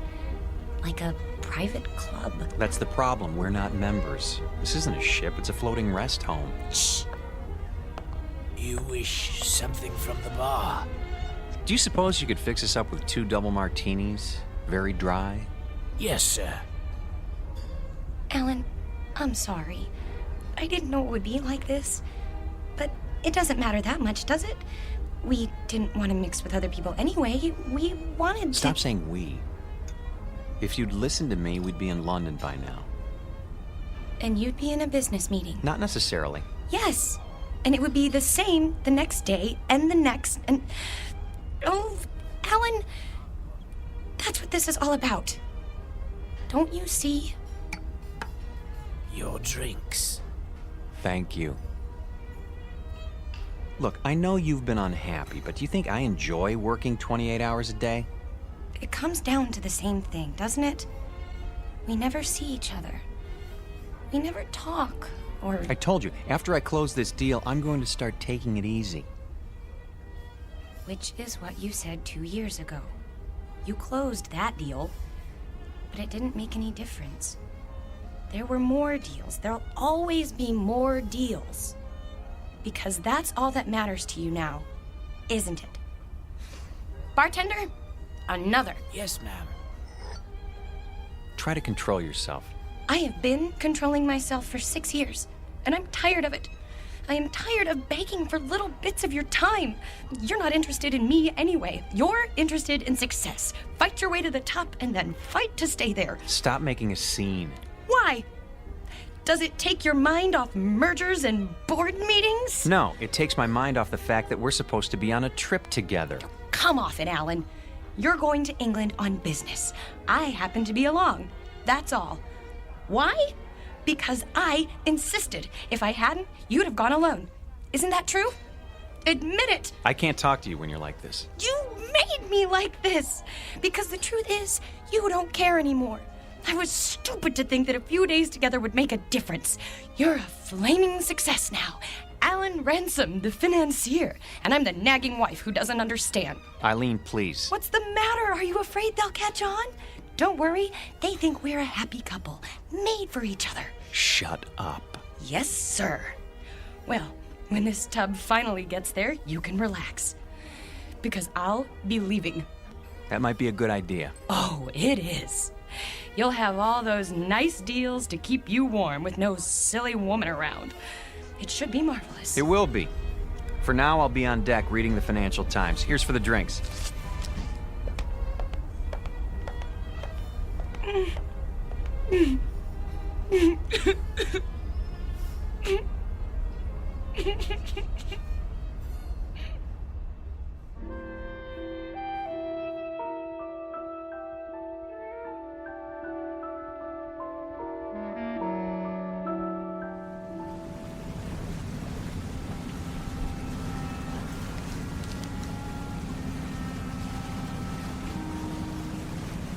I say, you two, excuse us.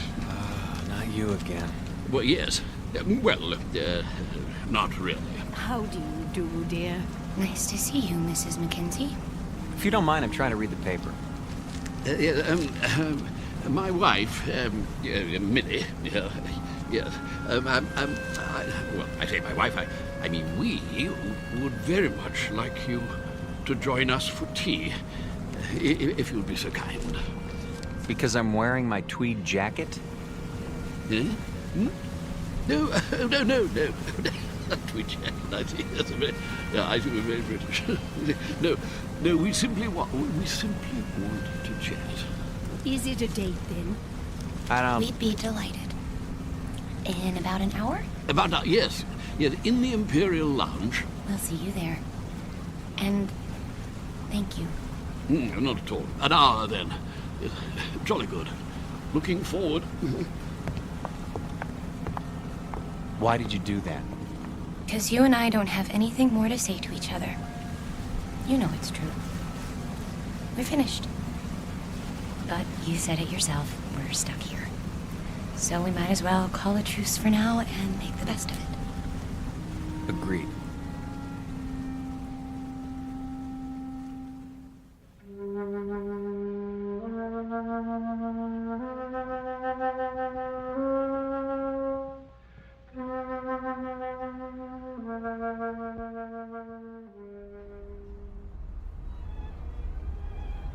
Hello.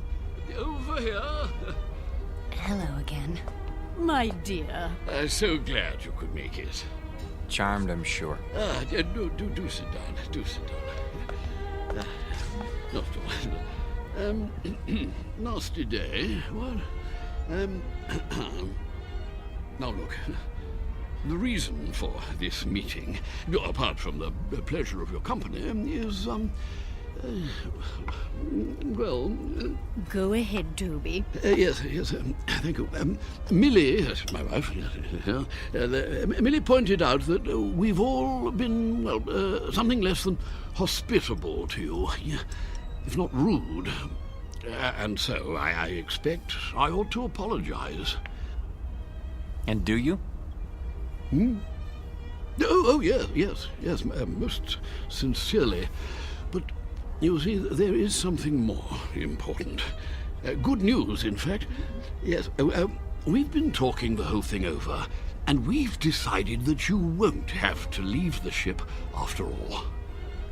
We won't? Say, that is good news. We were afraid we were going to have to swim back, and it's had us sick with worry. Really? No. I see. I see. Very good. No, I'm sorry about that, my boy. But we were quite concerned, all of us, as I dare say you gathered.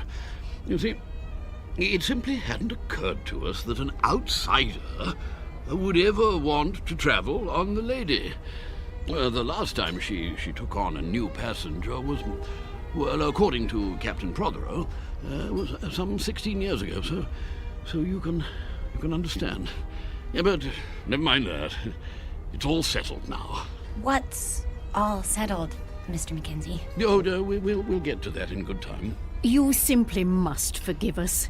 We can't have been very good company so far. Well, frankly. The point is, we spent a good many fine hours Millie and I, my wife Millie, on this old, scow. And when we heard they were going to retire her, well, it seemed right somehow that we should join her on her last return voyage. Yeah, absolutely. And the same is true of the others. Yeah, well, the other people. And that's what accounts for the number of senior parties aboard. We didn't understand. No. And you still don't, really. More tea? It's quite bracing. Yeah, I go. Yes, one thing that hasn't changed. Yes, tea is still the best in the world. What about the others, Mr. Mackenzie? What are the others? Oh, yeah, yes, like us, as I said. Sentiment, you know. Of course they know, Toby. Why else would they have chosen the Lady Anne? Yes, it's true. Our story isn't so different, I guess. My husband and I had never really been alone in 6 years. Excuse me. I'm going to get us a drink. Scotch all around? Oh, yeah, well, splendid. Thank you.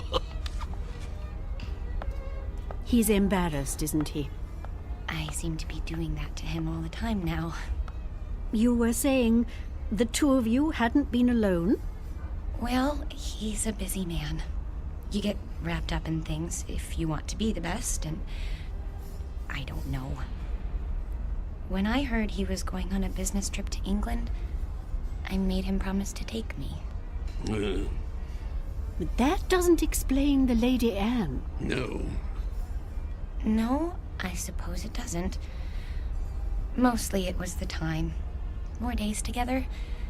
And, well, it just seemed kind of special. Oh, my dear, the Lady Anne is special. Very special. More special, I should say, than either you or your husband could imagine. You see, this is the ship Toby and I sailed on when we were married, which would be 53 years ago. 52. Yeah, she was a splendid thing then. Yeah, the ship, I mean. No. Oh, Toby, really? I thought you told us it was an old rust bucket. Not it. She, yes. Oh, I should have been struck down by lightning for such a fearful lie. Mrs. Ransom, mark this. The Lady Anne was the finest ship that ever crossed the sea. Queen of the fleet, she was. Oh, yes, indeed. Is, Mackenzie, is. No other ship can touch her. Quite right. Sit down, Burgess. This is an old companion of mine, Ian Burgess, Mrs. Ransom. Ah, yes. Congratulations. I don't follow. I hear there's been a decision made in your favor. Not now. Nonsense. Quite a relief, I must say. What is? Why, what else? My good lady, you are in luck. How so? Well, haven't you told them? It's about you and your husband. It seems you won't have to die after all. Oh, I'm so sorry.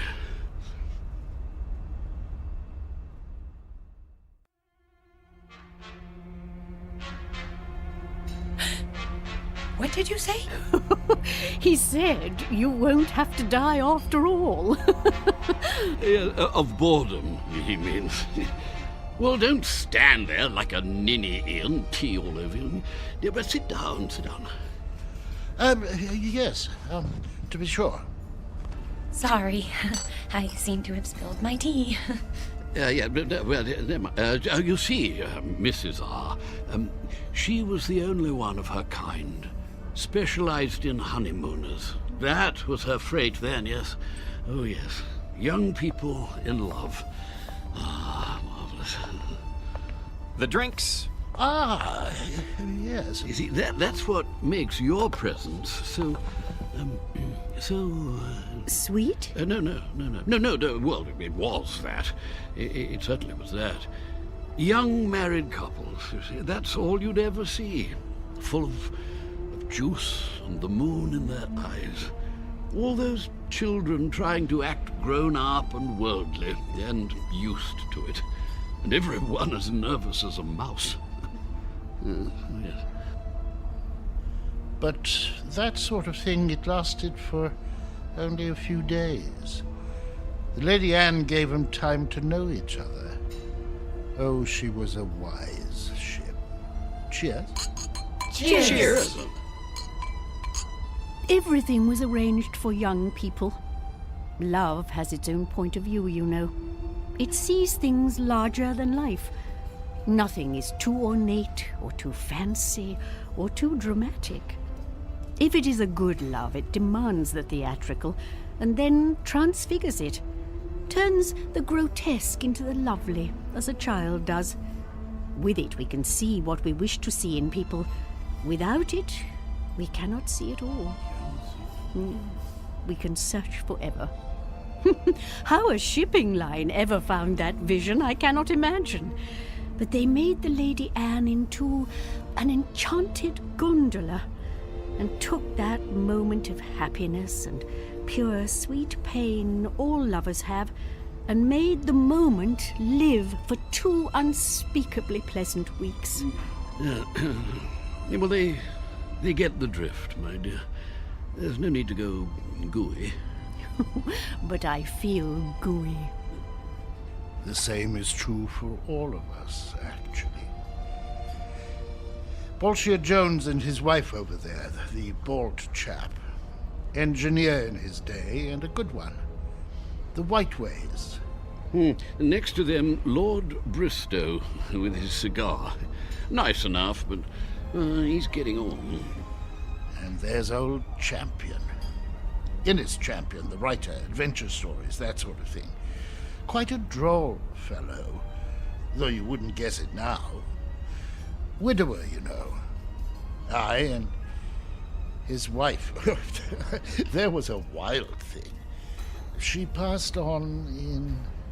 Oh, can't be sure of the date. What about you, Mr. Burgess? The same. We'd planned this trip together, but... Have you a picture? In my breast pocket, over my heart.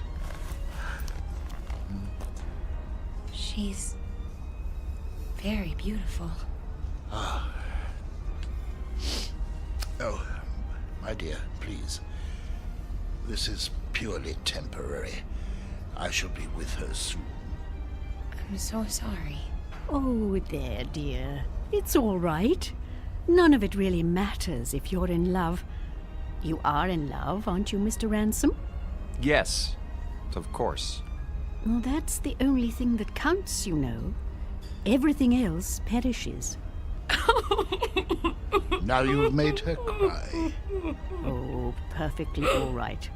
I cry all the time, don't I, Toby? All the time. Well, I don't. Why don't you two go out and get some fresh air? Do you good. Fog or no fog. That might be a good idea. Yes. We'll see you later. Of course you will.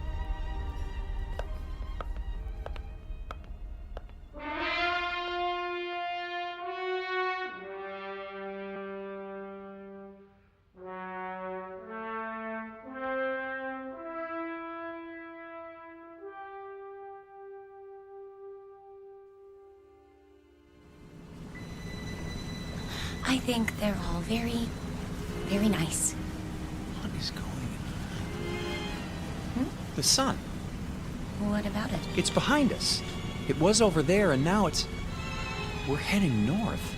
So we're heading north. We should be heading east. Blame it on me. Everything else is my fault. Why not this? There you go. Starting again. I don't know what I'm doing here. Look at them down there playing shuffleboard. Or sitting, wrapped up in their blankets. Really, Eileen, this whole idea was ridiculous. Eileen? Eileen, where are you? Eileen? Eileen!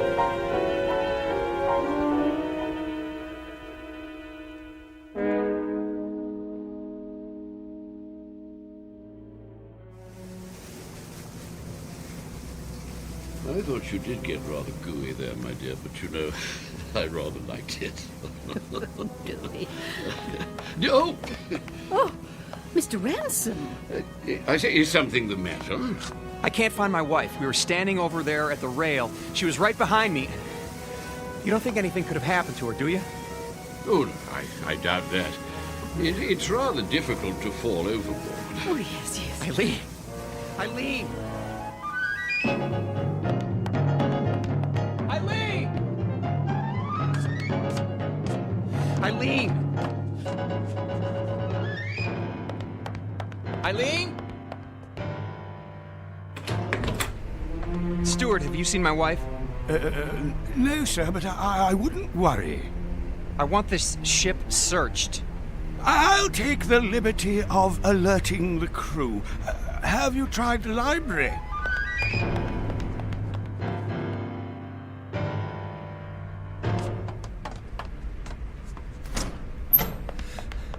Eileen? Not here, sir. She's got to be somewhere.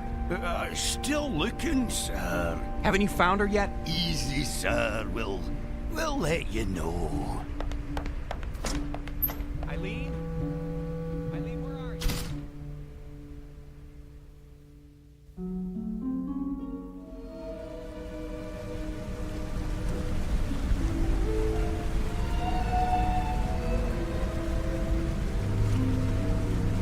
I say, not turned up yet? No, I searched everywhere. She'll turn up. Have a nip with me. Come on, boy. Let's go inside. Yeah, maybe she's inside. Come on. Let's go into the Imperial Lounge, what?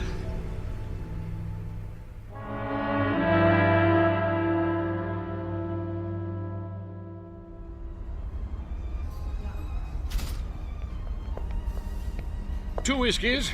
Make 'em strong. I can't believe it. She's gone. It does seem that way. But of course it isn't so. You've just missed her. You don't know how much. A toast to the Lady Anne. Here, here. Oh, yes. Here, here. Here. Lady Anne. Yes. It's a pity. What's going to happen? A crime. An evil, black-hearted crime. Easy, Burgess, easy. Easy? Gad, they want to scrap the lady. Outlived her usefulness. Nonsense. A little slow, perhaps. Speed. That's all that counts now. Why? What's the rush, eh, Ransom? I see your point. Freddie, another gin. That's the state of the world today. It's a plot, doubtless of communist origin.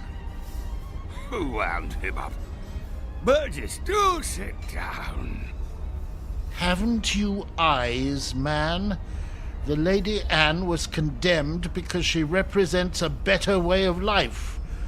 She's grace and manners and tradition. She's the Empire. I say, somebody turn him off. Silence, Adicott. The beasts are at the gate, and we stand about like statues, with our medals gone to rust and our swords broken. Soon they'll reach up their hairy hands and pull the Queen down from her throne. Scrap the lady? They'll scrap the world. Poor chap. He'll feel better later at the party. Another drink, Mr. Ransom. Mr. Ransom?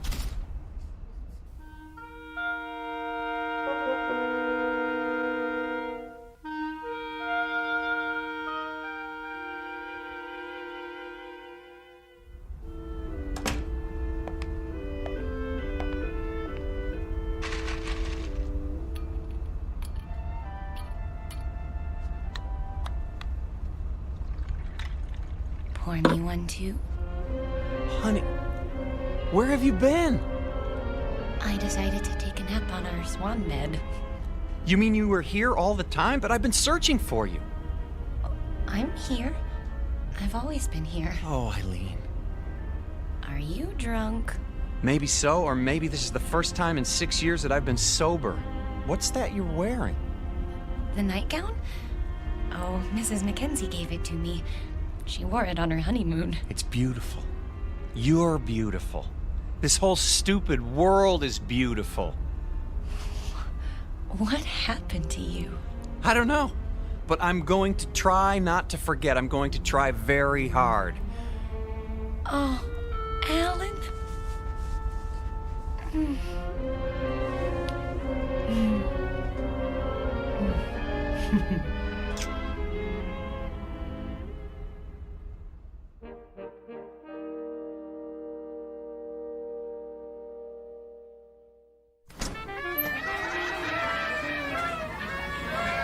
Will you look at all this? Balloons, ribbons.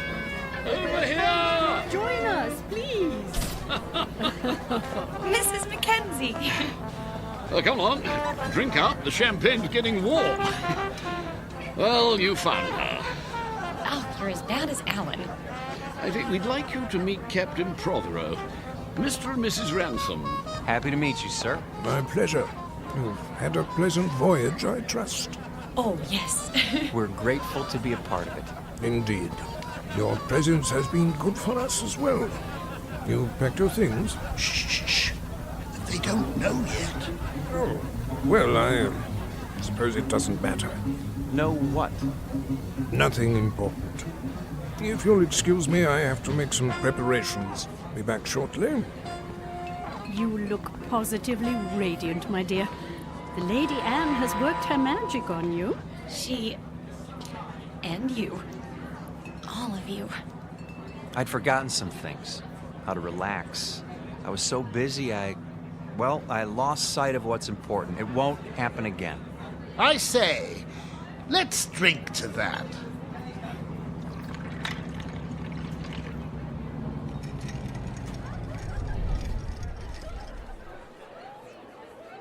Have the engines stopped? Oh, nothing to worry about. Cheers. Mr. Burgess, why are we having a party now? We're only partway there. You'll understand soon enough. Who needs a reason to party? Mrs. Ransom, may I have this dance? I have been waiting for someone to ask. Mrs. Mackenzie? I'm not very good, but... Oh, delighted, Mr. Ransom. Oh, splendid.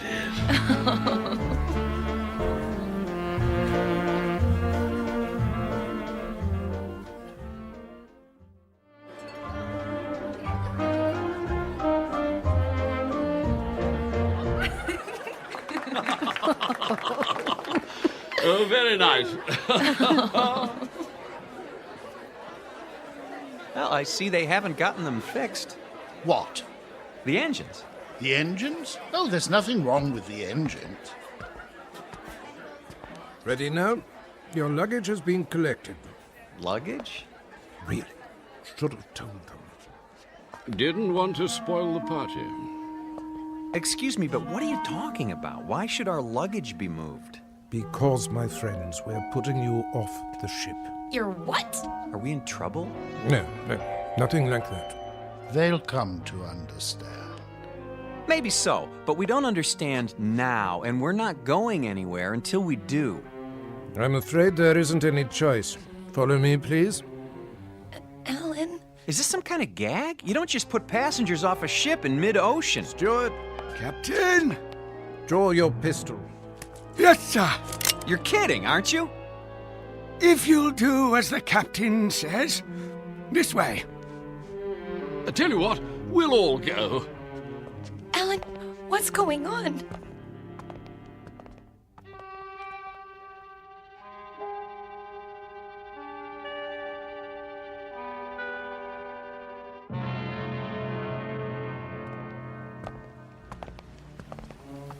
You can't be serious. There's nothing to worry about, my boy. Your exact position has been radioed. Even now, help is on the way. Alan, I'm not kidding. Captain, this is outrageous. Your luggage is in the boat. There's a tin of biscuits. Champagne? I thought of that. The lifeboat sends out a signal so you'll be picked up straight away. Everything you need, really. Except a reason. It's time we were off. Into the boat with you! No, please, But why? Is it something we've done? Not a bit of it. Then tell us. You can't do this without a reason. Cause, my boy, you can't go with us. Not yet. Yes, come along. Not where we're going. No, no. Step carefully, please. We liked you people. We thought you liked us. They do, Alan. Don't you see? They do. Lower away. Don't forget the blankets. Alan, look. Everyone's at the rail. Goodbye. Bye. Goodbye. I say, what are those papers, dear? They're your letters, Toby. Don't you remember, dear? I've kept them for so long. You're throwing them overboard. They deserve a proper burial at sea. I won't be needing them now, will I? No, dear. Not anymore. Listen, the engines are starting again. They're moving. So are we.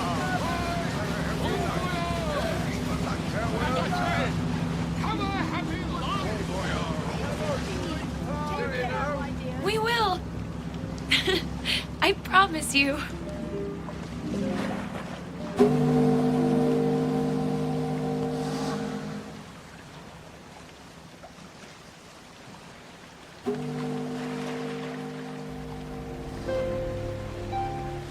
Here's a blanket.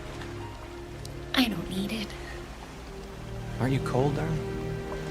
Not with your arms around me. I don't think I've ever felt so warm in my life. Do you think we'll see them again? Yes. In fact, I'm sure of it.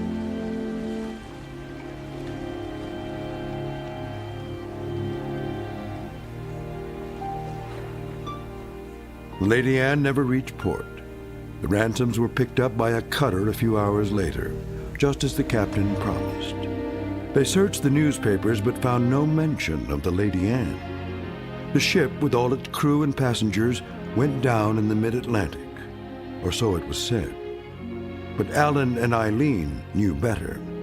They knew it had sailed on to a better port, its final destination on a distant shore called the Twilight Zone.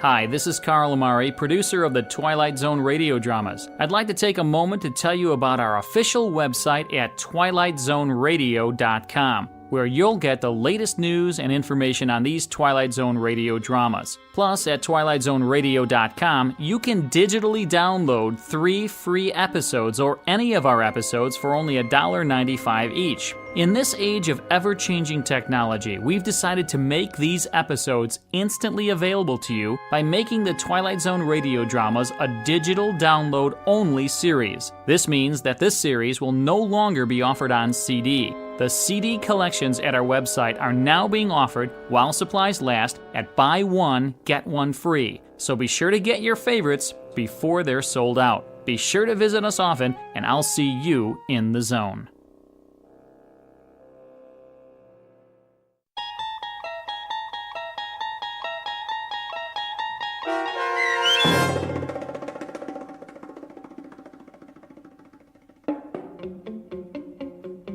Passage on the Lady Anne, starring Martin Jarvis and Rosalind Ayres, with Stacy Keach as your narrator, was adapted for radio by Dennis Etchison and written for The Twilight Zone by Charles Beaumont. Heard in the cast were David Pasquesi, Anne Somerville, Jim McCants, Joby Cerny, Eleanor Weingart, Martin Astrop, and Nick Ruddle.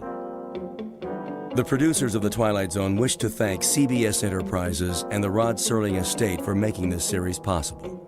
This copyrighted radio series is produced and directed by Carl Lamari and Joby Cerny for Falcon Picture Group. Sound design and custom Foley effects for The Twilight Zone by Cerny American creatives Bob Benson, Craig Lee, Matt Sorrow, Tim Cerny, and Todd Beyer. To learn more about the Twilight Zone radio dramas and to contact us, visit our official website at twilightzoneradio.com. This is Doug James speaking.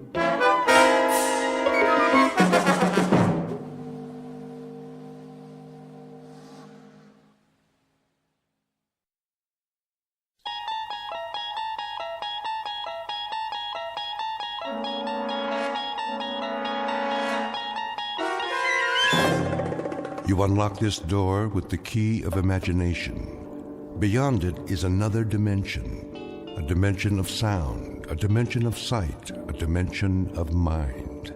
You're moving into a land of both shadow and substance, of things and ideas. You've just crossed over into the Twilight Zone.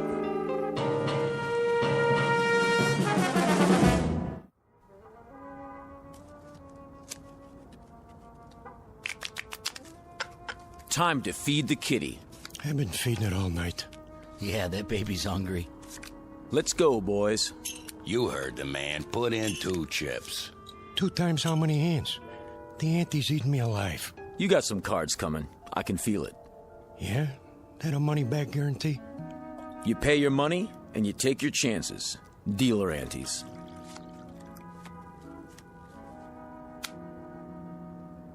Let's go, Johnny. I gotta give it some thought. My stack's getting pretty low. Look at who's sitting this one out. That right, Johnny? I'm thinking.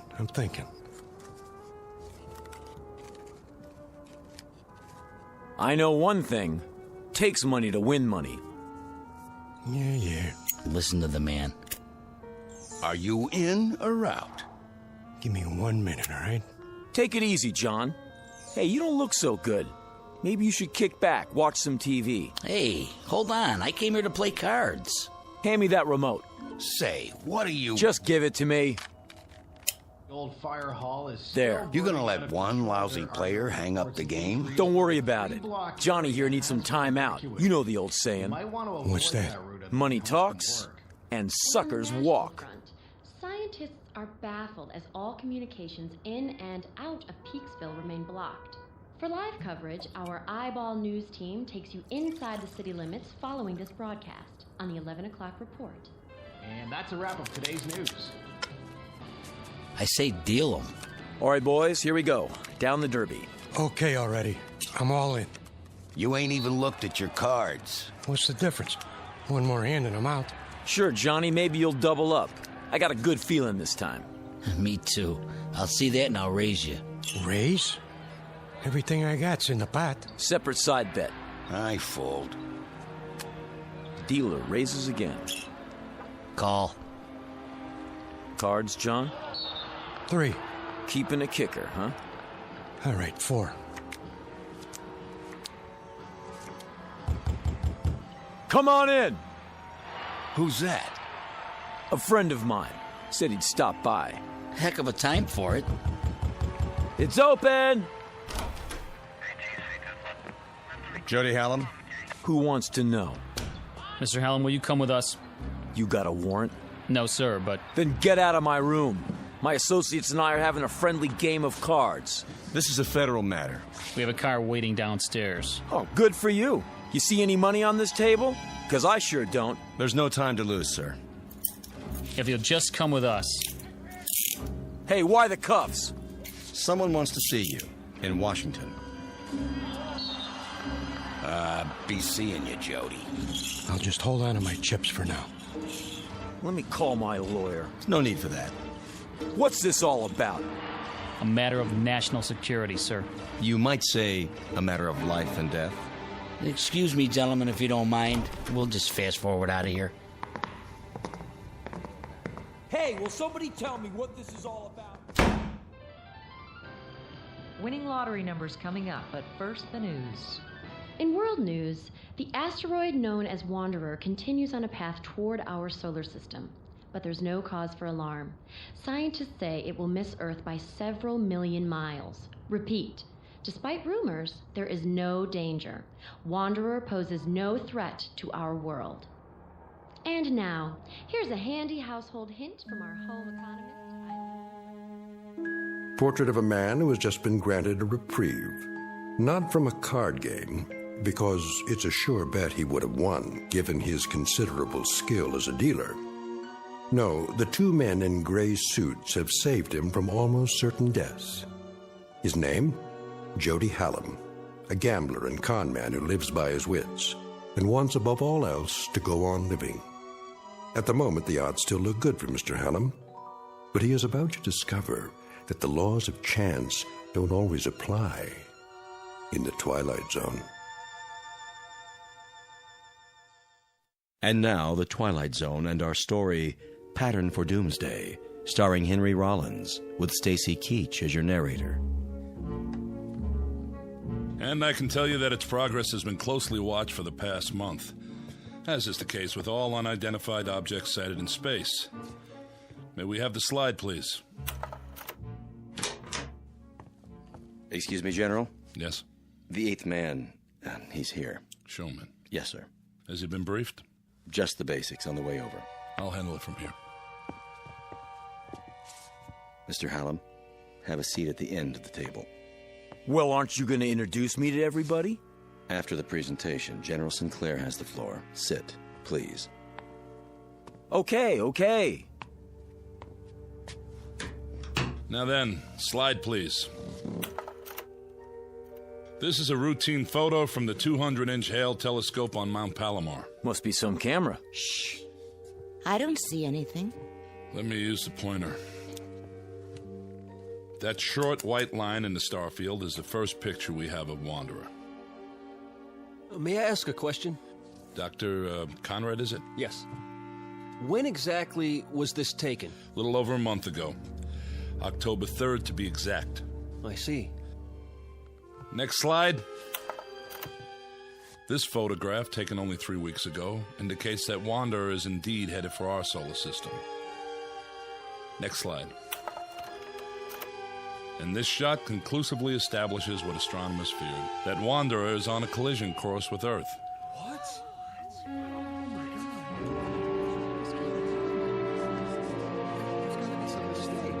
Next. This picture from 2 days ago allows astronomers to accurately measure Wanderer. It is about 2,000 miles in diameter, a little less than our moon. May we have the lights, please? Hey, General, is this on the level? I wish I could report otherwise. The fact is, the time of collision is now 53 hours and 40 minutes. Couldn't we blast it with an H-bomb or something? I saw that in a movie one time. Efforts are underway to destroy or deflect the asteroid, but unfortunately there isn't much hope for success. General, if, as you say, astronomers have known about it for some time, why is it that the public hasn't been told the truth? To begin evacuating the cities, for example. To avoid panic. Virtually all heads of state are in agreement. And the damage is projected to be so widespread that there's no longer any point. But what about us? Why were we dragged here if this thing's gonna hit in a couple of days? And I thought I was washed up. Now I find out the whole world's done for. What do you expect us to do, General? Most of us are ordinary citizens. Mr. President. Please remain seated. Have you finished your briefing? I have, sir. I wanted to meet you all personally. It's a great service you're about to perform for your country and for the world. I don't like the sound of that. He's not as tall as he looks on TV. Please, hold your questions. That's all right, General. They're about as confused as the rest of us. I'll get to the point. Out of the entire population, you 8 people are among a very few to be made aware of the situation. Let me tell you why. I can handle that part if you like, Mr. President. No, they deserve to hear it from me. I'm the one who signed the order. It's taken 10 years for the United States to build its first nuclear-powered spaceship, the Varuna 1. It was intended for the exploration of space. That ship now stands on a launching pad in New Mexico, ready for its first and last mission, that of transporting human life to a new planet, to grow and multiply.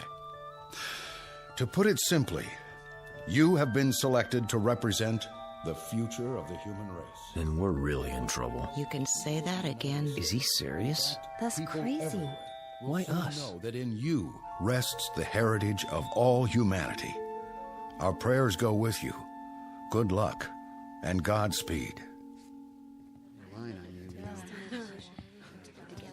We're really grateful. Thank you, sir. Are you the psychologist? Dr. Russell Conrad, Denver, Colorado. I'd like to shake all of your hands. Francie Blaze, Los Angeles. I, entertain. Pleased to meet you. Jody Hallam, Mr. President. I'm from Chicago. I guess you could say I'm a speculator. I see. Regina Walsh, Kansas City, Missouri. I'm a singer. Or I was. Is that right? D. Clark, Spokane, Washington, bacteriologist. How do you do? Philip Jewell, New York City. Mr. President, I'm not sure I approve of all this. I don't understand. You're Dr. Jewell? Yes. I've read several of your books on philosophy. Thank you. But about what's happening here... General Sinclair will fill you in on the details, Doctor. Lily Wong, San Francisco. I am an artist. Hello. Harvey Winterroth, Traverse City, Michigan, and just an auto mechanic. Don't say that. You all have very valuable skills, chosen to complement each other. Believe me, the hopes and aspirations of the world go with each and every one of you. Try to bear that in mind. And now, goodbye, and good luck. Thank you for taking the time, sir.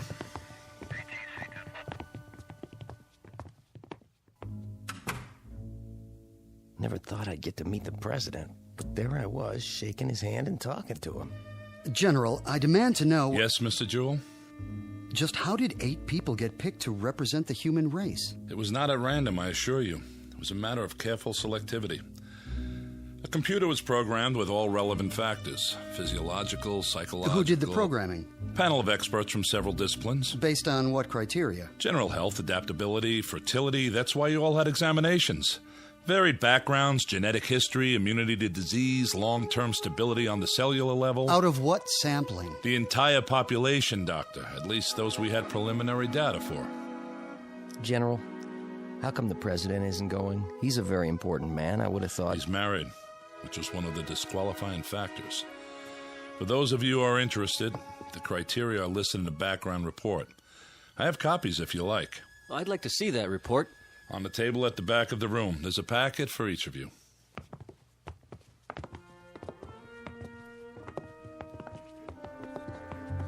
Look at me. What a mess. I better fix my face. You look fine. Don't kid me. We're not here because of our looks, that's for sure. Must be because we're in such good shape.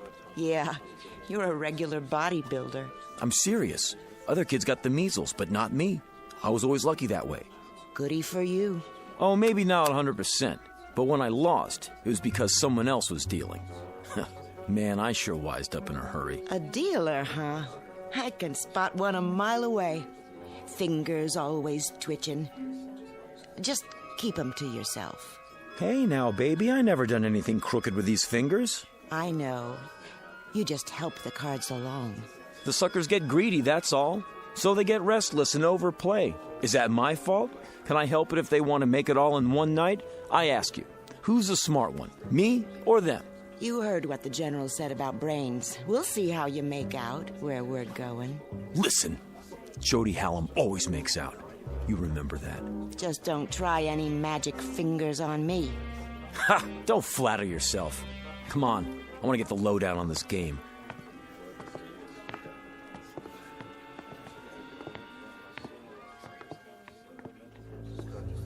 After that, it was all entered into the memory banks. The results were collated and sorted until we had it down to this number. Ah, so we have a machine to blame for being here. Blame? You should be happy the machine picked you. Should I? Then why do I feel as if I'm deserting humanity in its hour of need?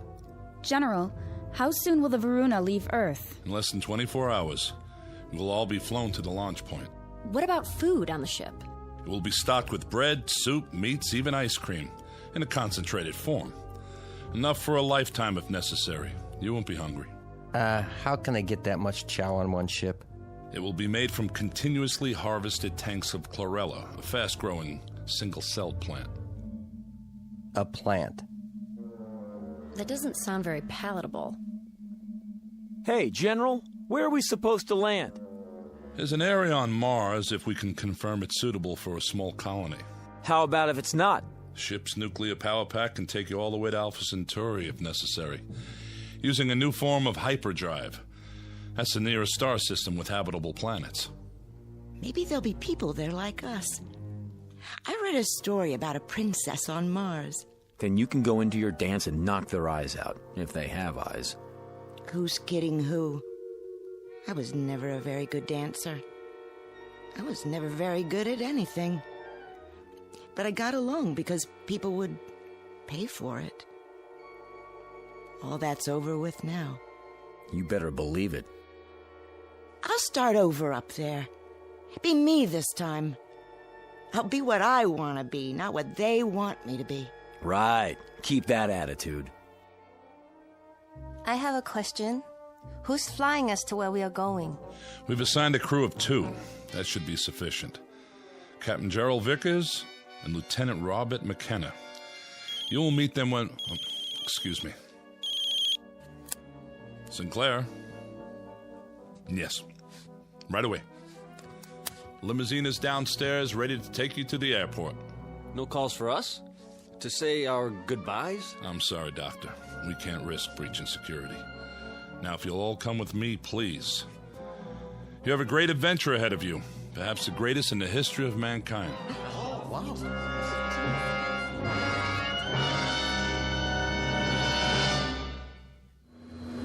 is air traffic control. You're cleared for takeoff.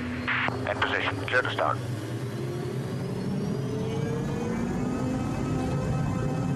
Main smooth, nose job back in front.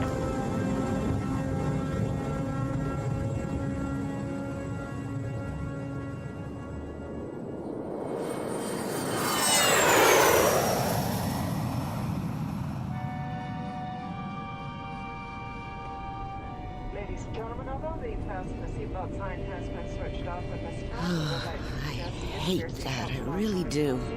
Hate what? When airplanes take off. Oh, don't worry about it. The odds are on our side. Are you serious? This crate could fall out of the sky at any time. Relax. You got more chance of being hit by a car. Yeah, sure.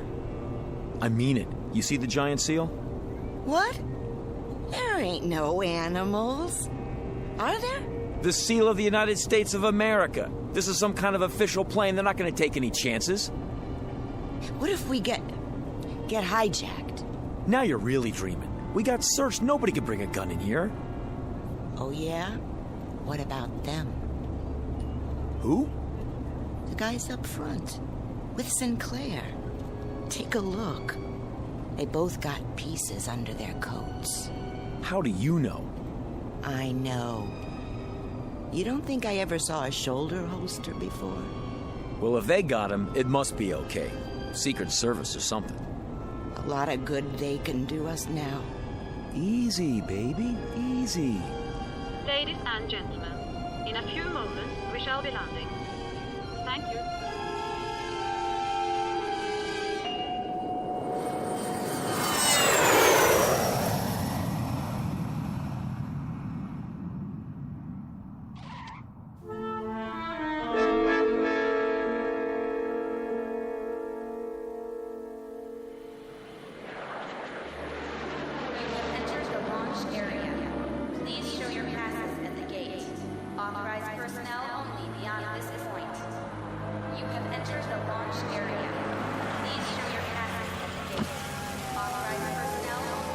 ID, please. General Sinclair and Company to operations. Oh, right, General. Operations is the first building, straight ahead. I know where operations is, son. Yes, sir. Open the gate.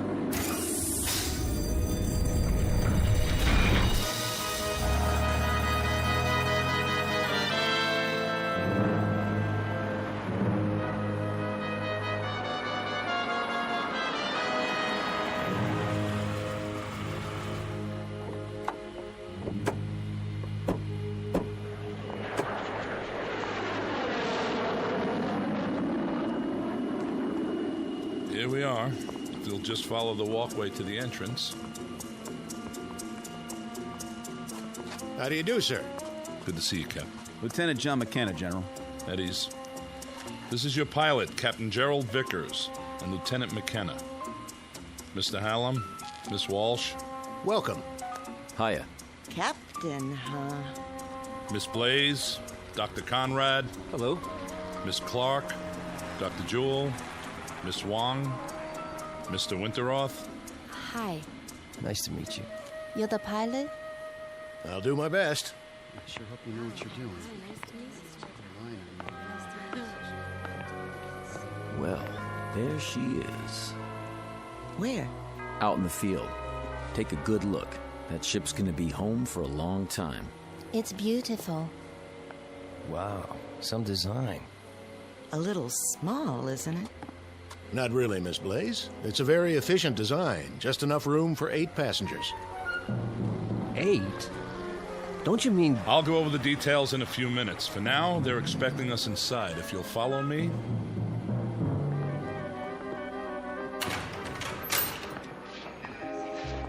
General Sinclair? What is it? General, I have a communication from the Pentagon. Priority A. Very well. That will be all. Yes, sir.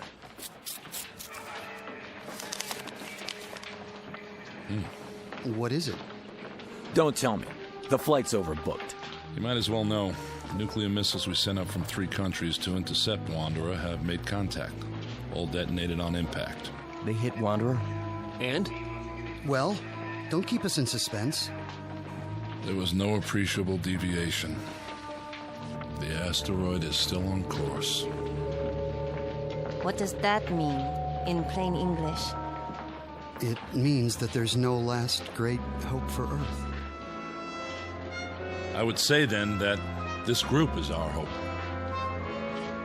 Captain Vickers. Yes, Doctor. Something you said a moment ago. What was that?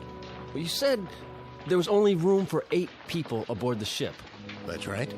Does that include you and Lieutenant McKenna? I'll answer all your questions at the final briefing. But... This way, please.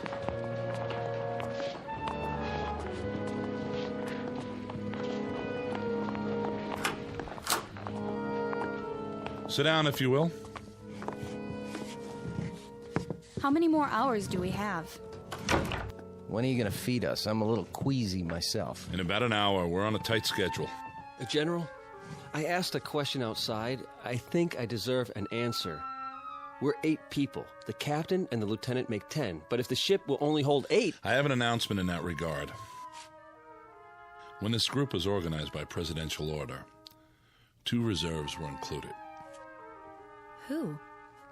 You mean we're not all going? Why didn't you tell us the truth? What are they arguing about? They got an angle. I knew it. There was no way of telling if you were all alive and well, or even if you could be located once the selection was made. The reserves were a way of preparing for any contingency. As it turns out, one that didn't occur. So who are the reserves?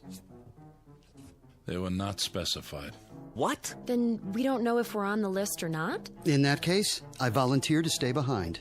I'm afraid I can't accept your offer, Doctor. I'll give up my place. I have friends who are going to die. I'd rather spend my last hours with them. I sympathize with you, Miss Wong, but I can't accept your offer either. Then how... It was provided that in a case like this, the matter would be decided by chance. Leave it to me, General. Don't make me laugh. It just so happens I have a deck of cards with me. We'll cut for it. High cards go. Mr. Hallam. You want to be fair, don't you? This is the only way. Never fails. Aces and kings, sure winners. After that... I can't let you do this. Deuces and trays on the low end. Got it? Everybody, come up one by one and... We are not using cards, Mr. Hallam. I'm in command here. Then how? We flip a coin? Sometimes the old ways are best. We'll draw straws. Whatever you say, General. Makes it simpler. Watch me. I'm tearing out matches. I'll make 2 of them short. Sit down, Mr. Hallam. No matches? Well, in that case... I said sit down. All right. Just trying to help. Captain Vickers has prepared the straws, or their equivalent. Captain? Yes, sir. I have 8 pencils here. They've already been measured, so there can be no mistake. Who's first? Miss Blaze? Why me? The order won't make a difference. Go ahead, Captain. Anyone at all. If you say so. Here goes. Just take one of the ends and pull it out of my hand. This looks like a good one. I'll go next. Now, Dr. Jewell. Followed by Miss Wong. Mr. Winterroth from Michigan. Miss Clark. Miss Walsh. And Mr. Hallam. There. That does it. Everybody hold them up. The short ones are Miss Clark and Mr. Hallam. You two will not be going with us. Hey, wait a minute. Sit down, Mr. Hallam. I was the last man on the totem pole. I didn't have a choice. Someone had to be last. Sure. Give everybody a break, but me. Statistically, it doesn't matter. The result was random. All I'm asking for is a fair shake. Game over, Mr. Magic Fingers. But I'm telling you, it ain't fair. You should talk, honey. Sit down. Are we free to go? You are, Miss Clark, with my profound thanks. You may go to the bunker with the rest of the personnel to observe if you like, or I can have you transported any way you choose. I'll have to think about that. Of course. There's a rest area down the hall. Lieutenant McKenna will open the beverage machines for you. Thank you. And goodbye to you, Mr. Hallam. And thank you, Mr. Hallam. Yeah, thanks for nothing. Come on, let's get out of here.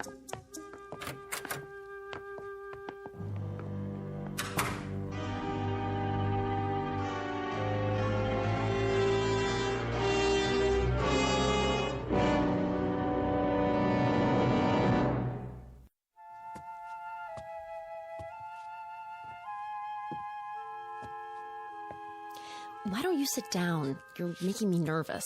Yeah. Miss Clark's right. Would you like a cup of coffee? I'd like a shot of scotch if you want to know the truth. Cream and sugar? Black. Do you have family, Lieutenant? Yes, ma'am. I mean, miss. Back in Austin. Oh. Are you going there to be with them? I sure hope so, if there's time. It's a terrible thing, I suppose.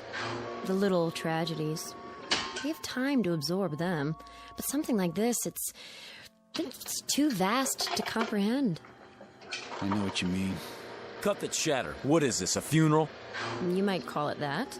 Well, I tell you one thing. The game isn't over till it's over. You never know what's going to happen at the finish. This isn't a horse race, Mr. Hallam. We'll see about that. Give me the coffee, will you? Of course. Yeah, tastes like mud. If you'd rather have a soft drink.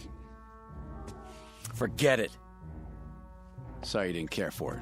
Yeah, sure. Where do you come off so high and mighty? Uniform, shine on your shoes. You know something? Underneath, you're just like the rest of us. Scared out of your gourd. I'd better see how the general's coming along. Will you sit down? It won't be much longer. Then you'll be back with your own kind. I don't see why you're so anxious to go home. One of them in there could have a heart attack or something. And then what would we do? Draw straws again to see which one of us goes? Sure, why not? At least try to face reality and make peace with it. Listen, if they let me do it my way, you think I'd be sitting out here? Oh, you mean you'd have fixed the cards? Lady, when your life is on the line, you try anything. Even if it means pain or misfortune for others? If that's the way the chips fall. You amaze me. I thought I'd seen all kinds. You ain't never seen Jody Hallam before. Thank God for small favors. I would say, Mr. Hallam, that you're nothing special on the evolutionary scale. More along the lines of a throwback. I mean, you've hardly advanced beyond your one-celled progenitors. Say, is that a wisecrack? I've seen your kind under microscopes. Bacteria don't have a conscience either. Oh, but they do? In there? How do you know Vickers didn't fix it the way the General wanted? Don't be absurd. It was impartial, and we lost. I'm ready to leave whenever they let me. Go ahead, give up. That's what you learned in your school. But where I come from, it's a different story.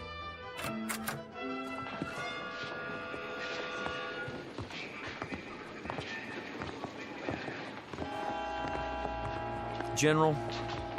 Yes? General, I'm sorry I blew my stack before, but, well, it's a hard thing to take. It really hit me, you know? Believe me, I understand. Everybody all set? They've had their final instructions. Everything worked out, huh? No hitches?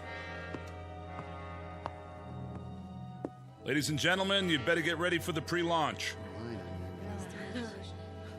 Look, do you think it would be all right if I see him to the ship? Wish everybody good luck and everything? I don't see why not. That doesn't sound like you, wishing everybody but yourself good luck. No? Why the change of heart? Can't win them all. You ought to know that. That's not what you told me before. Well, that's what I'm telling you now. Miss Blaze? Yeah? Yes, sir? We're going to the ship now. Follow me. Sure thing.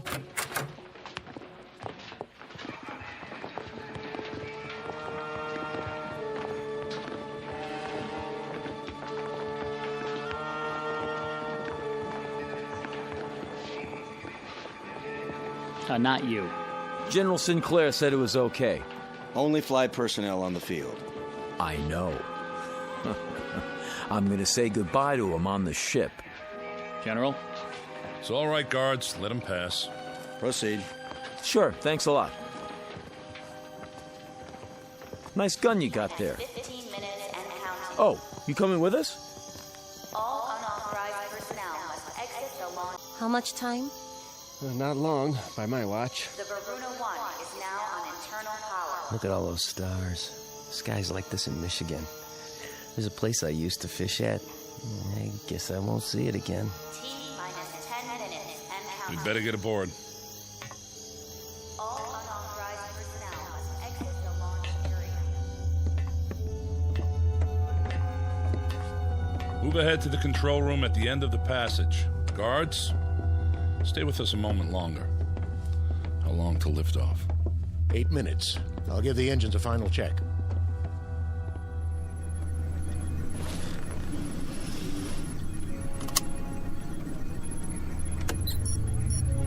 Main thrusters powered up. Retros all clear. Gyro stabilizer charged. I feel like a sardine already. Relax, baby. This is one tin can nobody's gonna open. Aren't you supposed to wave bye-bye now? Let me have your attention. This is it, Mr. Hallam. Shh. I want to hear what he says. The President has asked me to extend his blessings and his hopes for a safe journey. Also, he's aware of the hardships that lie before you. He wants to remind you that in all the years to come, you must not lose sight of your purpose. Guards. There's a digital library. See Mr. Hallam back to the building. Yes, sir. Each of you Come are with the me. seeds In a of minute, future I said. generations. It will be your trust to nurture the first generation born off Earth. For upon this, a new civilization will be built, long after we are forgotten. This way. Right. What kind of gun are you packing? 45 automatic, huh? Keep moving. Can I see it? Keep your hands... I just want to look at it. What in the... Back off! Drop it. Not on your life. Watch him. He's got a gun. He's... Ah! Hold it! Now, General, since Dr. Jewell here won't be making the trip, as his reserve, I'm electing myself to take his place. He didn't want to go anyway. Do you think these people would have you after this? No more pretty speeches. You and the guards, make yourselves scarce, and drag the doctor with you. Something wrong with your hearing? General. Touch your holster, flyboy, and you're a dead man, too. Do as he says. That's better. Well, what do you know, honey? Looks like we're gonna get better acquainted after all. What do we call you now? Little Caesar? Just what do you expect to gain by this murder? Life, my friend, in the big blue up there like the rest of you. Oh, I know you're thinking you'll make me pay, but you won't. Not if there's only 8 people left. You're gonna need me. Keep your distance, Buster. Now, Francie, you know better than that. A man gambles, he loses here and there, but the game's not over till the last card's been played. Am I right or am I right? Hey, you! Keep your hands where I can see them! I can't let you do this. Back out of here real slow like. You too, Lieutenant. Are you going to shoot them too? If you do, who'll fly the ship? Back out, I said. I'm not going anywhere. Neither am I. Put the gun down. Yeah, sure. There are too many of us. Guards, Mr. Hallam is going to surrender his weapon. Take him into custody. Yes, sir. You're invading my space, flyboy. You're surrounded, mister. Hand it over. Now. Don't make me laugh. If he won't, I'll just have to take it.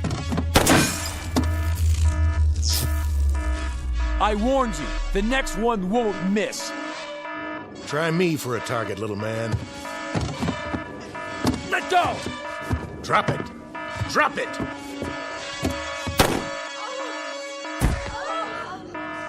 Now look what you've done. That ain't in the rules.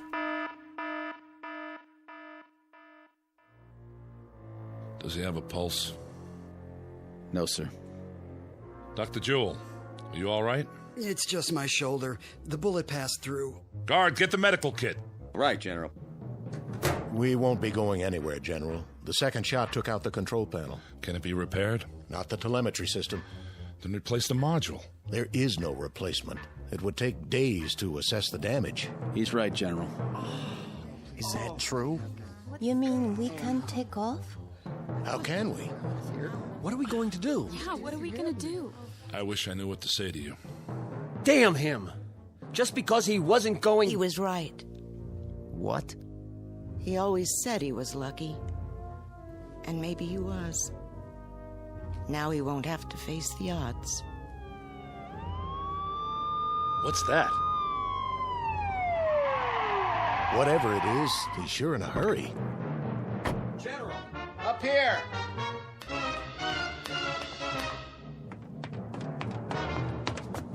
General, this just came in, sir, from the President.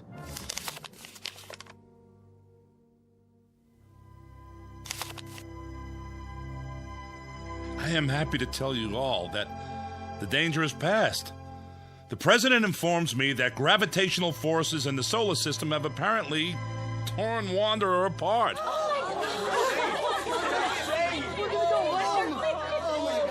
You mean it's not gonna hit Earth? Initial reports are that it is broken up into 5 pieces. Each will miss us by many thousands of miles.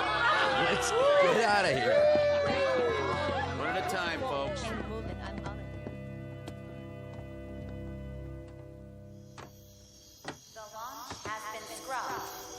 Can I give you a hand, Miss Blaze? You can give me 2 hands if you want. A big, brave captain like you. Call me Francine. Okay. Francine, I'll help you down. What about him, Mr. Big-Time Gambler? There'll be an ambulance on the way. He doesn't need an ambulance. He needs a hearse. Jody Hallam from Chicago. I got 3 words for you. So long, sucker.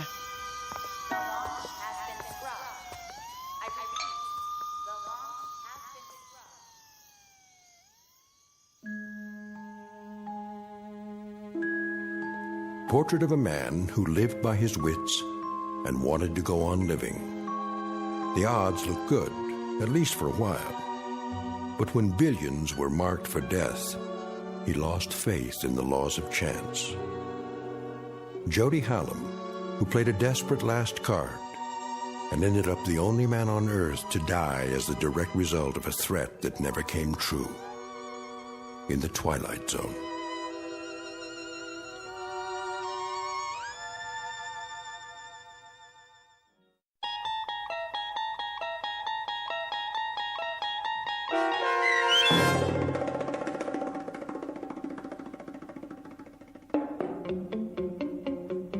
Pattern for Doomsday, starring Henry Rollins with Stacy Keach as your narrator, was adapted for radio by Dennis Etchison and written for The Twilight Zone by Jerry Soule. Heard in the cast were Mike Starr, Linda Ryder, Richard Hensel, Roderick Peoples, Jeff Lupetin, Jamie Barron, Steve Key, Nikki Lindgren, Elaine Robinson, Kurt Nabig, Jennifer Joy, Doug James, Carl Amari, Alex Sopener, and Vince Amari. The producers of The Twilight Zone wish to thank CBS Enterprises and the Rod Serling Estate for making this series possible. This copyrighted radio series is produced and directed by Carl Amari for Falcon Picture Group. Sound design and custom Foley effects for The Twilight Zone by Cerny American creatives Bob Benson, Craig Lee, Michael Slaybach, and Matt Sorrow. To learn more about the Twilight Zone radio dramas and to contact us, visit our official website at twilightzoneradio.com. Doug James speaking.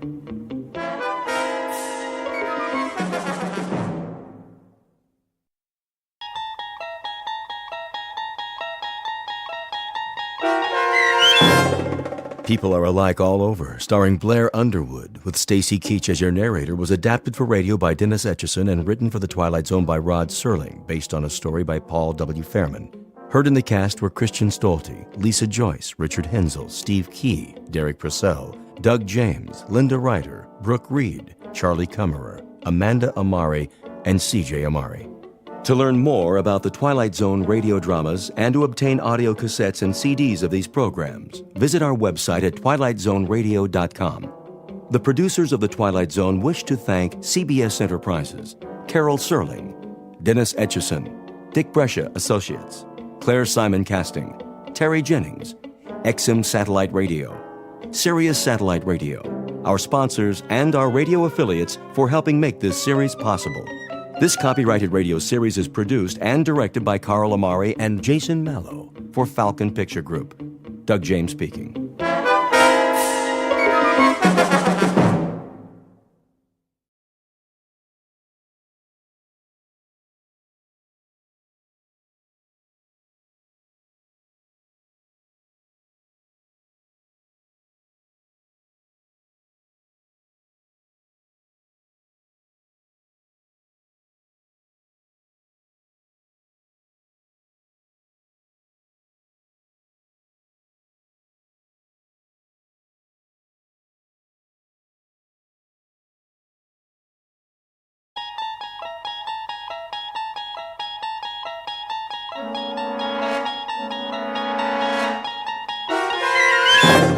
There is a fifth dimension beyond that which is known to man.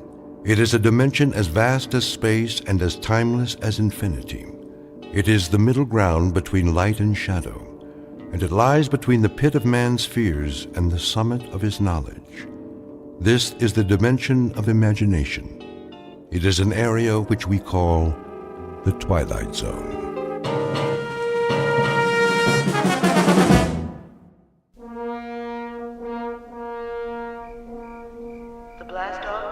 Must be cleared by 0200 hours. All personnel, please stay behind the steel fence. Repeat, the blast-off area must be cleared by 0200 hours. That you, Markison? Evening, Conrad. Thought I'd find you out here. You thought right. Look at her. Like a needle pointed straight up at the sky. Pretty big needle. Odd, isn't it? Why do you say that? For us, I mean. Odd way to spend the last night. Yeah, I couldn't sleep. Neither could I. But what a thing to do. A last night on Earth you don't spend in the middle of the desert looking at your transportation. A last night you spend it enjoying Earth. You walk around its streets, you go into its bars, you dance with its women. Yeah. You drink in its view, savor it, enjoy it. But not us. That ship out there. We'll have all we want of her and more. She'll be our world for quite a while. 113 feet long by 18 feet wide. And yet here we stand, Conrad, watching her. Just 3 hours before we take off. Maybe we're trying to get used to the idea. Oh, we'll have plenty of time to get used to it. That'll be our city and country and house and front yard and backyard for the next 3 months. And we won't have any choice in the matter. Markson, could I ask you a question? Go ahead. Are you afraid? Of some things, I guess. The unknown, loneliness, the silence up there. But the ship, after all the work that's gone into her, I don't think so. How about you, Sam? It's different. You're ready for this. 3, 4, 5 years. It's all you've prepared yourself for. But it's not the same with me. We both went through the same flight training. I know, but I'm a scientist, Markison, a biologist. My whole life, my world has been books and slides and microscopes. I'm being sent up there because they need my mind. Pity they just can't send that and leave my body back here where it belongs. But speaking frankly, yeah, I am afraid. I'm frightened of the place we're going and what we might find there. Martians? Well, that's not very likely. They're the one thing you don't need to be afraid of. They shouldn't be feared, even if we do run into them. Whoever we meet up there, whatever kind of creatures they are, if they exist, they'll still be people of one sort or another. You don't really think that? Why not? I've got a philosophy about people, and I mean all people. I'm sure that when God made human beings, he developed them from call it a fixed formula, with the same batch of ingredients. We have a pattern of behavior designed to meet certain needs, and those needs are going to be identical no matter what the form and the place. And that means we're all essentially the same on Earth or in the farthest reaches of space. Think about it, Sam. People. On Mars. Wherever they're able to exist, they have to be the same. Even up there in the stars. I'd like to be able to read those stars. I wish there were an equation that applies. A plus Y equals what? A rocket ship plus 2 men equals... Equals a wondrous adventure. Let's get ready, Sam. We've only got a couple of hours.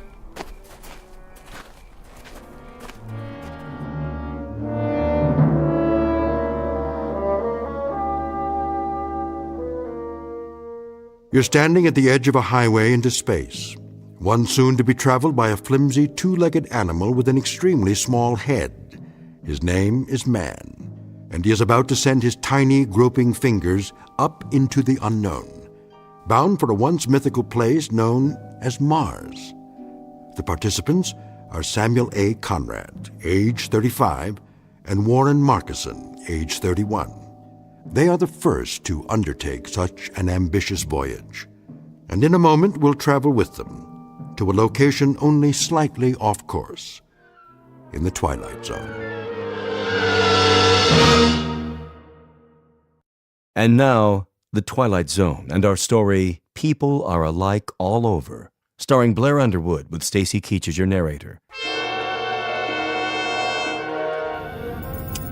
Prepare to correct course? Not yet. Fire retro rockets on my mark. Wait, I said. For what? I want to run a thermal scan on the landing gear. You did that. Well, I'm doing it again. Plus a spectrographic on the planet's surface. We can't even see the surface till we correct. By the time we finish the turn, it'll be too late. Too late for what? To change the flight plan. The gravitational field will take effect. Exactly. We cut the main thrusters and fire the retros for a nice soft landing, right? Isn't that right, Conrad? What if something's wrong? Nothing's wrong. But what if it is? It'll take all the fuel we've got for another orbit. We have to be absolutely sure. We're as sure as we're ever going to be. There are too many variables. Atmospheric density, drag coefficients, power consumption. We've been through all that. I just checked the readings. The readings could be wrong. If we're off by a factor of 0.01, we'll miss the landing site completely. I'm going to run the numbers one more time. No, you're not.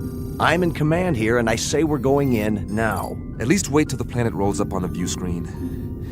I want a spectrographic readout. 5, 4. Not yet. Cancel the sequence. I'm not canceling anything. 2, 1. Fire retros. I said fire. All right, if you won't do it... Don't touch that switch! Fire! Fire! You fool!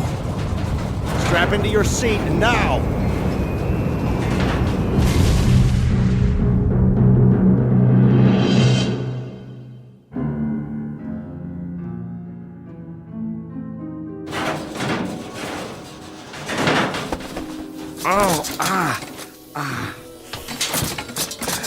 Marcusson. Marcusson? You alright? Marcusson, where are you? Warren? Warren, can you hear me? Over here. Oh, thank God. After a landing like that? Any landing you can walk away from is a good landing. If you can get this instrument panel off me, I'll try to do that. Hang on. It's split in two. I'll see if I can lift it.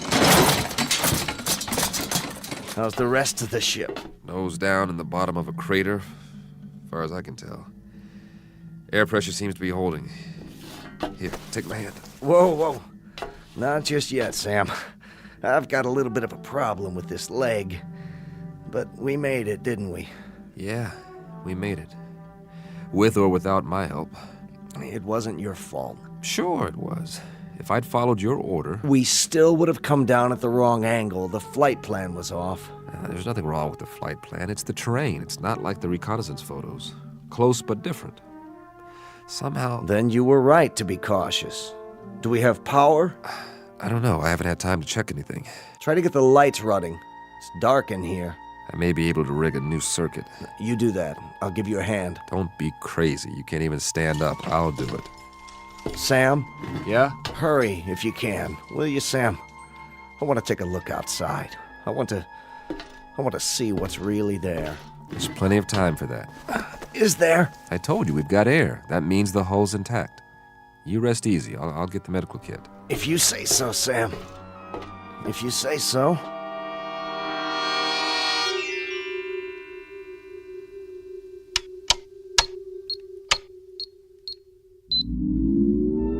Yes!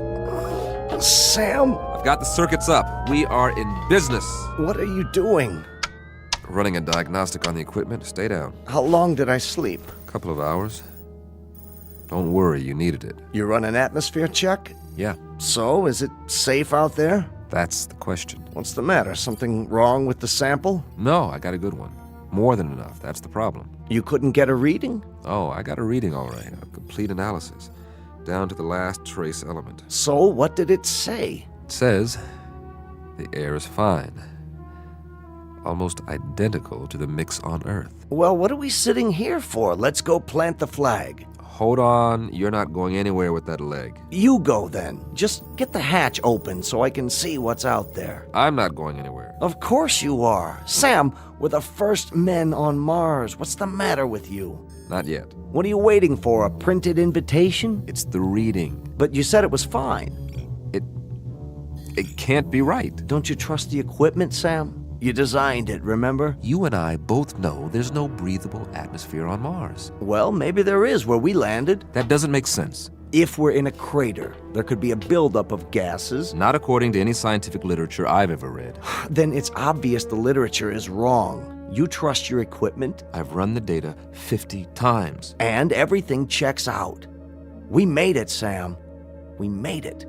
You know what that means? I want to filter out another sample and run it through the analyzer. We've traveled 35 million miles. Exactly. Another few hours won't make any difference. We can't wait any longer. The human race won't wait. If you won't open the hatch, I'll do it myself.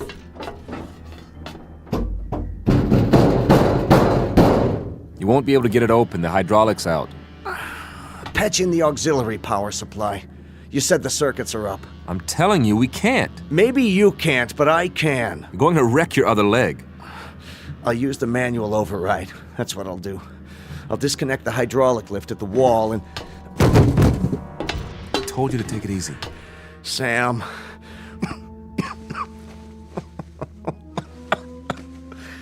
Just my luck, eh?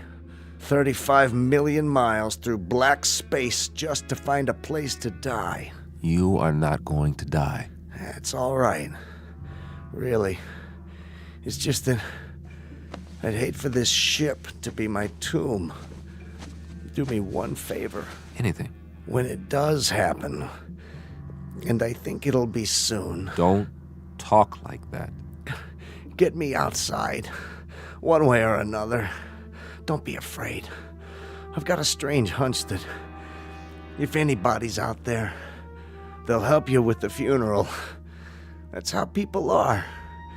And they are people, Sam. As long as they've got minds and hearts, that means they've got souls. And that makes them people. No. For God's sake, don't die now. Don't leave me alone here. Warren! Warren! What's that? Listen. Do you hear that, Warren? Do you hear that? Something's out there. And it's coming. It's coming right up to the ship. You said that whatever's out there is like us. Well, I don't know that. There's no way to find out, and I'm not ready to find out. Go away! Whoever or whatever you are, go away!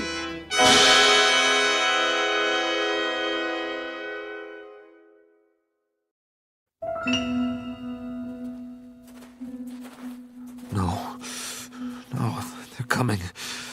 Whatever they are, they're coming. The gun. Yes. Where's the survival kit? There. Nothing fancy, just a good old .38 automatic. That ought to do the trick. Get away! I said, get away from the ship! All right, if you won't go away, you want me to come out, I'll come out. You think you're ready for me? Huh? Huh? Where's that lever? Whoever or whatever you are, let's find out if you can eat lead. What the? Come on. Where are you? What are you waiting for? You see this? It's a gun. Know what a gun is? Want to find out? Step into the light so I can see you.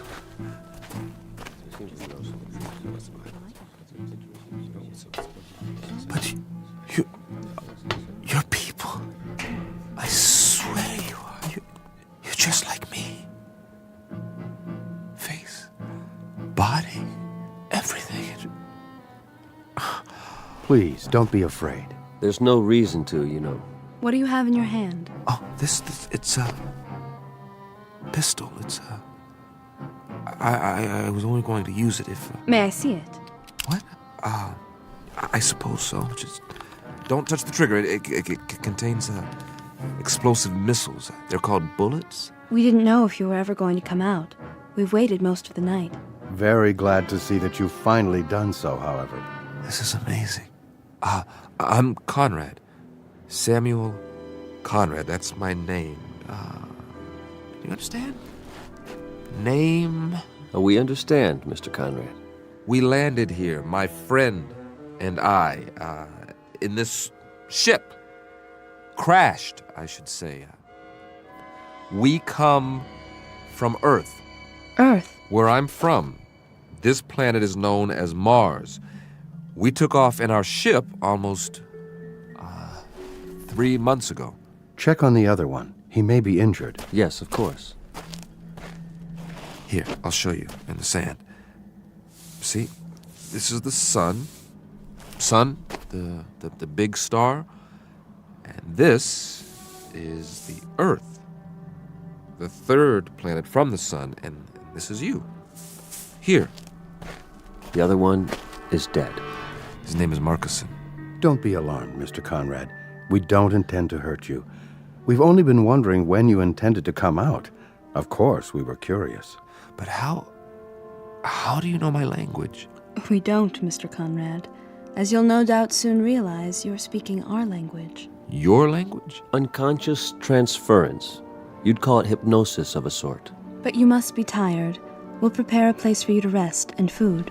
I'm appreciative. I really am. You'll forgive me my staring. I mean, but I can't get over it. I mean, you're people. Just like I am. Actual human beings. Marcuson said you'd...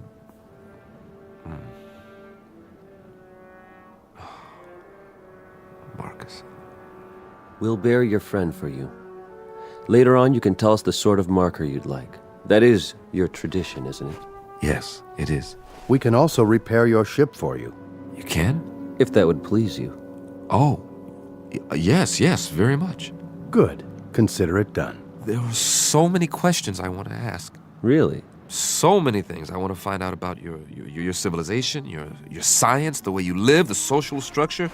100 questions, 1,000. We will be glad to answer all your questions. But first, you must rest. Yes. Come with us, Mr. Conrad. You must have food and drink and sleep. After you. Where are we going? Not far. A structure we've built. I don't see anything. Oh, I know it's dark out there, but it's only a short walk. You'll understand more when we arrive. The true end of your journey, if you will. A place that's more comfortable. Would you give me a moment? What? It won't take long. I'd like to say goodbye to my friend. Oh, certainly.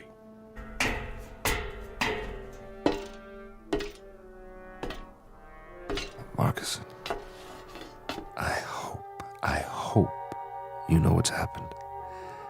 I hope you know that you were right. There are Martians, after all, and they're people. It's incredible, but they really are just like us. You knew, didn't you? Somehow, you knew. Oh, I'm sorry, old friend, that I didn't believe you. And that you didn't live to see them. Are you ready, Mr. Conrad? Yes, I'm ready.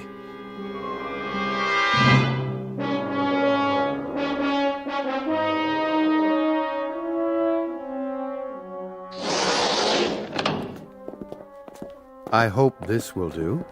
I'm impressed. On Earth, this would be considered very modern. The angles, the lines.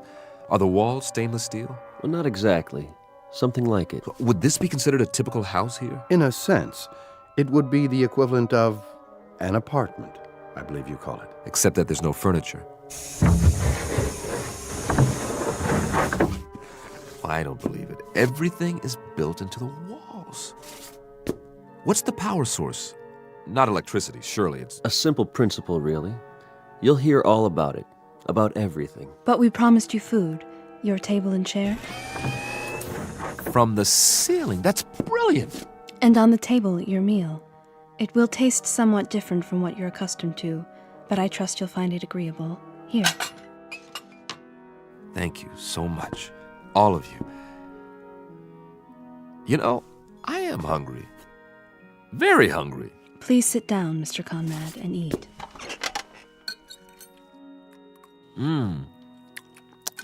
It's different, but I like the taste. Like melon or cantaloupe, maybe. And yet, there's almost a meat flavor. You don't mind it? Mind? Are you kidding? After that freeze-dried stuff we ate on the ship? No. This is delicious. We'll leave you to eat then. Oh, I wonder, could you do us a small favor, Mr. Conrad? Anything. As a favor, would you mind sketching for us what a home looks like on Earth, so we'll better understand your culture? No, not at all. This is what we call a ranch house. It has only one story. Here, look, I'll show you. This is roughly the shape. The front door here, and this is what's known as a picture window. Looking out from the living room. I see. The bedroom area. And the kitchen, where we cook the food. Here, I'll put down some more details about the interior. Please. Couch, chair, television set. Then inside the kitchen, over here, the refrigerator, maybe a freezer, and the stove. A freezer and a stove? Well, one to keep the food from spoiling and one to heat it up. Remarkable. In the bedroom, the bed, the bureau, the mirror, do you understand mirror? Reflection? To look at yourself. Of course, I've forgotten. Will you look at that? Here's your mirror, along with the sink, towels, running water, and this will be your bed. All the comforts of home. Eat in pleasure, Mr. Conrad. and then rest. We'll come back later. Thank you. Thank you so much. Oh, miss? Yes? I didn't ask any of your names. That's all right. You have a name, don't you? I'm called Tina. Tina, I wish you'd, will you tell the others for me how much I appreciate all this? The trouble you've gone to, this is a pretty wonderful thing that's happened to me, so thank you. Do you understand? Thank you. I mean, to come millions of miles and meet people of your own kind, I was so frightened before. I was so miserably frightened, and then... Please don't be. I know what I was afraid of now. I was afraid of loneliness, of silence, of the unknown. But now my friend was right. There's no need for fear now. No need at all.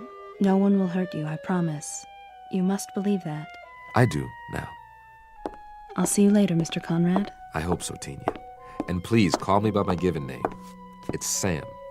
Goodbye, Sam.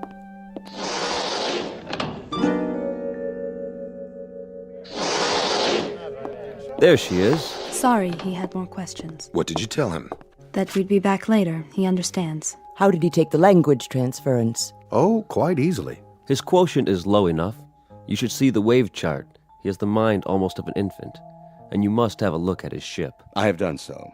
So primitive as to be almost unbelievable. You wonder how he made it here. Tina, how does he react to things? What? He asked you a question. I'm sorry, how does... His reactions. Most trusting, emotionally very complex. He feels loneliness, curiosity, excitement. He seems to crave companionship. And what is your recommendation? For what we should do with him. I think we should let him go. Let him go? How can we let him go? He means us no harm, and he's... He's what? Tell us what he is. Go ahead, Tina. Feel free to speak. He's so much like us, that's all. Did you hear that, everyone? He's so much like us. Excuse me. Tina, where are you going? I have something to do. At this hour, surely not. Perhaps to observe our new arrival. After all, he is almost one of us now. One of us indeed.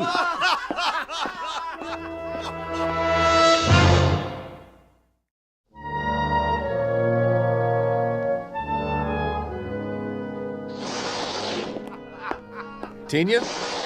Is that you? Yes, Mr. Conrad. I was just...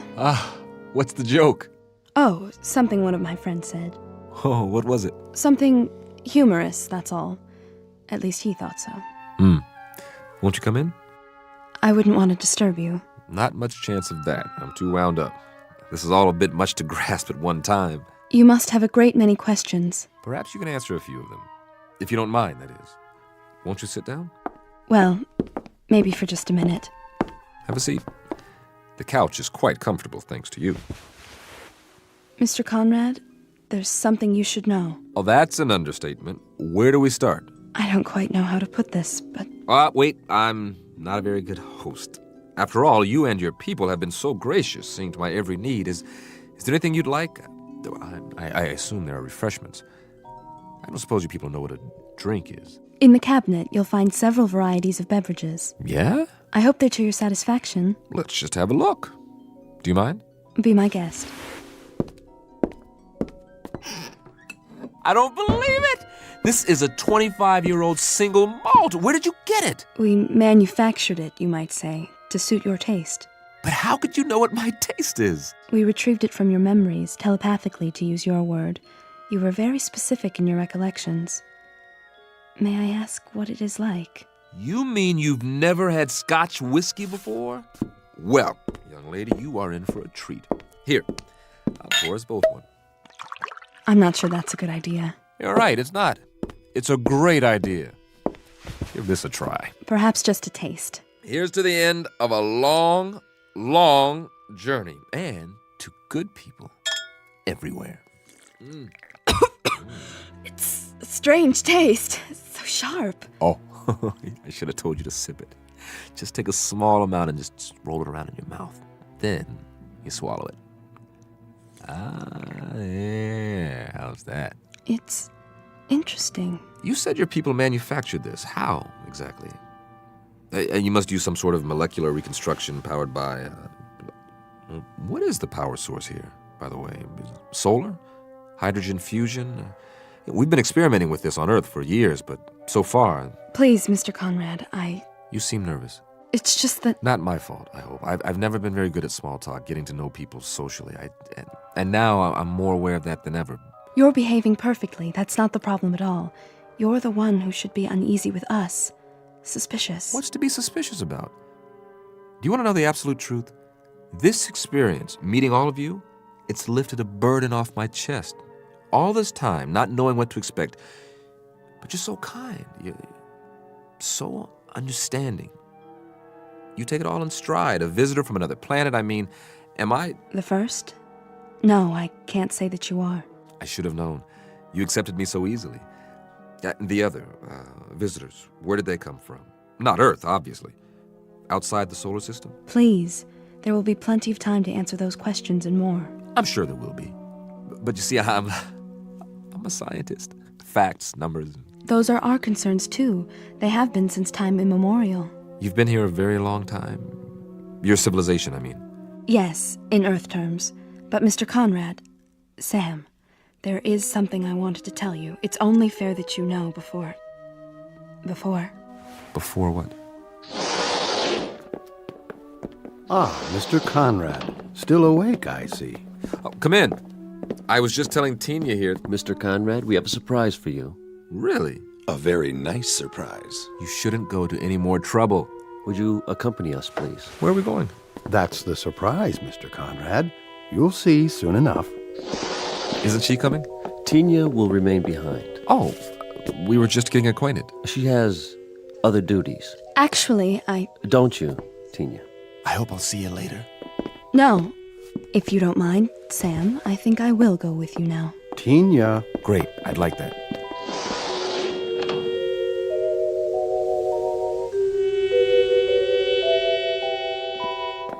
Quite a complex you have here. There must be miles of corridors, like interconnecting tubes. It provides both shelter and a gathering place for our people. The walls, are they glass? A form of what you call plastic. Very strong, for protection against the elements. Then you have seasons. We've seen evidence of dust storms on the surface and, of course, the polar ice caps. We've had to recreate an atmosphere in recent centuries. That has wrought havoc with the forces of nature. Far more than you might have observed from space. I can hardly wait to take a closer look. Really, Mr. Conrad, you don't want to tire yourself. You should get a good night's rest while you can. No reason to. I feel fine. Does the complex house your research facilities, laboratories, that sort of thing? They are in an adjacent structure. I thought I saw a reflection out there, but it's so dark. All in good time. It will be a few more hours until sunrise. Then, all will be clear. Ah, here we are. After you, Mr. Conrad. What? Allow me to illuminate it for you. But this is...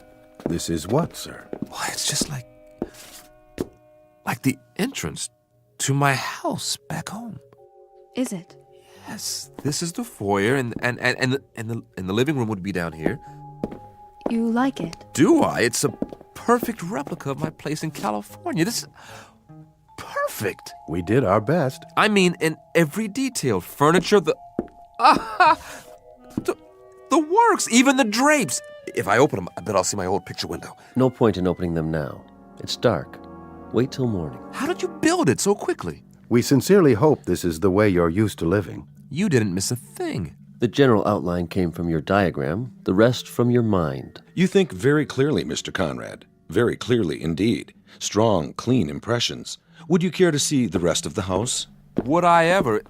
Ah! My kitchen! And my refrigerator. It's filled with your favorite foods, the ones you remember most vividly. Cheese, fried chicken, and pizza. Oh, I'd love to have some warmed over pizza right about now. This is really fabulous. I don't know how to repay you. Your presence is quite enough. Now, I really, truly appreciate it. We wanted you to feel at home, Mr. Conrad. Do you? Well, I never saw it this clean. Splendid. In that case, we were wondering if you'd mind remaining here for a little while. Oh, sure. And about my spaceship. Take your time. Your spaceship? You said you'd be able to fix it. Oh, yes. We'll restore it to its original state and then transport it here, outside your residence. It will be in perfect working order. That's great. You expressed interest in seeing more of our people. We'll arrange that, first thing in the morning. I'm sure they will be most interested. I'd be delighted. For a little while longer, then. Enjoy yourself, Mr. Conrad. Enjoy your house. You bet I will. I can hardly wait to sleep on a real mattress again. Oh, let me show you out. That's not necessary. Sure it is. This is my house, isn't it? It is, sir. It most certainly is. What's this in the vase? You call them roses, don't you? Well, yes, but how? We had a little trouble with the petals. So delicate. If you examine them closely, you may find them somewhat imperfect. I doubt that very much. Here, I want you to have one. It's my way of saying thanks. Thank you. I'll keep it to remember you by. But we'll see each other again, won't we? What? Are you crying? Come along, Tina.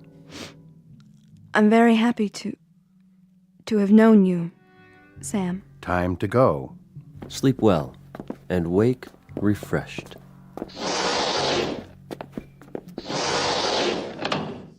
Man, will I. This is too much. I wonder if there's some more of that scotch in here. Yes! Well, all I can say is if this is an illusion, it's one a guy can live with. This is the best scotch I've ever tasted. I think I'll just sit down here, put my feet up. This is the greatest. Absolutely the greatest.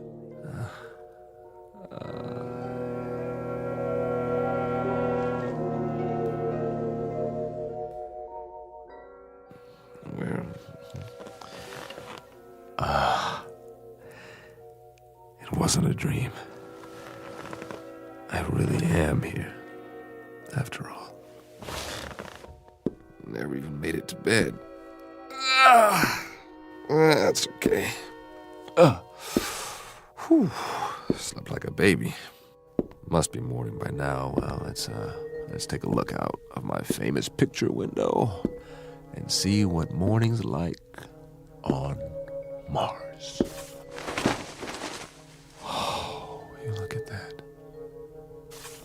Red sand.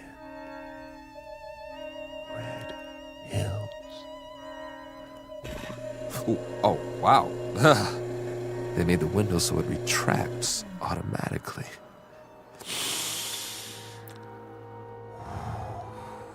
Smell that. Oh, real honest to goodness air. I gotta get outside. Come on. What's the matter with this door? Wait a minute. What's that? Sounds like some kind of vehicle. Hey! Hey, everybody! I bring you greetings from Earth! Hey, what are these bars for?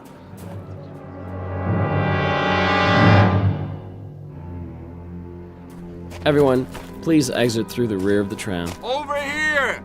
I'd like to shake your hands, but I'm locked in. Go to the main window, please. He's still in quarantine. What's he talking about?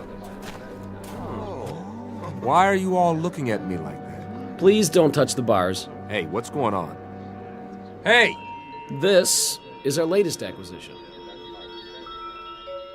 No, it can't be. My ship. They said they'd move it here. Wait, why would they? It can't blast off this close. It would set the whole house on fire. Unless they don't intend. Isn't he unusual? Careful, children. Can it talk? Yes, on an elementary level, a very limited vocabulary, of course. Its primitive spacecraft will soon be on permanent display.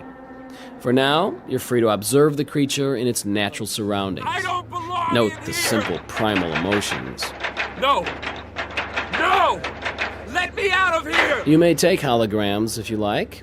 And next, we'll move on to the Venusian habitat, the intergalactic breeding area, and the Alpha Centauri house. This, again, is a holographic opportunity. I don't belong in here, please! Please! I would like to take a hologram. Isn't he cute? Look this way, Earthman.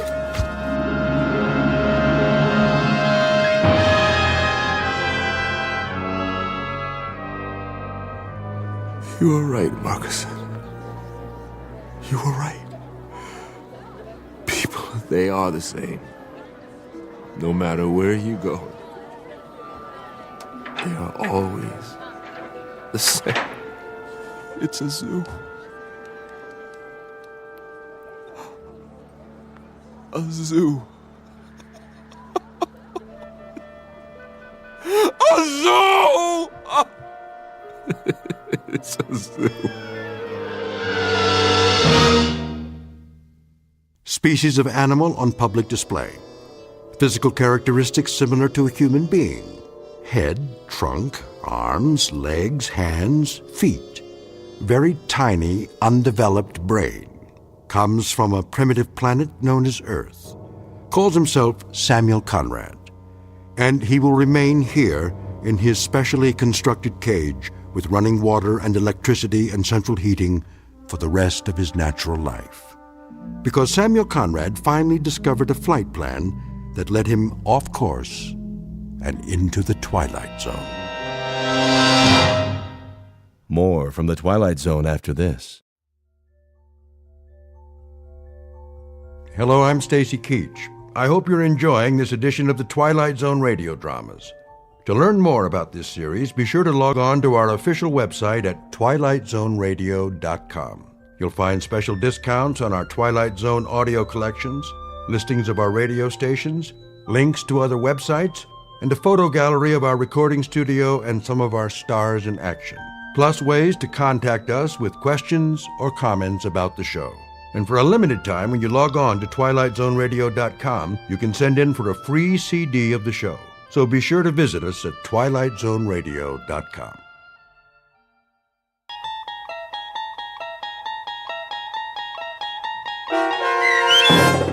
Perchance to Dream, starring Fred Willard with Stacy Keach as your narrator, was adapted for radio by Dennis Etchison and written for The Twilight Zone by Charles Beaumont. Heard in the cast were Mike Starr, Fernette Lebo, Doug James, Derek Purcell, Alex Sopener, Amber Lake, Rick Arthur, Elizabeth Lido, Carl Amari, Roger Wolski, and Vince Amari.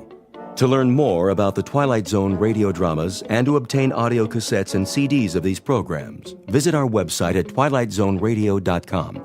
The producers of The Twilight Zone wish to thank CBS Enterprises, Carol Serling, Dennis Etchison, Dick Brescia Associates, Claire Simon Casting, Terry Jennings, XM Satellite Radio, Sirius Satellite Radio, our sponsors, and our radio affiliates for helping make this series possible. This copyrighted radio series is produced and directed by Carl Amari and Jason Mallow for Falcon Picture Group. Doug James speaking.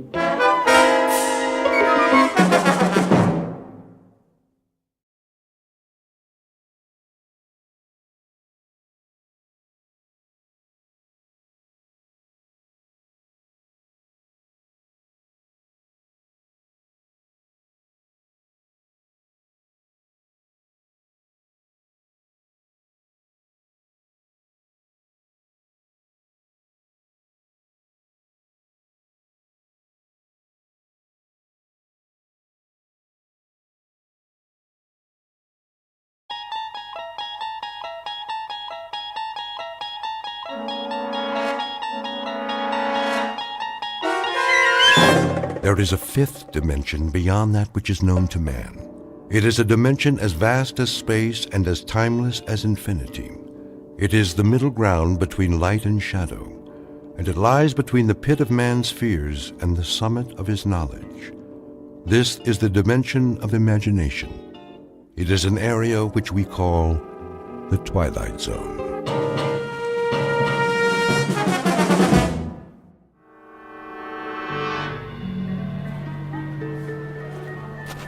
Cotton candy here. Get your cotton candy. Look, Mom, can I have one? It's nothing but sugar. Oh, please. Only 25 cents. Get your cotton candy. Well, just this once. But that's all you're getting, young man. One, please.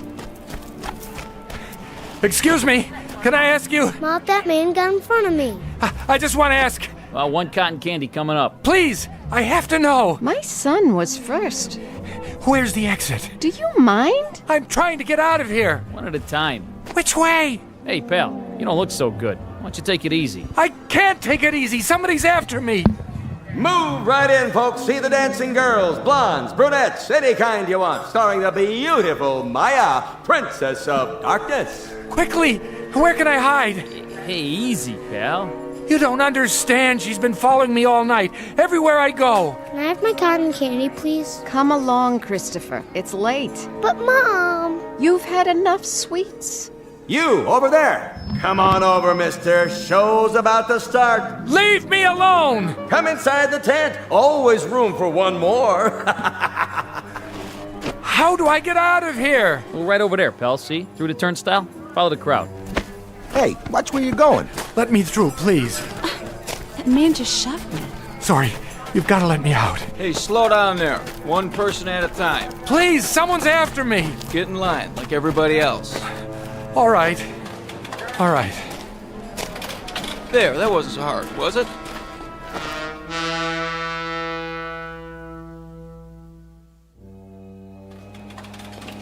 Officer, where's the uptown train?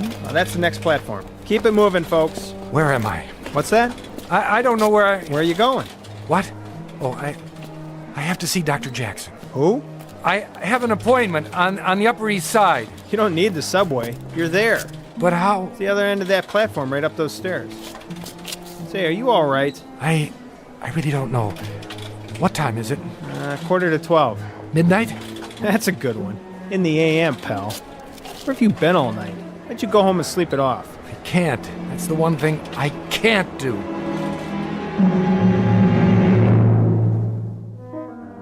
Noon in the city. Lunchtime for thousands of people. To most of them, the next hour will be a rest, a pleasant break in the day's routine. To most, but not all. The gentleman on the run is Mr. Edward Hall, an ordinary man who lives an ordinary life. The only problem is, his life has been turned upside down. He knows his way around the city, but he's had a bad night. Several, in fact. Nights without sleep as he flees a place that may or may not exist. It's all real for Mr. Hall, however, and it holds a secret he does not want to face. So get ready to run with the hunted, because time is the enemy, and the hour ahead is a matter of life and death when you're trapped in the Twilight Zone.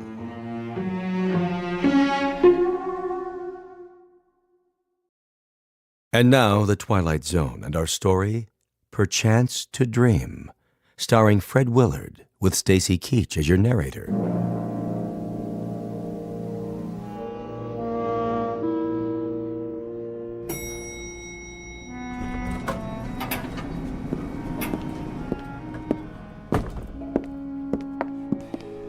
Excuse me. Yes? I'm not sure if this is the right floor. The Goodman building, right? Mm-hmm. What are you looking for? Doctor, I can't remember his name. It's on this piece of paper. Let me see. Elliot Rathman? Oh, yes. Dr. Rathman, the psychiatrist. He's in 1410. That way, at the end of the hall. Thank you. Are you all right? I don't know anymore. I guess that's why I'm going to the doctor. Would you like me to walk with you? No, I can make it. Are you sure? What? You don't look so good, honey. Why don't you come with me? You? It isn't far. I can show you the way. Don't touch me. What's the matter? I'm free for the rest of the day. Get away! Relax, honey. It won't be long now. May I help you? Tell her to keep away from me. Pardon? That woman. Who? In the hall. She's been following me. I don't see anyone. She was there as soon as I got off the elevator. I didn't recognize her at first, but when she began to speak... Well, there's no one there now. See for yourself. She was. I tell you. Why don't you take a seat? Do you have an appointment? I think so. Dr. Jackson said he would call. Oh, yes. Mr. Hall. That's right. We've been expecting you. I'll tell Dr. Rathman you're here. Doctor, your 12 o'clock is here. That's fine, Charlotte. Mr. Hall? Yes. Come in. Please. The chair or the couch, whichever you prefer. Not the couch. No? You look tired. I am, but I can't. Why not? If you're tired... I might fall asleep. And what would be wrong with that? It's a long story. Are you feeling sick? No, just tired. Then try the chair. It's pretty comfortable. Maybe just for a minute. I have to be careful not to close my eyes.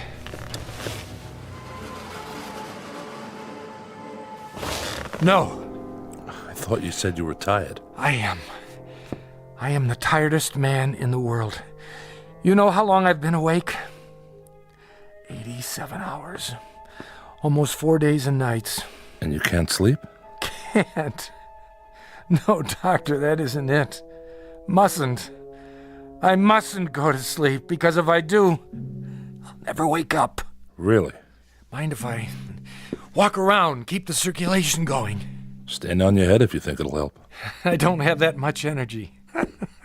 What's funny now? You are. You're sure you're a shrink? That's what the diploma on the wall says. Why do you ask? You're not what I expected. Oh? What did you expect? Oh, I don't know, something more like... An old man with the white goatee and a German accent? I've heard that before. It's what everybody expects. And they're always disappointed. I've often thought of wearing a disguise. Wait a minute. I have a pair of horn-rimmed glasses in my pocket there. How's that? Perfect. I hope it makes you feel more comfortable. Oh, you looked okay before. But I'm afraid I'm wasting your time. Why do you say that? You can't help me. Nobody can. You're sure? Yes. Then why did you come to see me at all? It was Fred Jackson's idea. He's my regular doctor. I know. What did he tell you? Not much. Your name, Edward Hall. Your age, 35. Your occupation, draftsman. Unmarried. That's right. Long-standing heart condition? Since I was a child. Dr. Jackson's treating you for that? Yes, with pills. And did you remember to take them? When? This morning. What day is this? Good thing you reminded me. You have a glass of water? Surely. Thanks. No history of mental illness? Definitely not. That's all I have. You want to tell me the rest? No, forget it. I'm sorry to take up your time. Mr. Hall. Yes? You really think running away will do you any good? I wish I knew. Don't get me wrong. Sometimes running away is the best answer. Depends on the problem and whether it's something that can be overcome. The fight or flight response. Precisely. But I don't know if yours is that sort of problem. Listen, you can do what you like, but I'm going to charge you for the appointment no matter what.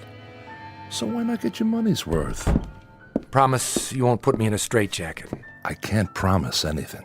It wouldn't make any difference anyway. Mind if I open the window? What for, if I may ask? To see the view. Cars look like ladybugs from here. People like insects. Quite a drop. Straight down. 14 stories, 13 technically. There's no 13th floor. Architects are superstitious. And are you? Not that I know of. I'll have to ask you to close it. I only wanted some air. I'll turn up the air conditioner. It works best with the windows closed. Did you think I'd jump? You might have. Not a chance. I want to live. That's my problem. Why is that a problem? There are people who don't want me to. Then get on with it. With your story, I mean. I don't know where to start. Start anywhere. Okay, but I'm warning you, you'll think I've lost my marbles. Marbles can be found, Mr. Hall. Please, go on. Nice office you've got here. Nice furniture. Glad you like it. The pictures on the wall. This one in particular. The seascape. You ever look at it? Really look at it? Why? Does it remind you of anything? Has it ever moved? Quite a few times. It used to be over the desk. My wife likes to redecorate the office. No, what's in the picture? How do you mean? The boat on the waves. You're serious? No, it hasn't. Not to my knowledge, anyway. Sorry to disappoint you. I can make it move. Can you? Yes. That would be quite an accomplishment. Not really. When I was a kid, we had a picture like that. Not the same exactly, but close. A boat, a sailing ship. One of those paint-by-numbers things. I remember those.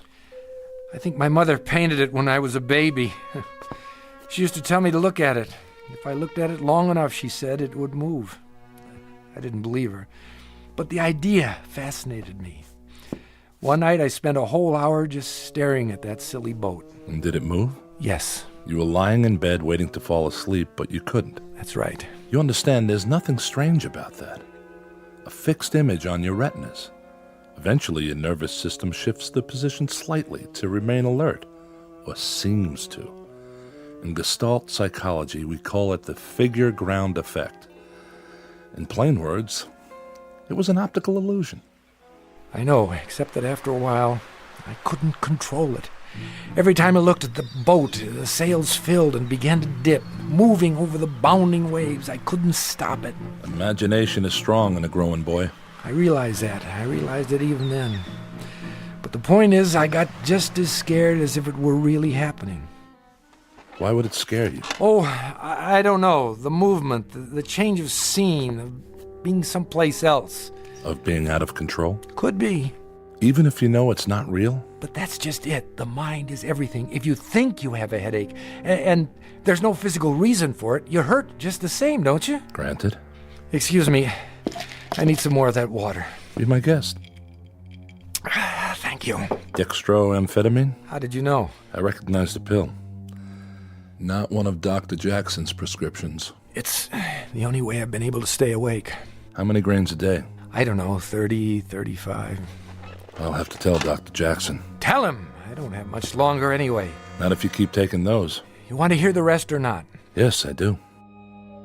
All right. Here goes. When I was 15, I developed a rheumatic heart.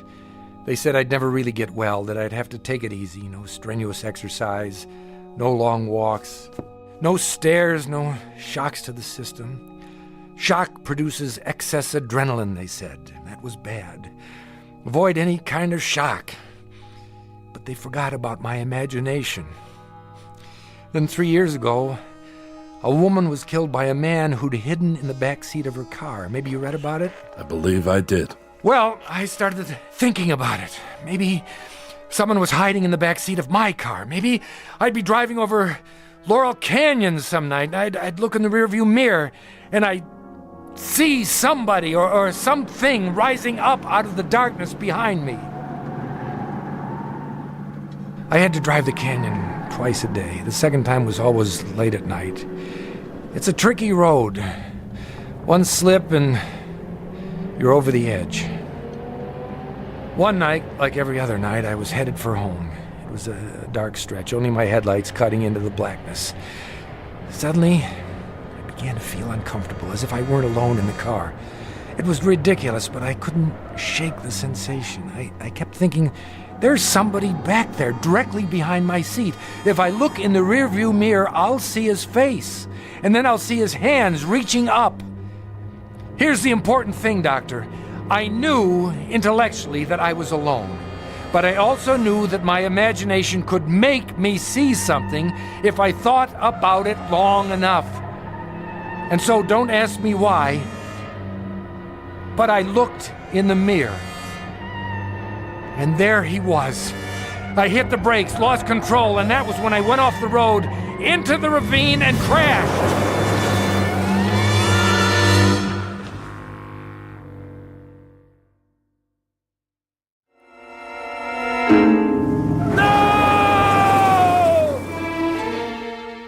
And that was it. The car was totaled.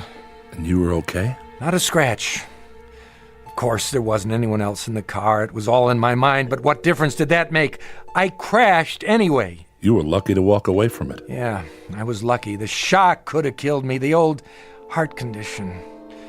The doctor said I couldn't survive another one. And has there been another one? No, but there will be. Just as soon as I fall asleep. The girl will be in this dream, and it will be the last. The girl? I'm getting to that. Do you have dreams, Doctor? Frequently. Does everyone? I'm sure they do. It's a way of processing what happens during the day, an attempt to come to terms with our experience, at least symbolically. Some people say they don't dream at all. I know. Probably a defense mechanism. They do, but the content is something they're not ready to face consciously. I've always had dreams, ever since I can remember. Sometimes they've been wonderful, sometimes terrible, but vivid. I'd wake up and for a few seconds I wouldn't be sure which was real, this world or the dream. It's not uncommon, Mr. Hall. They say a dream takes only a few seconds, but I can't believe that. I've dreamed whole lifetimes. Generations have passed. Civilizations rose and fell. A single second, and it lasted forever. I'm sure that's the way it seemed. The experience of time can be very subjective. It expands, contracts. It's more than a feeling. Why do you say that? When I was a kid, I used to dream in sequence. I mean it. Remember the adventure serials they showed at movie theaters? It was like that. Every dream was the next chapter. And I'd always remember because when I woke up, I wrote down what happened. Do you think that's crazy? Not necessarily. It could simply be that the dreams conform to your notes and not the other way around. Then you don't think it's possible to dream in episodes? I don't say it's impossible. I just haven't seen it in the literature. It's possible. Believe me. For a while, the dream stopped. Then something happened. About a week ago, that was when it started again. What was it that happened? Nothing. That's just it. Why don't you tell me what you remember? Well, I went to bed around 11:30. I wasn't tired, but I needed the rest because of my heart. I don't even know when I fell asleep, but all of a sudden I wasn't home in my bed anymore. I was at an amusement park in the middle of the night. Can you describe it? Oh, the usual. A merry-go-round, a roller coaster, a funhouse, a shooting gallery. We could win a prize, that sort of thing. Colored lights. And it was crowded. People all around, pushing, yelling. I couldn't get my breath.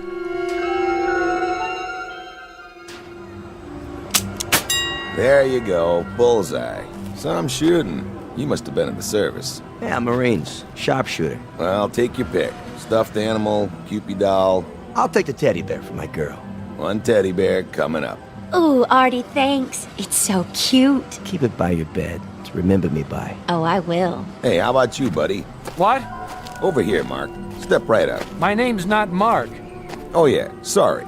Take a chance. 6 shots for a quarter.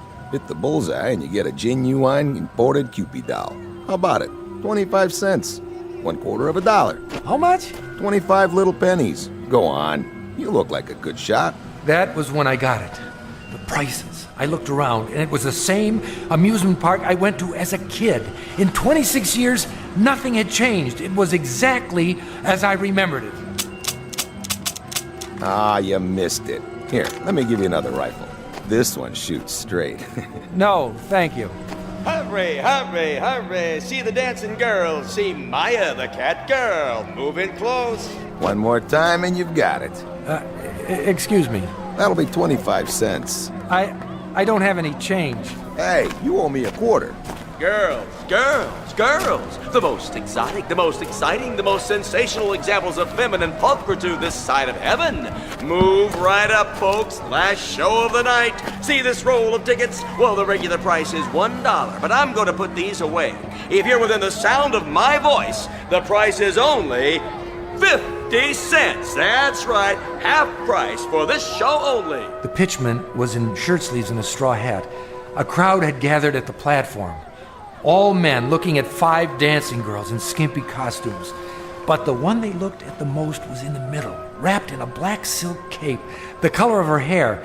He was right about one thing. She was beautiful. Full red lips, pale, delicate skin, and huge, cat-like eyes. You like 'em full-figured? We got 'em. You like 'em slim? We got 'em. Blondes, brunettes, redheads, if they ain't here, believe me, they ain't worth looking at. Now, here's a little preview of what's inside. Music maestro, Maya, give the folks a peek under the cape. Come on, baby, I know you're modest, but we can't expect them to take my word for it. Hey, honey, show us what you got. I couldn't take my eyes off her. Slowly, she opened her arms. The black cape parted, and I saw her magnificent body gleaming with sequins.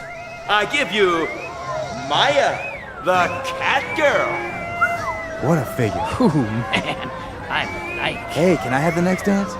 She started moving, whirling to the beat, her hair like a black flame, faster and faster. Was she smiling? I couldn't be sure, but the whole time she was looking at me. I felt the crowd, the music closing in like a net. I couldn't breathe. Excuse me, pardon me. I have to go. If you'll let me through, please.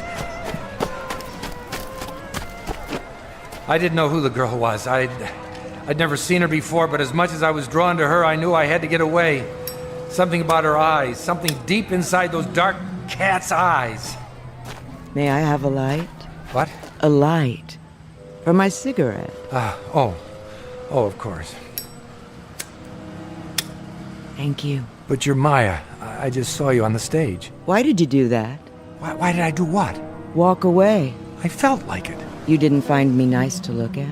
Maybe too nice. Aren't you supposed to be back there entertaining the customers? I'm free now for the night. Are you alone? Yes. Then come with me. Where? Does it matter? You want to, don't you, Edward? How do you know my name? Oh, I know a lot of things. I'm Maya. Don't be afraid. I'm not. Then come. Come. Look, I don't know if I... You are afraid. Only because this isn't happening. It's a dream. I'm not here. I'm at home, asleep, and you're part of the dream, aren't you, Maya? I know that, too. You do? Naturally. We passed a funhouse with a huge mechanical woman out front. The laughter was grotesque. Take me in there, Edward. Screwy Louie's room? It's for kids. But it's dark. Soft and cool and dark. Please. How can I argue with a dream? Tickets here. Wait, I don't seem to have any money. That's all right. We've been expecting you. What? Evening, Maya. Mr. Hall. Let's go. It's just inside this door, behind the glass. You can kiss me now. What if I don't want to? You want to. Look, whose dream is this, anyway? Edward. What in the... It's only a prop. A mechanical dragon. I can't take this, but my heart. But it isn't real, Edward. It isn't real. And that's when I knew, beyond any doubt, what she really wanted. She wanted to kill me!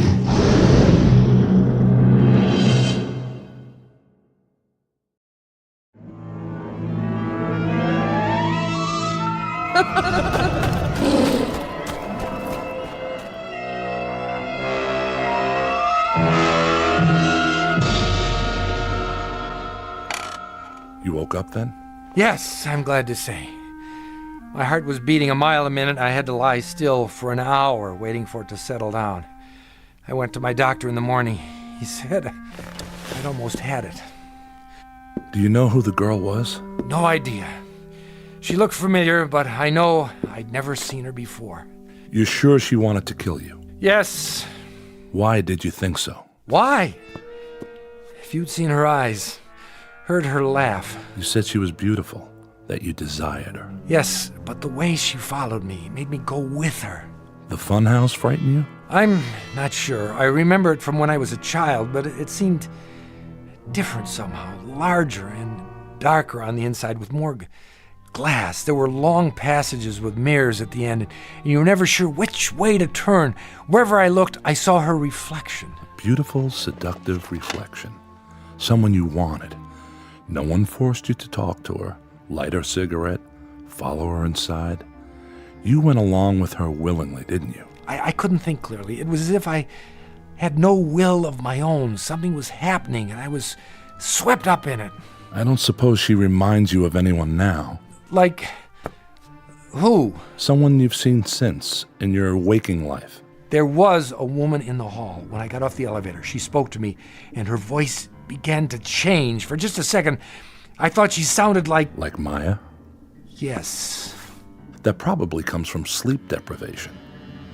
Your mind is so tired it has to rest, but you fight it. So you slip in and out a few seconds at a time. It's called microsleep. It happens when we drive long distances, when we're pushed beyond the limits. A definite warning sign. Otherwise we lose control and, well, the consequences can be dangerous, as you must know. But what if the real danger is in closing your eyes? What if that's when the accident happens? What if... Easy. We're only having a conversation in my office. No harm can come to you here, I assure you. Sorry, I know you're right. Of course you are. We were talking about the first dream you had.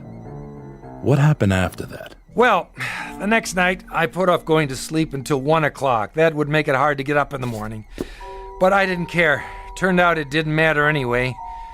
The dream came back, and this time it was more intense. I was back at the amusement park outside the fun house, and I was running. I couldn't catch my breath. When I thought I was far enough away, I stopped. Well, the next night I put off going to sleep until 1 o'clock. That would make it hard to get up in the morning, but I didn't care. Turned out it didn't matter anyway. The dream came back, and this time it was more intense. I was back at the amusement park outside the fun house, and I was running. I couldn't catch my breath.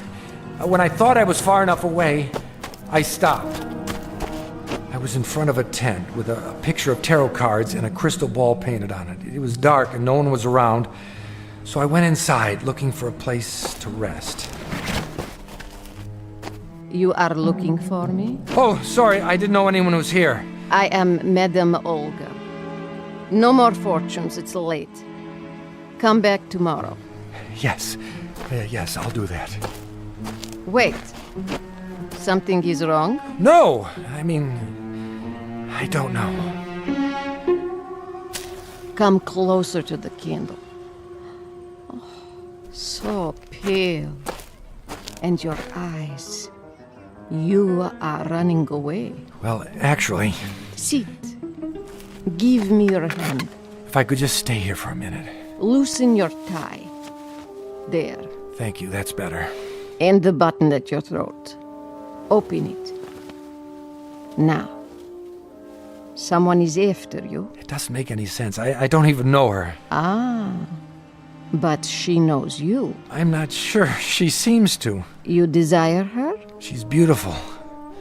What man wouldn't? She is the flame and you the moth. I'd better go. Wait. I must consult the cards. I don't need my fortune told. No? I don't believe in that sort of thing. It doesn't matter whether you believe or not. What is cannot be changed. You mean fate? Call it what you like. The past and the future come together in this moment. What about free will? An illusion for children. All is written. Well, I hope you can tell me the way out of the park. I seem to be turned around and I have to be at work in the morning and... Silence. Well, what's my fortune? I am afraid you don't have a fortune, Mr. Hall. Thanks. That makes me feel better. Why do you hurry? I have more important things to do, like getting home. You rush for no reason. You have always been here. You always will be here. Thanks for the advice. Bye. Edward. Where? Behind you. But how? I've been waiting. Get away from me. What's there to be afraid of, Edward? It's only a dream. I have a heart condition. I can't stand all this excitement. That's silly. There isn't any excitement, not really. You said so yourself. You're home in bed, asleep. Now you can do all the things you can't do when you're awake. Anything, Edward. Anything. No, that isn't true. The doctor... Oh, look! I don't like those things. But Edward, It's the Cyclone Racer. Please look. No. Come on, Edward. Just one ride. It's fun. Please! Look, It's the last run of the night. You must come with me. I didn't want to go anywhere near that roller coaster, but I couldn't help myself. I had no choice, even though I knew what it would mean. I had to follow her. Oh, that was so scary. Yeah, especially in the dark. Can we go again? Nah, let's do something else. Oh, they're closing up anyway. Last ride of the night. Get your tickets. 2, please. I can't. Why not? I don't have any money. My wallet. That's all right, Mr. Hall. We've been expecting you. How does he know my... Come, Edward. We'll ride in the front car. Lowering the safety bar. Watch your hands. Really, I can't do this. Hold tight, Edward. It's starting. Tell them to stop. They can't. It's too late. But I can't stand heights. My heart. I mustn't look. We're going straight up. You must look, Edward. First drop is the most exciting. It's 90 feet. A sheer drop straight down. No! Yes. Isn't it wonderful? It makes you feel alive. I have to get out. Kiss me now, Edward. With the wind in our hair. I can't. It won't be long now. We're almost there. I told you I can't. I have to get out. How do I lift the safety bar? Don't climb down, Edward. It takes too long. Jump. That's it. Stand up and jump. What are you doing? Don't push me. Don't.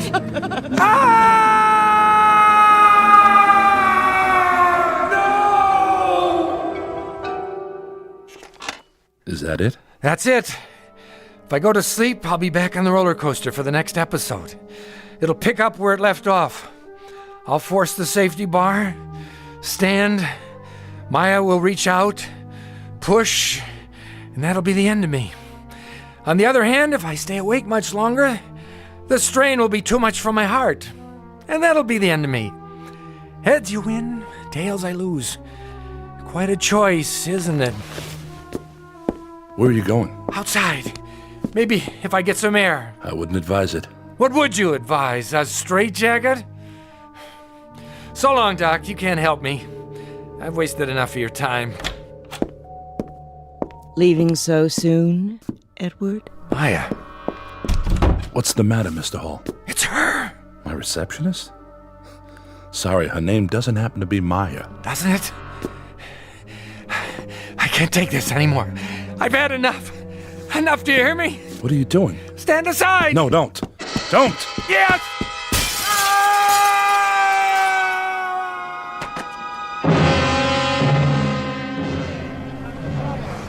What happened? He fell, or jumped, from that window up there. Oh no! The blood! The blood!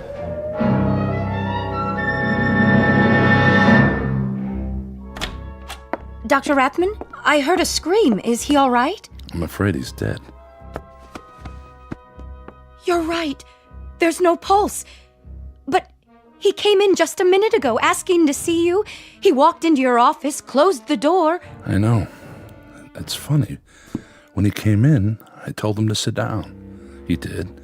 In less than 2 seconds, he was asleep. Then he gave out that scream you heard. By the time I could stand up and get to him, he had stopped breathing. A heart attack? It must have been. Well, I guess there are worse ways to go. At least he died peacefully. Open the window, would you please? We need some fresh air. Yes, Doctor.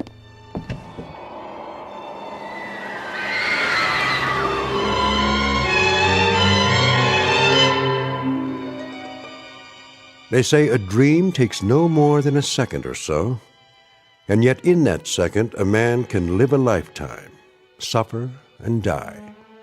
And who is to say which is the greater reality, the one we know or the one in dreams, somewhere between heaven and earth, in the Twilight Zone? More from the Twilight Zone after this. Hello, I'm Stacy Keach. I hope you're enjoying this edition of the Twilight Zone radio dramas. To learn more about this series, be sure to log on to our official website at twilightzoneradio.com. You'll find special discounts on our Twilight Zone audio collections, listings of our radio stations, links to other websites, and a photo gallery of our recording studio and some of our stars in action. Plus ways to contact us with questions or comments about the show. And for a limited time, when you log on to twilightzoneradio.com, you can send in for a free CD of the show. So be sure to visit us at twilightzoneradio.com.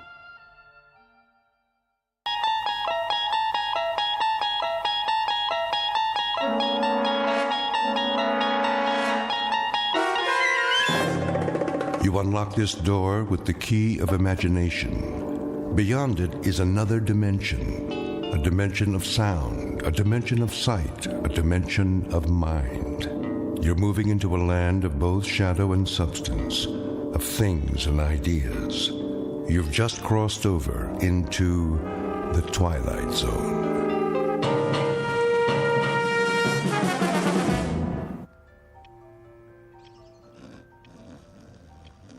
Shh, I'm trying to sleep.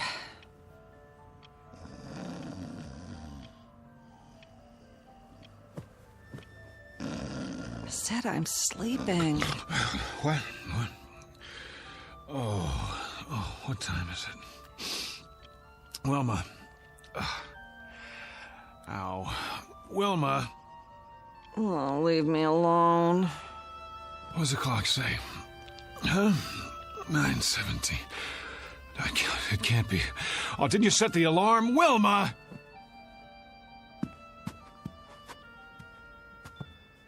I've got to be at the bank. Do you know how late I am? Oh, great. Just great. I didn't even take my clothes off. No more parties. Never again. Oh, be quiet about it. Sure, go on. Get your beauty sleep. You feel lousy. Never mind how I feel. So I'm late for work. So what? No skin off your nose, right?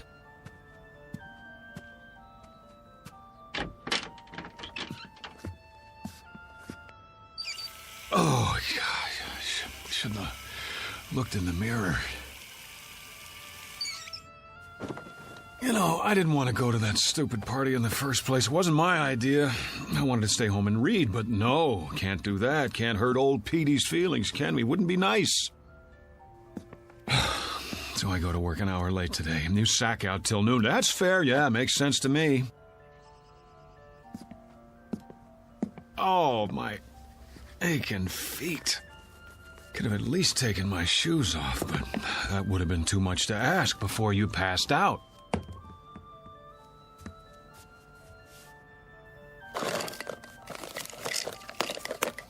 Oh, boy. Rearranging my stuff again, huh? Okay, I give up. Where'd you put it? Wilma! Wilma, where's my razor? Would you please tell me that much? Oh. Hey, wake up! Leave me alone! Snap out of it. I'm late, I said. Come on! Get away from me! Never mind the dramatics. Just tell me what you've done with my razor, and I'll clean up and get out of here. Then you can go back to sleep for as long... Don't do that! What's the matter with you? No! I'm not even touching you. Are you sick or something? Wilma, I asked you... Who are you? What kind of a question is that? How did you get in here? Well, as I dimly recall, I staggered in about 2 a.m. with you at my side. After that... What are you doing in my bedroom? Oh, you mean this isn't the YMCA? I suppose I could have slept on the couch if you wanted me to. Am I forgetting something? Did we have an argument? Because if we did, I'm afraid I... Get out of this house! Come on, honey, knock it off. I'm late enough as it is. Just tell me where you put the razor so I can shave, change my shirt. Out! Out! I'm in no mood for jokes. If you don't, I'll scream again, louder. Wilma! How do you know my name? It's on our marriage license, remember? Mister, I don't know what you think you're doing, but I've never seen you before in my life. Cameo of a man who has just lost his most valuable possession. He doesn't know it yet, but he's about to find out. In fact, he doesn't even know there's been a loss. Because, like most people, David Gurney has never given much thought to the matter of identity. But he's going to think about it from now on because that is exactly what he's lost. And his search for it will take him through unknown territory in one of the darkest corners of the Twilight Zone. And now, The Twilight Zone and our story, Person or Persons Unknown, starring John Schneider with Stacy Keach as your narrator. Did you hear me? Get out! Because you've never seen me before. Now you don't even know your own husband. Oh, you're beautiful. What a time to go psycho on me. Now, look, whoever you are, I don't want any trouble. But if you don't get out of here, I am going to call the police. Easy, Wilma. Take a pill or something. Stay away from me! Go ahead. Call the police. Call the fire department. Call the paramedics. Tell them to bring an oxygen mask because there's a man here who's dying of a hangover. Oh, my head. I'm not bluffing. If you're not off that bed and out of this room by the time I count to 5, I'll make the call. I swear. 1, 2... Cut it out, will you? I've got a splitting headache. 3, 4, 5.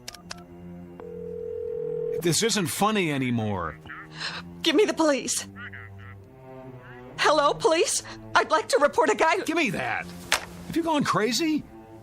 What are you gonna do? Kill me? I'll scream until the neighbors come. All of a sudden, I'm a stranger? I suppose I didn't buy this king-size brass bed and the lamp and the carpet and the wallpaper to go with it. If I didn't, who did? Santa Claus? Oh, you're insane! Boy, this is what I call a delayed reaction. 2 martinis at midnight and she gets drunk the next morning. Go back to bed, sleep it off. You cannot tell me what to do! You got it. I won't waste my breath. Now, what are you doing? Changing my clothes. What are your panties doing in my drawer? Your drawer? Where did you put my socks? If you don't keep your filthy hands out of my things... Filthy? Yeah, well, if I had time to take a shower... What in the name of... Those are my dresses! So I see. What did you do with my clothes? Oh... The Lord is my shepherd. All right, I'll wear what I had on last night, but if anyone says something at the bank, I'll tell them whose fault it is. My darling, brain-damaged wife with her defective sense of humor. Daily bread and forgive her. Sorry, trespasses as we forgive those who trespass. I'm going to work now. When I get back, you'd better have things straight again, understand? Do I make myself clear? The kingdom, and the power, and the glory, now Goodbye. and forever. You gotta help me.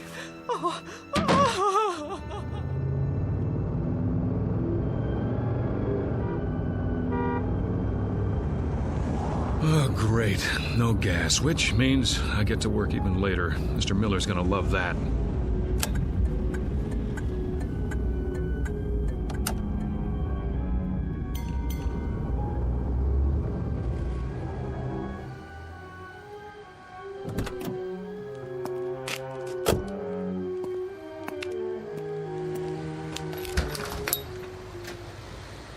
Come on. Here's your change. Thank you, sir. Fill it up on number 3. Cash or charge? Put it on the card. Here. You have ID? Yes, I have ID. Every kind you want. Here, look, I'm in a hurry. Would you run the card while I pump the gas?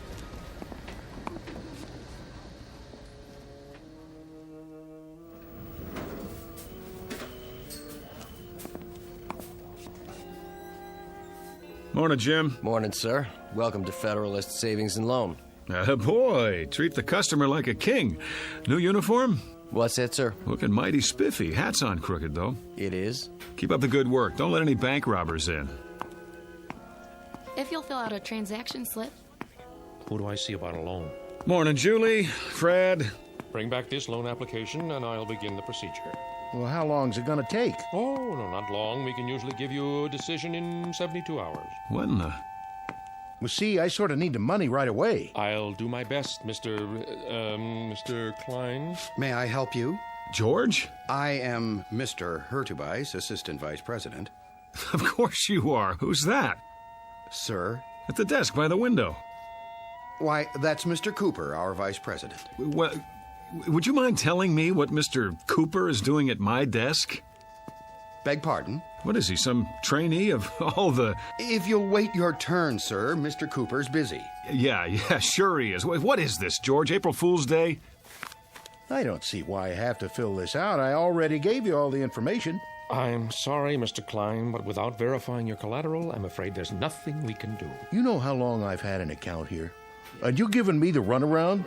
Well, maybe I'll just take my business somewhere else. What do you think of that? Well, thank you for stopping by, Mr. Klein. If you'd care to reconsider... Thank you for nothing. Nice. I beg your pardon? You just lost a customer. I could have processed his application in 24 hours. And you are... Who the devil are you? How's that? I said, who the devil are you, and why are you sitting at my desk? Your desk? Yes, my desk. I've had about enough of this today. Get out of that chair. I'll do nothing of the kind. Friend, you'll get out of that chair, or I'll throw you out. Yes, I need security over here. Move. No need to get upset, friend.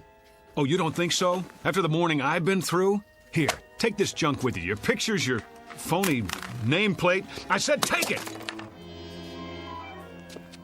Trouble, Mr. Cooper. Would you show this man to the door? Knock it off, pal. You're the one who's leaving. Better come with me. Back off, Jim! This joke's gone far enough. He says it's his desk.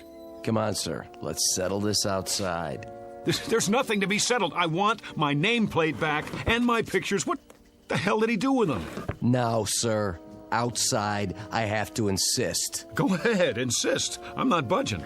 Yes, you are. You're putting your hands on me? This is too much, Jim. I like you. You're a good security guard. But if you don't let go of my arm, you're out of a job. Outside.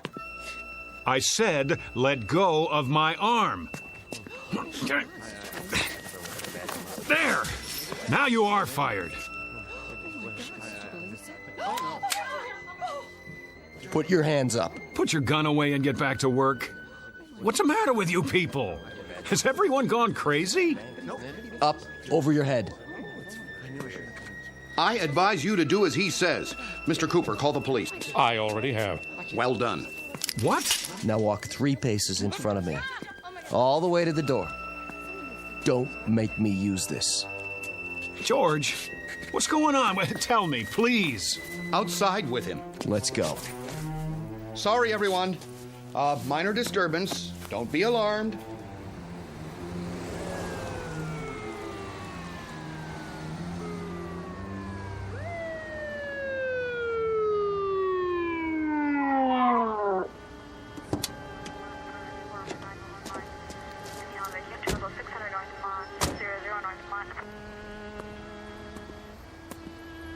This the man? That's him.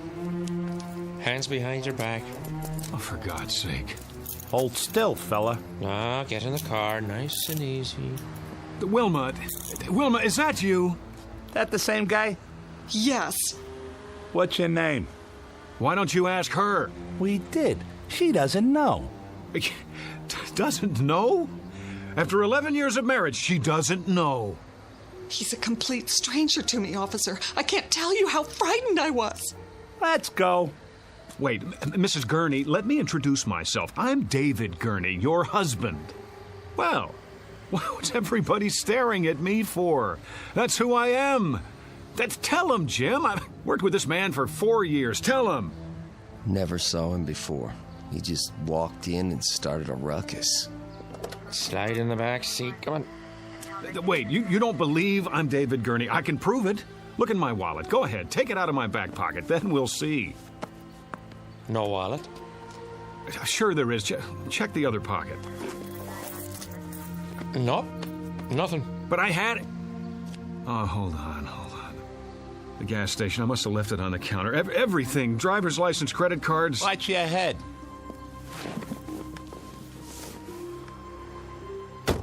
You can't do this. Somebody tell them. My name is David Gurney. David Gurney.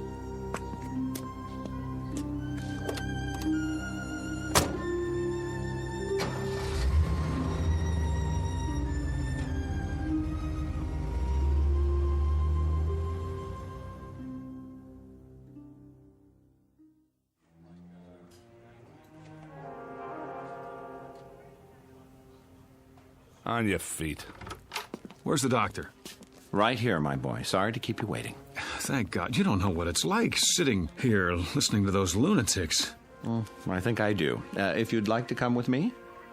Let's move it. I see you people have finally come to your senses. Now you can sign the papers and I can go home. You're not going anywhere. Not just yet. What is this, a jail? No. I thought you understood that. It's not part of the penal system. What would you call it then? An isolation wing at the state hospital. I thought that was explained when you were brought here. Then if it's not a jail, I'm leaving. Very probable, eventually. But for now, there's a 72-hour hold. I thought we'd talk a bit first, Mr. Gurney. David Andrew Gurney. So you've said. Well, let's go down the hall, shall we? We'll be more comfortable in my office. You heard him.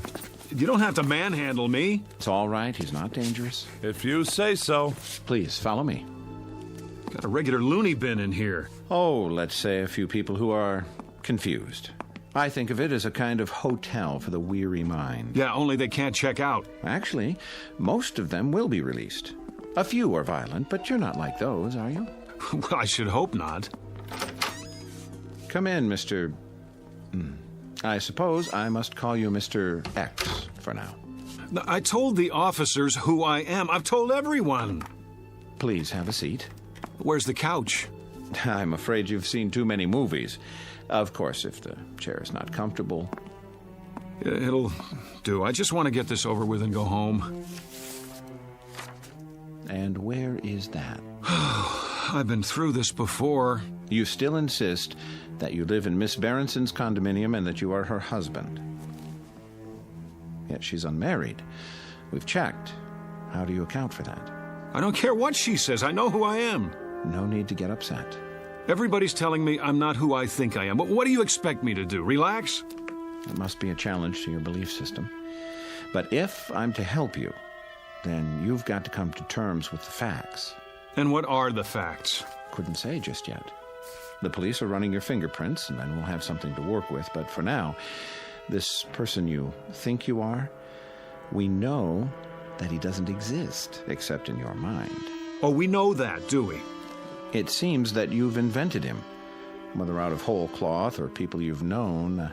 You're lying. And why would I do that? I don't know, but you are. You've got to be. A man can't live for 40 years and all of a sudden... Is that how old you are, 40? Yes. And then, just because he loses his driver's license... We're checking the place where you say you left it. But it wasn't just that. Everyone at the bank agrees that... You put a lot of stock in everyone else's opinions. How about mine? Well, we must begin somewhere. Consensus matters, doesn't it? Surely you can see... I see that they're all lying. That's what I see. How can you be sure they're not telling the truth? At least as they see it. That's what I'm doing. So you believe they live in a different world, a world with different rules, a different history. I don't have any idea, but I know what I know. Ah, there's the conflict, you see. We have to resolve it somehow before you can move on. What chaos we'd have if each of us believed in a separate reality. What about my reality? Doesn't that count for anything? Epistemology rears its head. You're obviously an educated man. Perhaps if you'd provide a list of the schools you've attended, we can contact them. Unless you believe their files have all been corrupted somehow. All right, let's go over it again. I live at 2457 Lime Rock Avenue, Los Angeles, California. But we've established that Miss Berenson lives there. Her name is not Berenson, it's Gurney, and she's married to me. In fact, she is not married to anyone. Oh, that's a fact, is it? Her name is on the lease. She has ID, car registration. Let me see it. Well, that can be arranged. But for the time being, I'm afraid the burden of proof is on you. Oh, that's reasonable. How can I prove anything while I'm in here? Could you prove who you are? Could anyone? But I'm surrounded by a staff who know me. The people in those rooms down the hall, their voices in the wilderness. Eventually, they're going to have to come around, acknowledge the commonly agreed upon reality, or they'll be sent somewhere for long-term treatment. You don't want that, do you?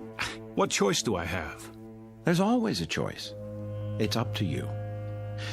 There's a man here who says his name is Winston Churchill. I've shown him pictures of the real Churchill, but he's sticking to his story. So he won't be going home anytime soon. The same with his neighbor, Florence Nightingale, and her buddy, Jack the Ripper. He thought he was Jesus of Nazareth yesterday. Maybe he'll come around. I hope so, because the sanitariums are full of Jesus Christs. It's a real strain on the budget. So please, don't make it hard on yourself. The choice is yours. Pretty cut and dried. Either I prove who I am, or I give up my identity in order to get out of here. You don't have an identity at the moment. That's the issue in a nutshell. Let me use the phone. All right. It's about time. I'll turn on the speakerphone so we can both hear. Agreed? Agreed.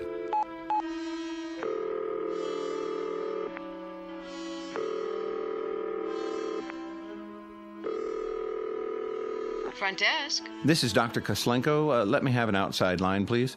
Yes, doctor. What number? 838-2171. My friend Pete. I've known him forever.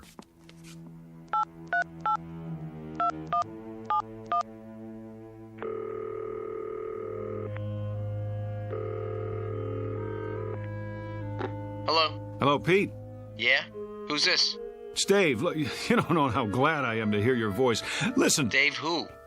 Pete, for God's sake, Dave Gurney. Wilma and I were at your place last night. Don't kid around. I think you have the wrong number, fella. But we went to school together. He's my best friend. Care to try someone else? Let's just cut through all this. Call 272-3478. Ask for Mrs. Gurney. Very well.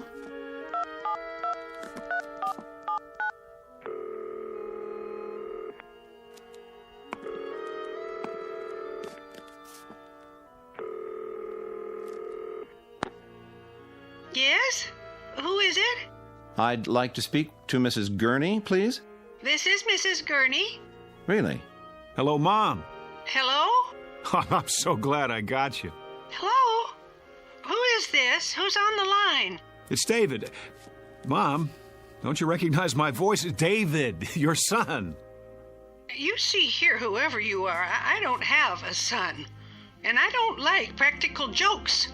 Mom, stop it. Don't do this to me. Don't, please. That's enough. Ma'am, please excuse the call. It was a mistake. Well, you see that it doesn't happen again, or I'll report you. I don't understand. You're sure your name is David Andrew Gurney? Yes. And you have a telephone? Of course I do. Unlisted? No. Then it's likely you'd be in the telephone directory, isn't it?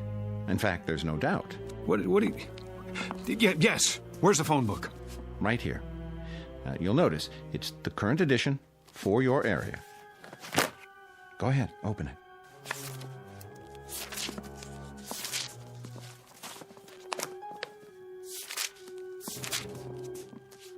Gurney, Bertram J, 26837 Broadview, no.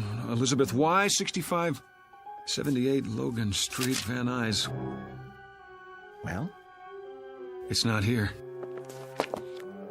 I believe that's called evidence. Now, are you ready to consider an alternative? But if I'm not David Gurney, then who am I? That's what we're going to find out. Now the real work begins. In other words, I'm crazy, just like the guy who thinks he's Jack the Ripper? That's what you're telling me? Well, let's say temporarily disoriented. It's not uncommon when one is under stress. I know it must be difficult to accept, but looking at it logically, could there be any other explanation? Sometime last night, you suffered a break, became confused, entered Miss Berenson's apartment. No, for some reason that's what you want me to believe, but it isn't true. Because in spite of everything, I know who I am. If I don't know that, I don't know anything. Oh, I was afraid of that. You know, I've been through this a great many times. Too many. And it's what I was trained to do, and I'm very good at it. Always ends up the same way. with the patient either returning to a normal productive life or entering into a lifetime of treatment. Why? Because they won't break? Hear me out. We're not playing around in here.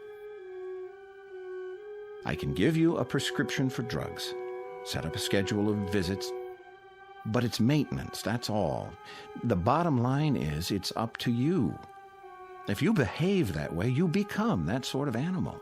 My name is David Gurney. I live at 2457 Lime Rock Avenue. Look out the window. You see all those people on the grounds walking back and forth? Some of them look normal enough, some of them look like zombies. But all of them are here for the long haul. It's such a waste of time, money, human lives. Don't do this. You're an intelligent, educated man. The system is what it is. You can't beat it. Take my advice. Learn to play ball right now, before it's too late. Or else... Not this way. What other way is there? I have to know. Do you understand? Either I am crazy, or somebody's gone to a lot of trouble to blot me out. Use your brain. Why would anyone want to blot you out? How should I know? What, the CIA? This is not a spy novel. Whoever or whatever it is, they can rig all the phone books in the world and they can pay off everybody who ever knew me, but there's one thing they can't do. They can't get inside my mind, and they can't think of everything. What do you mean? Something even Wilma doesn't know about. I just realized there's still one way to prove who I am. Well, I'll be happy to take it under consideration. Sure you will. Stand back. I'm going to make sure I get there first. Get away from the window. No, out of my wait. way!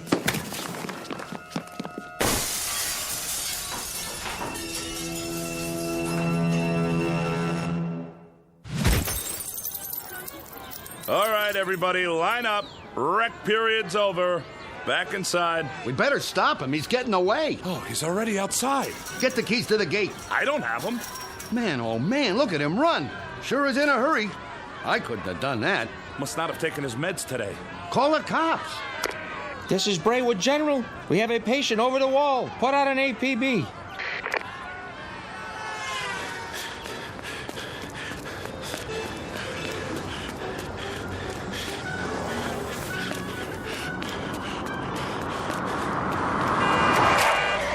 Hey, buddy, get out of the way. Give me a lift. Yeah, sure. I have to get out of here. Yeah? We'll call a cab. I don't have any money. Did you help me? Sorry, buddy. Get out. I need it. Get out. Hey, what are you doing? Then slide over. I'm in a hurry. Hey, look, man. I don't want any trouble, okay?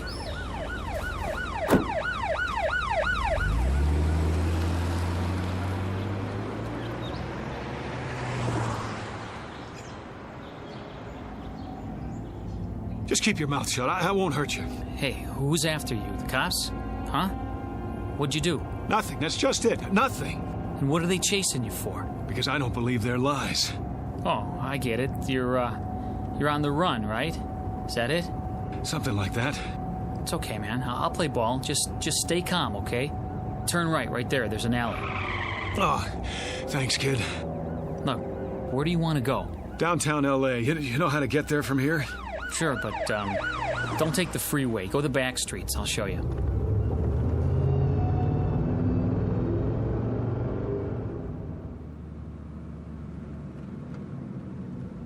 I hope this is the right address. So, can I go now? Now, go on. I can handle it from here.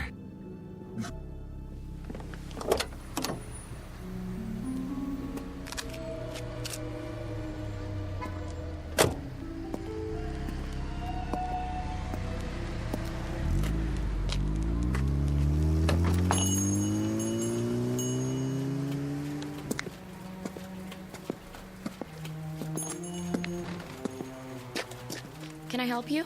Oh, I sure hope so. This is the place where people pick up photos, right? Sure is. Good. I thought I got it right.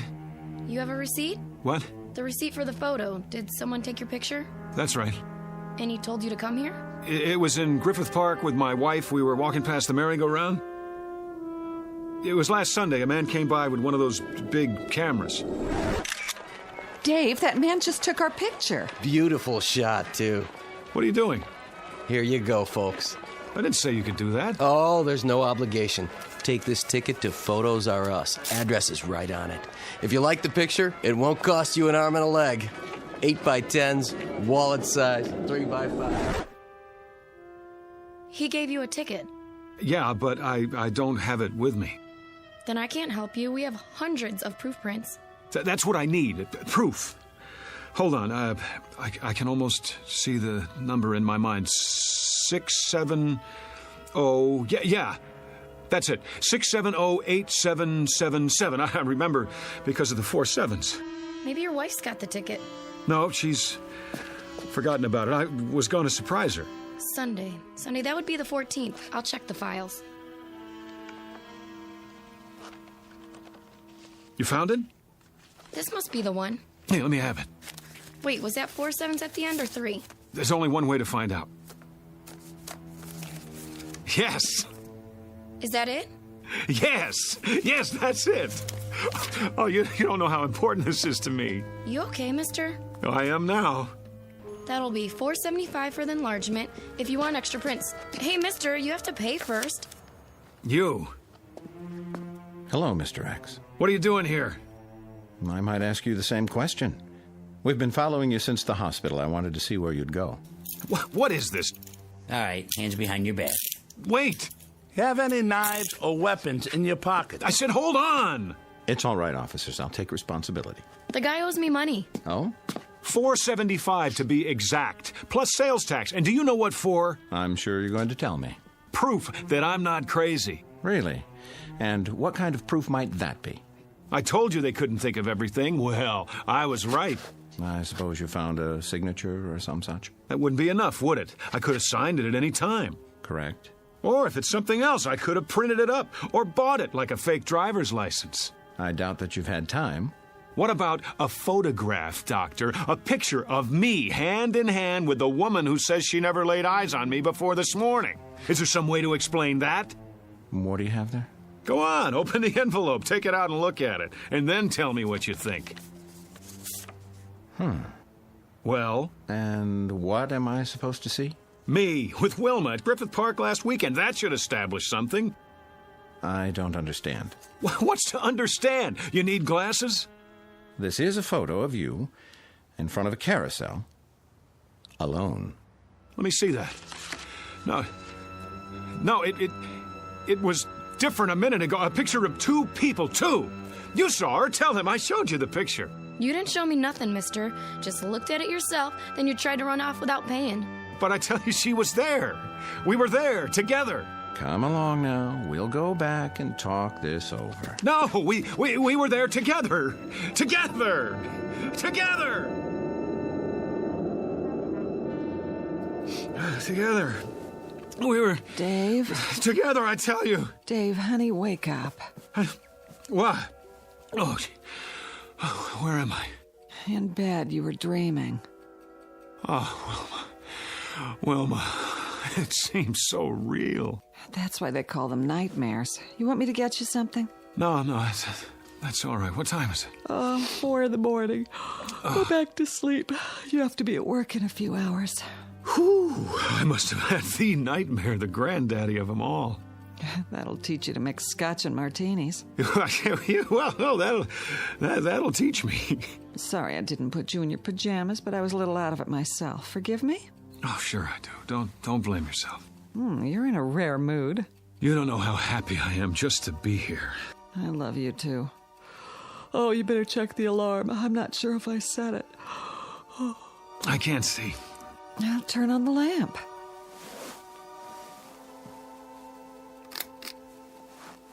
Oh, it was the worst dream I've ever had. I couldn't prove who I was, and you weren't yourself either. You were someone else, or you thought that I was. No matter how hard I tried, I couldn't convince you. It was so... Well, you're okay now, aren't you? Set the alarm and turn the light off. It's hurting my eyes. Dave? Dave, honey, is something the matter? Why are you looking at me like that? Who are you? What do you mean? It's me. Who did you think I was? Dave? Dave, darling, You get out of this bed. Go on. Get away from me. Whoever you are, I swear, I've never seen you before in my life. Dave? Dave, don't act like this. You're scaring me. You're so pale. Are you sick? Dave? Dave? Dave! A case of mistaken identity? Or a nightmare turned inside out? A simple loss of memory or the end of the world for someone named David Andrew Gurney? At least he thinks that's his name. He doesn't know much of anything anymore, and he may never find what he's seeking because the truth is he's lost his way. But you can be sure he'll continue looking for it night after night in the Twilight Zone. We'll return to the Twilight Zone in just a moment. You are about to enter another dimension. A dimension not only of sight and sound, but of mind. A journey into a wondrous land of imagination. Next stop, the Twilight Zone. Hi, this is Stacy Keach. I'd like to take a moment to tell you about our Twilight Zone website at twilightzoneradio.com. At twilightzoneradio.com, you'll find the latest information on these Twilight Zone radio dramas, including behind-the-scenes photographs, plus the newest product releases, trivia contests, ways to contact us, other Twilight Zone-related info and merchandise, plus links to other fascinating websites. So make your next stop twilightzoneradio.com. Visit twilightzoneradio.com to purchase these Twilight Zone radio dramas on cassette and CD, or call toll-free 1-866-989-ZONE. That's 1-866-989-9663.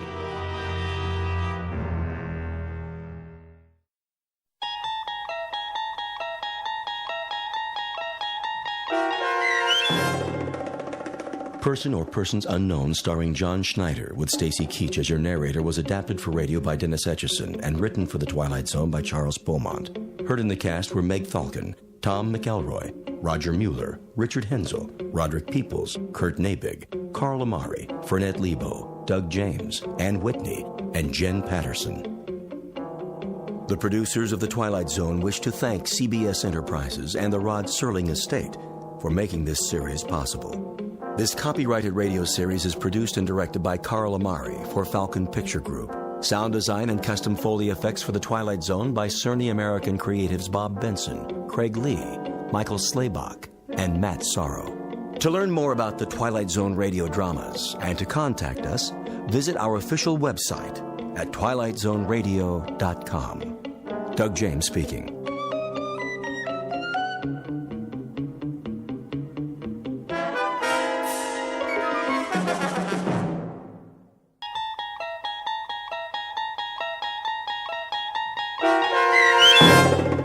Printer's Devil, starring Bobby Slayton, with Stacy Keach as your narrator, was adapted for radio by Dennis Etchison and written for The Twilight Zone by Charles Beaumont.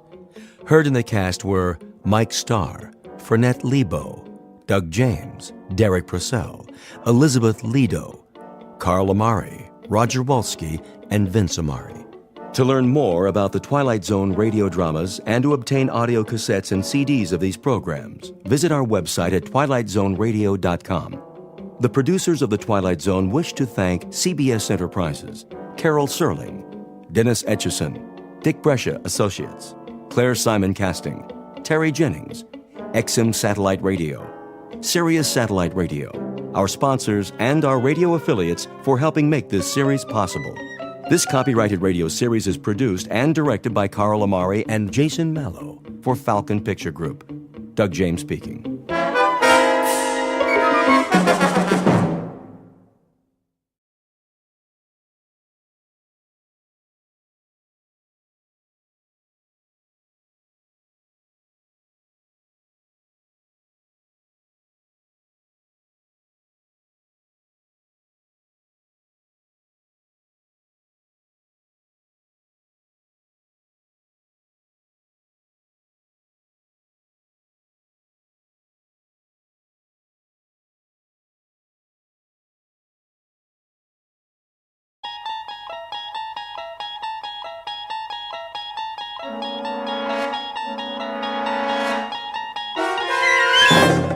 You unlock this door with the key of imagination. Beyond it is another dimension, a dimension of sound, a dimension of sight, a dimension of mind. You're moving into a land of both shadow and substance, of things and ideas. You've just crossed over into the Twilight Zone.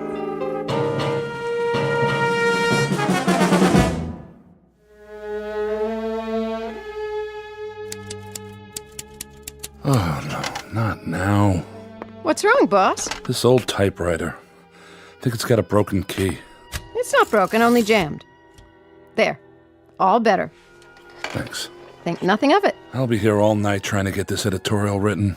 Oh, come on. Things aren't that bad. Don't be such a gloom cookie. I am not now, nor have I ever been, a gloom cookie. That's better. Now go back to work. I got the front page all laid out. Great, Andy. Rest of the pages are almost done. Can I, I'd like to talk to you, Mr. Winter. Can't it wait? I can spare a few seconds. What's on your mind? Well, the fact is... Something stuck in your throat? No, sir. Wait a minute.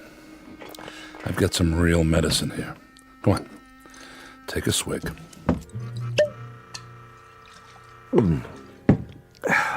Thanks. Thanks, Mr. Winter. I hate to tell you this, but I'm resigning. You're the best editor a man could work for, but it's 8 weeks since I've been paid, and I know. I don't blame you. Well, I do.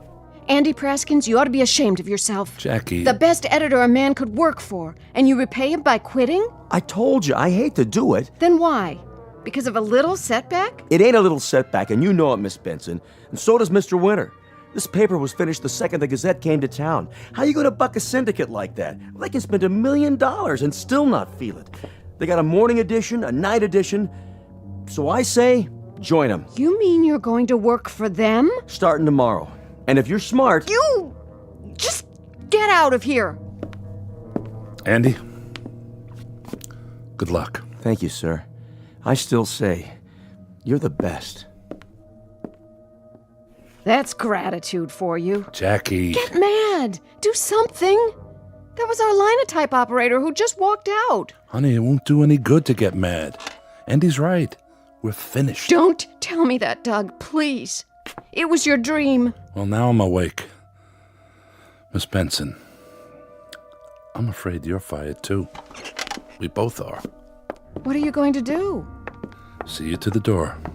Will you be all right? Sure, it's not the end of the world. Just a Danbury Courier.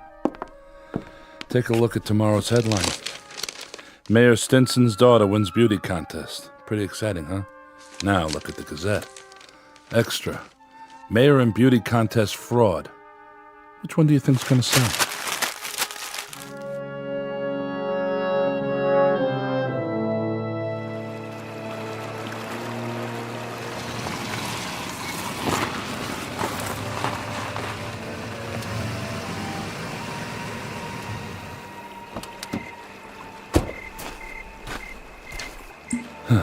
Bottle's empty.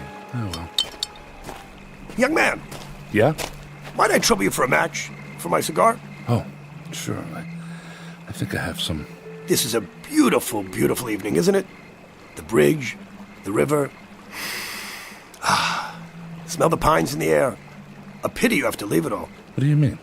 Well, you were about to commit suicide, weren't you? That's none of your business. I agree. But a man ought to do a good job of it. I mean, to jump into the river from here could work. On the other hand, you might end up with nothing more than a head cold. I certainly wouldn't risk it. Oh, by the way, did you find that match? No, I'm out. No matter. Are you going to jump? Why? You want to watch? Oh, no. I was just thinking if you're not going to jump, maybe you wouldn't mind giving me a lift into town. Quite a psychologist, aren't you? One of the best, my boy, one of the best. Okay, come on. How did you do that? Do what? I didn't see a match. You just snapped your fingers. Oh, that. Just a little magic trick. Shall we go? Why not? Get in. Thank you, young man. You will not regret this. I promise.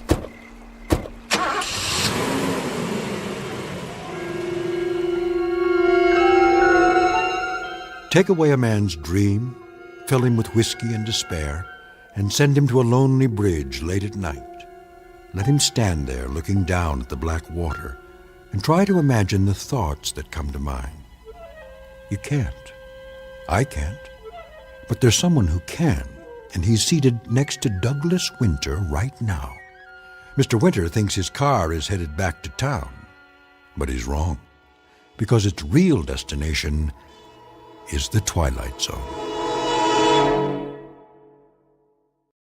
And now, The Twilight Zone and our story, Printer's Devil, starring Bobby Slayton, with Stacy Keach as your narrator.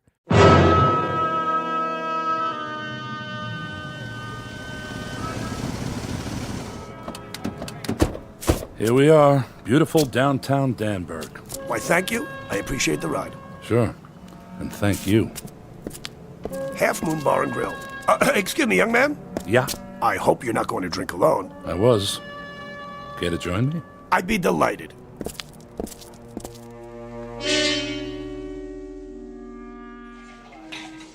Feeling better? Not yet. Hi, Mr. Winter. Hello, Molly. Let me have a cup of hemlock on the rocks. Cup of what? Make it a martini. The same for me, Molly. Could I see you for a second? What about? Well, The tab. I'm sorry. Mr. Foster says he'll wait, but from now on it's gotta be cash. Please, allow me. Oh, well, that'll be fine then. Now, Molly, you run and go get those drinks. And tell Mr. Foster to make them doubles. Would you do that for me? Of course, sir. Thanks. Nothing at all, my boy. She's a plush one, isn't she? Full of fire. I wouldn't know. Mr. The name's Smith. Douglas Winter. Not the Douglas Winter. The newspaper editor? Ex-editor. Why X? It's a long, sad story. You wouldn't be interested. Oh, but I would. You see, Mr. Winter, you were the reason I journeyed to Danburg. You must be a bill collector. Not yet, anyway. I am, in fact, a newspaper man, and I was kind of hoping to secure a position here with the Courier. I could have saved you a trip. The Courier is dead, Mr. Smith. I don't understand. There isn't much to understand. The Bragg Syndicate decided to start a rival paper, the Gazette. Can't you just fight them? I thought so, at first, but they were big and rich, and I was little and poor. Your drinks, fellas. Keep the change, my dear. In payment for your lovely smile. Thank you, sir. Wow, she moves fast for a big one. So what do you say, Mr. Winter? Do you suppose the Gazette could use a linotype operator? I'm afraid not, though they did just grab my best man. Probably give him something else to do. Not much call for hot lead typesetting anymore. Everyone switched over to computers. Well, it's very disappointing. That was my specialty, along with reporting. It was? In fact, if I may dispense with false modesty, I would have to count myself among the best in both fields. Perhaps the best. I don't know what to say yet. Then I'll say it for you. You put me to work right away, and I think you can save the Courier. How? I can't even pay my bar tab. Very simple. I will waive my salary until you're in the black. Then, of course, I would expect some compensation, you understand. I might never be in the black. Yeah, but then you might. It's a chance you have to take. That's certainly better than what you have now. You sure you know how to operate a linotype? Mr. Winter, that's like asking Paganini if he knows how to play a fiddle. I can make that keyboard do things you would not believe. Show me. Oh, with pleasure.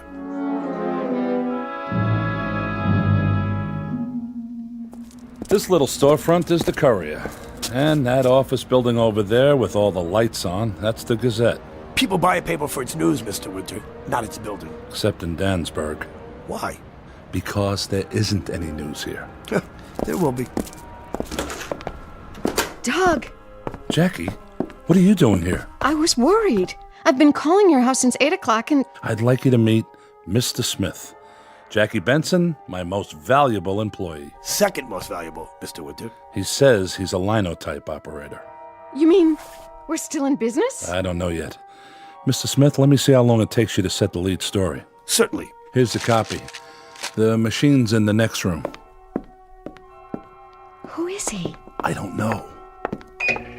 It's an old model. Listen to that baby hum.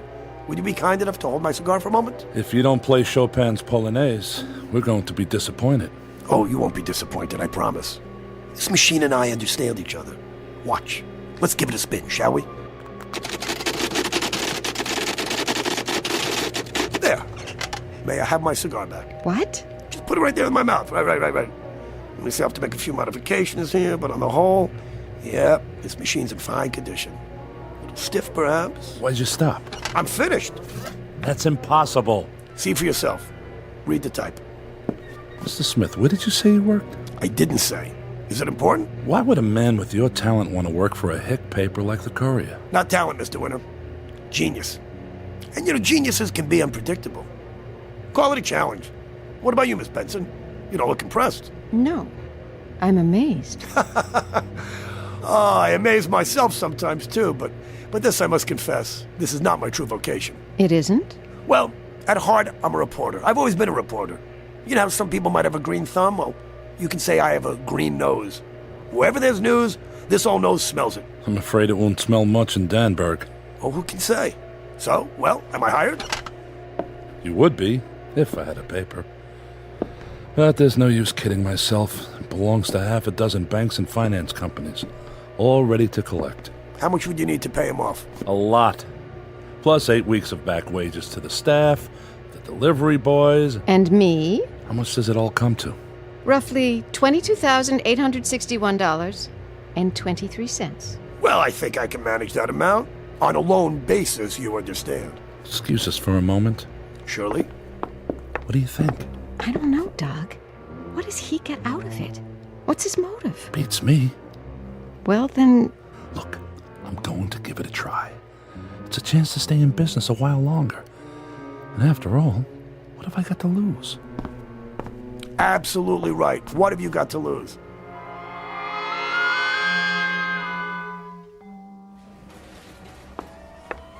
Here are the rest of the checks to sign. Gives you a funny feeling, doesn't it? Paid in full, paid in full. That old rooster's the best thing that ever happened to us. Speak of the devil. Excuse the interruption. I was just wondering, how fast do you think you can actually get an edition on the streets? We're not due till tomorrow morning. I mean, an extra edition. I don't know, a few hours. But it'd be a hassle. We'd have to set it, round up the guys. Would it be worth a hassle, Mr. Winter, if we could actually scoop the Gazette? Depends on the scoop.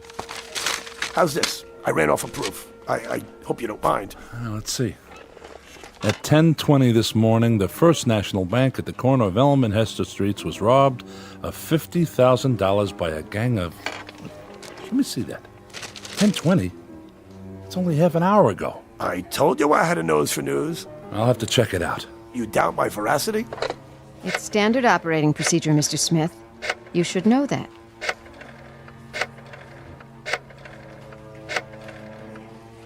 First National Bank? This is Winter at the Courier. We have a report of a robbery and Huh? I see. Okay. Thank you. Doug? Let's get to work. Special edition, bank robbery, get your paper here. Oh, my good man, come over here. Let me show you how you're supposed to do that. Give me that paper. Daring Daylight Bank Heist. Big stick up. Read all about it. Thug steal 50 grand. Extra, extra. Get her right off the press. Thank you, sir. Thank you, ma'am. Thank you. Thank you very much. Have your money ready. Thank you. Get her first. Right here in the Courier. Read all about it in the Courier.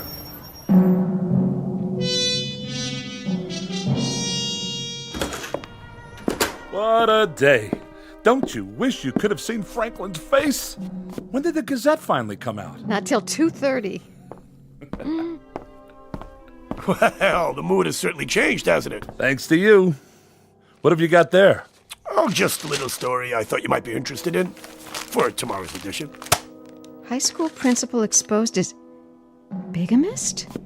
Mr. Harold J. Swanson, for 13 years principal of Danburg High School, confessed today that he is married to 2 women. The first Mrs. Swanson... It's not much, but it will sell papers. How did you get this? I keep telling you, I have a nose for news. I'll check it. Hello, yes, I'd like to speak... I don't think Miss Benson trusts me very much. She's not used to this kind of pace. Well, you like it, don't you? Mr. Smith, there's nothing I like more. Love Nest at high school. Read all about it. Who would have ever guessed? Why, that old goat. Here's the mail. All subscriptions. Honey, do you realize that in 2 weeks our circulation has doubled? Oh, and Mr. Franklin's here to see you. Here? Winter, I'm not a man to beat around the bush. You've had a few lucky breaks. It can't last, but I'm authorized to make you an offer. If you're smart, you'll take it. An offer on what, Mr. Franklin? Why, the courier. We buy it, you and your staff go to work for us. Well? Sorry, we're not for sale. You actually think you can fight us? We can try. This offer will remain open till 7 tonight. After that, Winter, I'd advise you to find another line of work. Oh, turn up the heat. I already have. Under the Gazette. Come on, let's have some lunch. How much do you think they'd give you? Well, if they're as worried as Franklin looks, a couple of $100,000, maybe more. Why? Honey, what's wrong? I'm not sure. I have a surprise for you. I don't think I can take another one. Oh, you can take this, Miss Benson. It happens to be the biggest scoop of all. I'm almost afraid to look. Let's see. Fire destroys Gazette building. What? Listen.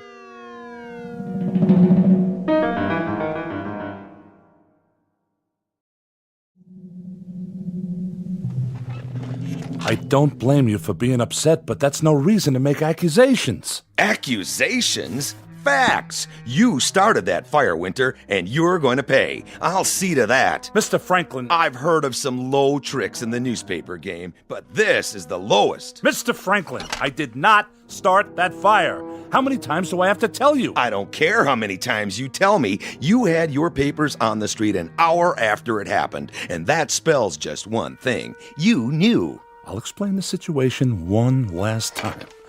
Our new man was passing by. He saw the smoke and ran back. And in an hour, he wrote the story, ran off 5,000 copies. Winter, what kind of idiot do you think I am? The loud kind, Mr. Franklin. It so happens I have eyewitnesses to my whereabouts every minute of the day. Oh, we'll see about that. Yes, Chief Brown. Hello? This is Lawrence Franklin. Have you checked out Winter's story yet? Yeah, well, they're lying. They're covering up for him. What about that new man? All right. See that you do. Well? It may take time, Winter, but you'll pay for this. I don't think so, Mr. Franklin. I think your insurance company will pay for it. Who knows? They might even pay for the libel suit. What? The one I'm going to hit you with if you keep shooting your mouth off. Now, get out of here. We got work to do. Doug? Yeah? How did we get on the street so fast? I don't know. Do you believe him? Who? Mr. Smith. Do you believe he just happened to be passing by? Oh, Jackie, I swear you sound as bad as Franklin.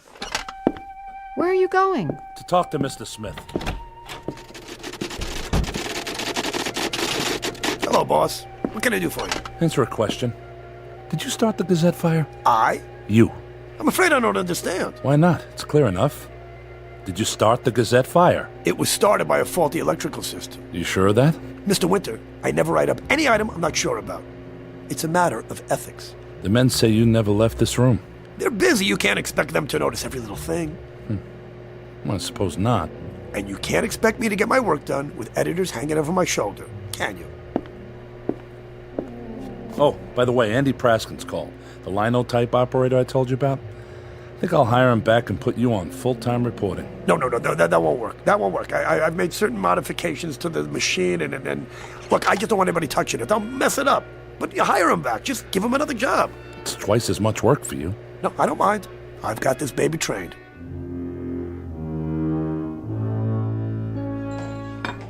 2 specials. Anything else, folks? Not that I can think of, Molly. Well, just let me know. Doug, tell me about Mr. Smith. Exactly how did you meet him? I told you. I ran into him that night. Where? The end of Pine Trail, the bridge. What were you doing out there? I don't know. Hunting butterflies. You don't have to get defensive about it. Look, we met. I hired him. He put us back in business. What more do you want? Did you check his references? No, I didn't. Do you even know where he stays in town?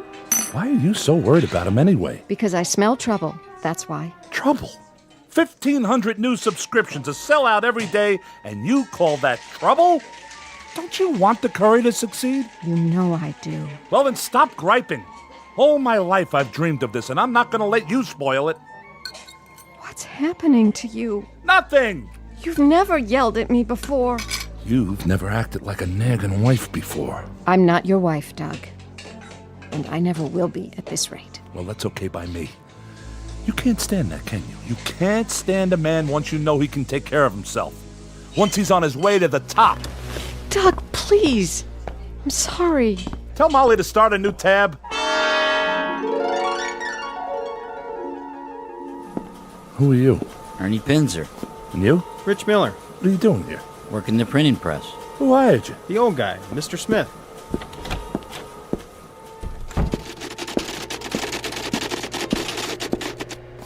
Well, I hope you don't mind. We needed the extra help, and they needed jobs. They're Gazette men. Mr. Smith? Yes? Read that to me. What? On the machine. What you're writing. Well, I'd hope to surprise you. Tomorrow. Surprise me now. Start with the lead. Okay, if you like. Local man wins $2 million. E.J. McLeod, for 16 years, clerk at the Danburg Water and Power Company, learned last night that his sweepstakes ticket was... That's enough.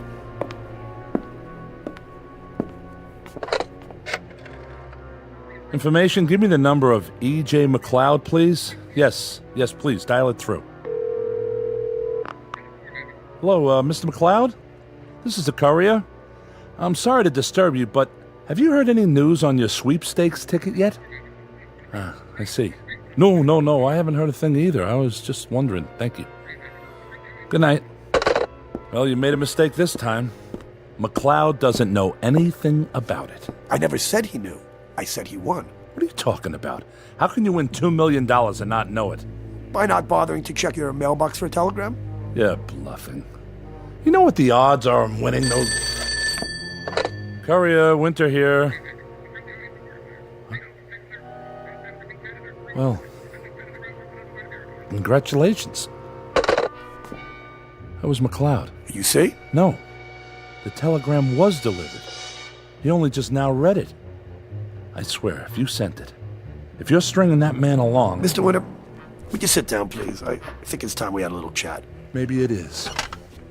I think the occasion calls for a touch of the creature, if I may say so. I'm all out. Oh, no, I think you'll find you're mistaken. Open up the drawer. A fifth of scotch. With my compliments. Now tell me, are you happy with the way things are going around here now? Of course I am. For the moment. Meaning what, sir? Meaning Franklin was right. We have been lucky. You can't expect that kind of luck to last. They'll rebuild the Gazette and we'll be right back where we started. Mr. Winter, what if I were to tell you that you could expect the luck to last? I'd say you're an optimist. Oh, I am that. But I'm also a man of my word. Isn't that true? You have been so far. Everything I promised you, I have delivered. So you have no reason to doubt me. What's all this leading up to, Mr. Smith? A simple proposition. I took the liberty of preparing this document here. I hereby guarantee, you understand? Guarantee that you will become the most successful newspaper editor in the world within 5 years. And that you will remain so for the rest of your natural life. If you will just affix your signature right here. I, Douglas Winter, agree to relinquish my immortal soul to the bearer upon my death in exchange for his service. You're the devil? As a sophisticated, intelligent man, you know the devil doesn't exist. Yeah, that's true. And you also know that the world is full of rich, crazy old men who just do things for crazy reasons. Why not just think of me that way? I do, Mr. Smith. Excellent. Use my pen. This is ridiculous. Of course it's ridiculous. You said it's ridiculous. I've agreed with you. And yet, look at you. You're still hesitating. You don't believe I'm the devil, do you? Certainly not. Then humor me, huh? After all, what good is a soul anyway? It's sort of like an appendix these days, if you know what I mean. Particularly if it doesn't exist in the first place. Just for the sake of argument. Why would you want it? All right, just say for the sake of argument.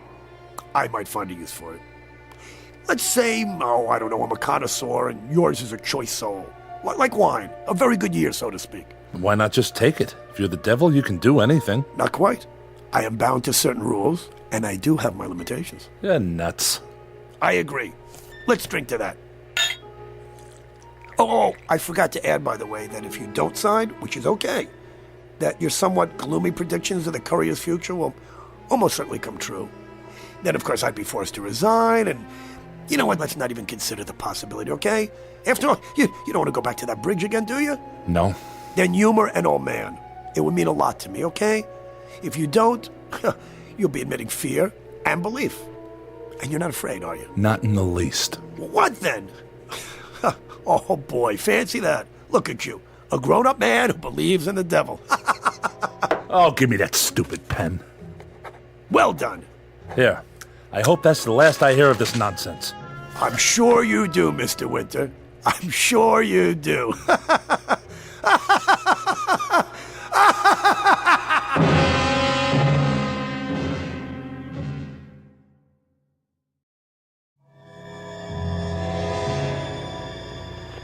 Okay, let's see. What shall it be tonight?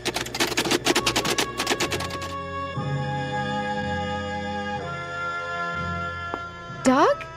Doug, wake up! What? It's 8:40 in the morning. Didn't you go home? I guess not. Must have been overtired. Overloaded by the looks of that bottle. Have some coffee. Have you seen the paper? Yesterday? Today's. It's on the street. 7 teenagers perish in fiery crash. Tell me what's going on, Doug. These things, they can't just be happening. Stay here.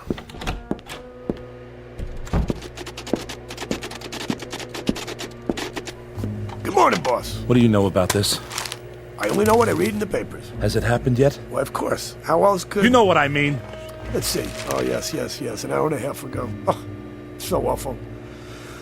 Nice young people, wasted lives, so much to live for. But of course they've been drinking, you know. You caused it. Mr. Winter, I was here all night, and so were you. How could I have caused it? I don't know yet. About last night. That was just a gag, wasn't it? Well, it did have its amusing aspects. I mean, you're not... Not what? Nothing. May I go back to work now?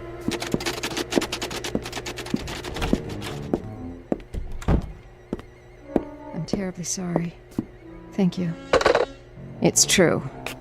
How did he know? It's his job to know. But the papers were on the street right after it happened. Who printed them? Who delivered them? Ask Mr. Smith. I'm asking you. Get off my back, will you? All right. If that's the way you want it. Oh, lovely dress you're wearing there, Miss Benson. And that perfume. What is it? Something new. It's called Hands Off. That's good. Very good, Miss Benson. What do you want? A bit of fire for my cigar? Here are some matches. Keep them. Thank you. I do believe we're going to be great friends, my dear.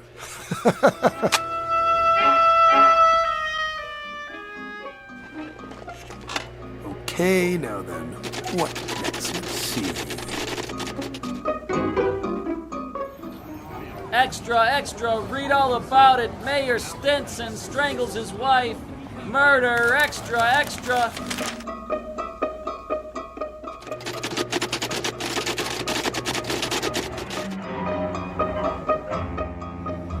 Honeymooners drowned in Lake Bundy. Read all about it. Extra. Honeymooners dead.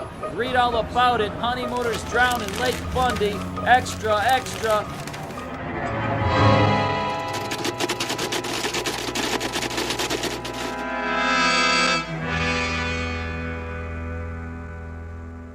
You've got to fire him, Doug. You've paid back the loan. You don't owe him anything. I can't. Why? Just kick him out. Or do you want him around? It isn't a matter of... Then what? He's taken over. He's running the Courier, not you. Him. Well, he isn't doing a bad job of it. We're selling out every edition. You're selling out more than that. A lot more. Goodbye, Doug. Hey, aren't you being a little hasty? Mind your own business. Whoa. This is my business. I do have, one might say, a proprietary interest in everything connected with the Courier. Well, I'm not connected with the Courier anymore. I wish you would reconsider. The fact is, I've developed a special fondness for you. Get out of my way. Psst, a word in your ear. Why, of all the... You'll be sorry you did that. Not as sorry as you'll be if you ever say anything like that to me again. Where's Miss Benson going? Ah, love's labor's lost, Mr. Winter. She left us. It's your fault. I have only done what you asked me to do. That's a lie. Oh, really? You wanted success? You accepted my help of your own free will. And the only thing that makes a paper successful is news. I never said what kind of news. Then you did make those things happen. Every time you sat down at that linotype. You didn't tell me people would be hurt. Hey, you didn't ask. You must pay a price for success, Mr. Winter. Everybody must, okay? Of course, the price does vary. Come on, don't feel too bad, my boy. You're not the first editor I've helped out. I don't want your help. Get out. Sorry, we have a contract. And there's no way out of it. But there is one thing you could do. What? Pay up. But if you are the devil, you can't take my soul until I'm dead. That's right, I can't, can I? Wait, is that another story I smell? I think so. What are you writing? Oh, no. This is awful. At 11:30 tonight, Miss Jacqueline Benson, formerly of the Courier, suffered grave injuries from a head-on collision with another car on Bascom Road. Cancel it! I'm sorry. Then change it! No, I won't do that either. What is written here comes to pass. Look, I told you I made modifications, didn't I? So you see, I didn't lie. I don't make things happen, Mr. Winter. The machine does. But why Jackie? Look, I do have other clients, and I've spent a great deal of time here, Mr. Winter. And I thought this just might be a nice way to wrap things up. Look, it doesn't say she died of her injuries. I mean, I could add a few lines, but that's entirely up to you. Will this help you to decide? What's that? It's a .45 caliber automatic, I believe it's called. I carry one with me just in case. If you should decide to, conclude our contract, and I think you'll find this method a good deal surer than the bridge. A lot quicker, too. Give me that. That leaves 3 bullets in the clip, as I recall. Or is it 5? I fired right at you. How could I miss? You didn't. Then I'll use something else. Where are you going? Find a monkey wrench, and when I do, I'm going to throw it right in the middle of your plans. That's the spirit, my boy. Never give up. Okay, let's see. 10:15. You have exactly 1 hour and 15 minutes.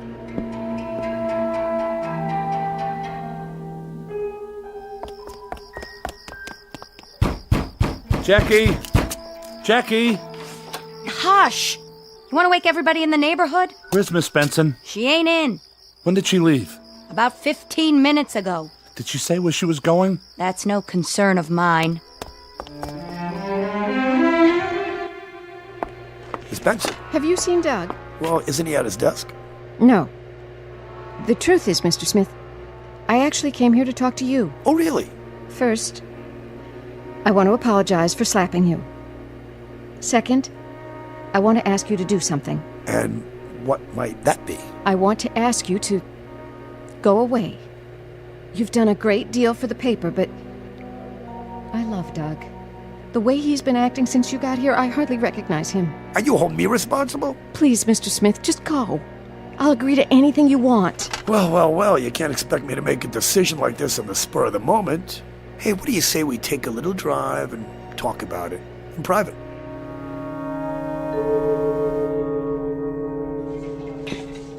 Why, hello, Mr. Winter. Is Jackie here? Miss Benson? Not since lunchtime. What's the matter? Can I get you something? Mr. Winter. You don't mind my driving, do you? Where are we going? Well, this ought to be a good spot. Why are we stopping here? Well, so we can talk. Then we have an agreement. We might. It depends. On what? On you, Miss Benson, and your powers of persuasion. Go on.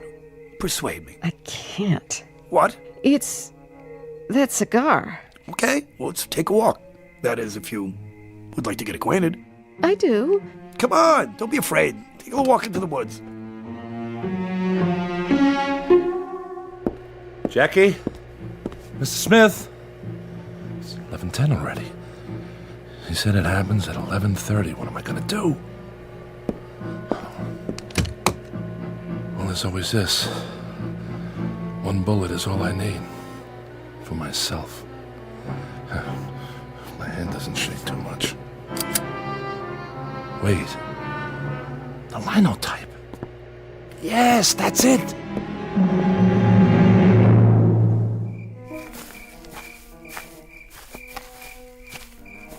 Ah, the smell of the pines. This is a lovely, lovely night. Downright romantic, wouldn't you say? Come on, why don't we sit down here? Come on, we'll talk. I can't. I just can't. Wait, where are you going? Wait. Hey, where are you going? Come here. Ah, there you are. Okay, Miss Benson, I'm a little out of breath here. But it is time to conclude our deal. No need to get up. I'll sit next to you and what's happening? What's happening here? What is... What? Mr. Smith? Mr. Smith, where are you? Doug!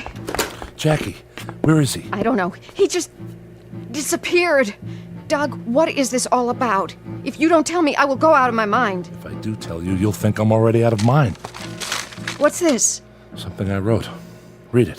Mr. Smith, formerly of the Courier, resigned his position and left Danburg at 11:29 this evening. His contract with the publisher was declared null and void due to Mr. Winter's incomplete understanding of the terms. What contract? I don't understand. Neither do I, honey. But he's gone. That's the important thing. Doug, you... I said he's gone. But how do you know he won't be back? He's a funny guy. He doesn't go anywhere unless he's invited. Did you invite him here? In a way. And I'm going to spend the rest of my life making up for it. How? Well, the first thing we'll do is get rid of that old linotype machine.